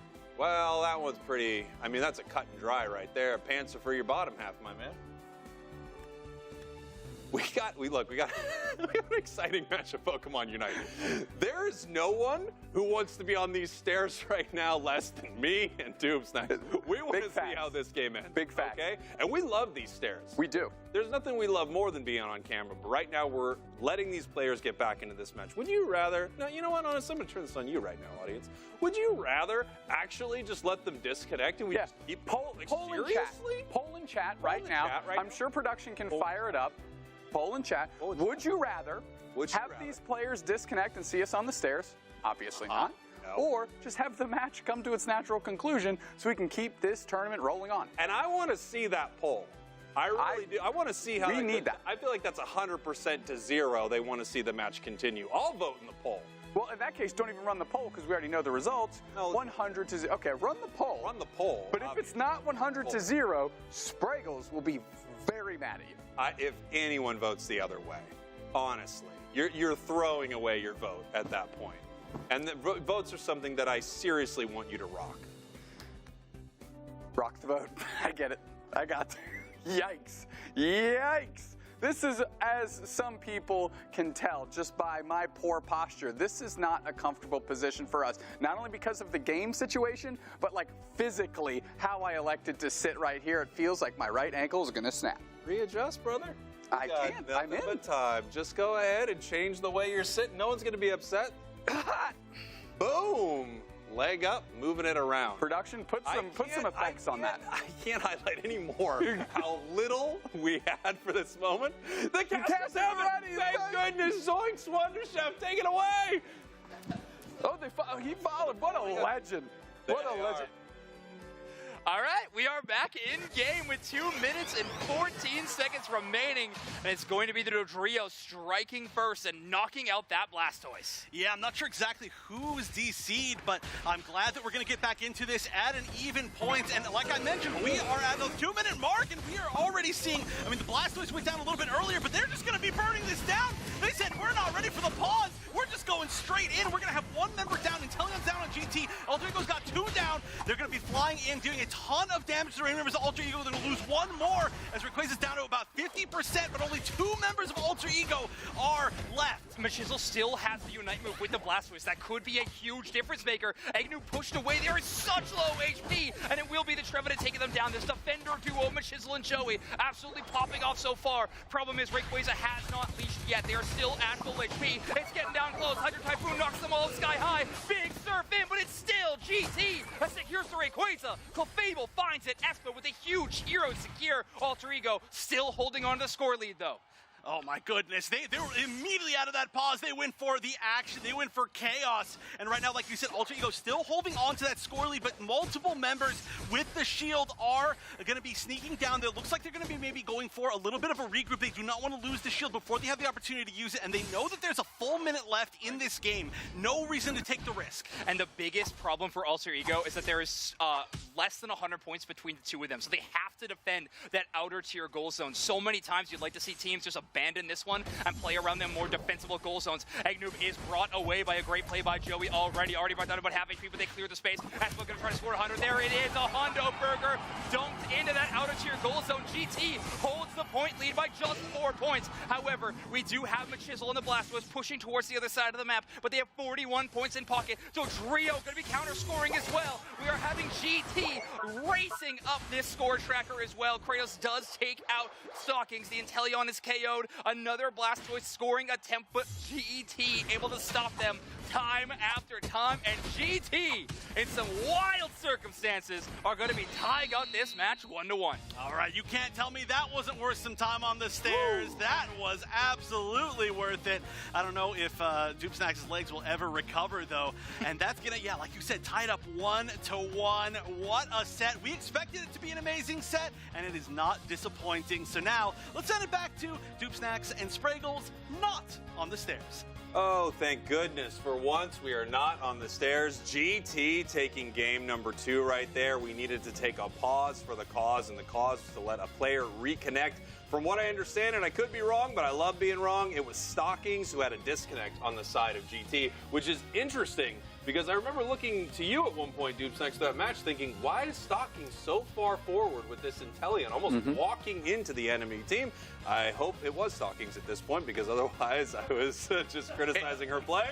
But regardless, I'm glad that we got the player back. I'm happy to see a Game 3 because I love these two teams, and I really, really wanted to see them go head-to-head tonight.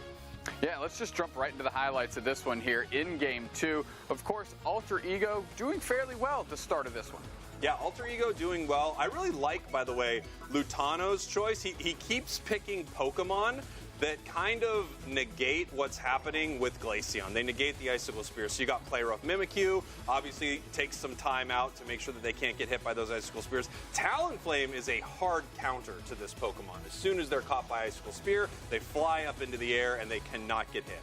Yeah, I mean, that's just on-the-fly adjustments that GT are making, and now coming straight off the pause, we went into the Rayquaza Rip, and then it slowed down very quickly as Relent and Joey were in the mix for a long, long time. Hydro Typhoon was just a bit too early, and who else but Espo securing on the Clefable? Something we've seen them do with almost every support character they've played. I'm shocked Talonflame didn't get that. I mean, we saw the crash from the fly. They jumped down. It looked like they went right into either their boosted or a flame charge to try to get that secure. But there you go. GT wins this game, an incredibly close match here. I mean, at any moment right here, Alter Ego could have scored and changed something right there. But let's take a look at our player of the game, Lutano on the Dodrio. You love to see the bird, you hate to see the trainer card, but 7 KOs and 129 points is going to get it done here in Game 2 for GT. Push this thing to a Game 3. One of these teams fighting for their tournament life. Yes, they are. Tournament life. Did I say Lutano was on the Dodrio? My mistake.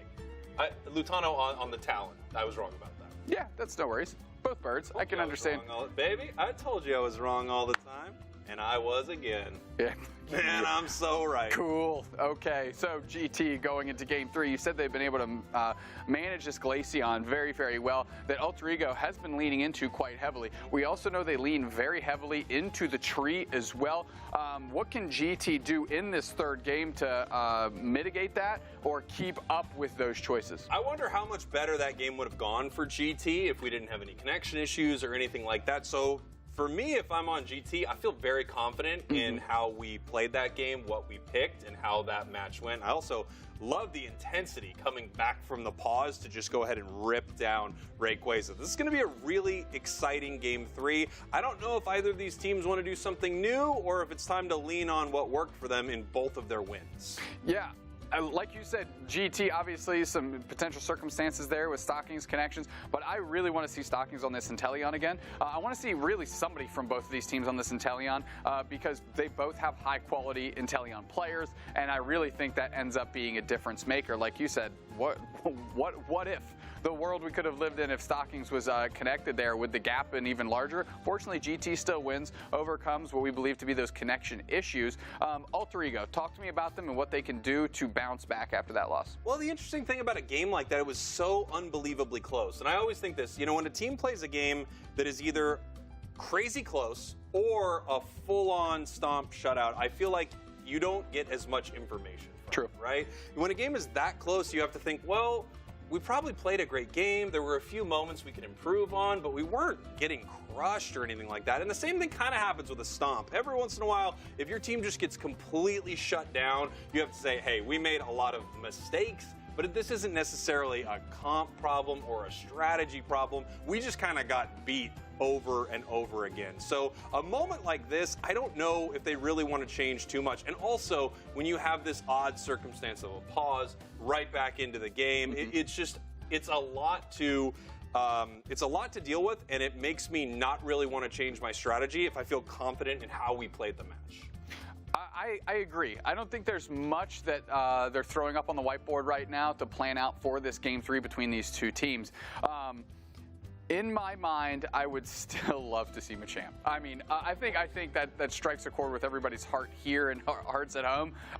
And Machisel Game 3, why not? I want to see it. Well, of course, there's something about these Pokemon that you don't get to see often, especially when a player is really good on them. So when we saw the Mamoswine earlier, that's very exciting. We don't get to see hardly any Mamo in competitive play. The qualifier weekend, Zoinks and I got to watch a Gengar go absolutely insane. Level 100 Gengar, I believe, is what it was. And it was just so exciting to see picks like this. So, yeah, I mean, of course we want Machamp. Of course we all want Machamp, but I don't know if it's the strongest choice. In fact, I know it isn't. Bringing us back down to earth for a second, I also wouldn't mind Lutano leaning into some of those Pokemon that we're used to seeing them on, Venusaur, maybe even a Gardevoir. They've been picking up Gardevoir, phenomenal Gardevoir player as well.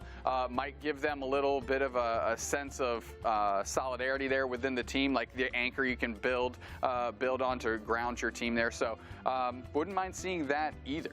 All right, we have our players loading into our game right here, but before that, we're going to take a look at our last qualified EUIC team that we haven't talked about, Legacy from Brazil, Baby Mazo's squad, heading over to EUIC. Well, I mean, I love watching this player and their team. It's just so exciting.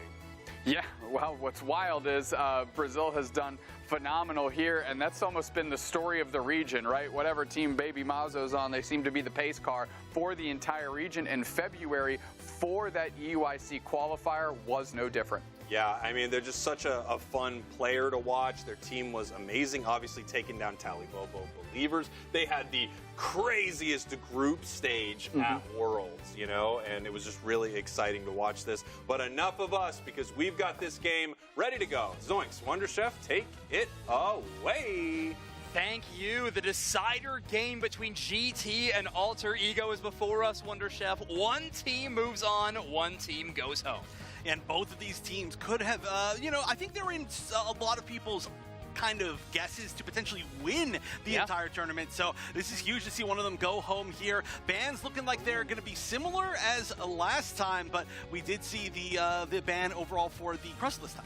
Yeah, that's true. And Inteleon finding its way into the banning territory from Alter Ego. So enough is enough, but GT banning away both the Buzzwole and the Mimikyu. So Pokemon like Hoopa, Pokemon like Blastoise are still available to be taken. And notably, we talked about it a lot last set, the Leafeon also still an option. I have to imagine OG picks it up right here. I feel like it would be strange to not pick it up immediately. That would be a really strong set as well. Hoopa alongside the Leafeon. Yeah, that is looking disgusting. The Glaceon is a first pick on the side of Alter Ego. A little bit surprising to me. You know, we've seen Glaceon do quite well today, but maybe not first pick well, especially when there's so much on board that you could pick like the Leafeon. Yeah, it's a great attacker that's good into a few things. I do think this draft kind of pushes them into a potential Trevenant and Blastoise pick, but Alter Ego hovering playing now for a little while. They know that GT does like to play these double speedster combos, so it is going to be the Dodrio taken by Alter Ego. So 2 games in a row of GT playing the triple headbird rather on different players that is going to be swapped up. But GT not done with speedsters quite yet. We may have the Talonflame selection from them in 2 games in a row. The Talonflame was honestly quite, it was working quite well. I really feel truly, you know, I make a lot of jokes about how much I like Talonflame, but I do think it's really, really effective. And we've seen it, I think, with 100% win rate on broadcast over the past 2 months even. Maybe we've actually seen a loss, but if so, it's, I think, only been like 1 or maybe 2, and I'm just completely forgetting everything. But regardless, it worked really well in that last game, so I fully understand them picking it, and they're liking the mime pick again.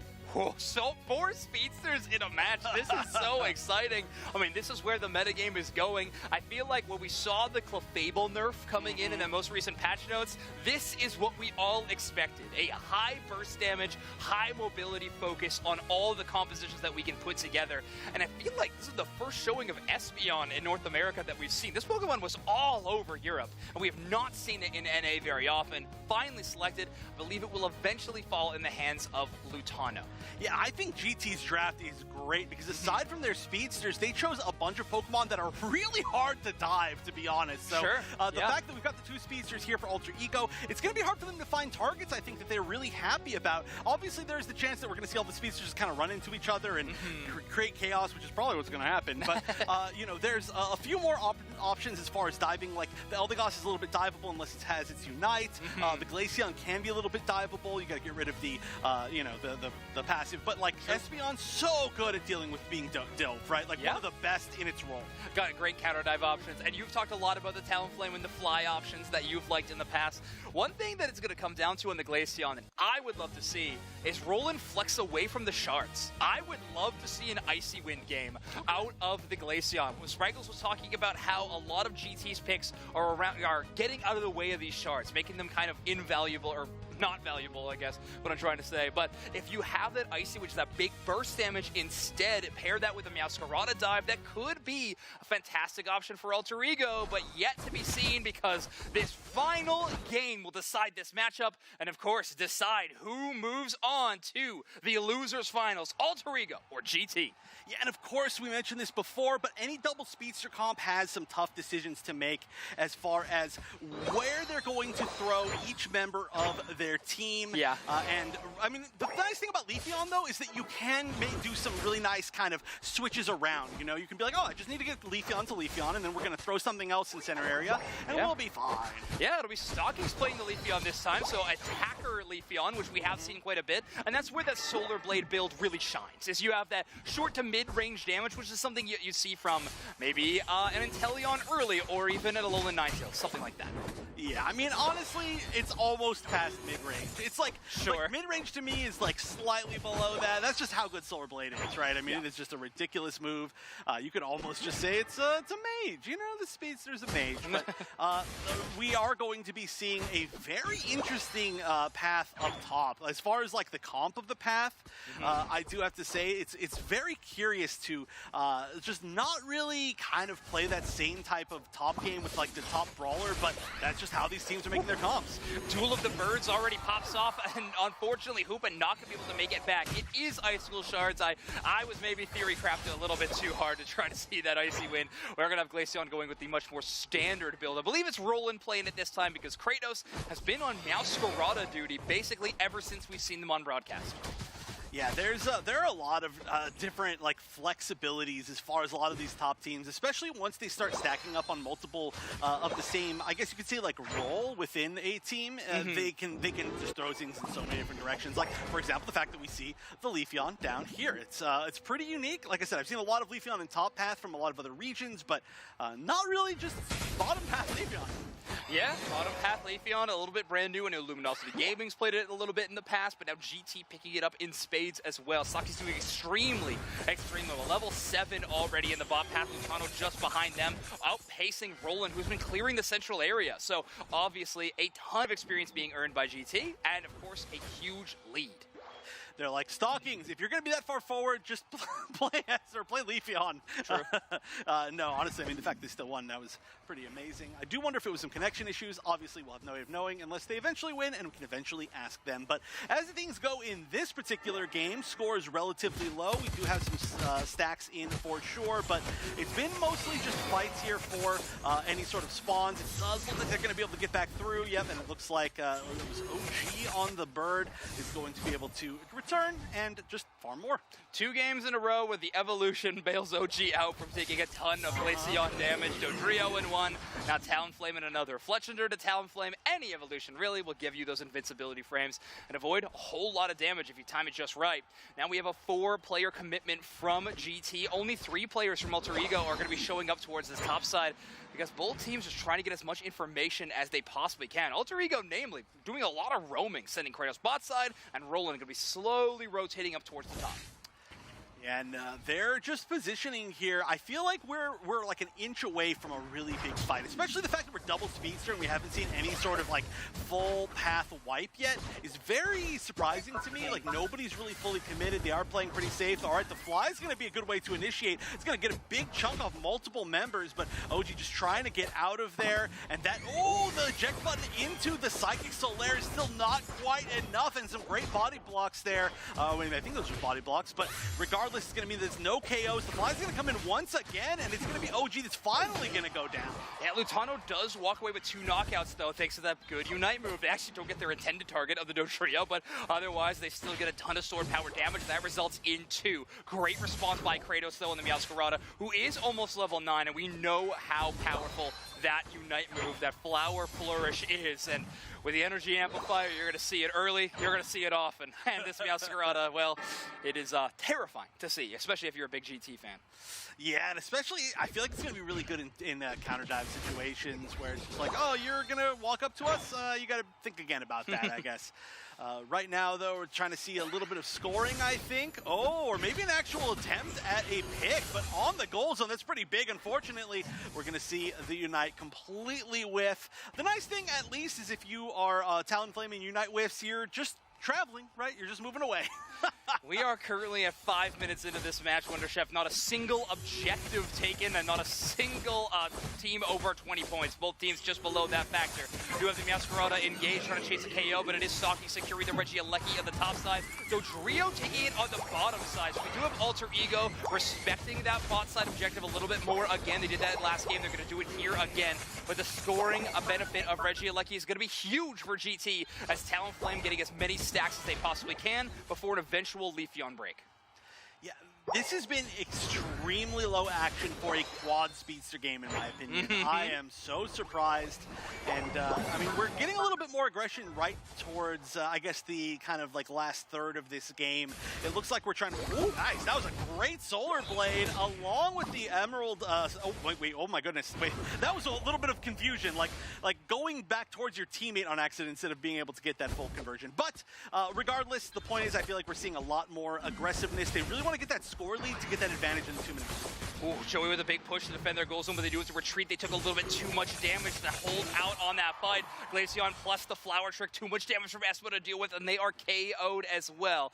Good thing about those objectives taking so long to KO is we are still a little bit ways away from them respawning. So despite a Hoopa who is so important at level 9 on the second round of objectives, just does get KO'd. They spawn back in, but there's still no objective to play around, so they're okay. Yeah, not even soon, to be honest. I mean, we're going to be at a situation where there's a chance that maybe one of the two or potentially both of the two don't come back and get taken. Depending on how these fights go towards the end of the game, considering they're both going to be back, we are going to see completely whiff again. That's unfortunate. Talonflame's just been whiffing this entire game, and that's going to stop that defense completely. It's no more chance of defending that tier 1 gold zone. It's going to be a slight lead once again towards Alter Ego. Yeah, these teams playing a bit of scoring chess between the two. We have split pushes being successful, split pushes being stopped, and finally this goal zone breaks. Joey been on constant watch duty around it.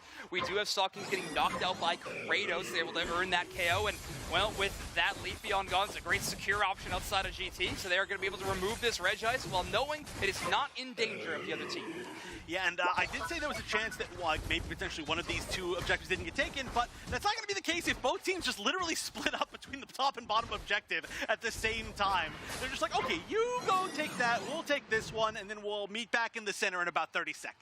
Yeah, having a scoring lead against a team with a Dodrio would be fantastic. At least you have that bit of comfortability. You're forcing Dodrio to try to score back cap, and of course you have the Hoopa to prevent any back cap and immediate returns to that Rayquaza. But either way, Regieleki going to be KO'd immediately, and we are 15 seconds away from the final stretch. Again, we talked about how important this matchup was between these two teams. Obviously, the stakes are there, but these two teams showcasing that they are evenly matched, as we are so close in our game number 3, and our final stretch was finally kicked off. OG threatening a back cap of 50. You know what I think this would be a perfect time for? A pause. No, I'm just kidding. Please no, please no. No, this is the perfect time to see who's going to be moving forward, because this is literally the semifinals. Everything's on the line. Game 3 between two potentially tournament-winning teams, and they are positioned pretty, both pretty like low, I would say, on the Ray Pit. Nobody's really up above except for the two speedsters that are kind of meeting each other to try and prevent the back cap. Talonflame did have 50 in pocket, but they went down immediately, and that's going to be Alter Ego with a pretty big advantage. Although they did lose to Masquerade at the same time, which I actually didn't even see. Alter Ego turning onto the Rayquaza. I have to imagine now Espo holding out on that Hoopa Unite move as long as long as they possibly could. Rayquaza barely getting hit. We have a huge engage by Machisel all the way to the back line. Does take one stun. Psychic Solaire pulls up a couple of targets. Rayquaza brought down to extremely low, but it's GT walking away with that secure. Lutano, this time on the Espeon. They are going to secure the Rayquaza. But the problem is they don't have that many shields. I mean, they didn't get like a full team wipe. There's plenty of members up. It does look like they're going to get the Hundo Burger up in top, and OG has plenty of time to score here. They're just picking up the extra little points. There's no way that's going to be broken. That is plenty of points in, 238-point lead, which is kind of comeback possible, but there's only 40 seconds left. Alter Ego can mount a comeback. The tough part is they have very few tools to actually do so. Scoring-wise, they have a few Pokemon with a lot of pockets, a few Pokemon with smaller ones, but just no Unite moves to speak of. A Trevenant Unite move, a Trio Unite move, any of those would be so fantastic right now. They got to do this one just in the neutral. Stalky's trying to defend this goal zone, chooses a perfect target to burst damage down, but Meowscarada is going to walk away with that. Double team, great defense, and now it is left for the rest of GT to do it. Huge flame sweep, what a time to hit it, as OG sends a few targets flying with that Talonflame. Joey's able to pull a few targets away with their Trevenant, but it is GT winning the war of attrition, and as time is up, GT is going to hold on to their lead and take this match 2-1. You know what they say, third time's the charm, both in match score and in flame sweeps from the Talonflame. But GT is going to knock out our previous champion. That's gigantic. I want to know what the casters have to say about that.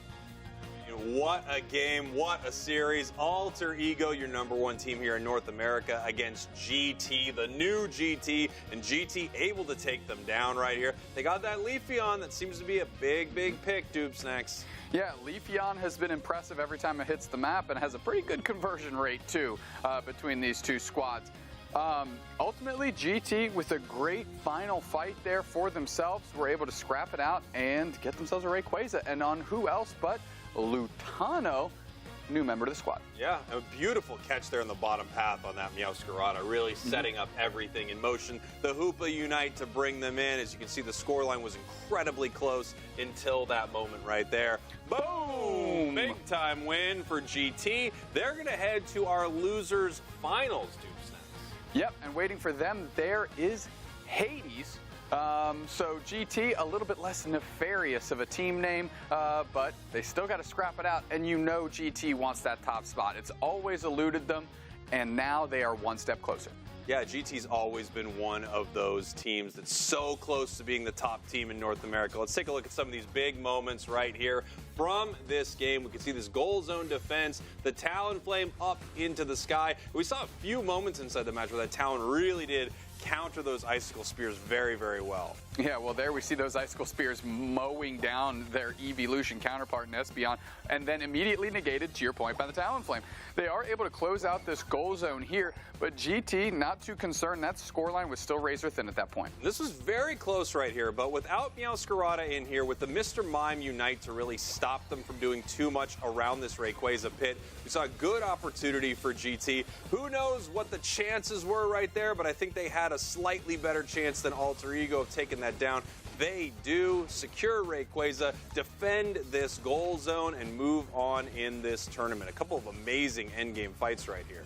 Yeah, and ultimately what I can say is I'm impressed by both these teams. These are two solid NA representatives that I think could hold their own across the map of the world here with the other teams, but OG on the Talonflame gonna take home the crown.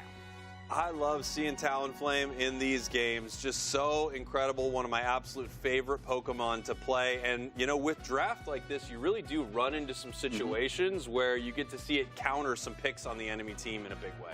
Yeah, what do you think about Egg Noob on the Mr. Mime, too? Like, that's another interesting pivot that GT made, has a lot of confidence in. Yeah, Mime is really fun. And with Resonant Guard, it feels like Mime has kind of come back into the meta as an option for a lot of these teams. So I love to see it. I love to see the Mime. So, big question, Spraggles, where do we go from here? We go to the losers finals again. It's going to be GT versus Hades. Hades, a newer team in this tournament. Yeah, we got our bracket here that they're throwing up on the screen for us. Obviously, we just saw GT versus Alter Ego, the match I was most excited for here. GT Hades, this is going to be a barn burner, not just because we've got Hades there. And then the winners of that are going to go up against Nemesis, who have been looking great. Nemesis taking down Alter Ego 2-0, taking down Hades 2-0. If Hades comes back, I think they're pretty excited about that. Who knows how they feel about GT possibly making it up there. Well, whoever's going to show up, they've got tough sledding ahead of them, because that is a lot of ASU players, that is a lot of like Season 1 Nemesis players, and they're not going to give up this March Cup title too easily. We got something that production wants us to take a look at right now. Let's throw it up on the screen here. What should production tell Spraggles and Doob Snacks to do next? I'd like to think there's us dashing to the stairs. I'd like to think we all were just thinking of a way to fill time, and they thought, hey, you know what would be a really nice thing? Let them have some stairs, I think. 2 dashing dashers. And the people's choice is arm wrestling. All right, give it a shot here. Gosh, I'm so strong. I believe in you. You got him. You got him. This guy's insane, dude. Whoa! Right arm. Who guessed it? If you guessed it in the chat, you win.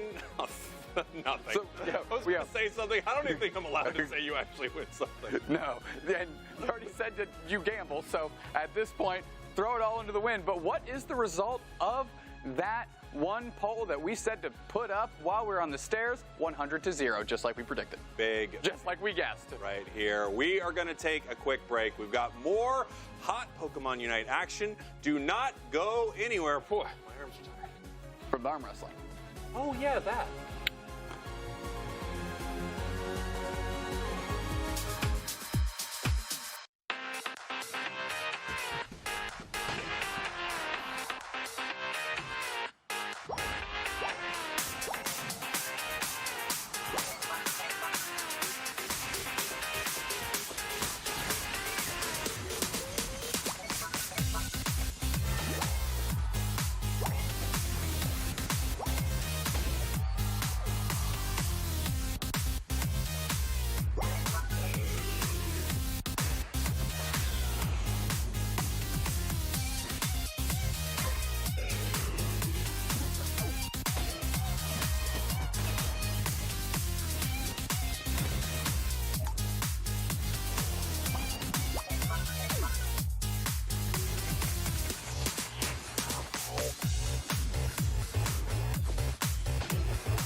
final yeehaw to you and yours. Thank you so much to the Unite community. You are absolutely unbelievable, and this does not exist without your passion and support. I love you.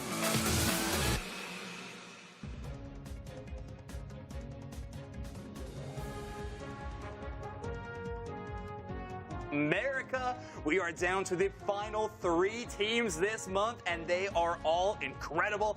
GT making their way through the losers bracket, starting in the losers bracket today and taking down some incredible teams, but Hades is the next team in their way. Yeah, I'm really excited because I feel like all 3 teams that we have left in North America have the potential for some very wild comps. Oh, yeah. Yeah. Like with nobody left, it's going to be very cut and dry. So definitely all of our remaining matches I'm very excited for. Yeah, absolutely. Could not agree more, Wonder Chef. We are going to see some exciting stuff and some very exciting trainer cards on there as well. A few vouchers, I think, for maybe winning some of our engagement things and contests like that we've had on Twitter, but you know, some others that haven't gotten the same amount of praise. I have to say, I feel like enough people are talking about how great Lutano is. I don't know if we need to bring that up anymore. Yeah, you know, it's just the classic. No, GT, great team. We're not going to talk about these trainer cards. I love it. All right. You know what? You have your own opinions. But yeah, GT showing up so strong. What an incredible showing in that last set. Also, a great comeback showing. A great set of adaptation, not just winning, but being able to win from nearly losing. Yeah, that is true. Big comebacks are always exciting, and what a squad to take down in that last set. Of course, Alter Ego, the former champions, are the only champions we've seen so far this season. Hades are the next ones up, though. And Hades have, like you mentioned, brought some very interesting compositions. I mean, the Mamoswine comes to mind, but Celestial playing Lucario, wherever it will go as well. There's definitely some interesting stuff that they're bringing out. And notably, this team very willing to ban the Mimikyu. So I don't think Lutano's going to get their hands on that Pokemon in particular. Yeah, the Mimikyu has been a really interesting story throughout the day. Like, I mean, actually throughout the season, I would say.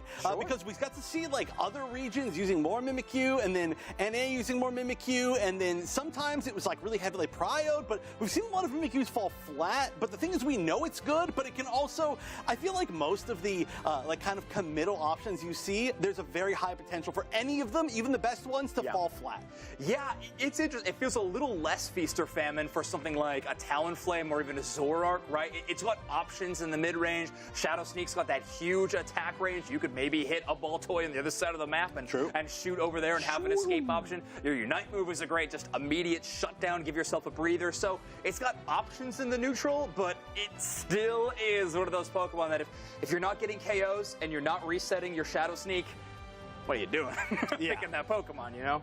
Yeah, like you really need to be doing well. Just doing passive is like, but we have seen it do extremely well a lot of the time, so I'm excited if we're going to see that.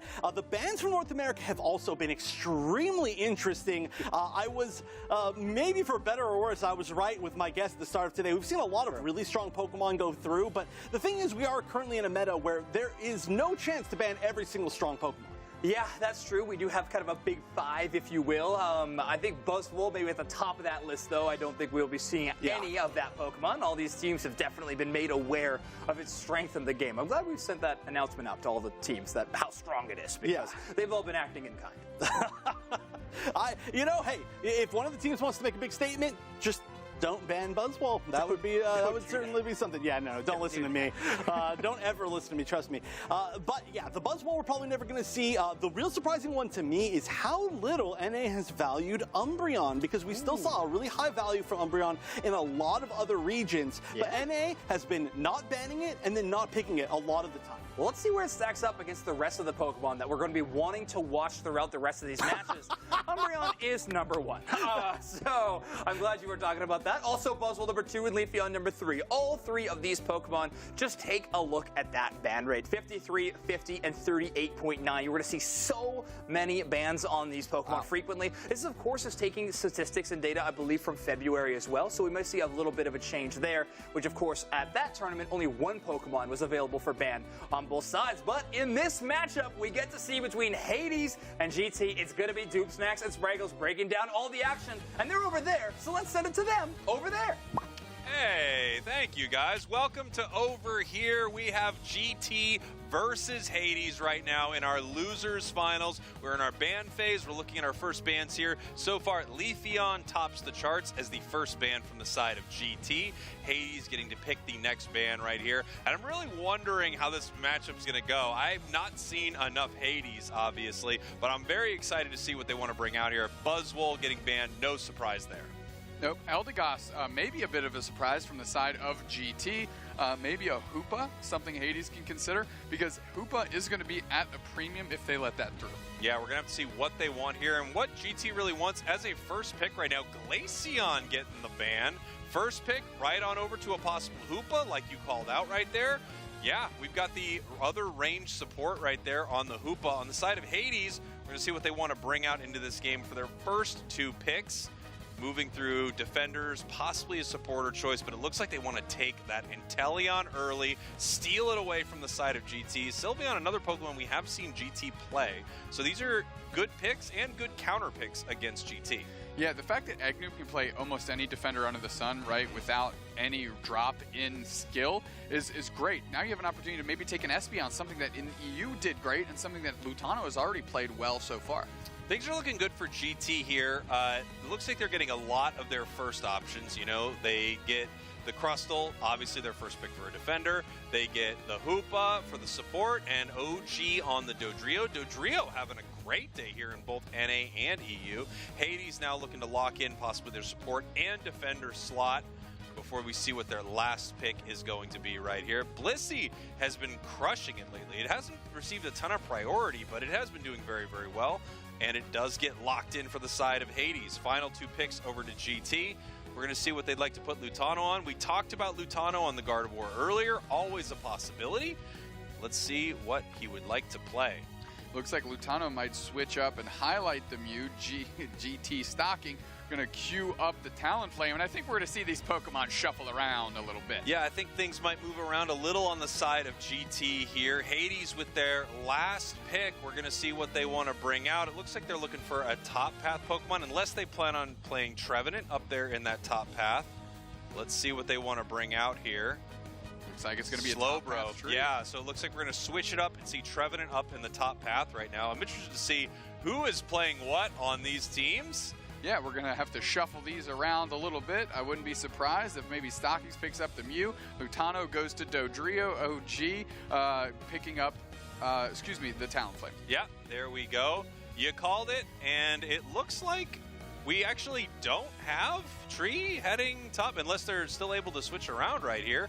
But Russ with that EXP share, and we've got the Slowbro possibly heading to the top path. Yeah, maybe using it as a pseudo Skullbro, right? Well, not pseudo Skullbro, a Skullbro, but a pseudo attacker that can just play up front, really space between Sylveon and your opponent. I mean, they do have a lot of big bodies, right, that can absorb some damage and try and keep Luis out of danger. And of course, Slowbro is just a great counter to a lot of these speedier Pokemon that don't have a ton of HP. If you're able to grab one of them there with that Slow Beam in some of these big fights, you're able to shut down one of the most important things on the enemy team, right? One of the most important carry Pokemon that they have. I'm going to be interested to see how Hades wants to play this. I think it's a pretty exciting comp. Yeah, and Chef mentioned it, maybe some of the most unique drafts we're going to see are out of our three remaining teams here in NA, maybe proving that a little bit of flexibility, malleability leads to wins. Yeah, we're going to see what happens here as we head into game number 1 between GT and Hades. GT, your purple team. Hades, your orange team. Whichever team is able to win this series is going to head up to our grand finals to face off against Nemesis, who's on quite a run. On quite a run indeed. But first, the path works through the losers finals. Buzzwole and Leafeon is the most banned combo since double bans in NA. Well, that hasn't been long, but it's unsurprising. Yeah, that was actually pretty recent here. But it's cool to hear, and I'm not surprised because they are absolutely insane. They are very strong. Sulu, aka Celestial, for those of you that watched last year, going to be on that kind of attacking Slowbro up front. Rhino, of course, going to play and fill that support role as Bora gets a quick gank into the top path. Yeah, we're looking here for that level 4 early on this Slowbro if they are able to get it. Stalking down here in this bottom path. Stalking, she's known as one of the best Mew players out there. We're going to see it in this match big time. Drill back into this bottom path. The Electro Ball looking for the KO right there. Not quite able to take down Trevenant, but really what is, here comes the Hyper Voice from Bora into this bottom path to try to push back GT. And there you see the strength of Rock Tomb, right? Shield off 3 players from being able to contest those Swablu and Altaria. Quickly have Lutano poach them to your side of the map, take them all. Right back up into this top path right here. We see OG in a little bit of trouble, but able to make it out of this engagement. And there we have that Scald Bro that we talked about. You know, still unbelievably tanky, difficult to take down. Now also with an attack debuff and some serious damage on the Scald build. I'm taking a look at these 2 rosters, and I think what the biggest difference maker to me is going to be the performance of this Inteleon and Espo specifically. I think these Hoopa resets with these hyperspace holes are going to be crucial, and you cannot let the Inteleon take over the game with Snipe Shot, because that's a shot that can quite literally put you down before you can reset through. Yeah, absolutely. Here as we get ready for this fight. I mean, it feels like everything's just been pulled to the side of GT there by Lutano. The Drill Peck getting so much play today. I don't think I've seen a single tri-attack, and it was a more popular build very, very recently here. Pushing onto this goal zone, possibly looking for a score, backing off because of the Hyper Voice. Just really tough to score into that Screamion.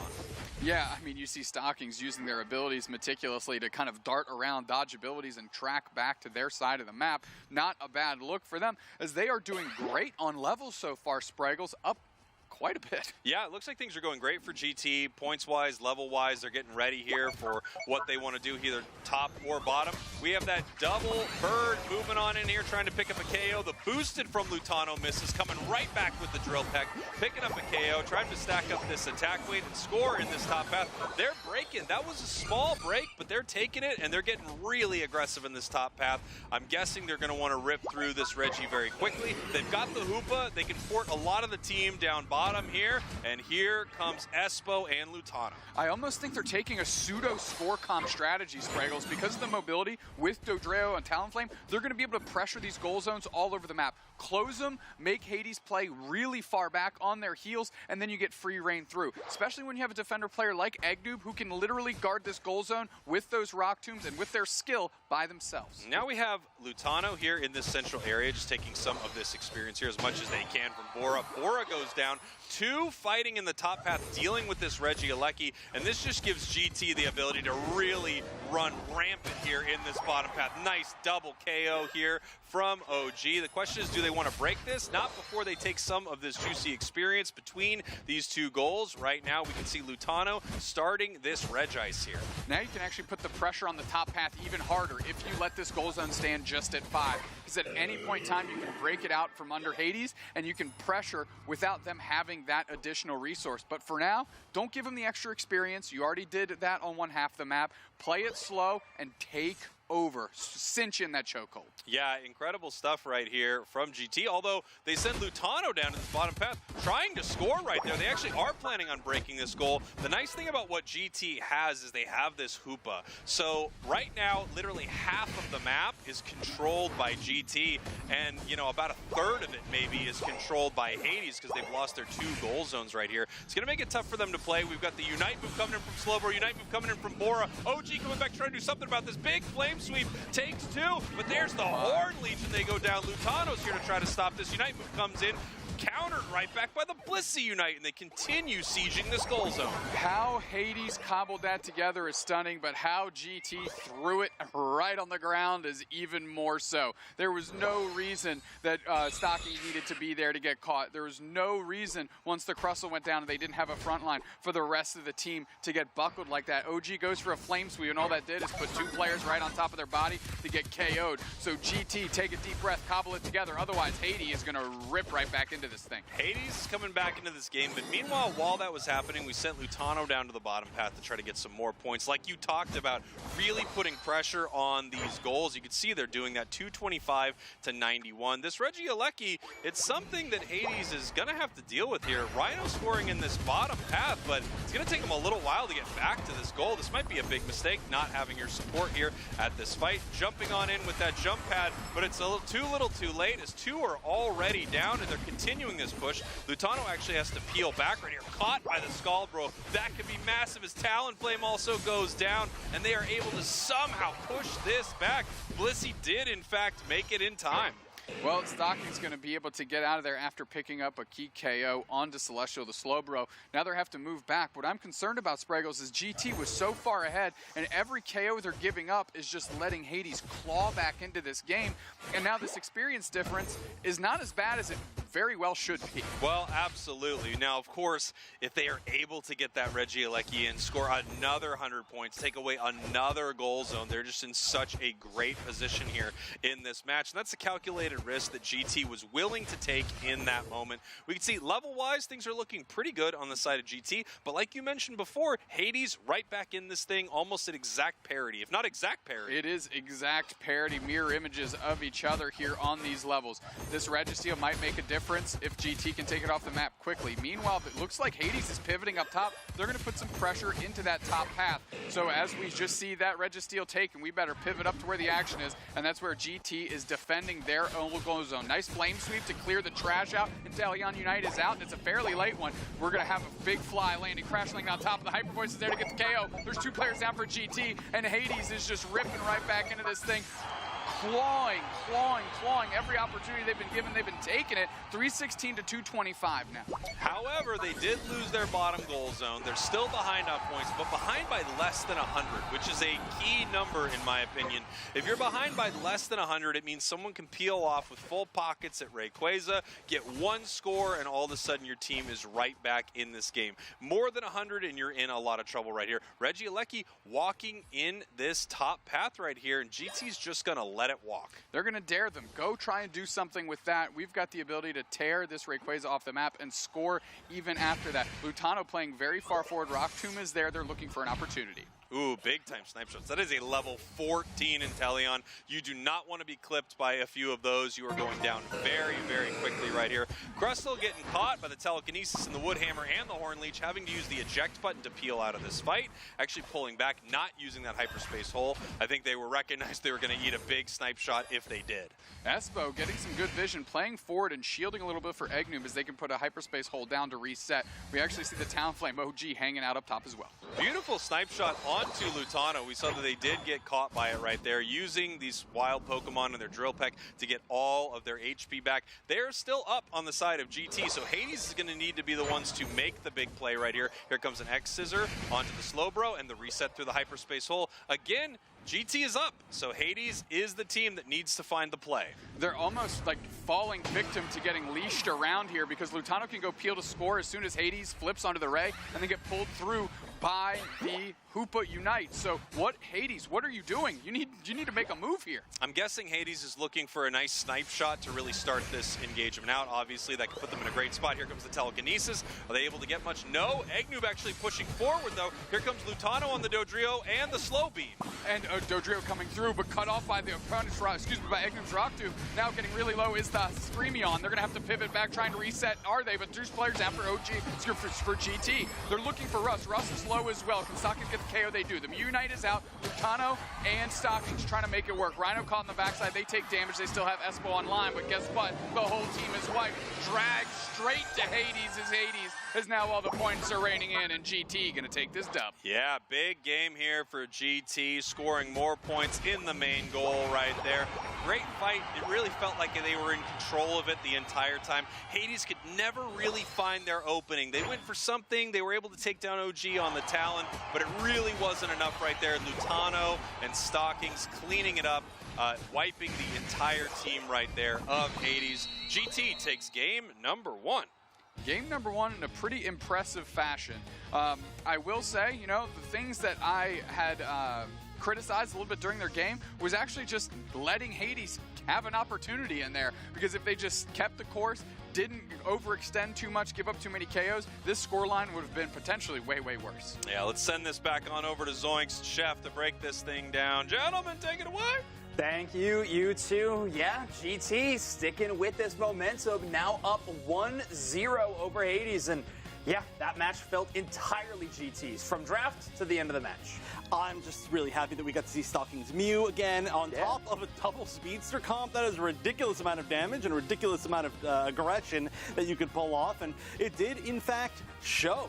I mean, Hades had some really cool things as well. Of course, I'm a really big fan of seeing, well, I don't know if I'm a fan per se, but I think it's really cool to see the Slowbro go where it went, with the comp that it did, or the build it did. It was very different altogether. As we expected, I called that out before the set, and I feel like we're going to have 2 more sets of this. Yeah, we've seen Slowbro attacker before. Let's see it one more time as we pull up the highlights of that last match. But it's going up against a Talonflame in Path, which is a really interesting build because it feels like both Pokemon are sort of in an impasse. I mean, Slowbro's not able to knock out the Talonflame, but Talonflame also doesn't really have the damage early game to find a way to KO Slowpoke or Slowbro, but both of them have fantastic secure. So it's still a race to get these last hits on the wild Pokemon again and again, but the Unite moves out of OG, I think, were one of the biggest factors of why we saw this Pokemon do really, really well for GT in game number 1.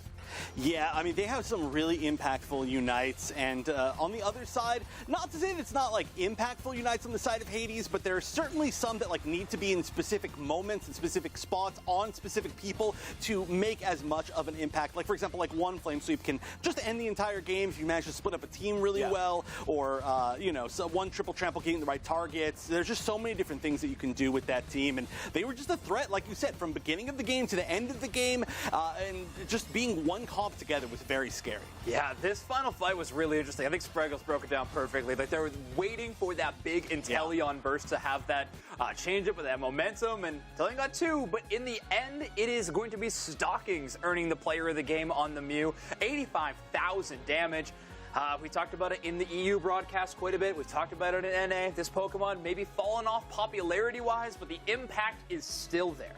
Yeah, I feel like every time we see Mew, it is still disgusting in a very good way. And it's just we don't see as many, because I did mention this before, it's really hard. It is really difficult. I wish I was good at Mew, but it's not like you just have to choose moves and then use them. You have to be able to switch between moves. It's like a high APM Pokemon. You have to position in multiple different ways.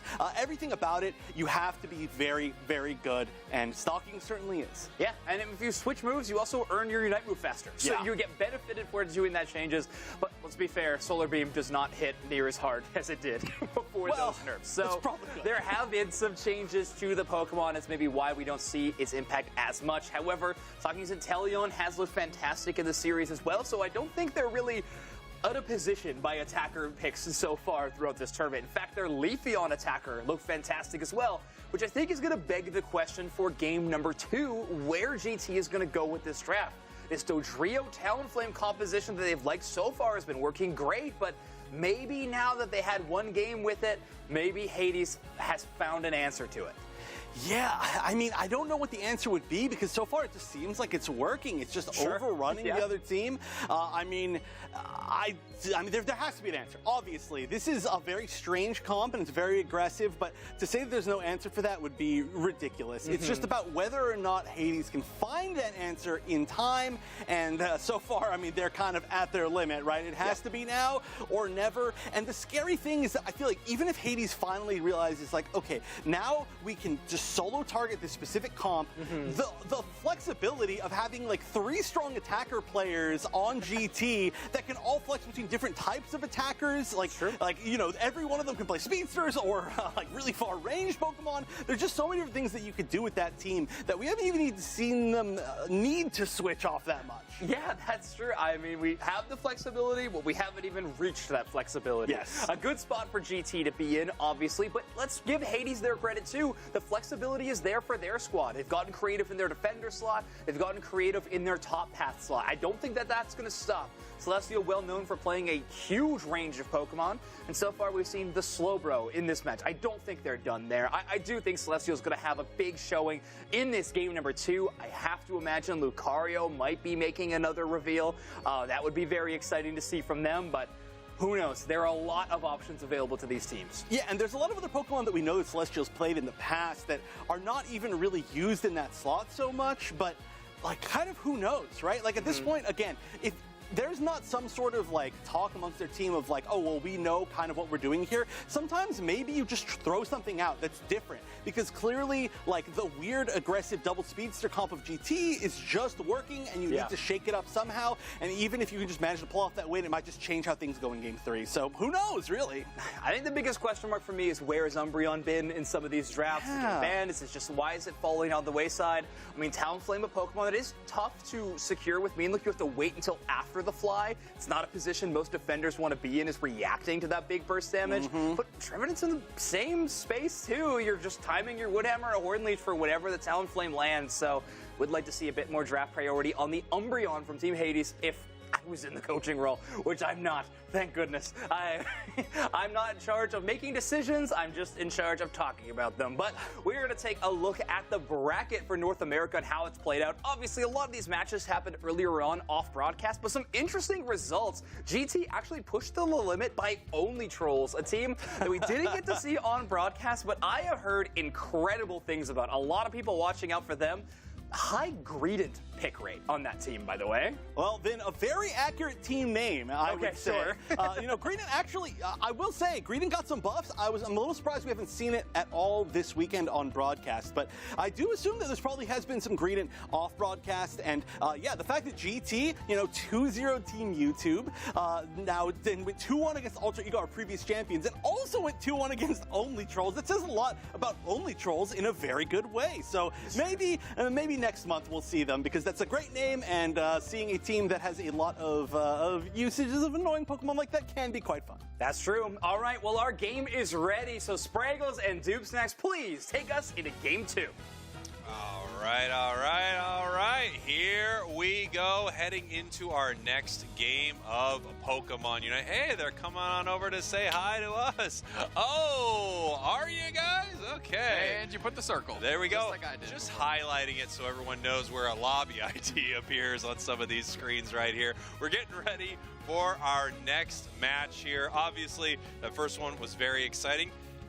You put the champ in the UNITE Championship Series. Here we go, Dupe Stacks. Hades, your purple team. GT, your orange team. GT, one game away from heading to the grand finals. Absolutely, a place that they desperately want to get to. Hades would like to make their stamp on this tournament here as a new team that's come together specifically for the March Cup, and they're knocking on the doorstep as well, but they got to win 2 on the hop. Glaceon, Buzzwole, the first 2 Pokemon eliminated from competition. We talked a lot about how Buzzwole and Leafeon were common bands together, and it's obvious because it's coming from the second pick team. Correct. So the second pick team is not letting the first pick take either of the 2 most powerful Pokemon in the game.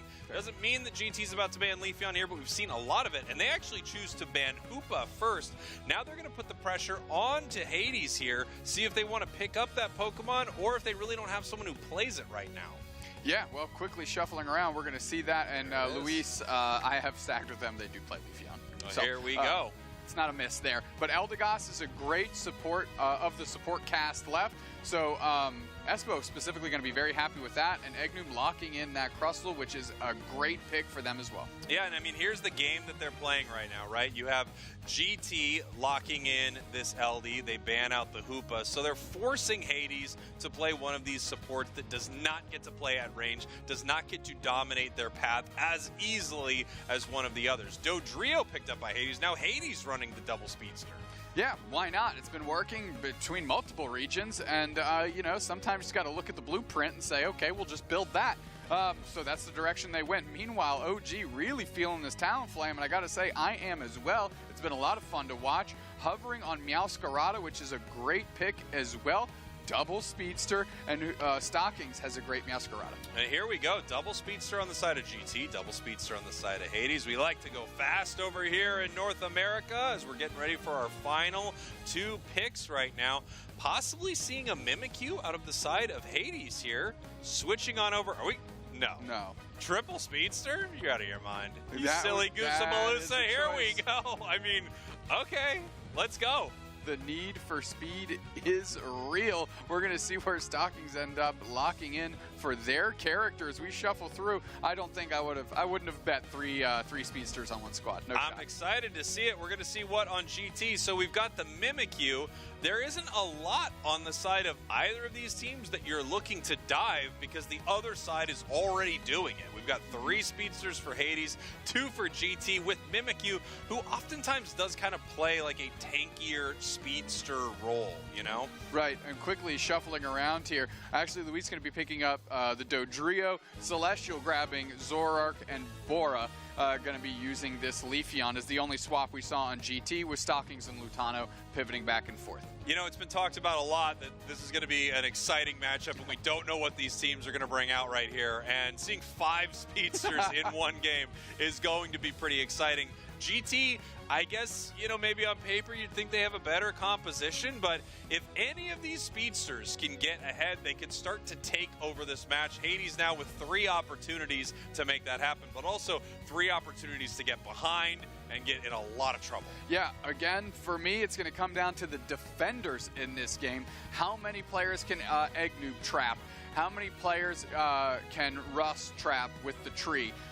You know, are they going to be using Woodhammer? We're going to do like a pain split type situation. However, one of them needs to be impactful for their team to actually be able to take over the game. I can't wait to see this. This is going to be so exciting as we head in here to game number 2, Hades versus GT. GT knocking on the door of your grand finals here in North America. Hades trying to shut them down. One more win for GT, and they will be facing off against Nemesis. I like that Espo's with Lutano here. This might be a good opportunity to give Espo the red buff. No, of course, as soon as I say that, it goes to Lutano. But it would have been nice to go up in path and try and slow some of this Hades progression down. What you just experienced there, Doob Snacks, is known as the caster curse, where no matter what you say, the opposite will always happen. Yay! Sounds fun for me. Stockings able to make it out as Sprigatito. I believe they did just get a stack in for themselves, and they're going to take over to level 4 Evolve, of course, as Egg Noob, half HP, presses forward.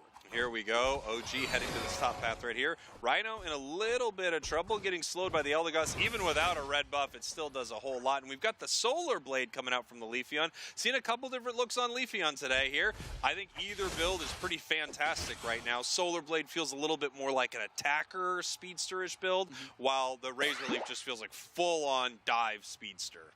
Yeah, and one thing I think we can all agree with is that Hollowware looks terrific. Oh, yeah, we have to agree with that. Legally, we have to agree with that. Legally, we have to agree. We'll go to jail if we don't agree with that. Yeah, and I don't want to go there. That's what I'm talking about, trapping. If there's any follow-up, you know, if this is a later stage in the game, Luis is gone right there.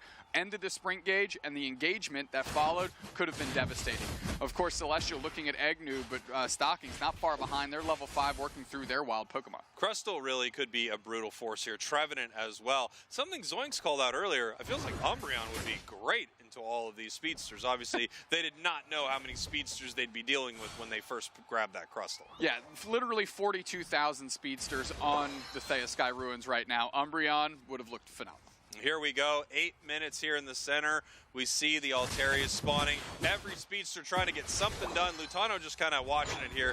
Not enough of their team ready to fight this. We do have the level 7, which means Shadow Sneak is here. He can jump in on this Dodrio if he would like, but deciding not to. Yeah, I do like how Luis pivoted back and immediately just started running at where Lutano would have been, right? Like, let's close this gap and make sure you don't get as far. And now Lutano, tons of pressure put on them. Celestial with the illusion had tons of pressure put on them. Able to get back is the rest of the team as their KO. GT, nice little siege here. Yeah, GT doing great. I mean, obviously, one of the things that Mimikyu can do is just continue to chain those KOs in big moments because of Shadow Sneak. He was able to do that, and it looked like he used the fear on Shadow Sneak to stop Russ from stopping Stocking's goal. Stop Russ from stopping Stocking's goal. That is alliteration. Moving forward, and a nice little egg bomb by Rhino is going to push this rest of this GT team back. But they are moving and grooving and doing good on levels. Alliteration, beautiful. And to think some people said I was illiterate.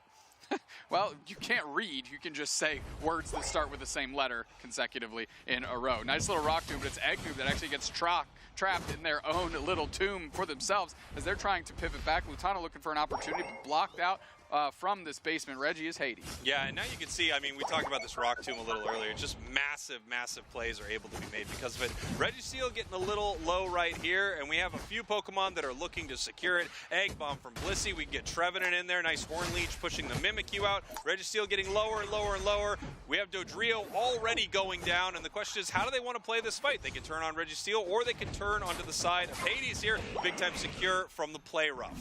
Yeah, and then Russ tried to make a play, used their Horn Leech to get out. Celestial immediately eats the Shadow Sneak, hits the illusion, gets trapped in a rock tomb, and they are going to make it out. Great heals by Rhino. Yeah, that was really, really nice. It felt like that Zoroark was definitely going down there. Saved by the squad, moving back in, looking for these big KOs, not able to make it happen, and now they're getting pushed back. I felt like Eggnoob was going down right there, but maybe they knew they just didn't have enough. They were able to push back in. Nice, huge X-Scissor right there. We've got the Wood Hammers into a Crustal Unite move. They're trying to save this thing. They are not going down right now as they push towards Rhino. Rhino now going down. Yeah, Eggnoob and Espo working in tandem very, very well in this bottom path. Able to get the KO on Celestial, keep themselves standing to protect the goal zone and get a supplementary KO on top of that, as OG, meanwhile, is just across the map getting everything for free. Here we're heading possibly to the top path. We have a Regieleki for free right now. We see Dodrio having to run out of here. Had the flower trick on it. Oh, caught by the Shadow Sneak. The question is, when do they move in right there? Jumping in, but not able to take down the Bird Talon coming down to pick up the KO, but not able to make it happen. That Dodrio's pretty fast. Yeah, I mean, every time you go in it's deep waters, Bliss assistance on Bora. Bora's getting to the back line. They missed the two-step. Nobody willing to be their dance partner as the Rock Tomb stops the Talon Flame Fly, because of course it's another wall being the demise there. Quickly, players are taking damage, but they're pivoting back, and Celestial goes down as Lutano is able to peel to the middle, and Hades has to take a deep breath and go, what just happened? Talonflame has the unique ability to create walls even to run into. Somehow, Talonflame sets it up where their own team will create a Talon wall brick to run by into. brick, I will stop myself, says Talonflame. And they always, always do. Regieleki now being chipped up here by GT. Possible secure from Rhino. Now they're just going to be pushed out of this moment right here. Nice play here by GT as this is going to head towards the top path of Hades. And they're going to be able to decide whether they want to push with this or head down to the bottom path for the next Reggie. Looks like they're just going to escort it in a little bit, see what they can get into. And I love this aggressive Cotton Spore play by Espo to see if they can pop up the player. And now we're going straight for an engagement. We have the Meowscarada Unite Stocking sitting right on top of the goal zone. Rhino's holding it down by themselves. Here comes Rouse. Woodhammers are out. Nice little Horn Leech. Couple KOs. Make it 3 as we keep the pressure on. Now OG has to fly out of there. Lutano's trying to get out as well. Hades can take a deep breath because GT has to scramble. Yeah, GT has to run back. And look at this scoreline. 155, 143. So insanely close right now between these two teams. This Reggie just hanging out all by themselves in the bottom path, while Hades has to deal with this in the top path. Suluulu, that's what I'll call him. I mean, that's the name, is looking for a score there in the top path. Yeah, Suluwu, biggest thing on the map for a moment there, level 12 before anyone else. And surprising because we've actually seen them get caught a couple times, but they've managed to do plenty of work off of the screen while we're watching kind of these two teams scrap and get back into it. Eggnoob peeling away from this Regirock as it looks like Hades is deciding to fight here in this top path. Moving forward towards this goal zone. We have all the speedsters looking to get their damage in. Talonflame dashes into this fight. Leafeon moves in for a quick cleanup there using their Unite move as they are continuing to siege this goal zone, trying to push them back. GT looking for the KO on Rhino. They get it. Russ being pushed back in this moment. The flower trick lands and a KO picked up by the Meowscarada on the side of GT. GT with a great goal zone defense there, and it started with what? A Cotton Spore stun, and then the engagement follow-up. I like to see GT and how they're playing around the Eldegoss specifically. You know, Unite, as Zoinks was saying last night to us, is one of the few games of this style where the support player can play the engagement role for you. Yeah, absolutely, and we're going to have to see who wants to make that happen as we head here towards Rayquaza. The scoreline, so unbelievably close. We have GT doing everything they can to take the objective in the top path. While that's happening, Eggnoob caught out all alone right here, goes down at the 2-minute mark, and now we're going to see how Hades wants to play this. Talonflame moving in, picks up 3, no walls to be found. We're going to see if they want to make something happen here as Lutano peels away for a possible score in the top path. They want to use that flame sweep in easy mode. No walls to run through on that one. They actually want to hit a target. They caught they crash right on top of that Leafeon. Leafeon goes down? Question mark? No, they get the backdoor KO here as Bora's moving through. They use their Unite move, but they're dispatched by Lutano. Request is really low, 2 players in. Who's going to get in the middle? Mimikyu Unite is out to buckle down Russ. Now the thing's low, and it's taken by GT off the Meowscarada engagement. Stocking's going right into the middle, dispatching the entire Hades squad. And you say rest in pieces, Hades, right where you belong. Down at HE double hockey sticks. There we go. Hades, the 3 speedsters. The attempt to just overwhelm them with burst damage does not work. So some amazing moments from GT in that final fight right there. A beautiful catch onto the Leafeon. As soon as that Shadow Sneak hit Leafeon, it was done for. We had Stockings with the big time secure on Rayquaza, and we have GT with the massive secure right here. They have just secured their spot to our grand finals. Now Hades looking for a possible push right here, but they are down by so many points. They're going to need to do just about everything to come back in this game, and it's nearly impossible with the time we have left. Yeah, GT's literally going to give up this tier 1 goal zone. Why wouldn't you? Just let that thing disappear, and now Hades has to try and make it happen with these inner tier 2 goal zones, and those are some of the easiest ones to defend because of the shield and HP they give, but we're going to scrap it out. We're going to X-Scissor, and I think we've just entered dumpster tier time. You're definitely right, my friend. That's exactly what we've entered, dumpster tier time, of course, and that is going to be the end of our match. GT, you're heading to the grand finals with your new roster. Let's see what you can do against Nemesis, who's looking pretty unbeatable here today. Yeah, Hades getting wiped right at the end there by GT. Nice game play out of GT. Despite being down Eggnoob on the Crustle because they wanted to get the Regieleki, they were still able to pivot back in the middle and not let that be the determining factor of this game. Yeah, let's send it back over to Zoinks and Wonderchef to break down GT's 2-0 run. Gentlemen, take it away. Thank you so much. GT still unstoppable, able to dispatch Hades in 2-0 fashion. And look at that, Lutano, 10 KOs on the Mimikyu. I guess there's a reason why we saw that Pokemon banned so much, and it takes a player like Lutano to show us that. We're talking about how, you know, it can be a flop or it can be an absolute victory, and what they got was absolute victory as GT's moving on to the grand finals. Congratulations to them. And I gotta say, it's so funny to me that in the final game, it's like, okay, Hades is like, they're gonna go, they're speedsters again. We gotta figure out a counter to it. What's our counter to it?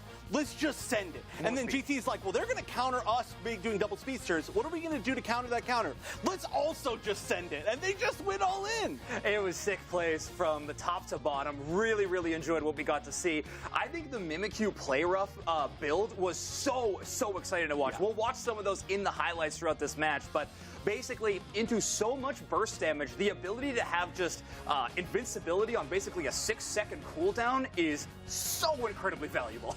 Basically, yes. Tato able to avoid so many of these dives just by jumping onto a target with Play Rough. And then, of course, the enemy on the other side is quite squishy. So a lot of Pokemon easy to be KO'd and reset that Shadow Sneak. Mimikyu, so powerful in our game number 2. Yeah, you're like invincible for like 1 out of every, well, like 7 seconds, right? Well, I was trying to do the math percentage in my head. That is actually I'm not gonna be able to do that for sure. So yeah, just that against this aggressive speedster play is gigantic. And I do gotta say, it was a really interesting fight towards the end there, where it did feel like getting caught out very, very early on the side of GT. You know, just getting hit and becoming a 4v5 immediately was gonna end the game for them. But they managed to turn things around extremely well by Stockings doing so well on that Meowscarada. it felt like we had 4 different 1v1s that ended up resulting in GT winning, except for one. But if you have the majority, then you are going to be walking away with the game. Our Player of the Game award is going to go to Lutano on this Mimikyu. So excited about the impact it's having on our competitive seed. 52,000 damage, almost 200 score, and of course, the 10 knockouts. Why we really think it was a showstopper. Yeah, and I think, how when like you look underneath the Mimikyu, it's like super terrifying and everybody gets really scared when they see it. I think what it does is it shows you Lutano's player card and everybody's like, oh no, and they scream and they just can't handle it. But no, me too. I'm really excited that we're seeing Mimikyu. It really, like, a player like Lutano can really make some of the toughest Pokemon successful. Right? Yeah. Being one of the best players just in general. And I think it's just such a good example of like how the Pokemon can be used. And like you mentioned, not just in the normal way, but in a flexible way with Play Rough. That's incredible. And up and coming, we are going to have GT versus Nemesis in the grand finals. But of course, we got to look at our bracket for the entire day. Nemesis has earned their spot via the winner's side. An incredible run through qualifiers and 2-0 every opponent in the top 8 as well. GT has a lot of momentum. They've taken out a lot of teams, but they got Nemesis in championship form awaiting them. I swear this looks exactly like the EU bracket because it does. So team starting all the way in losers makes it all the way through up to grand finals. And then another team that made it all the way through winners is just chilling. But we know how that went in EU, right? The team that was in losers won. I don't know if we get the repeat this time, but we've had so much of that this season already. True. You know that anything can happen. That's true. And of course, you can compete in these events as well. Registration for the April Cup is now open on start.gg/Pokemon Unite. So make sure to sign up and compete with the rest of these teams because maybe you can make it to that top 8 and be on the broadcast. Well, I hope to see you all competing soon. I hope to see you all watching our grand finals, which is coming up right after this break.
Team YouTube is going to Worlds in Yokohama, Japan.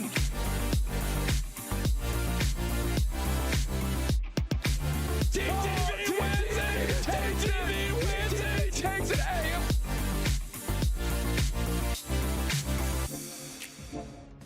All right, welcome back from our break, everybody. Before we get into the very exciting grand finals we have set up for you, I wanted to take a look at that final fight again, because we are seeing double speedster, triple speedster, all this crazy stuff. We gotta break it down. So if we can roll this clip, we're starting it at about 2 minutes. So right as that final stretch started, and it all kicks off with OG initiating on the Talonflame, which you can see. They are gonna bail away, but watch Lutano on the top side of your screen going for that Hundo Burger, and is of course going to score that 100 points. But the big in-game stops right here. If we can pause the clip just for a moment right here. Is Bora able to take out the Talonflame? But a lot of resources go into this moment to be able to KO this Pokemon. In particular, everything that Leafeon has available. And who better to take full advantage of that than our Mimikyu in the top side. So if we could keep playing the clip, watch how Lutano plays this final moment. Stays at maximum range for as long as they can. Shadow Sneak goes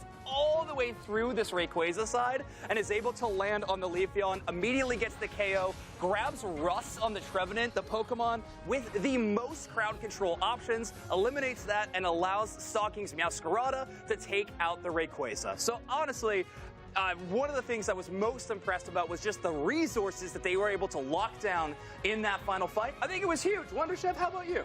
I agree. You said it pretty well. No, that was a very chaotic fight. And one thing, too, was that all started off by the usage, well, not the usage, by the pick on the Crustle, which was a very scary situation and could have easily been the end of the game. But moving in with that Flame Sweep, an extremely strong Unite, as we both agree.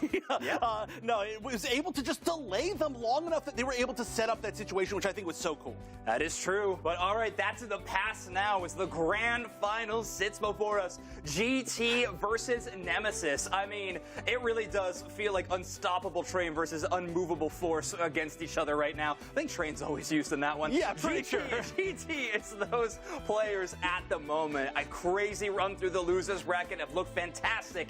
And of course, are awaiting their opponent of Nemesis. And there they are, the team that is yet to lose a map in our top 8 bracket. That's right. Nemesis, they are looking so good. It feels like we haven't even seen them for a while because they just went through winners. But honestly, if GT can stay on track, they can definitely break this immovable object. And we'll see if they can. We're going to get into Game 1 of Grand Finals as we send it over to mint-flavored Dupe Snacks and Sprinkles. Hey, all right. How you doing? I'm mint-flavored Dupe Snacks. And I'm Spargles. And we are here for the grand finals in North America. GT versus Nemesis. Nemesis coming to you from the winner's bracket, GT from the loser's bracket. What that means is GT's going to need to beat Nemesis twice. They're going to need to beat them here in one series, reset this bracket, and do it again. Let's take a look at these bans here. GT very afraid of this Mimikyu on the side of Nemesis. Apparently everyone is. Clefable getting banned, Zoroark also getting banned, and then of course Nemesis going with the Buzzwole. This opens up a lot of options here for GT, one of the big ones being Leafeon, but we're going to see how important they think that Leafeon is as they first pick the Crustle. Very interesting. So now we can get like Hoopa Leafeon on the side of Nemesis, right? We're going to see really what these teams prioritize. And I'm already surprised by the Crustle. So Nemesis has literally the whole charcuterie board in front of them. They can pick what they want. Yeah, we're going to see what they want to bring here. And they decide to early grab that Inteleon. Obviously a comfort pick there for Fan. We're going to see how GT wants to play this. Leafeon going so incredibly late. If they do decide to bring it into this match at all, we see GT, looks like they're hovering the Hoopa and the Leafeon. So far, it looks like a great draft for GT, but obviously Nemesis has huge priority on getting that Sniper. Yeah, as Nemesis is going through their picks, the Trevenant makes a lot of sense. We did see Relentless play kind of that aggro tree earlier. Not a bad way to go back to that. And Rex going to be picking up the Blissey, one of the Pokemon they're phenomenal with as well. Here we go, our final two picks for the side of GT. Stockings has been playing an incredible Meowscarada. And then we have Lutano hovering this Glaceon. We've not seen a ton of Glaceon today out of GT. Nemesis with their final pick as well. Once again, Umbreon just going undrafted. Trainer looking at this Scizor. Now, if I know Trainer, I think that's going to be a Scyther. this Pokemon did just receive 2 different buffs, essentially, depending on which build you want to play. Well, color me surprised. I did not think we would see Scissor/Scyther in the NA region. We watched it be successful, though, last night in the OC region specifically. Lutano, I just want to touch on the Glaceon, makes sense. We got 2 defenders on the other side. Decent shred here with that Icicle Spear between those 2 targets. But don't forget, Rex is Blissey. Blissey, one of the highest HP pools in the game as well. You know, and interestingly enough, when you do look at that Scyther, you think about all the targets on the side of GT that are pretty juicy targets for a Pokemon like that. It's got the energy amp, it's got the attack weight, so it's looking to delete one of these Pokemon with its Unite move easily, reset, and then try to continue to run through the side of GT.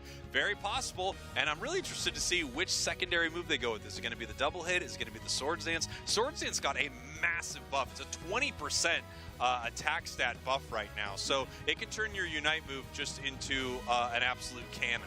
Well, not to mention that Rex, truck and trailer with a Bliss assistance on a Scyther Scissor that goes deep, can be a game-changing play because of the great targets that sit on the side of GT. Here we go.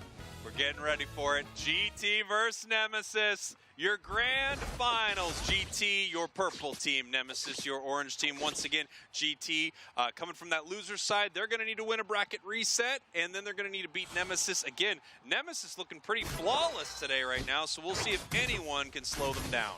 Well, they've got great players on the side of Nemesis. They have been on ice for a bit. Does that matter, right? If you got cold, you know, we know GT has just had to play a bunch of games in a row. We'll see how Nemesis adjusts here.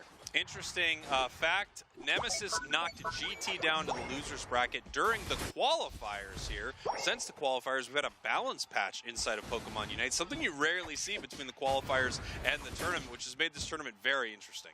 Yeah, as we're going to just settle down on the side of Nemesis here, nobody really looking to overextend too quickly, but immediately going into the Scyther here as they try to get into the bottom path, get right on top of Eggnoob. Looking for the KO on Eggnoob right here. They're able to pick it up from Asnable. The Squirtle able to get that KO right there. Very, very nice stuff there from Trainer. One really cool buff that this Pokemon received is now on its boosted attacks, it gets even more move speed. So you just see this Scyther zoom around the map when it's ripping through its enemies. Well, one thing that we'd love to see it is move through the GT squad, because a great Scyther game is going to bring joy to a lot of Scyther mains out there. Yeah, absolutely. Relentless here in this top path. Looks like they're going to be playing the Curse Trevenant right here. OG already level 6 on the Leafeon.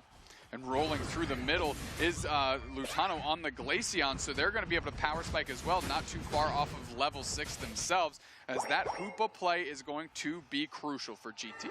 Yeah, absolutely here. Trainer looking to possibly pick up a KO, moving towards stalking right there, landing the first dual wing beat, and nice. We got Fan picking that up for the last hit right there.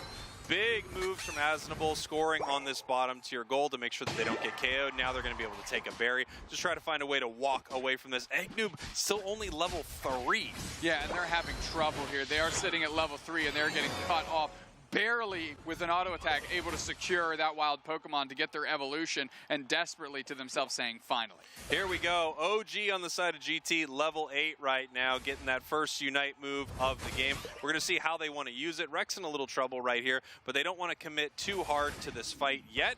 We can see the Scyther deciding if they want to move top right now for the side of Nemesis. Quickly going for the Curse is Relentless into the back line, but they have Icicle Spears, intelligently pivoting to the birds and using those as shields from Lutano. Yes, maybe giving up a little experience, but not giving up a KO, which isn't a bad look. Yeah, not a bad look at all. And we see OG deciding not to take that hyperspace hole back. I think that was very smart. Would have run into multiple members of Nemesis right there. Nemesis getting ready for this Regieleki here in the top path. The bottom path not receiving as much priority from these teams right now. Stalking moving up with the double team and the flower trick. We have the snipe shots looking for some big targets here. Espo eating big one. Yeah, Espo still having to fade back, though, as Rex and Fan are lining up the secure on the Regieleki, and they get it. Fan does not miss off, and they certainly didn't miss there, but Lutano able to quickly get the KO on LGC. Pushing forward is this team as Relentless is trying to lay the curse on him, but it's not quite enough as Lutano's Icicle Spears are coming in. Stocking's finally getting their backbone, stepping up with the rest of the squad and dealing some damage as the 40 banger goes in, and that is 22 points over. Huge plays by Lutano right there. We hadn't seen Lutano in a minute. They were away, they were getting strong, and when they came back, they were just ripping through Nemesis. That first big KO onto Scyther, really setting up a situation where GT could kind of do whatever they wanted after that. Scyther making their way to the bottom path right here. We do not yet have a Hoopa Unite move, but we got that hyperspace hole, able to bring a lot of the team down right here. Regice almost at half, and we have that incredible secure again from the side of Nemesis. Yeah, Fan actually popping the Inteleon Unite, going to try and take this Regice before GT can pivot to it, and they're successful in tandem with LGC. Are they going to let this thing expire? No, they're going to keep pushing forward, try and find a target. Azenbo able to get some points in quickly, is into the back line, right into the blitz. Since they picked up the flower trick, the Scyther's looking for more targets. Stocking is down in an earlier round, as now Agnew has to X-Scissor through. They're just trying to protect this goal zone, but the pressure from Nemesis is just a bit too strong. Azenbo barely able to make it out of the surf, caught in the rock tomb. They're taking a little bit of damage, but there's no real follow-up. Fan still sitting at complete 100% HP, gonna hang out with the team. We saw that combo you talked about, Dupes, next between the Inteleon and the Blissey right there. Excuse me, from the Scyther and the Blissey right there. Scyther moving in, getting ready for its Unite move. The Bliss assistance rocketing towards it, giving it that extra attack damage as well, and then setting up a massive KO there for the side of Nemesis. Right now, Lutano pushing towards this tier 1 goal zone, taking the opportunity to make it back to base of this hyperspace hole, and then come back for this fight. You see the Icicle Spears doing the same thing. They're like, yeah, we're gonna come back with you. We'll run all the way back. Yeah, don't worry. I mean, you can't run from those Icicle Spears once they're locked in. Quickly getting a KO on the Scyther is Lutano. Not a bad look, KO streak of 2, and it almost seems for Lutano in this game, they're coming in pairs. Can we get Rex moving forward? No, we cannot, but that goal zone is taken. GT up big on the score, 208-7-6. You know, you don't often have to look for counters to Scyther, but maybe we're going to start to see it given that this Pokemon has received some buffs. But one looks to be this Glaceon. I mean, it just absolutely rips through it. Scyther, a pretty squishy Pokemon. Essentially, Scyther is a speedster, even though it's coming from the all-rounder Scissor-Scyther combination right there. Amazing play out of the Leafeon with the big Solar Blade secure, and now Relentless is trying to paint split curse, but there is too much damage to split that pain because that would have split itself, and quickly taken out is LGC by OG with a little bit of leaves. Yeah, beautiful stuff here so far from GT. They've been a little bit in control of this match. The only thing that Nemesis has on their side, and it's pretty huge, is the incredible secure from Yeet Fan on that Inteleon. They've been able to set up great moments for Nemesis, really zoning out GT from a lot of these objectives. Registeel getting ready to go down. The Flower Trick is able to get the secure. Yeah, I mean, once the Hydro Typhoon and the Surf in engagement goes, well, Azenbo has nothing left in the tank, letting that Flower Trick tick up in damage, and then pop it for the secure. And now we can see GT just looking for some experience on this map right here. There are yellow dots. Those are wild Pokemon, and they need to munch them up like Pac-Man right now, as Nemesis needs to do the same thing to get kind of parity with levels here. They're very, very close to the side of GT, but they seem to be a little bit behind in a lot of these engagements. What we haven't seen are some of these big fights start out with a couple big snipe shots. And if they do, Pokemon like Leafeon, Meowscarada, Glaceon, they're in a lot of trouble. Yeah, they can barely play the game, right? Especially the way that the Hoopa portals are built for healing. If there's any follow-up and they can't get out, they are gone. Fan going to sit in the middle, going to try and take those Swablu and Altaria there that are going to tick away here in 10 seconds. As we take a look, 208-92, the scoreline is still in the favor of GT. This is one of those interesting Regielekis that's spawning here in the top path. It's very, very close to Rayquaza. Not too close to where you could not secure it, but also it could be a dangerous fight for either of these teams. Nemesis is in a bad position because they don't have a goal zone, but obviously they don't want this walking towards them. GT at the same time may not want this to be their fight at all, and it looks like they've kind of abandoned this Regieleki completely right now for some better positioning. Here we have Relentless looking for a possible score in this top path. The goal is being watched by OG. The question is, are they going to move in right here, or are they going to let them score? And it looks like they're able to get some huge points in this top path. Bringing great balance to the score sheet here. Egnum looking for an X-Scissor, gets on top of Fan, can't quite deal them as Rex is able to get the heals for them. back into deep waters. This is a Glaceon here, have to reset as all of Nemesis pivots to the middle. Here we go. Everyone getting ready for this fight. GT still ahead, even after that score push, but they do have a tier 1 open. Someone can peel down and make a huge score happen. All of Nemesis sort of tucked into this top path right here. Big time Rock Tomb, but not able to follow it up as Trevenant actually chases the Crustal out of this fight. Asden will take a ton of damage from Icicle Spears and picking up eggs to get the heals. Rock Tomb is there, doesn't pinch out anybody. Yeet Fan hanging out, seeing what they can do. Snipe Shot shoots across the map, doesn't find a target. Stockings is looking for an opportunity. They're double buffed and running in. OG's gonna go for the flank, but we're in deep waters here. Eggnoob has to rabble rouse just to get the shield up so they don't get knocked out. They are quickly reset by Espo. Request in the middle, Intellium pops your Unite Move. Trev right behind Hydro Typhoon right on top of them. Rayquaza still stands, but 3 players from GT don't. Nemesis is looking for the bodies, and they're catching all of them. Lutano's on the backside. They're trying to get this thing down, but it's Relent on the tree, sealing it up, sapping it up, making it all sticky for Nemesis because it's time to eat those Underburgers. Beautiful fight there from Nemesis. As soon as they had a couple members down at GT, they just turn on this Rayquaza. The moment they turn on Rayquaza, GT needs to make some decisions. We saw Lutano on the Glaceon right there trying to take this. I think he got very, very close to that secure right there, and it might have been just the curse damage from Trevenant that was able to get the big time secure, and because of that, Nemesis takes game number 1 in our grand finals. Yeah, Nemesis now 1 game away, and I mean, that was really, GT was in a great spot from top to bottom in this one. Spreggles up in experience just by a little, yes, but still not negligible. Up on the scoreboard just by a little, not negligible either. Nemesis finding a phenomenal engagement, and for me, it started kind of with the catch on Eggnoob, forcing out the rabble rouse, and it was almost like a domino effect of Unite moves getting fired off, and everybody caught in the mix for GT. Instantly, 3 players were down, and after that, it was easy to clean up the trash. Yeah, there are always those moments where you use a Unite move defensively, almost to make sure that you don't go down. You don't get all the value out of it you would want at all. Let's throw this back over to our desk here. Zoinks, Chef, gentlemen! What a way to start our grand finals. Nemesis leading 1-0. Trainer Scyther being a little bit quiet through most of that game, but I mean, what a way to pop off in that final team fight. Huge Unite move, multiple Pokemon marks with that, and then, of course, the burst damage that followed.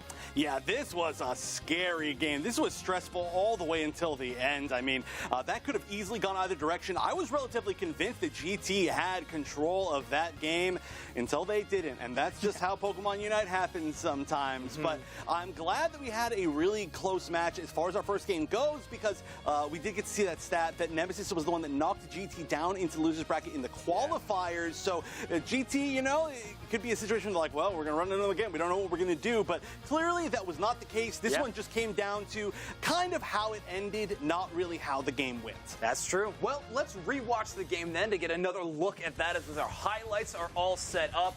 Yeah, this Crustle from Eggnoob was very impactful throughout a lot of this match. I feel like the Rock Tombs were cutting off a lot of the targets from escaping, but honestly, Asnable's Blastoise in the bottom half throughout so many of these moments in this game, I thought was a highlight. I know it's sort of a standard Pokemon at this point in time. We're very used to seeing this pick in North America, but I don't know. The way Asnable was playing in that last game, I was very impressed. Yeah, I mean, it's honestly, I feel like kind of a tough comp for Blastoise to go against, right? Sure. The thing about Blastoise always is that if you just like walk in with Blastoise, which is kind of what you always have to do when you go up against Pokemon that do a lot of damage either to kind of high HP Pokemon, or they do have that kind of like mid-range strength like we'd see from even like Leafeon in this comp or the Glaceon, it can be so easy for you to take damage more than you want to before you even get to a place where you can damage them. Yeah. And that final fight, very interesting to see who Rex decides to Bliss Assistance in those final seconds. I believe it's the Inteleon, Yeet Fan receiving that defensive base, but Inteleon was almost knocked out, but thanks to a big support play, they are still around, and of course, they are going to win the player of the game. Is it all thanks to Rex? That's still out for questions, so I think Yeet Fan would probably say no. Rex would say, absolutely yes, it was all me. But 72,000 damage is definitely good credit for 2016 Fan on this Inteleon. Yeah, I think if you turn over the player cards of every player of the game, it's the support behind them, you know? I forgot to write a support on here. You didn't... try again. We got more games for you to try it on, at the very minimum one, because that was only game 1 of Grand Finals. Yep. Now, we've seen a ridiculous amount of resets over the past 2 months. True. A lot of teams coming from the losers bracket that have made it all the way through. So not to say it's going to happen for sure. Obviously, we are now in a tough spot for GT to make that happen, but there is a pattern this year, and that is all I will say.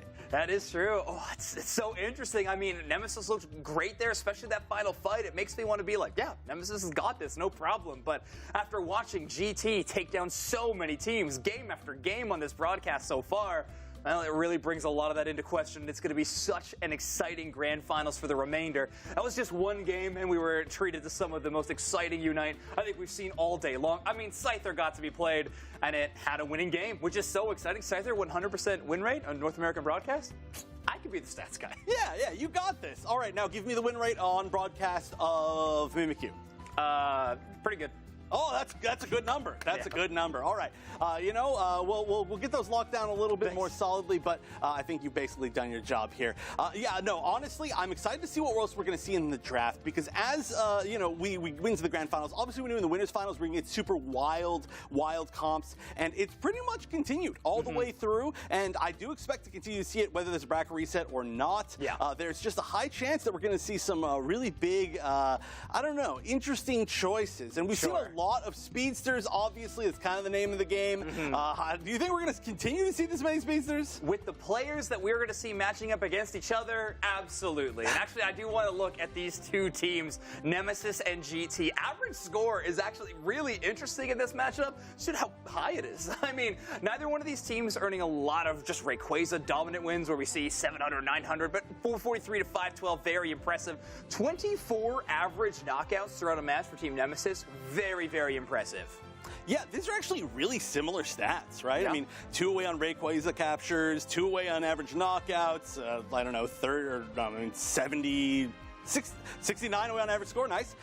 There's pretty similar. The only big different thing there is there were a lot more losses, of course, on one side. So I do feel like that continues to go to show us. I mean, there was just a lot more games when there's a lot of game 3s in NA. I don't know, just happened. Rolling it back, okay. That's fine. Well, there was more wins too. There was more wins on that side too. That Okay, I'm not blowing them up, but. Yeah, the whole point is that we've got a lot of really even teams, I think, in NA right now, and we didn't really get a chance to talk about it, but, as we're getting close to the end of these Grand Finals, I feel like NA was wild today, and we didn't expect a lot of the teams to do as well as they ended up doing. There were a lot of upsets in the bracket, and we're in a spot where I wasn't sure how excited I was about NA going into the start of today, and now I'm more excited for NA than ever, I think. What a gift. What a gift North America has brought for us, whether it's Pokemon variants, exciting games, or just a full, hard dedication to speedsters. And I am always here for that. Yes, we're banning out Buzzwole, one of the notorious strongest Pokemon, but let's see if that keeps on happening. We're going to set it over for Game 2 of our Grand Finals. Spraggles, Dukes next. Take us away. Here we are, GT Nemesis, Game 2 of these Grand Finals in North America. Nemesis up 1 game, and it looks like they're going to be our second pick right now. GT going to take the first pick here. First ban is going to be this Mimikyu on the side of GT. Whatever Nemesis has for Mimikyu, people are afraid. Yeah, they're terrified of it, and you can almost see and starting to understand where Nemesis goes with their bans, right? Clefable, don't want to get caught in Follow Me, don't want to get caught in Gravity, because we want LGC to be engaging unimpeded from that support Pokemon right there. Zoroark also banned, and a Buzzwole, literally the same ones that we saw in Game 1. Yeah, obviously no one wants to deal with Buzzwole. No one in their right mind would hand that over to their opponents here. First pick, once again, the Crustle. Obviously, they had so much priority for this Pokemon. Nemesis could easily slot in that Inteleon once again. It was a huge, huge play for them. Trainer deciding to take the Leafeon right here. And let's see what we want for our second pick. Yeah, they're going with a little switch up. Trainer LGC and Azabel locking in the Blastoise in the same spot. Now, it's up to GT to pivot here because Nemesis already has their path almost written for them, right? They're reactionary drafting right now. So GT has to try and choose the Pokemon that give them the most options, and I think Blissey and Inteleon both check those boxes. You know, obviously they were worried about this Blissey on the side of Nemesis. That Bliss assistance into the combination of what they were able to make happen with Scyther was pretty huge. They could do the same thing with Leafeon if they were to hand it to them, or Blastoise, or really any Pokemon, but those speedsters could just get so incredibly mean. On the side of GT, we got a couple more choices, and boy, I would be excited to see the sword. We have not seen the sword today, but I would doubt we will. Quickly locking in Talonflame and Dodrio, so 2 more speedsters for the side of GT, straight into double defenders. Let's of course. go! Let's go! Cramorant in the grand finals. Yes, absolutely yes. Yay, why not mix it up at this point? I mean, Cramorant is very solid. There's other options that maybe you could tip your cap to, but we were talking about Cramorant is certainly not the worst, and in these players' hands, let's make some magic happen. I love to see it. I'm a 2016 fan right now because I need to see Yeet on this Cramorant. This is something to check out here. GT, we've got 2 incredible speedsters. We got the birds over here. Talon, Dodrio, Stocking, stealing away that Inteleon. We're going to see what Yeet's able to make happen with this Cramorant, saying, all right, I don't get my Cram. I'm not bringing out the Decidueye. Let me show you what I have cooking for you. Where are we going with this Cram? What moveset? I've got to assume it's Dive. That's what I would think, too. I have to assume it's Dive. I mean, you're able to play around, but then again, there's a lot of damage in Surf Hurricane. It's a ton of damage. It's got knock-up attached to it. Its Unite move is still really, really powerful. I just almost never see what would be called the Mage Cram in competitive play. Well, listen, Nemesis is now 1 game away from winning the March Cup. GT has been the bridesmaid, never the bride, multiple times now across these UCS seasons. So let's get into this second game. Yeah, let's get into game number 2 right here. GT needs this. In fact, they need 2 in a row, Dupes, next to reset this bracket and go up against Nemesis again. I got to tell you, I wouldn't mind seeing these teams go at it for a few more games here, but Nemesis wants to shut this down right now. And I said what the Cram's cooking up, and it's got the chef hat. Well, that's exactly the one it needs. Literally tailored to Wonder Chef, their favorite Pokemon with the perfect Hollow Air for their tag. Here we go, just being able to get a lot of this experience here in the bottom path. The water gun from Stocking, not able to take anything right there. Nemesis up here in this top path, getting really aggressive right now at this goal zone. Obviously, that's what you can do with this Leafeon early. The incredible power spike this Pokemon gets at 4 is pretty powerful. It's very, very good, and able to pressure the Talonflame incredibly well in the top path. Pivoting back onto their own goal zone, of course, is Asnable and Yeet Fan, as we just have a Dwooble out of Egg Noob, something that they had a lot of trouble evolving in Game 1. Didn't end up costing them in the late, but something to just keep in mind. They're feeding some experience over to this Trevenant right now, so hopefully they can get it to evolve instead of giving it to Leafeon that already has, you know, a ton of power. Here comes the big-time drill peck from Lutano. No one goes down there, and it looks like most of that experience went over to the side of Nemesis. Relentless evolving there. We now have the Trevenant. Yeah, no, that was terrific. Great portal as well out of Rex to make sure that both the Leafeon and the Trevenant made it out of there. Asnable now in a lot of trouble, getting chunked and getting knocked out by Stockings, picking up that KO experience, something that they are very happy to take. We have Rex heading down to the bottom path here just to push them away from this goal and say, all right, Egg Noob Stockings, we're not going to let you just push in right here. You were able to catch the Squirtle, but the Cram is going to be okay. Because of the level spikes on the side of Nemesis, they're able to throw Asnable into the middle, grab a couple of those ball toys there, and get evolved, which they have. War Turtle is online. Fan is diving through like an Olympian here, but they are taking lots of damage for getting into those waters. Yeah, looking pretty good here. I mean, they're obviously able to make a lot of plays if they are dealing with a snipe shot Inteleon, which most all pro players are playing right now. They are really able to dance around to build like that. However, OG coming on in here, looking for a big KO. Lutano looking to score some points and stack up as well. Relentless coming down to this bottom path. Here's the big time curse damage, looking to see if they can get anything on Stocking. The pain split now put onto Stocking, going to be able to try to chase it down right here. Nice job being able to redirect themselves and get out of a very bad situation. The fact that Espo is still a chancy is amazing. Nemesis has just been absolutely suffocating the air out of that top path, allowing their Pokemon to run roughshod so much so that Espo had to rotate down and is still sitting at level 3, and we're about to have our first objectives hit the map. Our first objectives are hitting the map here in just 1 second. We only have one Unite move available. Of course, it's on the Evolution on the side of Nemesis. That's a Unite move for the Leafeon. They could use this to try to delete one of the squishier Pokemon on the enemy team. I'm looking at you, Inteleon, as Rex is in a lot of trouble right now. And here comes that Unite, able to take 2. 2-step, 1 for each foot as they're hitting the moves on the dance floor. Crash landing is OG, caught in their own rock tomb. Because it's a Talonflame, there is a wall. Always. Talonflame will always find the walls. It is chasing down right now. Huge eject button during that fly to be able to pick up the KO right there, but it was punished for it. Yeah, and now, well, Nemesis is able to pivot a little bit. It's still 3-on-2, and Rex and Asinable are not necessarily the public enemy #1 if you're trying to steal an objective, but Rex is going to go for it. Rex is not going to get it, but they are going to dip, dive, and try and get out of there as they Phantom Force all the way back, and they're looking for an opportunity. No, Asinable now is going to go down. Asinable struggling to get to Blastoise. Very, very weak break from the side of GT right there. That's why they're forcing this fight here at this tier 2. Obviously, even though they've broken that goal zone, they're still behind on score because of how weak that break was using Dodrio right there. It's not something that they can't overcome, obviously. It looks like GT really prefers this level of aggression. We've seen it from them in all of their matches today. Yeah, Relentless going pretty far out front, realized that the team wasn't with them, decided to peel back. Unfortunately, GT let them off the hook after that snipe shot went wide, and they couldn't quite close the door on them. Rex still hanging out about 40% away from level 9, which we know is the rings unbound ticker and what allows really Hoopa to move your team across the map. Yeah, the question is, how do they want to play this right here? They can keep Hoopa top. They can have their team, court towards this Regieleki. Hoopa could actually move towards the bottom path right here and set up a nice play. All while this is happening, GT continuing to put points on the board. They're saying, yeah, don't worry too much about that weak break in the bottom path. We'll keep putting points up. Regieleki moving towards this tier 2. Cram Unite, very, very dangerous here, and that ends up walking because of it. Yeah, it goes in, but now they're getting the KOs. Espo getting one on the Leafeon. Now they're trying to rings unbound and stun them down. Surf comes through to try to displace everybody off the pad here. Hydro Typhoon right in the center of it. Rex is down to half HP. Nice X-Scissor picks up too. Relentless was pain splitting, but now they're just running away. Nice little Surf from Asinable to clear the goal zone yet again. Espo's so low. Can anybody clean them up? No. Blastoise goes down. Stockings pulls up for the smoke with the golden gun. Getting them knockouts.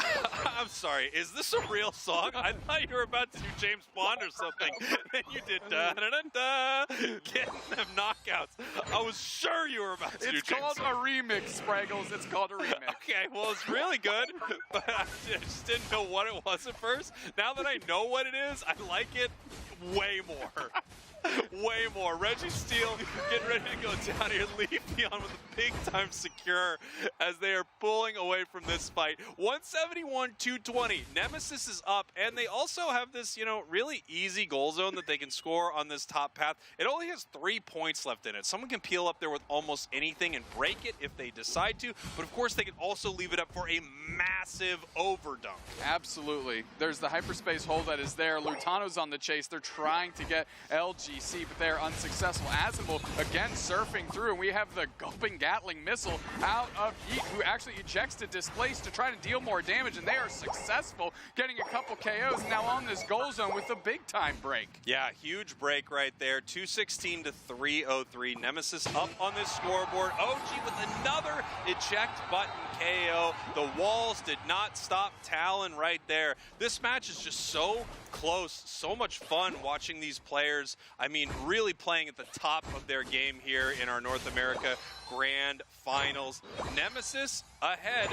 3 more minutes, they could be your champions right now. We have to give, just credit, and I've been impressed with how well Relentless has played on the other side of the map in the face of a couple players on GT and not giving up knockouts, right? Just pushing it right to the limit with towing the line but never stepping over. Now, Nemesis does have a quote-unquote Zapdos opportunity right here. What they could do is get this Regieleki, get a very, very small dunk into this top goal zone. By doing that, that, they break that. Regieleki walks towards their main base, and it can set up an opportunity for essentially Zapdos to be back here inside of Pokemon Unite, make their main goal zone defenseless, and dunk a ton of points. Wow. GT knows this. They are trying to take this Regieleki down and KO anyone near it, and it looks like that's what they're going to be able to do.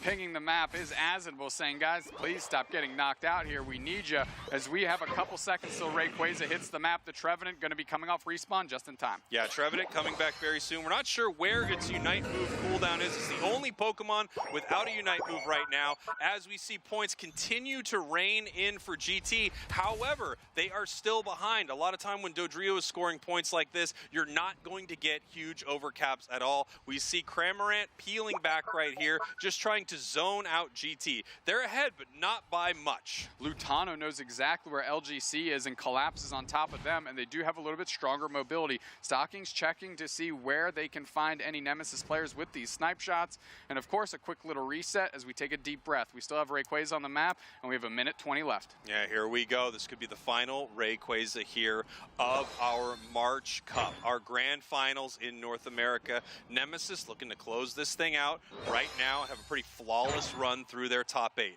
OG looking to score, and they are able to. This is going to put them up 321, 303. Right now, you could see Nemesis turn on this objective, but they don't have the best secure around Rayquaza right now. No, Azenable and Rex barely able to make it through the hyperspace hole to catch a reset, but you immediately see LGC peel. There's nobody on GT there. We're going to have to go rings unbound. We have the Flame Sweep, goes for the Hydro Typhoon, kicks up 2. We're going to have to pivot. The rings are unbound. They're trying to bring LGC back through. Relentless is in the middle. Curse Pain splits on everybody, but its Stockings buckles down by the Leafeon as they keep pushing. They keep pushing. You might have had the Golden Gun, but this Hoopa has the Moonraker lasers as we're trying to X down LGC. They're way far away. Eggnoob getting spaced out and surfed out by the defender counterpart on Nemesis. 2 players down still for GT, and Nemesis is looking at this Hoopa for 10 more seconds. Meanwhile, we did have a score on the side of Nemesis. They are up now 337 to 321. GT is going to need to make something happen. There's only 15 seconds left. Rayquaza is getting extremely low. The Cramorant Unite move on it. They're peeling off to score. Secured by Nemesis. Talonflame looking for a score, and it does score. Blastoise is pushed off. It is not able to score. The Egg Bomb! Are you serious? We had the Talonflame pivot to score. Put in plus 16. The Dodrio got 14 in as well in the gut goal zone, and I think GT just cheesed themselves a win here in game 2. Let's take a look. GT is ahead. The Egg Bomb of all time, saving that game. Insane stuff right there. Oh my. How many just legendary Blissey Egg Bomb moments have we seen from Espo and from Blisseys everywhere? One for the record books. Incredible stuff. Let's send it back over to the desk. What a match. Zoinks. Wonder Chef, take it away. Historians will debate forever whether that was an Egg Bomb or a Rock Tomb that prevented that score. Both had movement displacement, and, well, I'm sure Espo and Eggnoob are debating that right now. I think the point is it's a team effort, right? We're not looking for individual wins here. We're definitely looking for individual wins. But amazing stuff. Yeah. I mean, that was honestly gigantic. The biggest thing that I think of that entire last fight was how early that Cramorant got eliminated without being able to use its Unite move. Of course, you know I'm excited to see the Cramorant. Yeah. Very, very excited. But it was not a good situation for it at the end. They were able to run back and use it. It's Unite at the very end for like a kind of just like a Hail Mary. But yeah, of course, we can't really even talk about the fight there. We got to talk about what happened after that. Of course. Well, yeah, that was a big moment. I'm sure it will be in our highlight package as we take a look at this game number 2, what I have titled as War of the Birds. It's a play on a popular novel, but because of how many wings or unwinged birds we saw in our last game. Yes, there are lots of birds, I mean, that is a great thing to point out. Very factual. There are at least 2 birds, possibly even 3 birds. I mean, it really depends on your definition of some. I'd move it all the way up to 4. One of those Pokemon knows Aerial Ace and does not have wings, so. Leafy on a bird, confirmed. Honestly, that was one of the biggest things for Nemesis. Of course, it's always going to be Trainer. 9 KOs to finish out this matchup, and 2 KOs on the bottom side around that initial fight around Rayquaza. This was a crazy moment in these final seconds because I don't think Nemesis knew who had the lead or not. Even with that back half, it really gets risky in those moments. The first stop is there, and yes, it was the Rock Tomb to stop the score, and I'm going to stick to my story. Incredible stop, but OG's Talonflame play, what was always shutting down that Cramorant.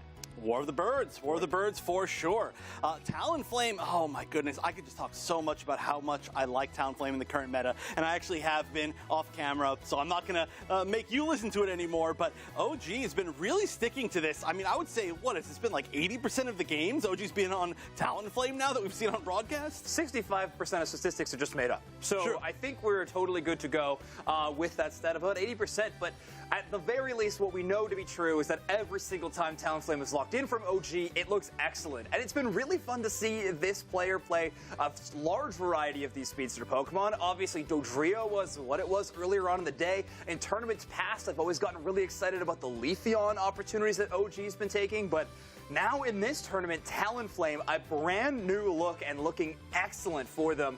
I mean, North America and EU could not be more different in terms of team compositions. Yes. EU playing a lot of these just steady damage comps, a lot of double evolution, special attack damage, Sylveon, Espeon, and Glaceon making a huge showing. And then we go to NA and it's just, yeah, there's no point for healing or steady damage or front to back.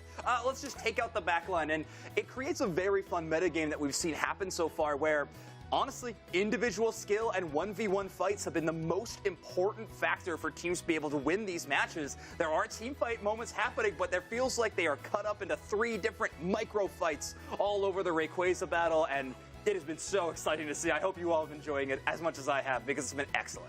Yeah, you said the strategy was like just completely dive the backline, but the thing is like you dive the backline and they dive your backline, and then suddenly you're just in opposite spots, right? So True. I don't even know if there is a backline anymore. You become the backline. But I agree, these comps have been just absolutely ridiculous. And more so than even the comps, I want to talk about where we are in the actual tournament. It's ridiculous now. That was looking like the end for GT. Truly, it was looking like the end for GT. And coming back with a miracle win has to be one of the best morale boosters, the momentum gainers that you could possibly have this late in the tournament. And now they're like, wait a minute, things were looking bad. We just need to win one more game, and this is resets. Like, we are one step away here. Yeah, and who else to do it than Lutano, the newest addition with those Dodrio scores. So cool to see. But what we want to take a look at before we throw into the next game is going to be the championship points. And this, of course, is going to be what these teams are earning. These points are per player. So if a team takes this grand finals victory, obviously Nemesis and GT, the only 2 teams in contention for it, each player will earn 300 championship points. That is a lot of points. Yeah, that's why earlier in Europe I was a little bit confused because I forgot that one of the players had switched over, which of course made a lot of sense because we talked about it a lot, but we are going to see some uneven scores from time to time as these rosters sort of solidify. But I mean, speaking of solidifying rosters, I feel like this is such a great look for GT. Of course, you know, known a little bit over the past year or so for being a little bit weaker once you get close to the end of the bracket. I mean, defeating absolute legends. It's defeated every top NA team, basically. Sure. But once it gets to grand finals, less chance. Now this is starting to look really good. The fight's still there. Everything's been really close. Things are just really clicking for GT. And I know we all were talking about how this was a team we were excited to see with their current team roster. Yeah, this look has been fantastic from them. And you're right, a 2nd place finish last year in one of the monthly cups was the best that they were able to achieve. They now have the chance to win this next game, reset the bracket, go all the way to a monthly cup finals win. Now, a few players on Nemesis, I think a tournament win has been eluding them, but other ones, no stranger to that. Trainer and Efan, of course, two of the most winningest players last season. Of course, Amaterasu, a very consistent team, the top championship point earning team last year in North America. I think they qualified for Worlds just by signing up for the regionals technically, because that's how large of a championship point differential they created. Speaking of which, that is going to be super interesting, with obviously Alter Ego and Luminosity being our top finishers last month in the championship points earning, with Alter Ego going out at 4th place in this tournament and Luminosity going out, I believe, in the 7th to 8th spot, the championship points are going to get wild. With Nemesis climbing up huge, and of course GT having very solid performances, could be sitting up very high. But we're going to be taking a look at a player versus player, and that is going to be Stockings versus Yeet Fan. Such an interesting matchup. Oh, yeah. Look at that. Average damage pretty close, though. And average knockouts pretty close, too. Definitely Yeet Fan with a little bit more on the score side. But, you know, the one thing that I know for sure is that I don't want to be, well, actually, I was going to say I don't want to be near either of these players when they're playing their attackers, but I also don't want to be really far away from either of them because they both play really good snipers as well. Yeah, the snipers Can I just not be in the same game? Yeah, or on the same team? How about that? How about that? Won't be a problem for me. I very rarely get up to their level of master rank, so I don't think I'll be queuing into them, luckily, and I will be able to avoid. But yeah, these two snipers have been really strong. I honestly think in seasons past, the average score would have been way higher for Yeet Fan back when stacking on attackers was much more popular. Notably, the Decidueye play, kind of infamous from Yeet Fan to be splitting and giving up on a first fight to try to get that attack weight stacked up as much as they possibly can. But ever since the, honestly, Cursed Incense and Slick Spoon being added to the game, stacking sort of fallen out of favor with some of these, especially special attackers. Right, and also just with a bunch of really strong special attackers going in the meta. I mean, even aside from the Spoon, I mean, stuff like Inteleon. It's not like Inteleon wouldn't be good even without it. It's just ridiculous. I mean, maybe it got some nerfs now. Maybe we're getting there. But let's say at least... yeah, actually, I'm not sure. Let's be honest. I may have been lied to, it feels like, because it's still doing quite well today. Yeah, I really do think Inteleon, though, as powerful as it is one of the most interesting points about these two teams. Obviously, Stockings looks incredible in a few picks, but I feel like Inteleon is the highest of those, with the same story with Yeet Fan on the other side. Looks great on quite a few picks, but Inteleon is where they look best. And the draft priority, we haven't really seen it banned very often. Too many other priority picks like Mimikyu, but we are definitely trying to pick that Pokemon up as soon as possible. Well, genuinely like Buzzwole. But yeah, it's true. And honestly, that's been the story of NA, not just this month, but last month. There were an extremely low, I believe, number of bans altogether for Inteleon, but Inteleon last month was the highest win percentage of any Pokemon, or I think it was maybe the second highest, next to like some other Pokemon that was extremely high banned, like Buzzwole or something like that. So it was essentially the highest like win rate to being able to be picked rate ratio. But we'll see if it comes into play. We're going to either have a winner or a reset after this game. Here we go, our draft for our grand finals, what could be our last game of our grand finals here in North America. Nemesis versus GT. GT needs to win to reset the bracket. Nemesis needs to win to win. Well, Nemesis has lost, which means they were choosing to select first, have the first pick, quickly banning Clefable and Blissey, putting GT on the button for Mimikyu and Buzzwole. So both teams completely going different directions on what they're banning. But this raises the biggest question: where does Nemesis end up with this pick? Lockdown first pick, Crustle. Apparently, Crustle is getting so much value here, and they really want to steal it away from GT because GT cared about this Pokemon so much. We see Hoopa and we see Leafeon being hovered here for GT, a couple of power picks in their own right. Leafeon, just a Pokemon that a lot of regions are banning outright.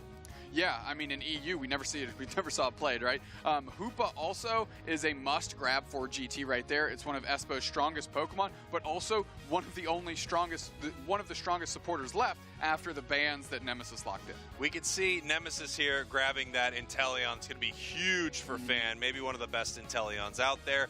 Mime coming back out, as well as Mew. Stockings on the Mew. This is going to be exciting to see. And we're just going to see how Lutano wants to play this here, if they're going to give that Leafeon over to OG.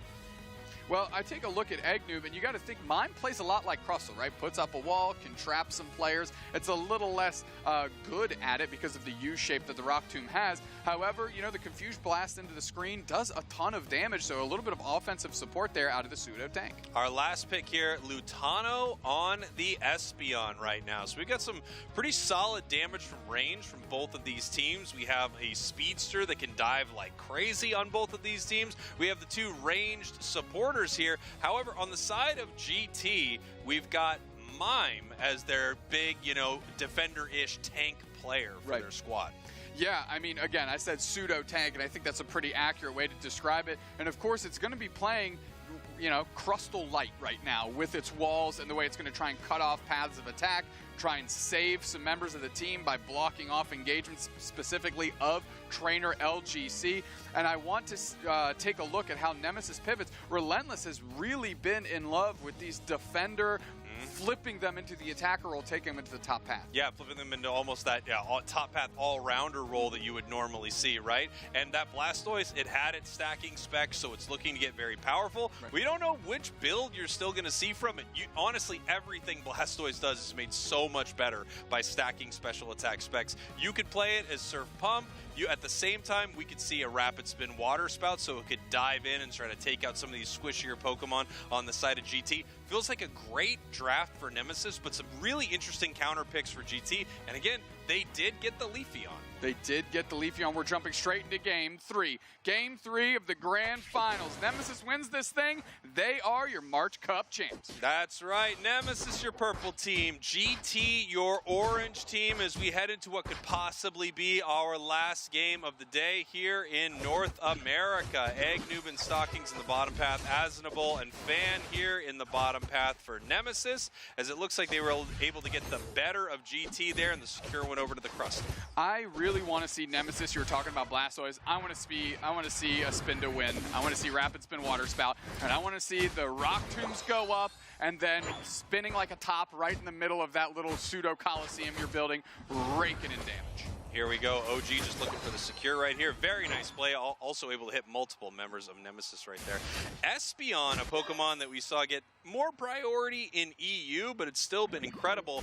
Fun fact, Stockings has a 100% win rate on Inteleon at 11-0. Well, then I'd say it's pretty good that it got stolen away. Yeah, good look by Nemesis. They probably had their stats guy on it to make sure that they understood the numbers behind that. And 100% win rate is, as the kids say, pretty good.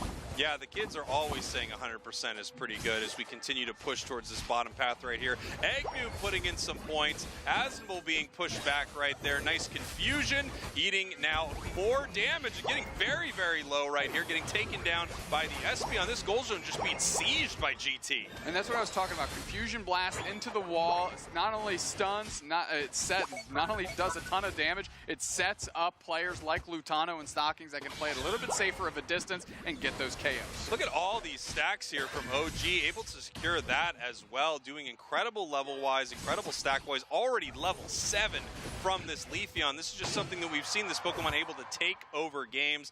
Mime running into that Rock Tomb right there, but it does do a second pop of damage once it goes down, and that picked up the KO.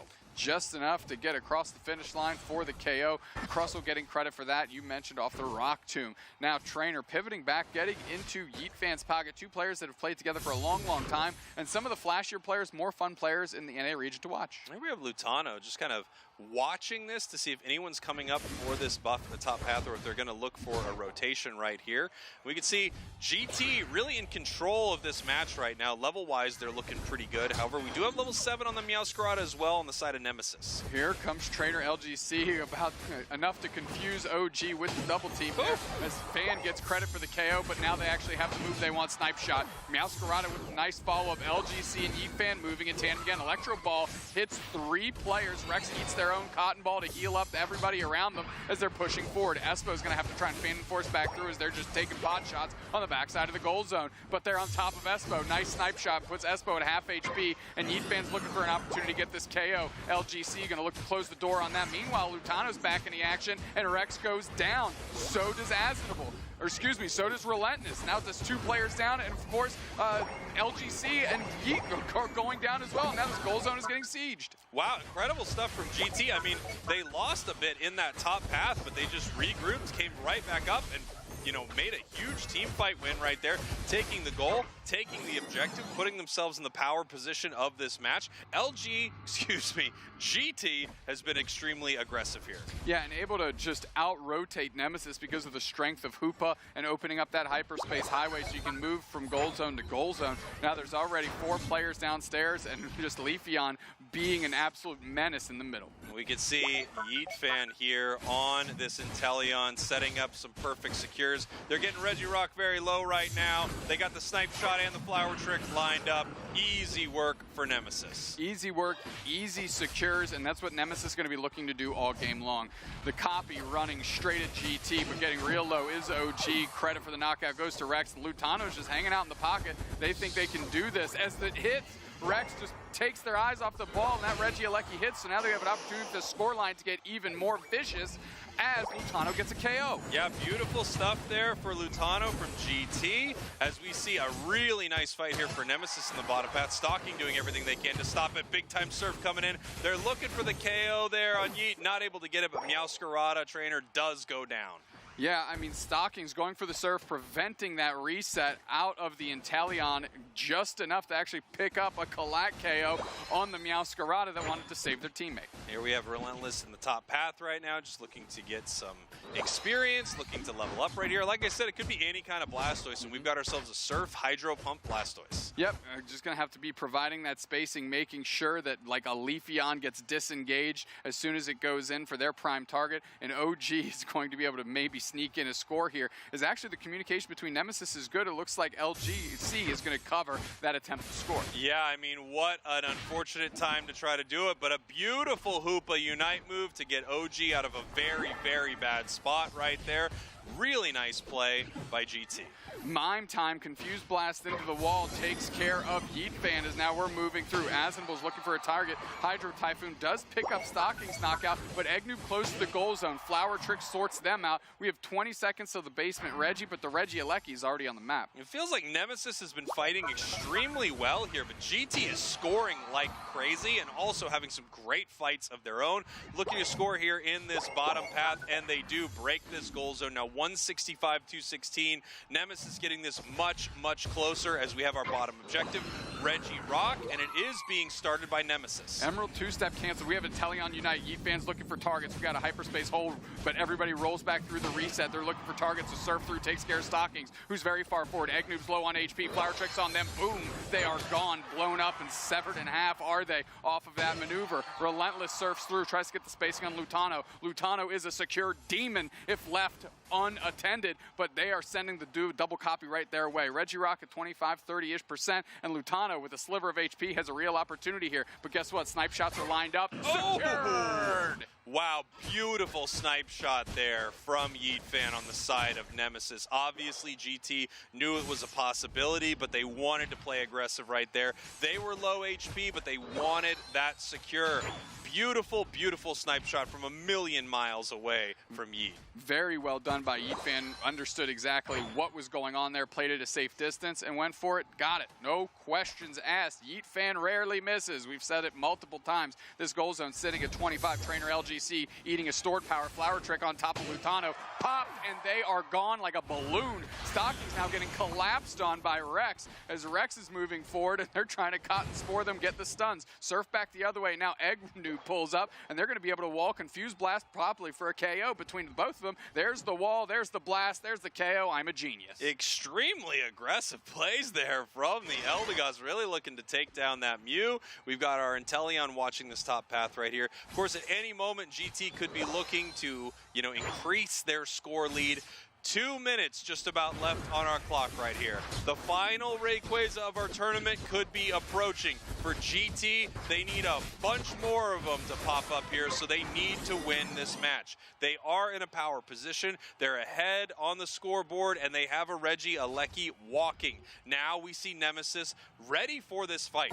Set up around this objective. They miss the snipe shot on Espo. They fire another one and hit Lutano. Lutano does reset. Beautiful body block there. Yeah, well, now Rayquaza is starting to get chipped in. Rex is caught away from the back line, and they're KO'd instantly. Mime is going showtime. Surfing back the other way. There's already 2 players down for Nemesis. GT's taking the fight they want. Bang, 2 more players down. KO streak of 2 for the Mew. 3 players down, for Nemesis, as that Psychic Solaire tries to pick up Relentless, forces out their Unite move for no value. Azenble's just hanging out in the pocket. Rayquaza at half HP. X-Scissor comes through to get spaced on Lutano. Surf engagement, but the KO is on the Crustle. Moving back is GT. This Rayquaza is low. Relentless is still there. They've got a real opportunity. No, they get pot shotted by Stocking, secured by the Leafeon OG, and this has been nothing but GT.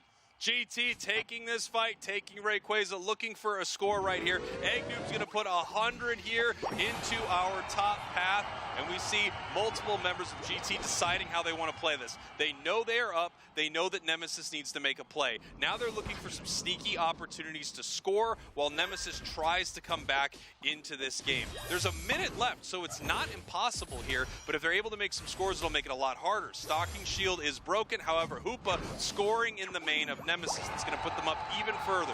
165, 436. OG also has a shield right here, and it seems like you just want to keep a real low profile right now and wait until Nemesis decides to leave this base. But it looks like it is over. Here comes the Leafeon. GT resetting this. This is what we do in Pokemon Unite. We reset brackets. From the loser side, GT coming up, having a real shot in our grand finals. Really absolutely gapped Nemesis in that team fight, right? They isolated Rex as soon as they stepped a little bit too far out, got that KO, and that was the go button for the rest of the GT. I mean, they caught everybody under the sun, and now GT finds themselves with a bracket reset, and yet again, knocking on the door of their first UCS Cup win.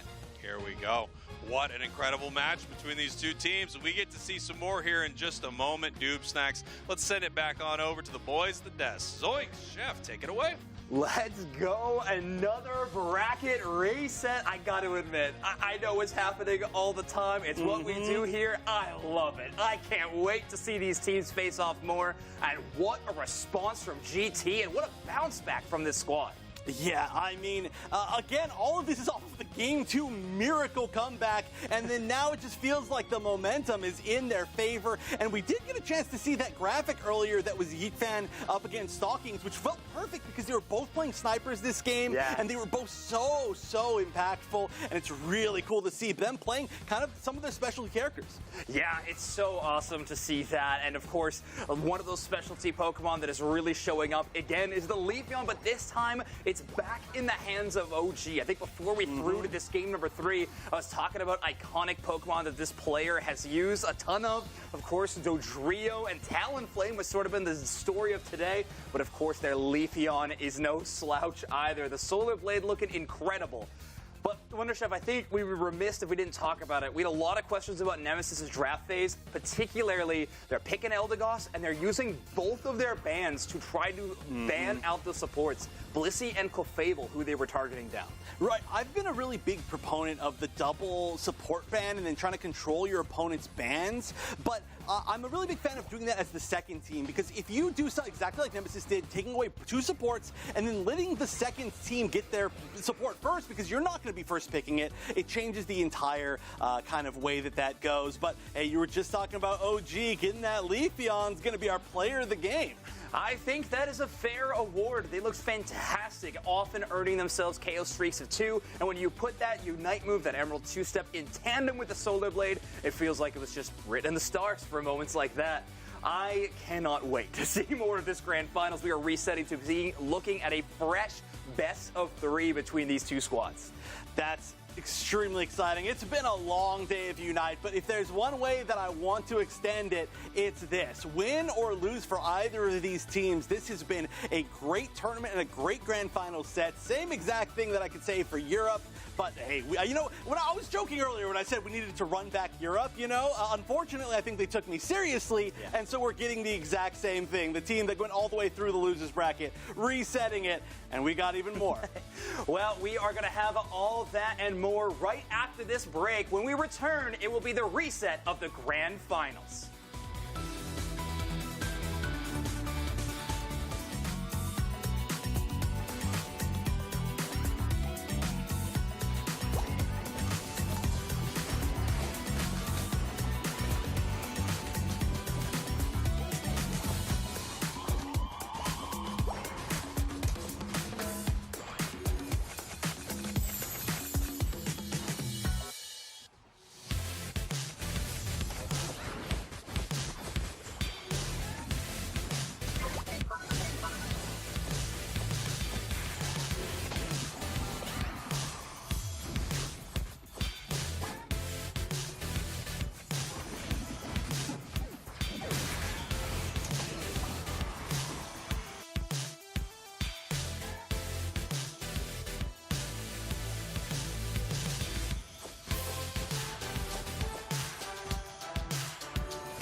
All right, Grand Finals reset time. This time for North America. And of course, our teams are Nemesis versus GT. GT, of course, coming from the losers bracket, but no longer with that disadvantage. It is a fresh slate, a fresh best of 3 to determine our victor. Yeah, you know, we started this broadcast something like 9 hours ago, and we can just forget everything else that happened because it is all down now to one set. Obviously, 9 hours ago was EU, but I'm trying to be dramatic. And at the very minimum, that is true for NA, which is so awesome. And that also means since it was Nemesis, which we actually don't get a chance to see on this bracket, but before it, Nemesis was the team that knocked GT into losers in the qualifying stage. That means that in this tournament, they are now 1-1, which means that they are even in score, even in current set score. Everything's even. And boy, GT and Nemesis, both of them with amazing runs. One through winners, one through losers. Yeah, one is just I honestly feels like a Rocky Balboa kind of story, just having to take down so many opponents, and then Nemesis on the other side of the story. I'm sure a very prolific Rocky villain that I can't name. Okay, you know, you could have just pretended. I'm sure. I feel like those two would definitely know a little bit better about Rocky movies. But yeah, we definitely had them reference it yesterday or earlier. But I agree, it's exactly what it is. I mean, this was a ridiculous run, and not only that, GT really felt, in my opinion, like they were hitting their limit. In that second game of Grand Finals, it seemed like it was over, and then a miracle happened. That moment, well, I mean, once again, we're going to talk about it. We were literally talking about it during the break. That's how good that moment was with the Rock Tomb and the Blissey Egg Bomb. And I mean, that is like a 3-second moment that you could play in like 1% speed and look at everything in there. But because of that, they got momentum. They won one more game, and now they get even more momentum going into the reset. It's just like every little moment, every pixel, every split second counts. It was huge, and we even in game number 3 saw GT make a big draft adaptation. Gone is the double speedster. We finally see the Espeon again. This time it's Lutano taking that Pokemon. And, well, it is going to be a very exciting Grand Final set now that we have reset the bracket. So why waste any more time? Let's throw it over to Spraggles and Dupe Snacks. Here we are early right on over here. GT versus Nemesis for the bracket reset in our grand finals here for North America. First ban is this Mimikyu, and word is this Mimikyu is just tearing things up all over the place. Yeah, doing great. We actually just got word that it was part of the winning squads in 2 other regions that just concluded. So no surprise that it seems like everybody's got the secret sauce on the Mimikyu. First pick for GT right here, and let's see what they look to lock in. Could be this Hoopa, and it is the Leafeon. I mean, when this Pokemon is available, it is massive. Nemesis, once again, targeting a supporter early. They don't want to deal with this Clefable right here. Rex taking the Blissey. Asnable possibly getting our Crustle unless we bounce on over and give it to someone else. No, we are getting our defender and supporter first for Nemesis, which gives GT the ability to possibly steal away that Inteleon.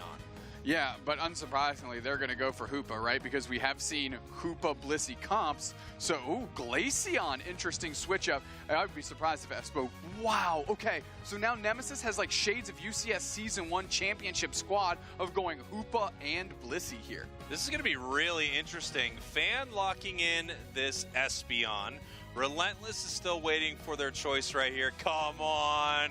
Are you bringing out the Gyarados? Don't just tease me, Relentless. We want to see it, buddy. Not like this. If they lock that in, that is a heck of a pick. Let's go. Still going to get the Gutter Hoopa, which is crazy to me. We've seen it banned in we've seen it banned in NA already today. So Espo hovering that. What are we doing? I was going to say, are we seriously going Wigglytuff here? Stocking's going to see who they lock in terms of Pokemon, and we're going to get a great counter pick opportunity out of LGC right now. Interesting stuff here for Stocking. So they're locking in that Garchomp. I have to assume they're throwing this over to their top path. They're going to take the Leafeon. I've never seen Stockings play Garchomp. I'd love to see it, but I don't think that's what's happening right here. Nemesis possibly looking for another Scyther game, and they do pull it out as GT, they get themselves the Comfey Collar. Comfey Collar, yeah, there we go. Garchomp is going to go to OG. Stocking's picking up Leafeon. Espo going to be able to have a couple reasonable targets here. Maybe early game, you look for stockings, and then late game, you jump on OG for some deep engagements to facilitate stocking, to absolutely buckle some individual members on Nemesis. Let's take a look at Nemesis, though. Relentless bringing Gyarados. Yeah, I mean, we've got the Gyarados coming out. We once again have what I assume is going to be a Scyther from Trainer right here. OG bringing out the Garchomp. For a moment there was a Drain Crown on that Garchomp. Sadly enough, it is switched out. It is now a Focus Band. 2 curse items on the side of GT. They've got one on the Comfey, and they have one on Lutano. I feel like that was a big play right there as they were looking to use this curse item just to rip through the Blissey healing, and then of course, you've already got this incredible max HP shred for these big targets. Blissey, Crustle, things like that.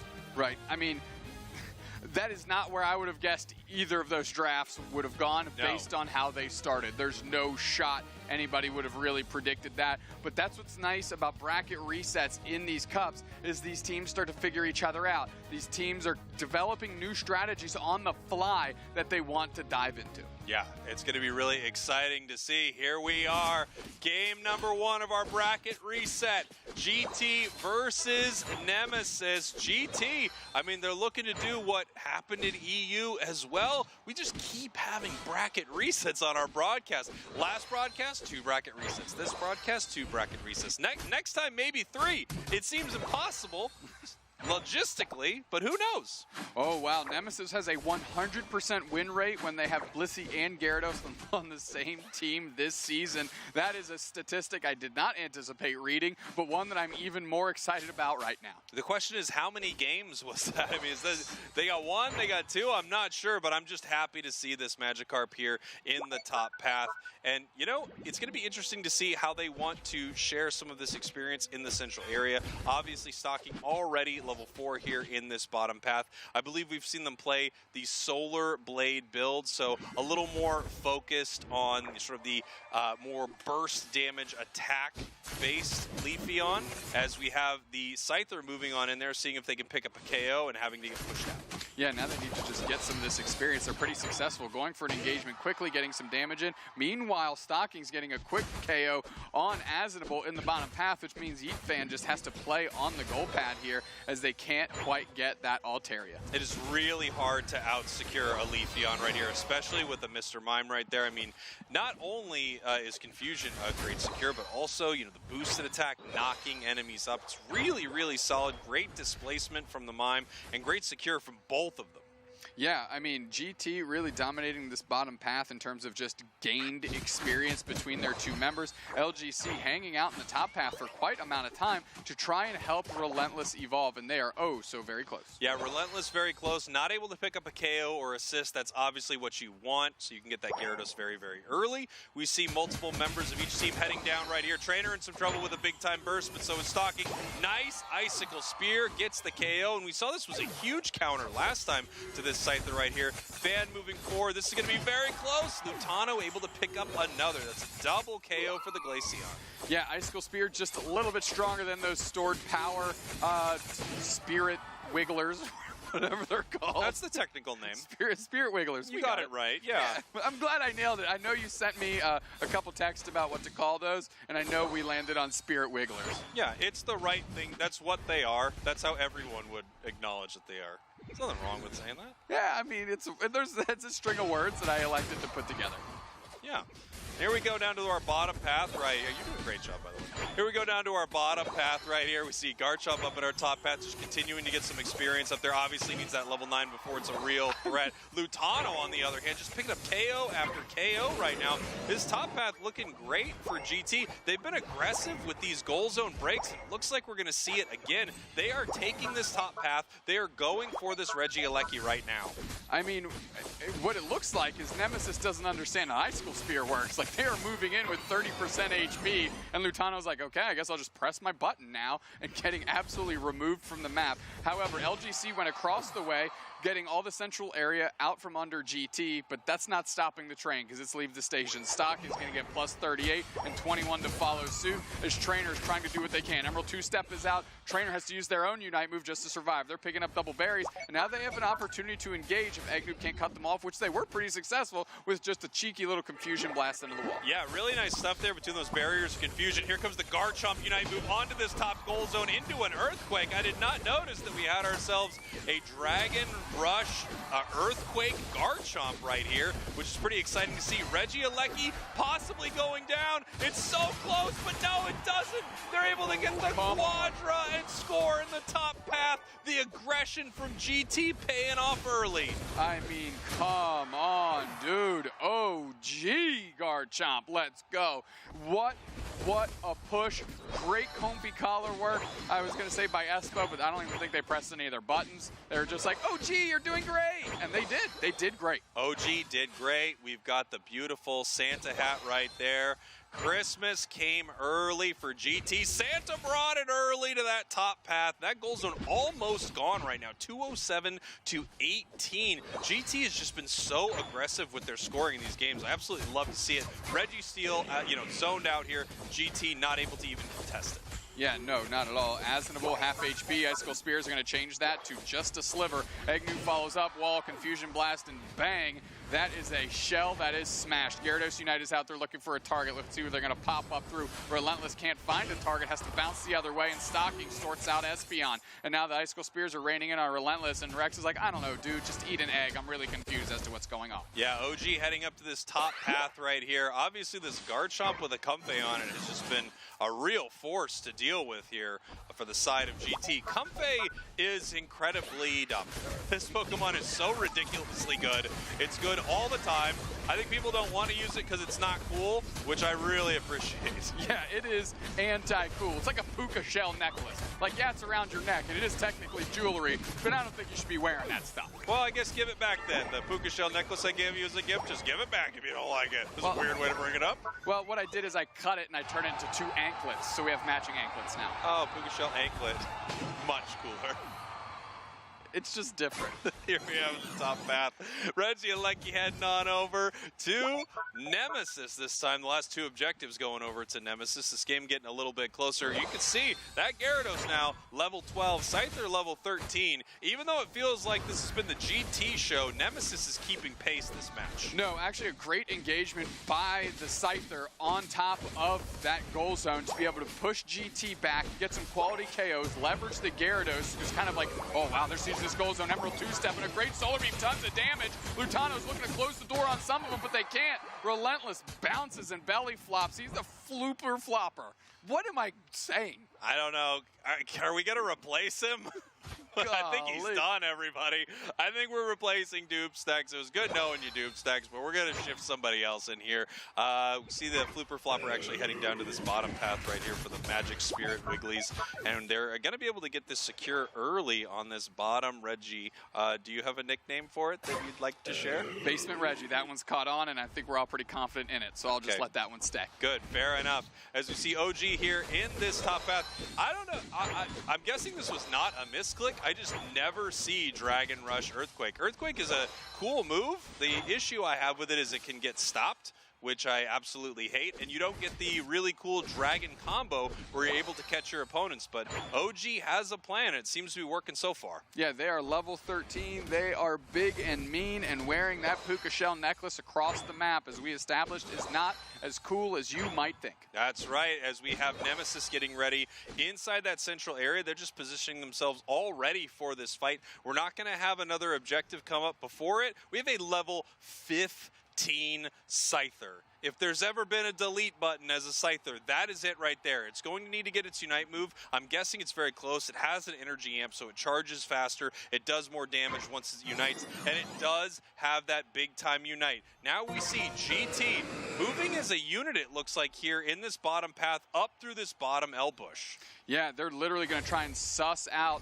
some of the players for Nemesis and trying to go for the catch. Garchomp, Dragon Rush right to the middle, uses the Earthquake, but actually has to pivot back. Trapped is Asnable, put against against the wall, but they rabble rouse. They go for an X-Scissor. Relentless is there for the follow-up. Tons of damage being poured in, and right into it. Bliss Assistance long range. LGC's picking their targets now, and they're going straight forward. Egg moves on the docket, and they use their Unite move. They're trying to stomp through and engage back through. OG uses the Garchomp Unite and gets the Glaceon in tandem, rabble-rousing. Crustle is down. A quick reset out of the site. They're 2 players for Nemesis. GT's going for the flip here. Rayquaza's at 50%. Rex is on the outside looking in, and so is Relentless. They go for a floop-and-flopper right in the middle, and they're going to see if they can get a target. Rayquaza's getting shredded, but not as bad as that Rayquaza just did by Lutano. Straight into the backline is LGC. They get a KO. Stockings is low, halfway. OG's looking for the pickup, and LGC just has to pivot out of there. Here we go. Fan getting ready for this possible secure. We have Garchomp on this objective, but Garchomp doesn't have amazing secure. And no, it is the Espeon able to take it down. Felt like Garchomp hitting that was just setting it up for Yeet Fan right there. And they were able to take it right away from them. Asnable getting ripped apart there. No shield to speak of. We have multiple members of Nemesis with shields. 40 seconds left. And we're going to have to see how they want to play this right there. Fan's shield is extremely small. Just breathing on it, and it no longer has a Rayquaza shield, and they are behind here. They don't recognize that actually their player advantage is where they were, which was in the bottom path, Spraggles. I don't know if LGC has a shield. I haven't seen them populate here, but all of a sudden, Yeet Fans is gone. They're on the goal zone. They still had the shield, I believe. They go for the score, but it's broken. Now Nemesis is still behind. Nice KO on top of Rex. Azimul doesn't have anything in the tank. LGC trying to make some magic happen with its KO. Streak of 2 for the Leafeon. Stockings looking for their next target. Azimul uses their Unite move yet again. They're rabble rousing going to the middle. But they've got 50 in pockets. Too late. It's not enough. GT playing that D and getting that game 1 win. Incredible stuff there from GT. I mean, somehow able to defend against all those Rayquaza shields. They were small, but there was just nothing that Nemesis was able to do right there. They were caught out and they were shut down after getting Rayquaza. Let's send this back on over to our desk. Gentlemen. Not only does GT reset the bracket, they also start our fresh best of 3 with a game 1 win. And that's right, scratch it off your bingo cards, chat. It's with an Earthquake Garchomp. Yeah, what are the chances that we would see the Gyarados in the game? And it wasn't the weirdest thing that we ended up seeing. Yeah. But honestly, every strange pick worked out very well here. That Garchomp was so effective. And I mean, I got to talk about it. I was saying it was so smart, I think, the strategy that they took where, you really need as Magikarp KOs. You need to get picks. And so what they did, as far as I'm guessing, is they were like, okay, we're going to just send up the Gible. We're going to send up the Comfey. We're going to make it one really hard to KO target that is just going to play safe, out farm, and become stronger in the late game. And I mean, that was a very scary end. Still, I gotta say, if I had a nickel for every time that we watched a game 1 by defending the tier 2 gold zone on bottom from GT, I would have 2 nickels, which is not a lot, but that's still strange that it happened twice. It is super strange, isn't it? GT making it look regular, honestly. Now, Wonder Chef, I gotta ask, honestly, was that a misclick or not? Because if you're asking me, I don't think he meant to click Earthquake.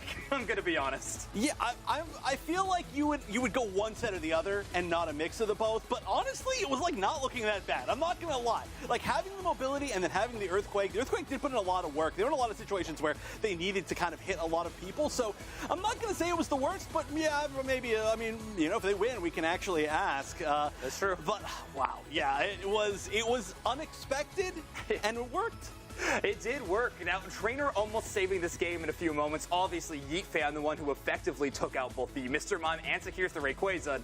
Let's not forget, Earthquake almost lost them the game here. His passive damage getting the Rayquaza low enough, and those bursts of damage with Earthquake are slow and very readable. So Yeet Fan just reading when to thread in that big burst damage, and they take the Rayquaza. Despite all of that, though, it is GT walking away with a 1-game win advantage.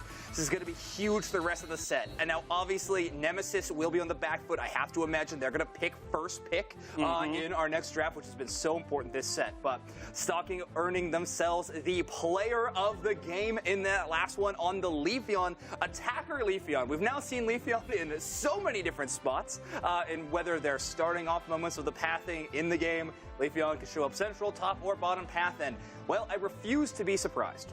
Yeah, and also on different players on that team. Oh, yeah. Three different players. Yes, they could be just wherever you want it to be. It's a mystery. But it's also a mystery why these teams keep letting the Leafeon through. We've kind of been through this before. Yeah. I think it's surprising. Leafeon is always extremely strong. Wasn't necessarily like the only reason why they won that game by any means, but it was a big reason why they won that game. So, yeah, now again, it's going to come down to like what happens in the draft with Nemesis. And I'm curious, like, how do you feel about Nemesis's ban? Because they have been interesting. They have been curious. I've had my opinions positive and negative, but one thing I've loved about Nemesis was the Gyarados pick, which I think is something we want to talk about tournament-wide. So this was one of our Pokemon to watch, especially with North America. I did mention at the start of the broadcast that a lot of our kind of notorious Gyarados player teams got knocked out early in the top 8, but still our all-arounder, our melee physical damage dealing Pokemon. And yes, the buff to Waterfall may have not shown as much signs in-game as we've seen, because Dragon Breath Bounce still the option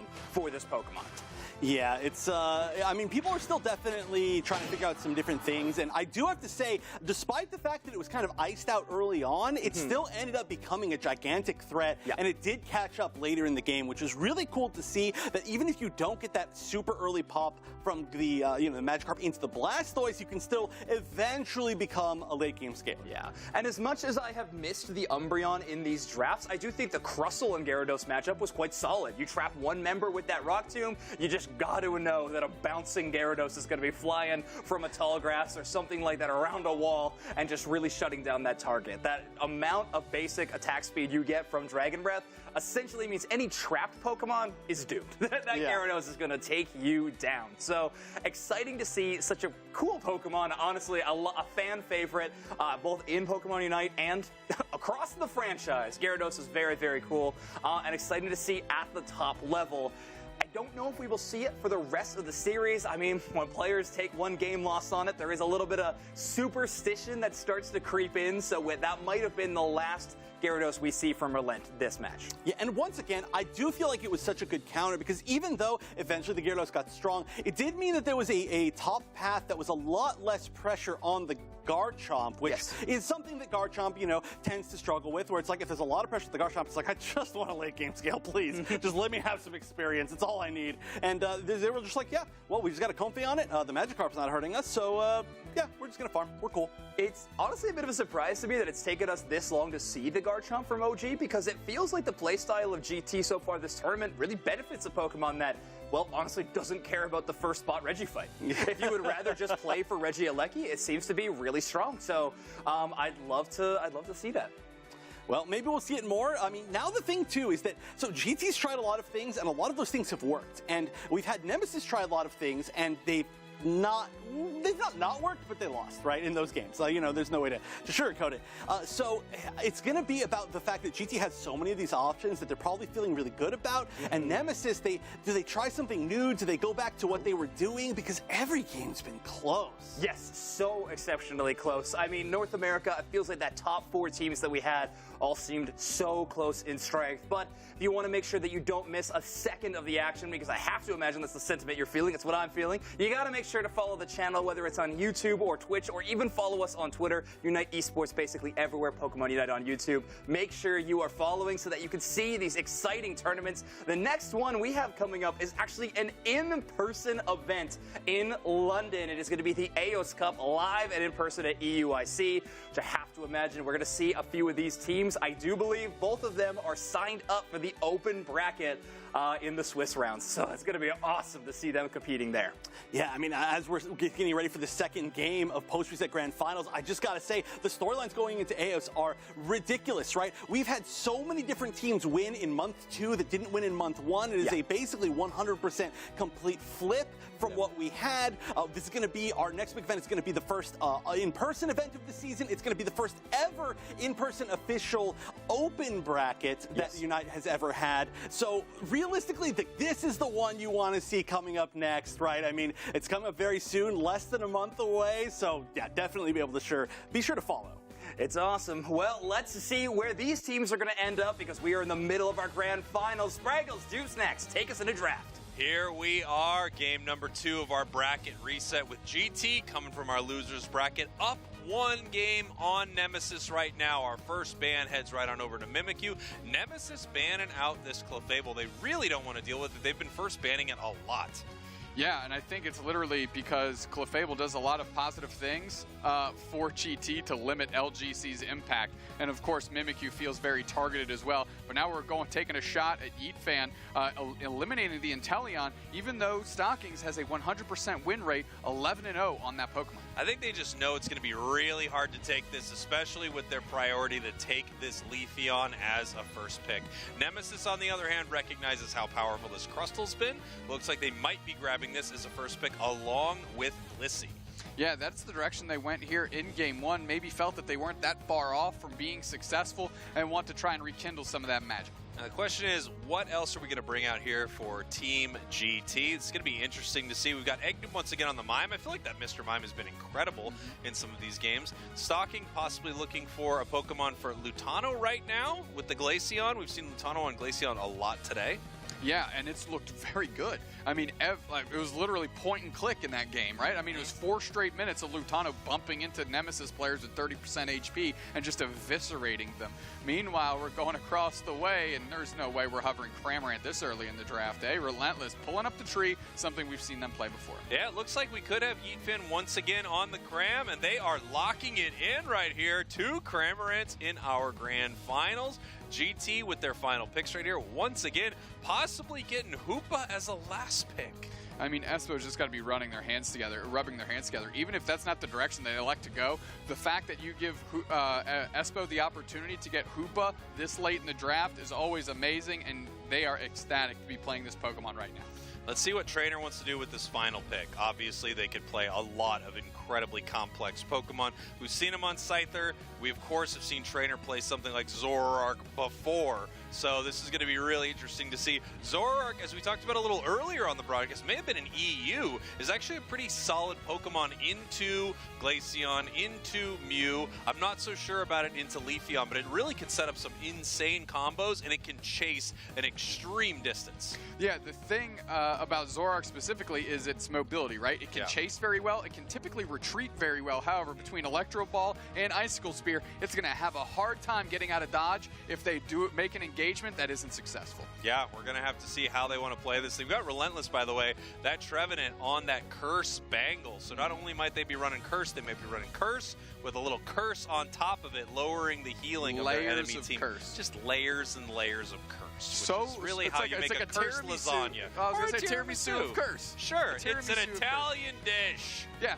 well, yeah, I mean, that Curse Bangle is going to be bringing a ton of healing stoppage, which really is going to hopefully help facilitate a player like LGC. Now, GT is looking to do what, we've seen on broadcast earlier today with Yala Bingo, what we saw last month with For Free. GT is looking to reset the bracket and then win this whole thing, and they could do it right now in game number 2. Well, let's get after it, because Nemesis is now 1 game away from winning their first monthly cup, something that they've been striving towards since Season 1. Let's see if right now is when they get it done. Here we go. Game number 2. GT, your purple team. Nemesis, your orange team. Even though GT is coming from the losers bracket, they reset this thing, and they are looking to beat Nemesis right here and secure their spot as the top team in North America.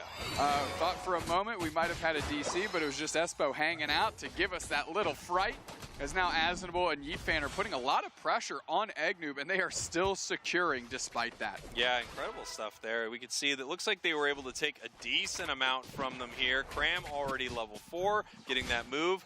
Rex in the central area right here, messing with this red buff. Here comes Espo trying to stop this right there, and it looks like Rex is going to go down.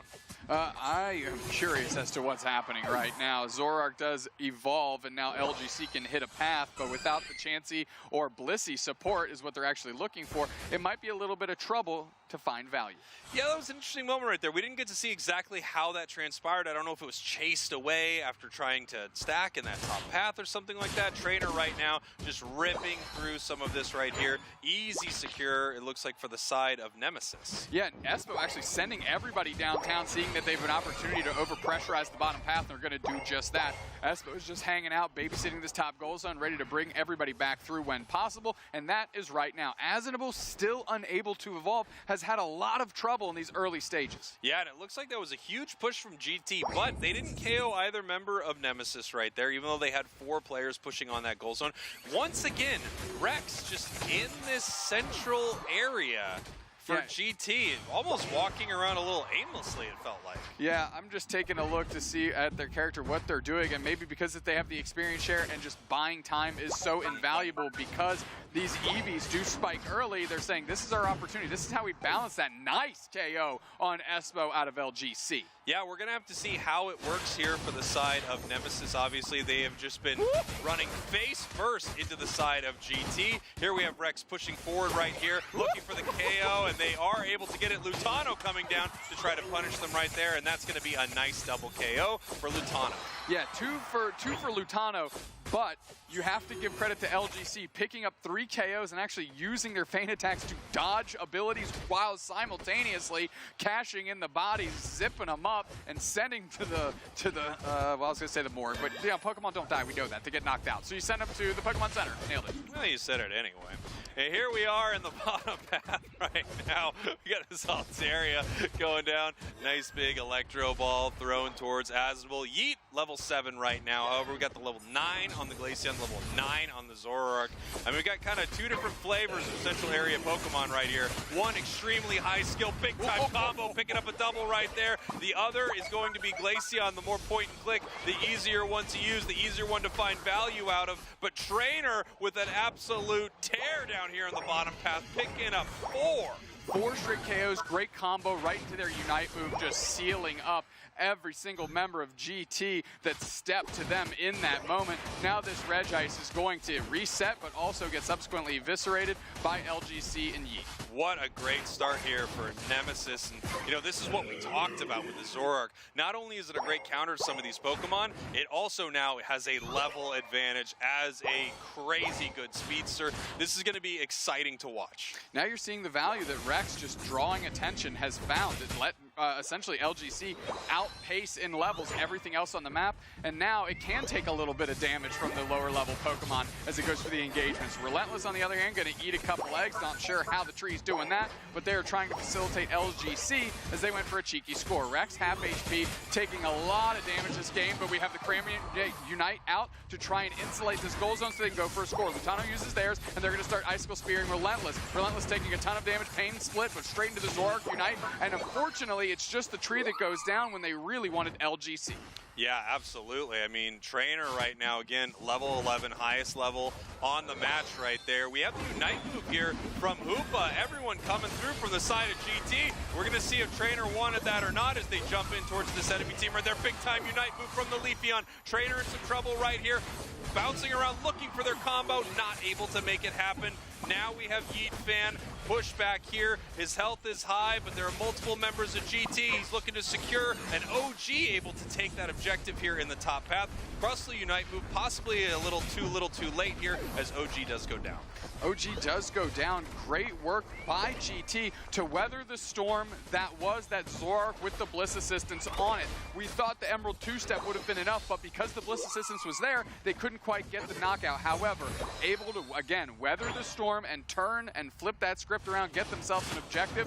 Great little switch up. We could see Trainer looking to make something happen right here, getting caught, the big time barrier, but able to dash out right there. Relentless using the Trevenant Unite move to help buy some space, and they are able to pick up the KO there on Mine. Great coverage by Relentless, popping their Unite move, allowing the more prime target LGC to get out of there. Relentless has been playing very well on this tree and playing very far forward, creating space, getting vision, and allowing Nemesis to do what they want behind the curtain. Nemesis always does such an amazing job of spacing the enemy team away from objectives. I feel like that's just classic Nemesis play right there. Oftentimes when Nemesis secures something, the enemy is nowhere near it. They just do an amazing job using Trevenant, using Crustle to keep the enemy away. Great stuff there from Nemesis. They're slightly ahead on the scoreboard. Level-wise, these two teams are so close. Yeah, I mean, Lutano was able to do a great job getting a 40-banger up top to bring the score line to parity, you know, at least finding some value on the map because they knew they weren't getting the basement Reggie. OG up in the top path here. We have Cramorant sort of watching up here as well. Regieleki here in about 20 seconds in the top path, and we're going to see how these teams want to prioritize this fight. Obviously, we're about 3.5 minutes. We have the opportunity for some big Unite moves before Rayquaza, and we're going to see how they want this fight to go down. Great engagement, pain split curse right in the face is Relentless pushing forward. They're going to eat all these icicle spears, and they're going to look for an opportunity to free up LGC again. Rex is going to put an egg bomb on that portal, but it's Yeet that's picking up KOs of 2. They're on the backside just shelling in tons of damage, diving and air slashing their way to success.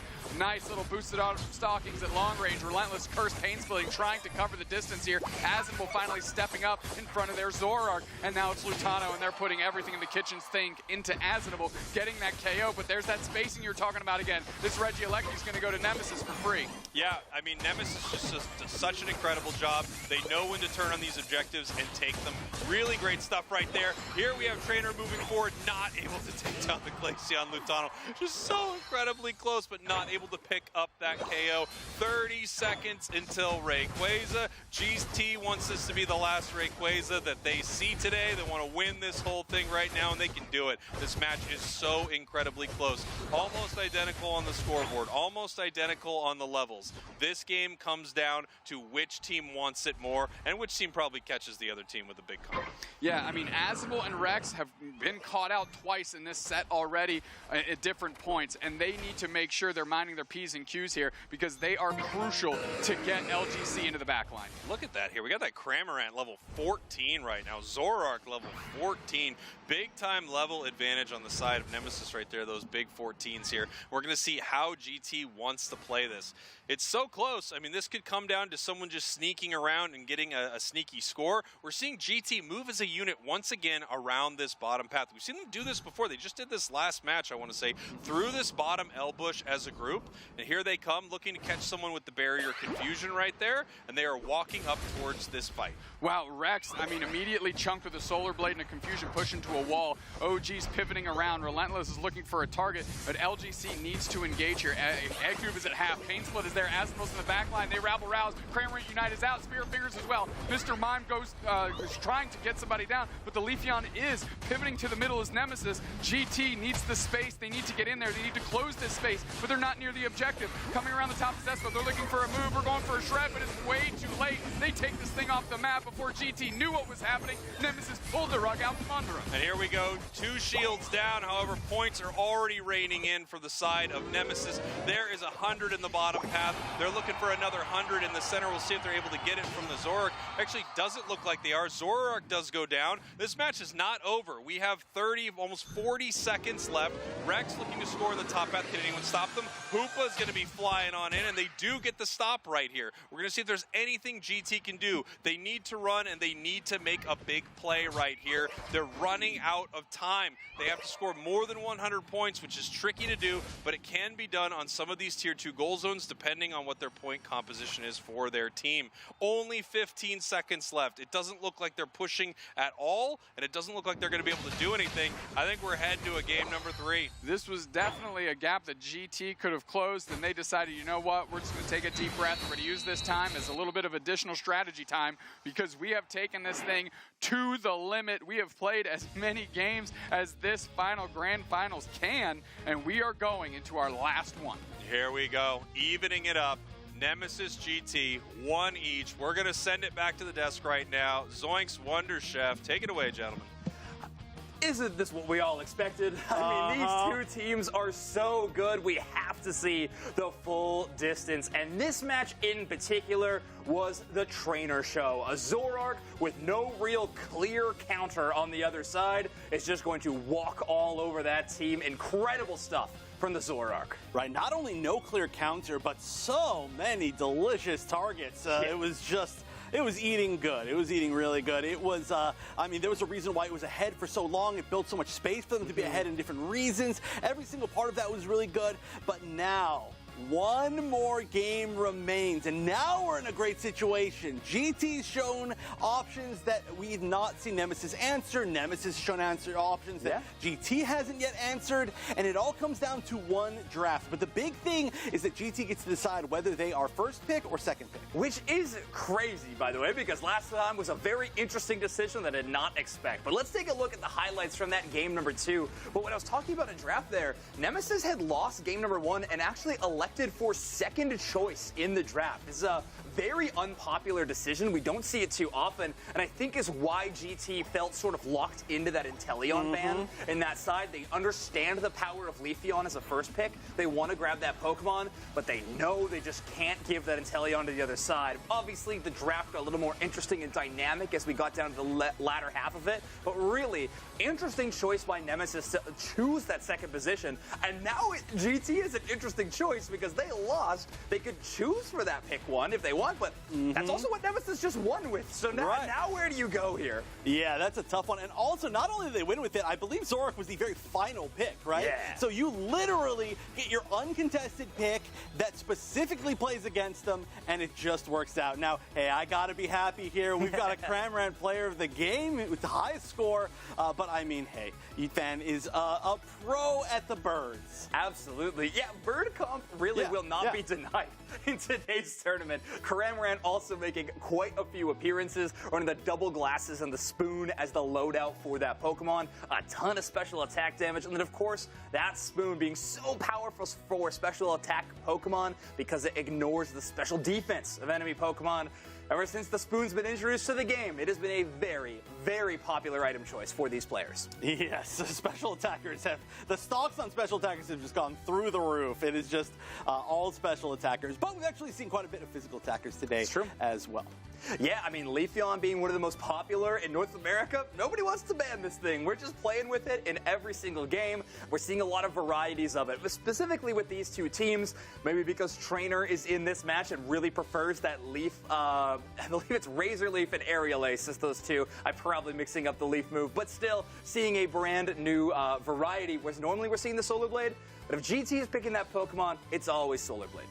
Yeah, even though, again, it could be on different players, and we have seen it on different players from them, so there's just a lot of different things that they can do. But Solar Blade, I mean, it's going to be so solid, especially when you're using it as kind of the attacker Leafeon that we've been seeing. It makes sense because, again, like I was saying, it's almost like a mage-type Pokemon when you can play it that way, right? Because it does have range. It honestly does. It's true.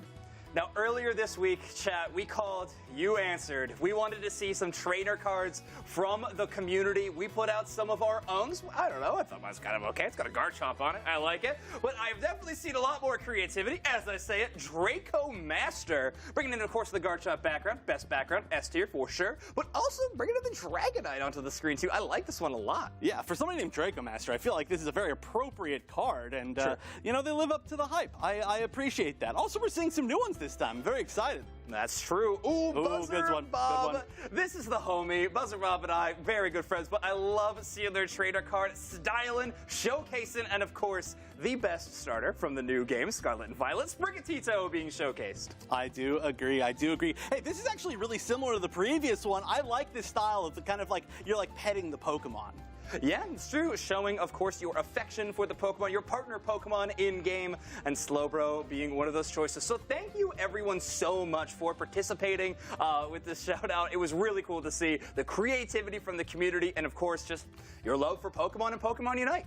Yeah, this has been, I cannot believe how many people have replied with their trainer cards. It is ridiculous. It is like hundreds. My notifications are flooded. But yeah, thank you so much for doing that because it's been fun to see what people do. There's some creative people and there's a ton of them. Yeah. And some would say the most creative. In a world of creativity, sometimes being normal is special.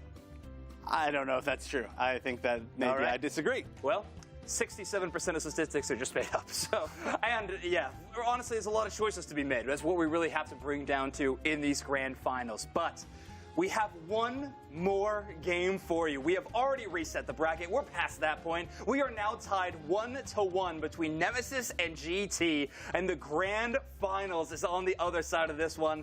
Wonder Chef, I am so excited for this next matchup. Me too. I mean, the storyline here is ridiculous, right? GT has been so close to winning a tournament, and they have just barely fell short. This is their chance to get their first win, and then Nemesis kind of like forming this version of themselves for this season. And now, obviously, I mean, there's only been one tournament so far, but they didn't do all that great in the previous tournament. Coming back, both of these teams really have just jumped forward, and it's an amazing storyline for both of them. They've taken each other the distance now in, well, I mean, you know, 1-1 in winners, 1-1 in losers, and then now it is the distance in the post-reset set. It's just as close and as awesome as it could be. Oh, 10 minutes to determine a March Cup winner. I'm so excited. I cannot wait. And you're right, the storyline between these two teams is excellent. Both of these teams in our top 8 bracket have been able to dispatch Alter Ego, of course, the team that won won the previous tournament. So we're going to take a look at the bracket just to make sure we lock down on what this tournament really means in the March Cup. Yeah, both of them defeating Alter Ego, both of them also defeating Hades. So, you know, extremely strong teams that have shown a lot this month and last month. And then, of course, GT had a little bit longer of a path altogether through the losers bracket, defeating Only Trolls and Team YouTube, another very, very popular team. But now there's only one game. There's only one opponent for each of them. They know exactly who it's going to be. They've played probably, I mean, they went to game 3. This is game 3. So they've got at least 5, 6, 7, at least 9 games at minimum against each other in this tournament. And that is a lot in Pokemon Unite. Wait, maybe I'm wrong. Maybe it's 7. No, nobody check my math. But it's regardless, they've played each other a lot. They've got one more. They've got to make that one count. Well, we're going to have that matchup ready for you right now. So Spraggles and Doob Snacks, let's conclude NA, Nemesis versus GT. Here we go, our final game of the day. GT versus Nemesis, all tied up in the bracket reset. GT will get our first pick here, banning out the Mimikyu. Nemesis does not want to deal with that Clefable once again, banning it out here. GT looking for their second ban, and I'm not sure if Inteleon was the way to go last time. They may try to make it happen again, and no, they don't want to deal with this Blissey.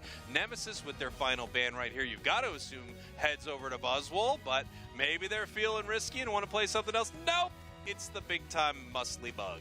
Yeah, I do like the Blissey ban. I mean, that's specifically targeted to Rex, who's actually been first picking it. And now if you grab, if you grab Hoopa, you really limit opportunities for Nemesis, you know, kind of force them into Eldegoss or a Comfey type combination almost. And quickly going over to Leafeon because that is still available, and that's been a premium pick. Yeah, Leafeon looking incredible here. Trainer picking it up. Trainer just dominant with these, you know, high skill Pokemon. Asnable looking to lock it in, and they're going to lock in that Hoopa right now.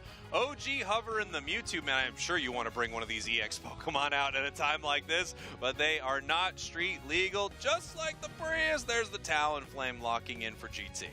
Yeah, and OG's Talonflame has looked great for them all day long. You kind of understand what they're going for here. Dive into the back line, get on top of this Leafeon when it does go to the other team. Asnable picking up the Blastoise is going to be playing that in the tank role, but they need to get online early.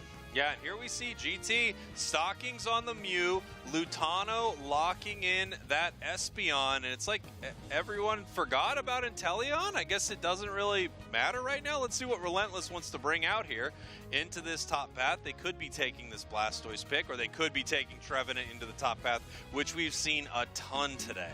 Yeah, I mean, Relentless has been playing it well. You know, going in, being an engagement facilitator, right?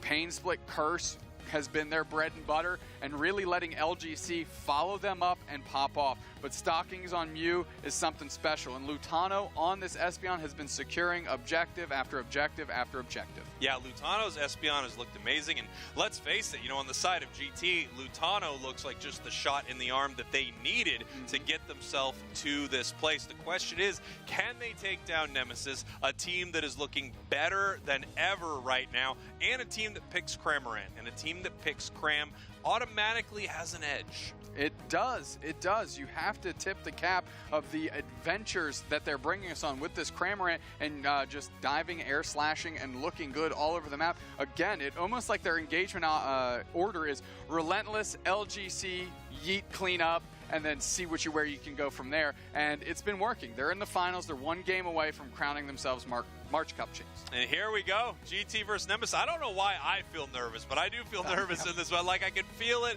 This is a big moment for these two teams. It is. It would be huge for either of them to win the month right here, and we're going to see it happen in just 10 short minutes. You are going to see who your March Finals champions are for North America. Are you ready, Dupes? I am so ready. These teams cannot let the weight of this game weigh them down. They need to rise above. It's just 10 minutes. Do what you can do. Let's get it. Here we go. GT, your purple team. Nemesis, your orange team, in our final game here of our broadcast. Bracket resets all day. That's what we say as we look down towards this bottom path here to see who can get that secured. It looks like it heads over to the side of GT. It does, and they've been great in this bottom path. I mean, Stockings and Egnoob have a great synergy between them, and it's the reason that Acidwell has had so much trouble getting online. Trainer up into the top path already. This is what you would expect out of Leafeon here. The question is, are they going to be able to make much happen? Are they going to be able to make something sneaky go on? They're heading up for this fight here at 9 minutes 20 seconds, and it looks like they're able to secure. Whereas GT leans heavily into the Solar Blade, LGC on Nemesis has been going that Razor Leaf to just switch up and go kind of full dive instead of kind of that Smite version. We have Lutano watching this choke point right here, sitting in the tall grass, just making sure that we don't see this Leafeon, I think, moving to either the top or bottom path. And then it looks like he's going to head down to the bottom path himself and see what we can do. Well, first they're going to scrap over these middle birds, and a crop of them go to Stockings as Yeetfan is way low. Egnoob's looking for it. Rock Tomb comes through, but not before they can pick up a berry. Asimov gets one as well, but the pressure is too much. They are knocked out. That bird has been fed. Really beautiful coordination there from GT. They knew that if we can catch him in the Rock Tomb, if we can get one of those Electro Balls Mew boosted, they can pick up a big KO right there with the help of Lutano. Now we have Rex heading into this central area right here. Rex just being insanely aggressive in this central area here. And like you said, maybe just really wasting time and annoying GT. Yeah, especially because you need Asimov to take over, which they just did. KO Shrika 2 for OG, they're getting big, but that has allowed Relentless and LGC to stack in this top path. Yeah, Relentless looking pretty good right here, but in a little bit of trouble. Once again, Talonflame finds a wall, but is able to pick up a KO. Secured there by the Espeon. We have the dive. Cramorant looking to see what they can do right here. That boosted bouncing between the enemy team there on GT. Yeah, that big boosted auto, there was a diving Cram popping up, getting hit in the face and going, okay, maybe not, and then just immediately reeling out of there. Good choice by Yeet to get out and dodge because that was a lot of static coming their way. And unfortunately for Trainer, it doesn't look like they were able to take advantage too well of their early Leafeon game. But Leafeon is great throughout a lot of the match right here. Somehow Egnoob making it out of there big time. Solar Beam takes down Cramorant. That is the synergy I was talking about right there. Stocking stepping up, saving Egnoob, and getting a follow-up KO. You just can't ask for more than that out of your bot path pair. Yeah, they're doing great down here in this bottom path. Not too bad on the side of Nemesis either, as we have this Blastoise down on the bottom path getting very, very close to its evolution as well. Relentless watching OG, making sure OG doesn't get to run free up top here. But we've got an objective on the map. Egnoob is taking a ton of damage. Nice Psychic Solaire by Lutano to try and prevent a reset. They are going to get a KO here. LG is so low. LGC is so low. And make it 2 here as the Leafeon goes down as well. They're trying to pivot back the other way. Lutano does get sorted out, but now Nemesis, as things have settled down, have taken control of this bottom pit. Here we go. Rex moving on in here. The Unite move from Mew actually being used. Oh, and they just barely missed the surf. I think he might have dived through it right there. Really beautiful play there from Yeetfan. Regirock now being hit by GT. We have Trainer down here looking for a KO, jumping in with their Unite move, able to pick up the KO on the Leafeon, answered right back by the side of GT. It's KO for KO, just, you know, punch for punch from both of these teams. Now Yeetfan needs to pivot down. It's going to get its Unite move. Regirock is still standing, and they're going to use their Unite move right now. Espo is going to take a ton of damage here as really Asimil's trying to get the spacing out, and it's still going to be secured by the Cram despite the nice effort by Egnoob and Lutano to converge on top of the Regi. Yeah, Regirock captured by Nemesis. You know, Nemesis objective secure has been pretty fantastic in the last, this game and the last game. Obviously, we talked about how good they were at spacing their opponents out, and they did just that to take Rayquaza last game.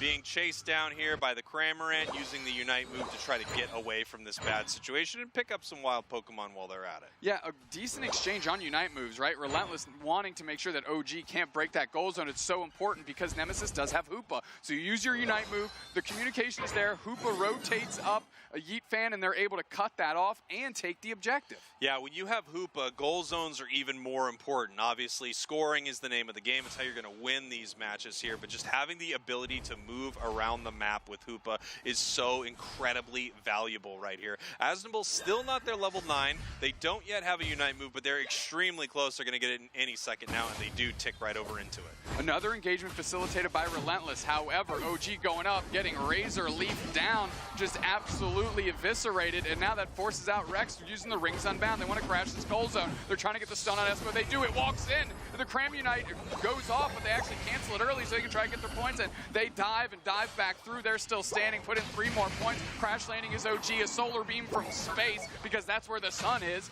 absolutely buckles the Cram. Now we can catch a reset. They don't make it back through, and that's 2 KOs in the hands of GT. I want to point out when you said because that's where the sun is, you looked at me like you were mad as if I didn't know where the sun was. Well, as the person that accidentally and then fully went into floopy floppers on stream, I had to make sure you didn't get too mad at me for that.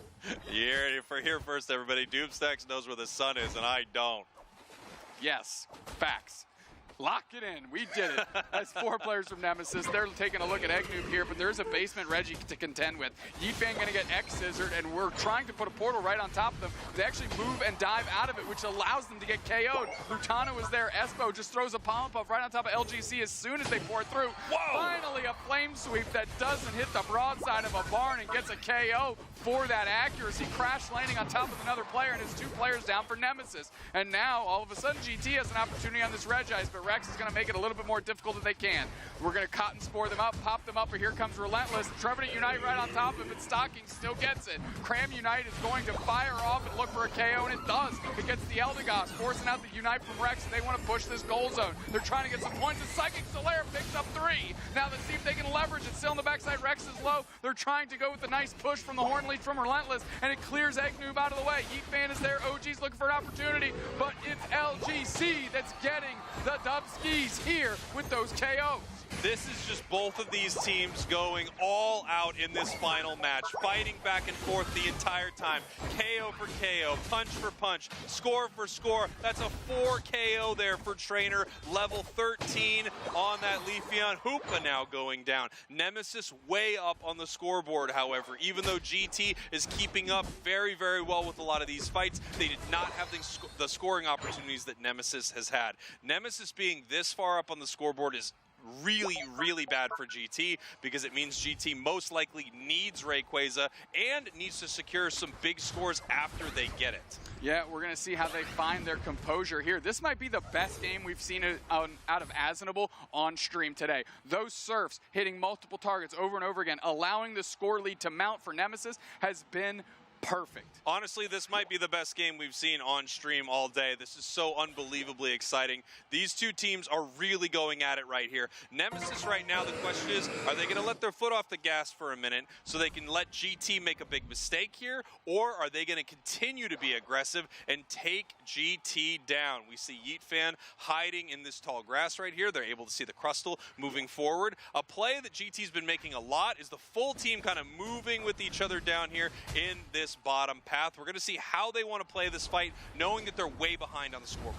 Relentless babysitting that top goal zone, not going to let any cheeky scores out of Talonflame happen. Talonflame gets straight into the back line. They're trying to KO the Hoopa. The Hoopa's low. Can they catch a reset? They do. Does this leverage an engagement? That's the question. We Rock Tomb X-Scissor right on top of Asnable. Asnable has to eject out. We have Rings Unbound now. We're trying to stun down OG. They flame sweep into the middle. But on the backside, it's Asnable with the Hydro Typhoon. Quickly dispatches OG. We're trying to stun. We're trying to close the door. Rabble rousing his Eggnoob. We're trying to pivot back. Nice little surf back in the middle. Cramoradic automatic right into the middle and the guts. And they're throwing all the damage right into GT, forcing them to scatter away from the target they actually want, which is what they need, is Rayquaza. Multiple members of GT down as they're looking for an opportunity right here. Huge Solar Beam takes down the Blastoise. Eggnoob trying to run away from this engagement. Relentless wants to take them down, but it could be Relentless going down. Trainer coming in to clean that up. There's only 1 member of GT left, and it's the Talonflame. The points are raining in. They don't need the Rayquaza. Nemesis right now is about to become your March Finals champions. 30 seconds left on the clock. The only thing that would save GT is Rayquaza right now, and no one's up. There's just no way to make it happen. GT went all the way through the losers. GT was able to fight to the bracket reset, and in the end, they just have to dance with Nemesis as Nemesis ends up taking them down in the grand finals. Your March Finals champions, everyone. Well, I mean, it's a vicious dance they just did with Nemesis as the Emerald two-step is popped off by LGC. They're trying to rack up those numbers because they know they are the March Cup champions. Whoa, I think Nemesis might have just made a Nemesis out of GT. Maybe. I mean, there was a little bit of sportsmanship there from GT, which I love to see. I think both of these teams just put themselves on the map in a huge way, and I absolutely love to see it out of NA. This game was amazing. Down to the wire, the scoreline was a little loose, but these teams were playing well. They took this thing the distance. 554-82. Nemesis are your champions. Let's pitch it to the desk. Take it away. Wonder Chef, I know I have to be impartial, but I gotta admit, I am so excited to see Nemesis be the champions. Finally, what we knew they were capable of at the start of the season, and there they found it. What a performance in our grand finals, especially that final game. I know, that last game. Actually, I would say the final two games especially. Yes. They truly took control back from that set. Very well-deserved championship win. What you just said, I feel like we could have said the same thing about GT, but it's not GT, it's Nemesis that are your March Cup champions. An incredible showing from really kind of all of NA on broadcast today, and all of EU, and I'm sure all of the other regions, but specifically, of course, we're at the end of NA, and boy, like I said earlier today, I am so much more excited for NA after today than I was this morning about 12 hours ago when we started this stream. But we can take one look back at this final game of this tournament, going the distance, double game 3 in grand finals. These teams are so incredible. I know Nemesis are our champions. We got to give our flowers to GT as well. Yes, they are sitting in that second place result, but this looks to be the best form we have ever seen GT in. They look incredible, but Nemesis today just on a different level, but albeit just barely above GT. That was one of the most evenly matched grand finals I think we've ever seen. We saw creativity and draft mode be the difference maker in games. We saw last minute heroics be the difference maker, and we saw just wild macro decisions as well. GT on scoring pushes, Nemesis winning 1v1 fights wherever, and then of course this Razor Leaf Aerial Ace Leafeon, newly buffed and looking amazing. Trainer is just unstoppable, dude. Trainer is amazing. And on top of that, what you were saying with the draft, the coolest thing is honestly somebody could easily draw up a roadmap of the drafts, because the comps that both teams were using at the start of the drafts went completely in like a big circle and just a completely different area. But Trainer on the Leafeon, exactly like you were saying, player of the game, well earned. This was in many, many ways the Trainer show. Yeah, it was the story of the matchup, in my opinion, whether they got the Leafeon or, of course, they had a few other powerful Pokemon picks. That Zoroark game from them looked exceptional. I was so excited to see that in particular, but this Leafeon, seemingly the difference maker. North America not wanting to ban it in basically any game, but it definitely had a huge win percentage, whether it was the attacker-style Leafeon or the speedster-style Leafeon. But let's take a look at the bracket that we have seen all day long. North America now concluded. Nemesis, your champions. Yeah, that's right. Things were looking shaky. Nemesis going basically undefeated through the entire bracket, and then immediately going to a game 3, immediately going to a second game 3, and that was about as hard fought as it comes. That was a difficult grand finals to win, but they came out on top in a long set. Yeah, now we're going to be taking a look at our CP leaderboard. It will be changing up a little bit. Obviously, Alter Ego still in first place. Nemesis with some player swaps are going to be sitting in an interesting location, but have carved themselves away into the second spot. And GT, of course, just placing second, but also placing quite well in the last top 8 as well, are going to be sitting in your third place spot, holding a pretty strong gap overall above the rest of the top 8.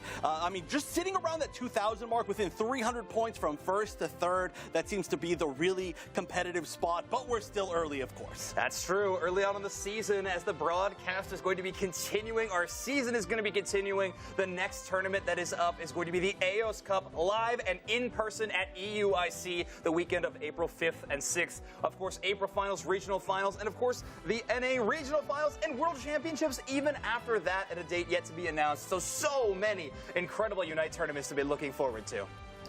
What an amazing day of Pokemon Unite. 2 bracket resets. I gotta say, the Unite Championship Series really is the best thing going in Pokemon Unite. Without a doubt. Absolutely love that I get to be a part of it. You know, Sixties earlier talked about how we should treat each other better, treat the players better. And I think as a community, we could definitely treat each other better, specifically the players. I think the players could treat each other a little better too at times. These players are the best players in the world at Pokemon Unite, and we are privileged that we get to watch them. And I think those players have a responsibility too with that.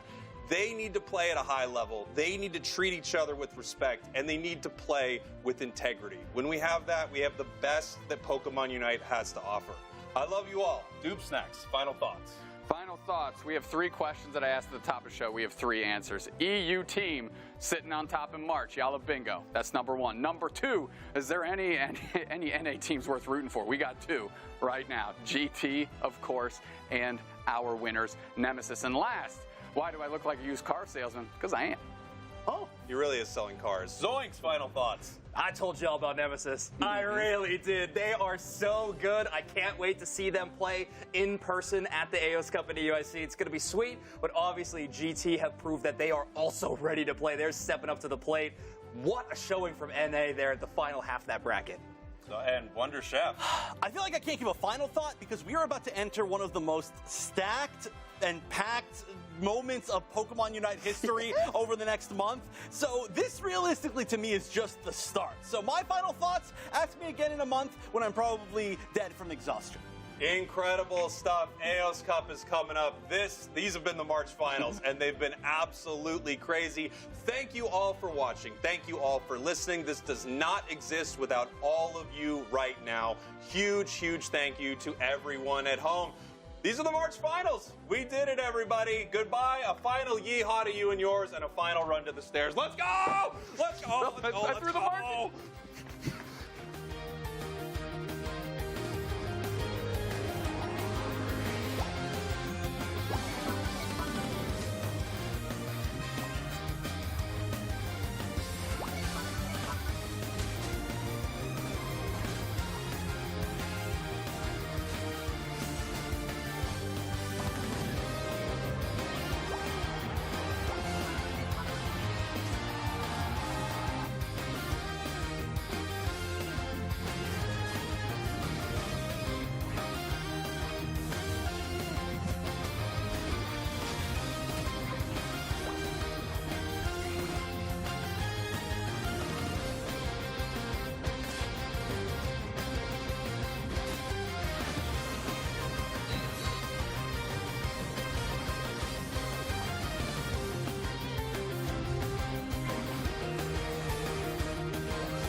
And I just made a break for it right to the stairs.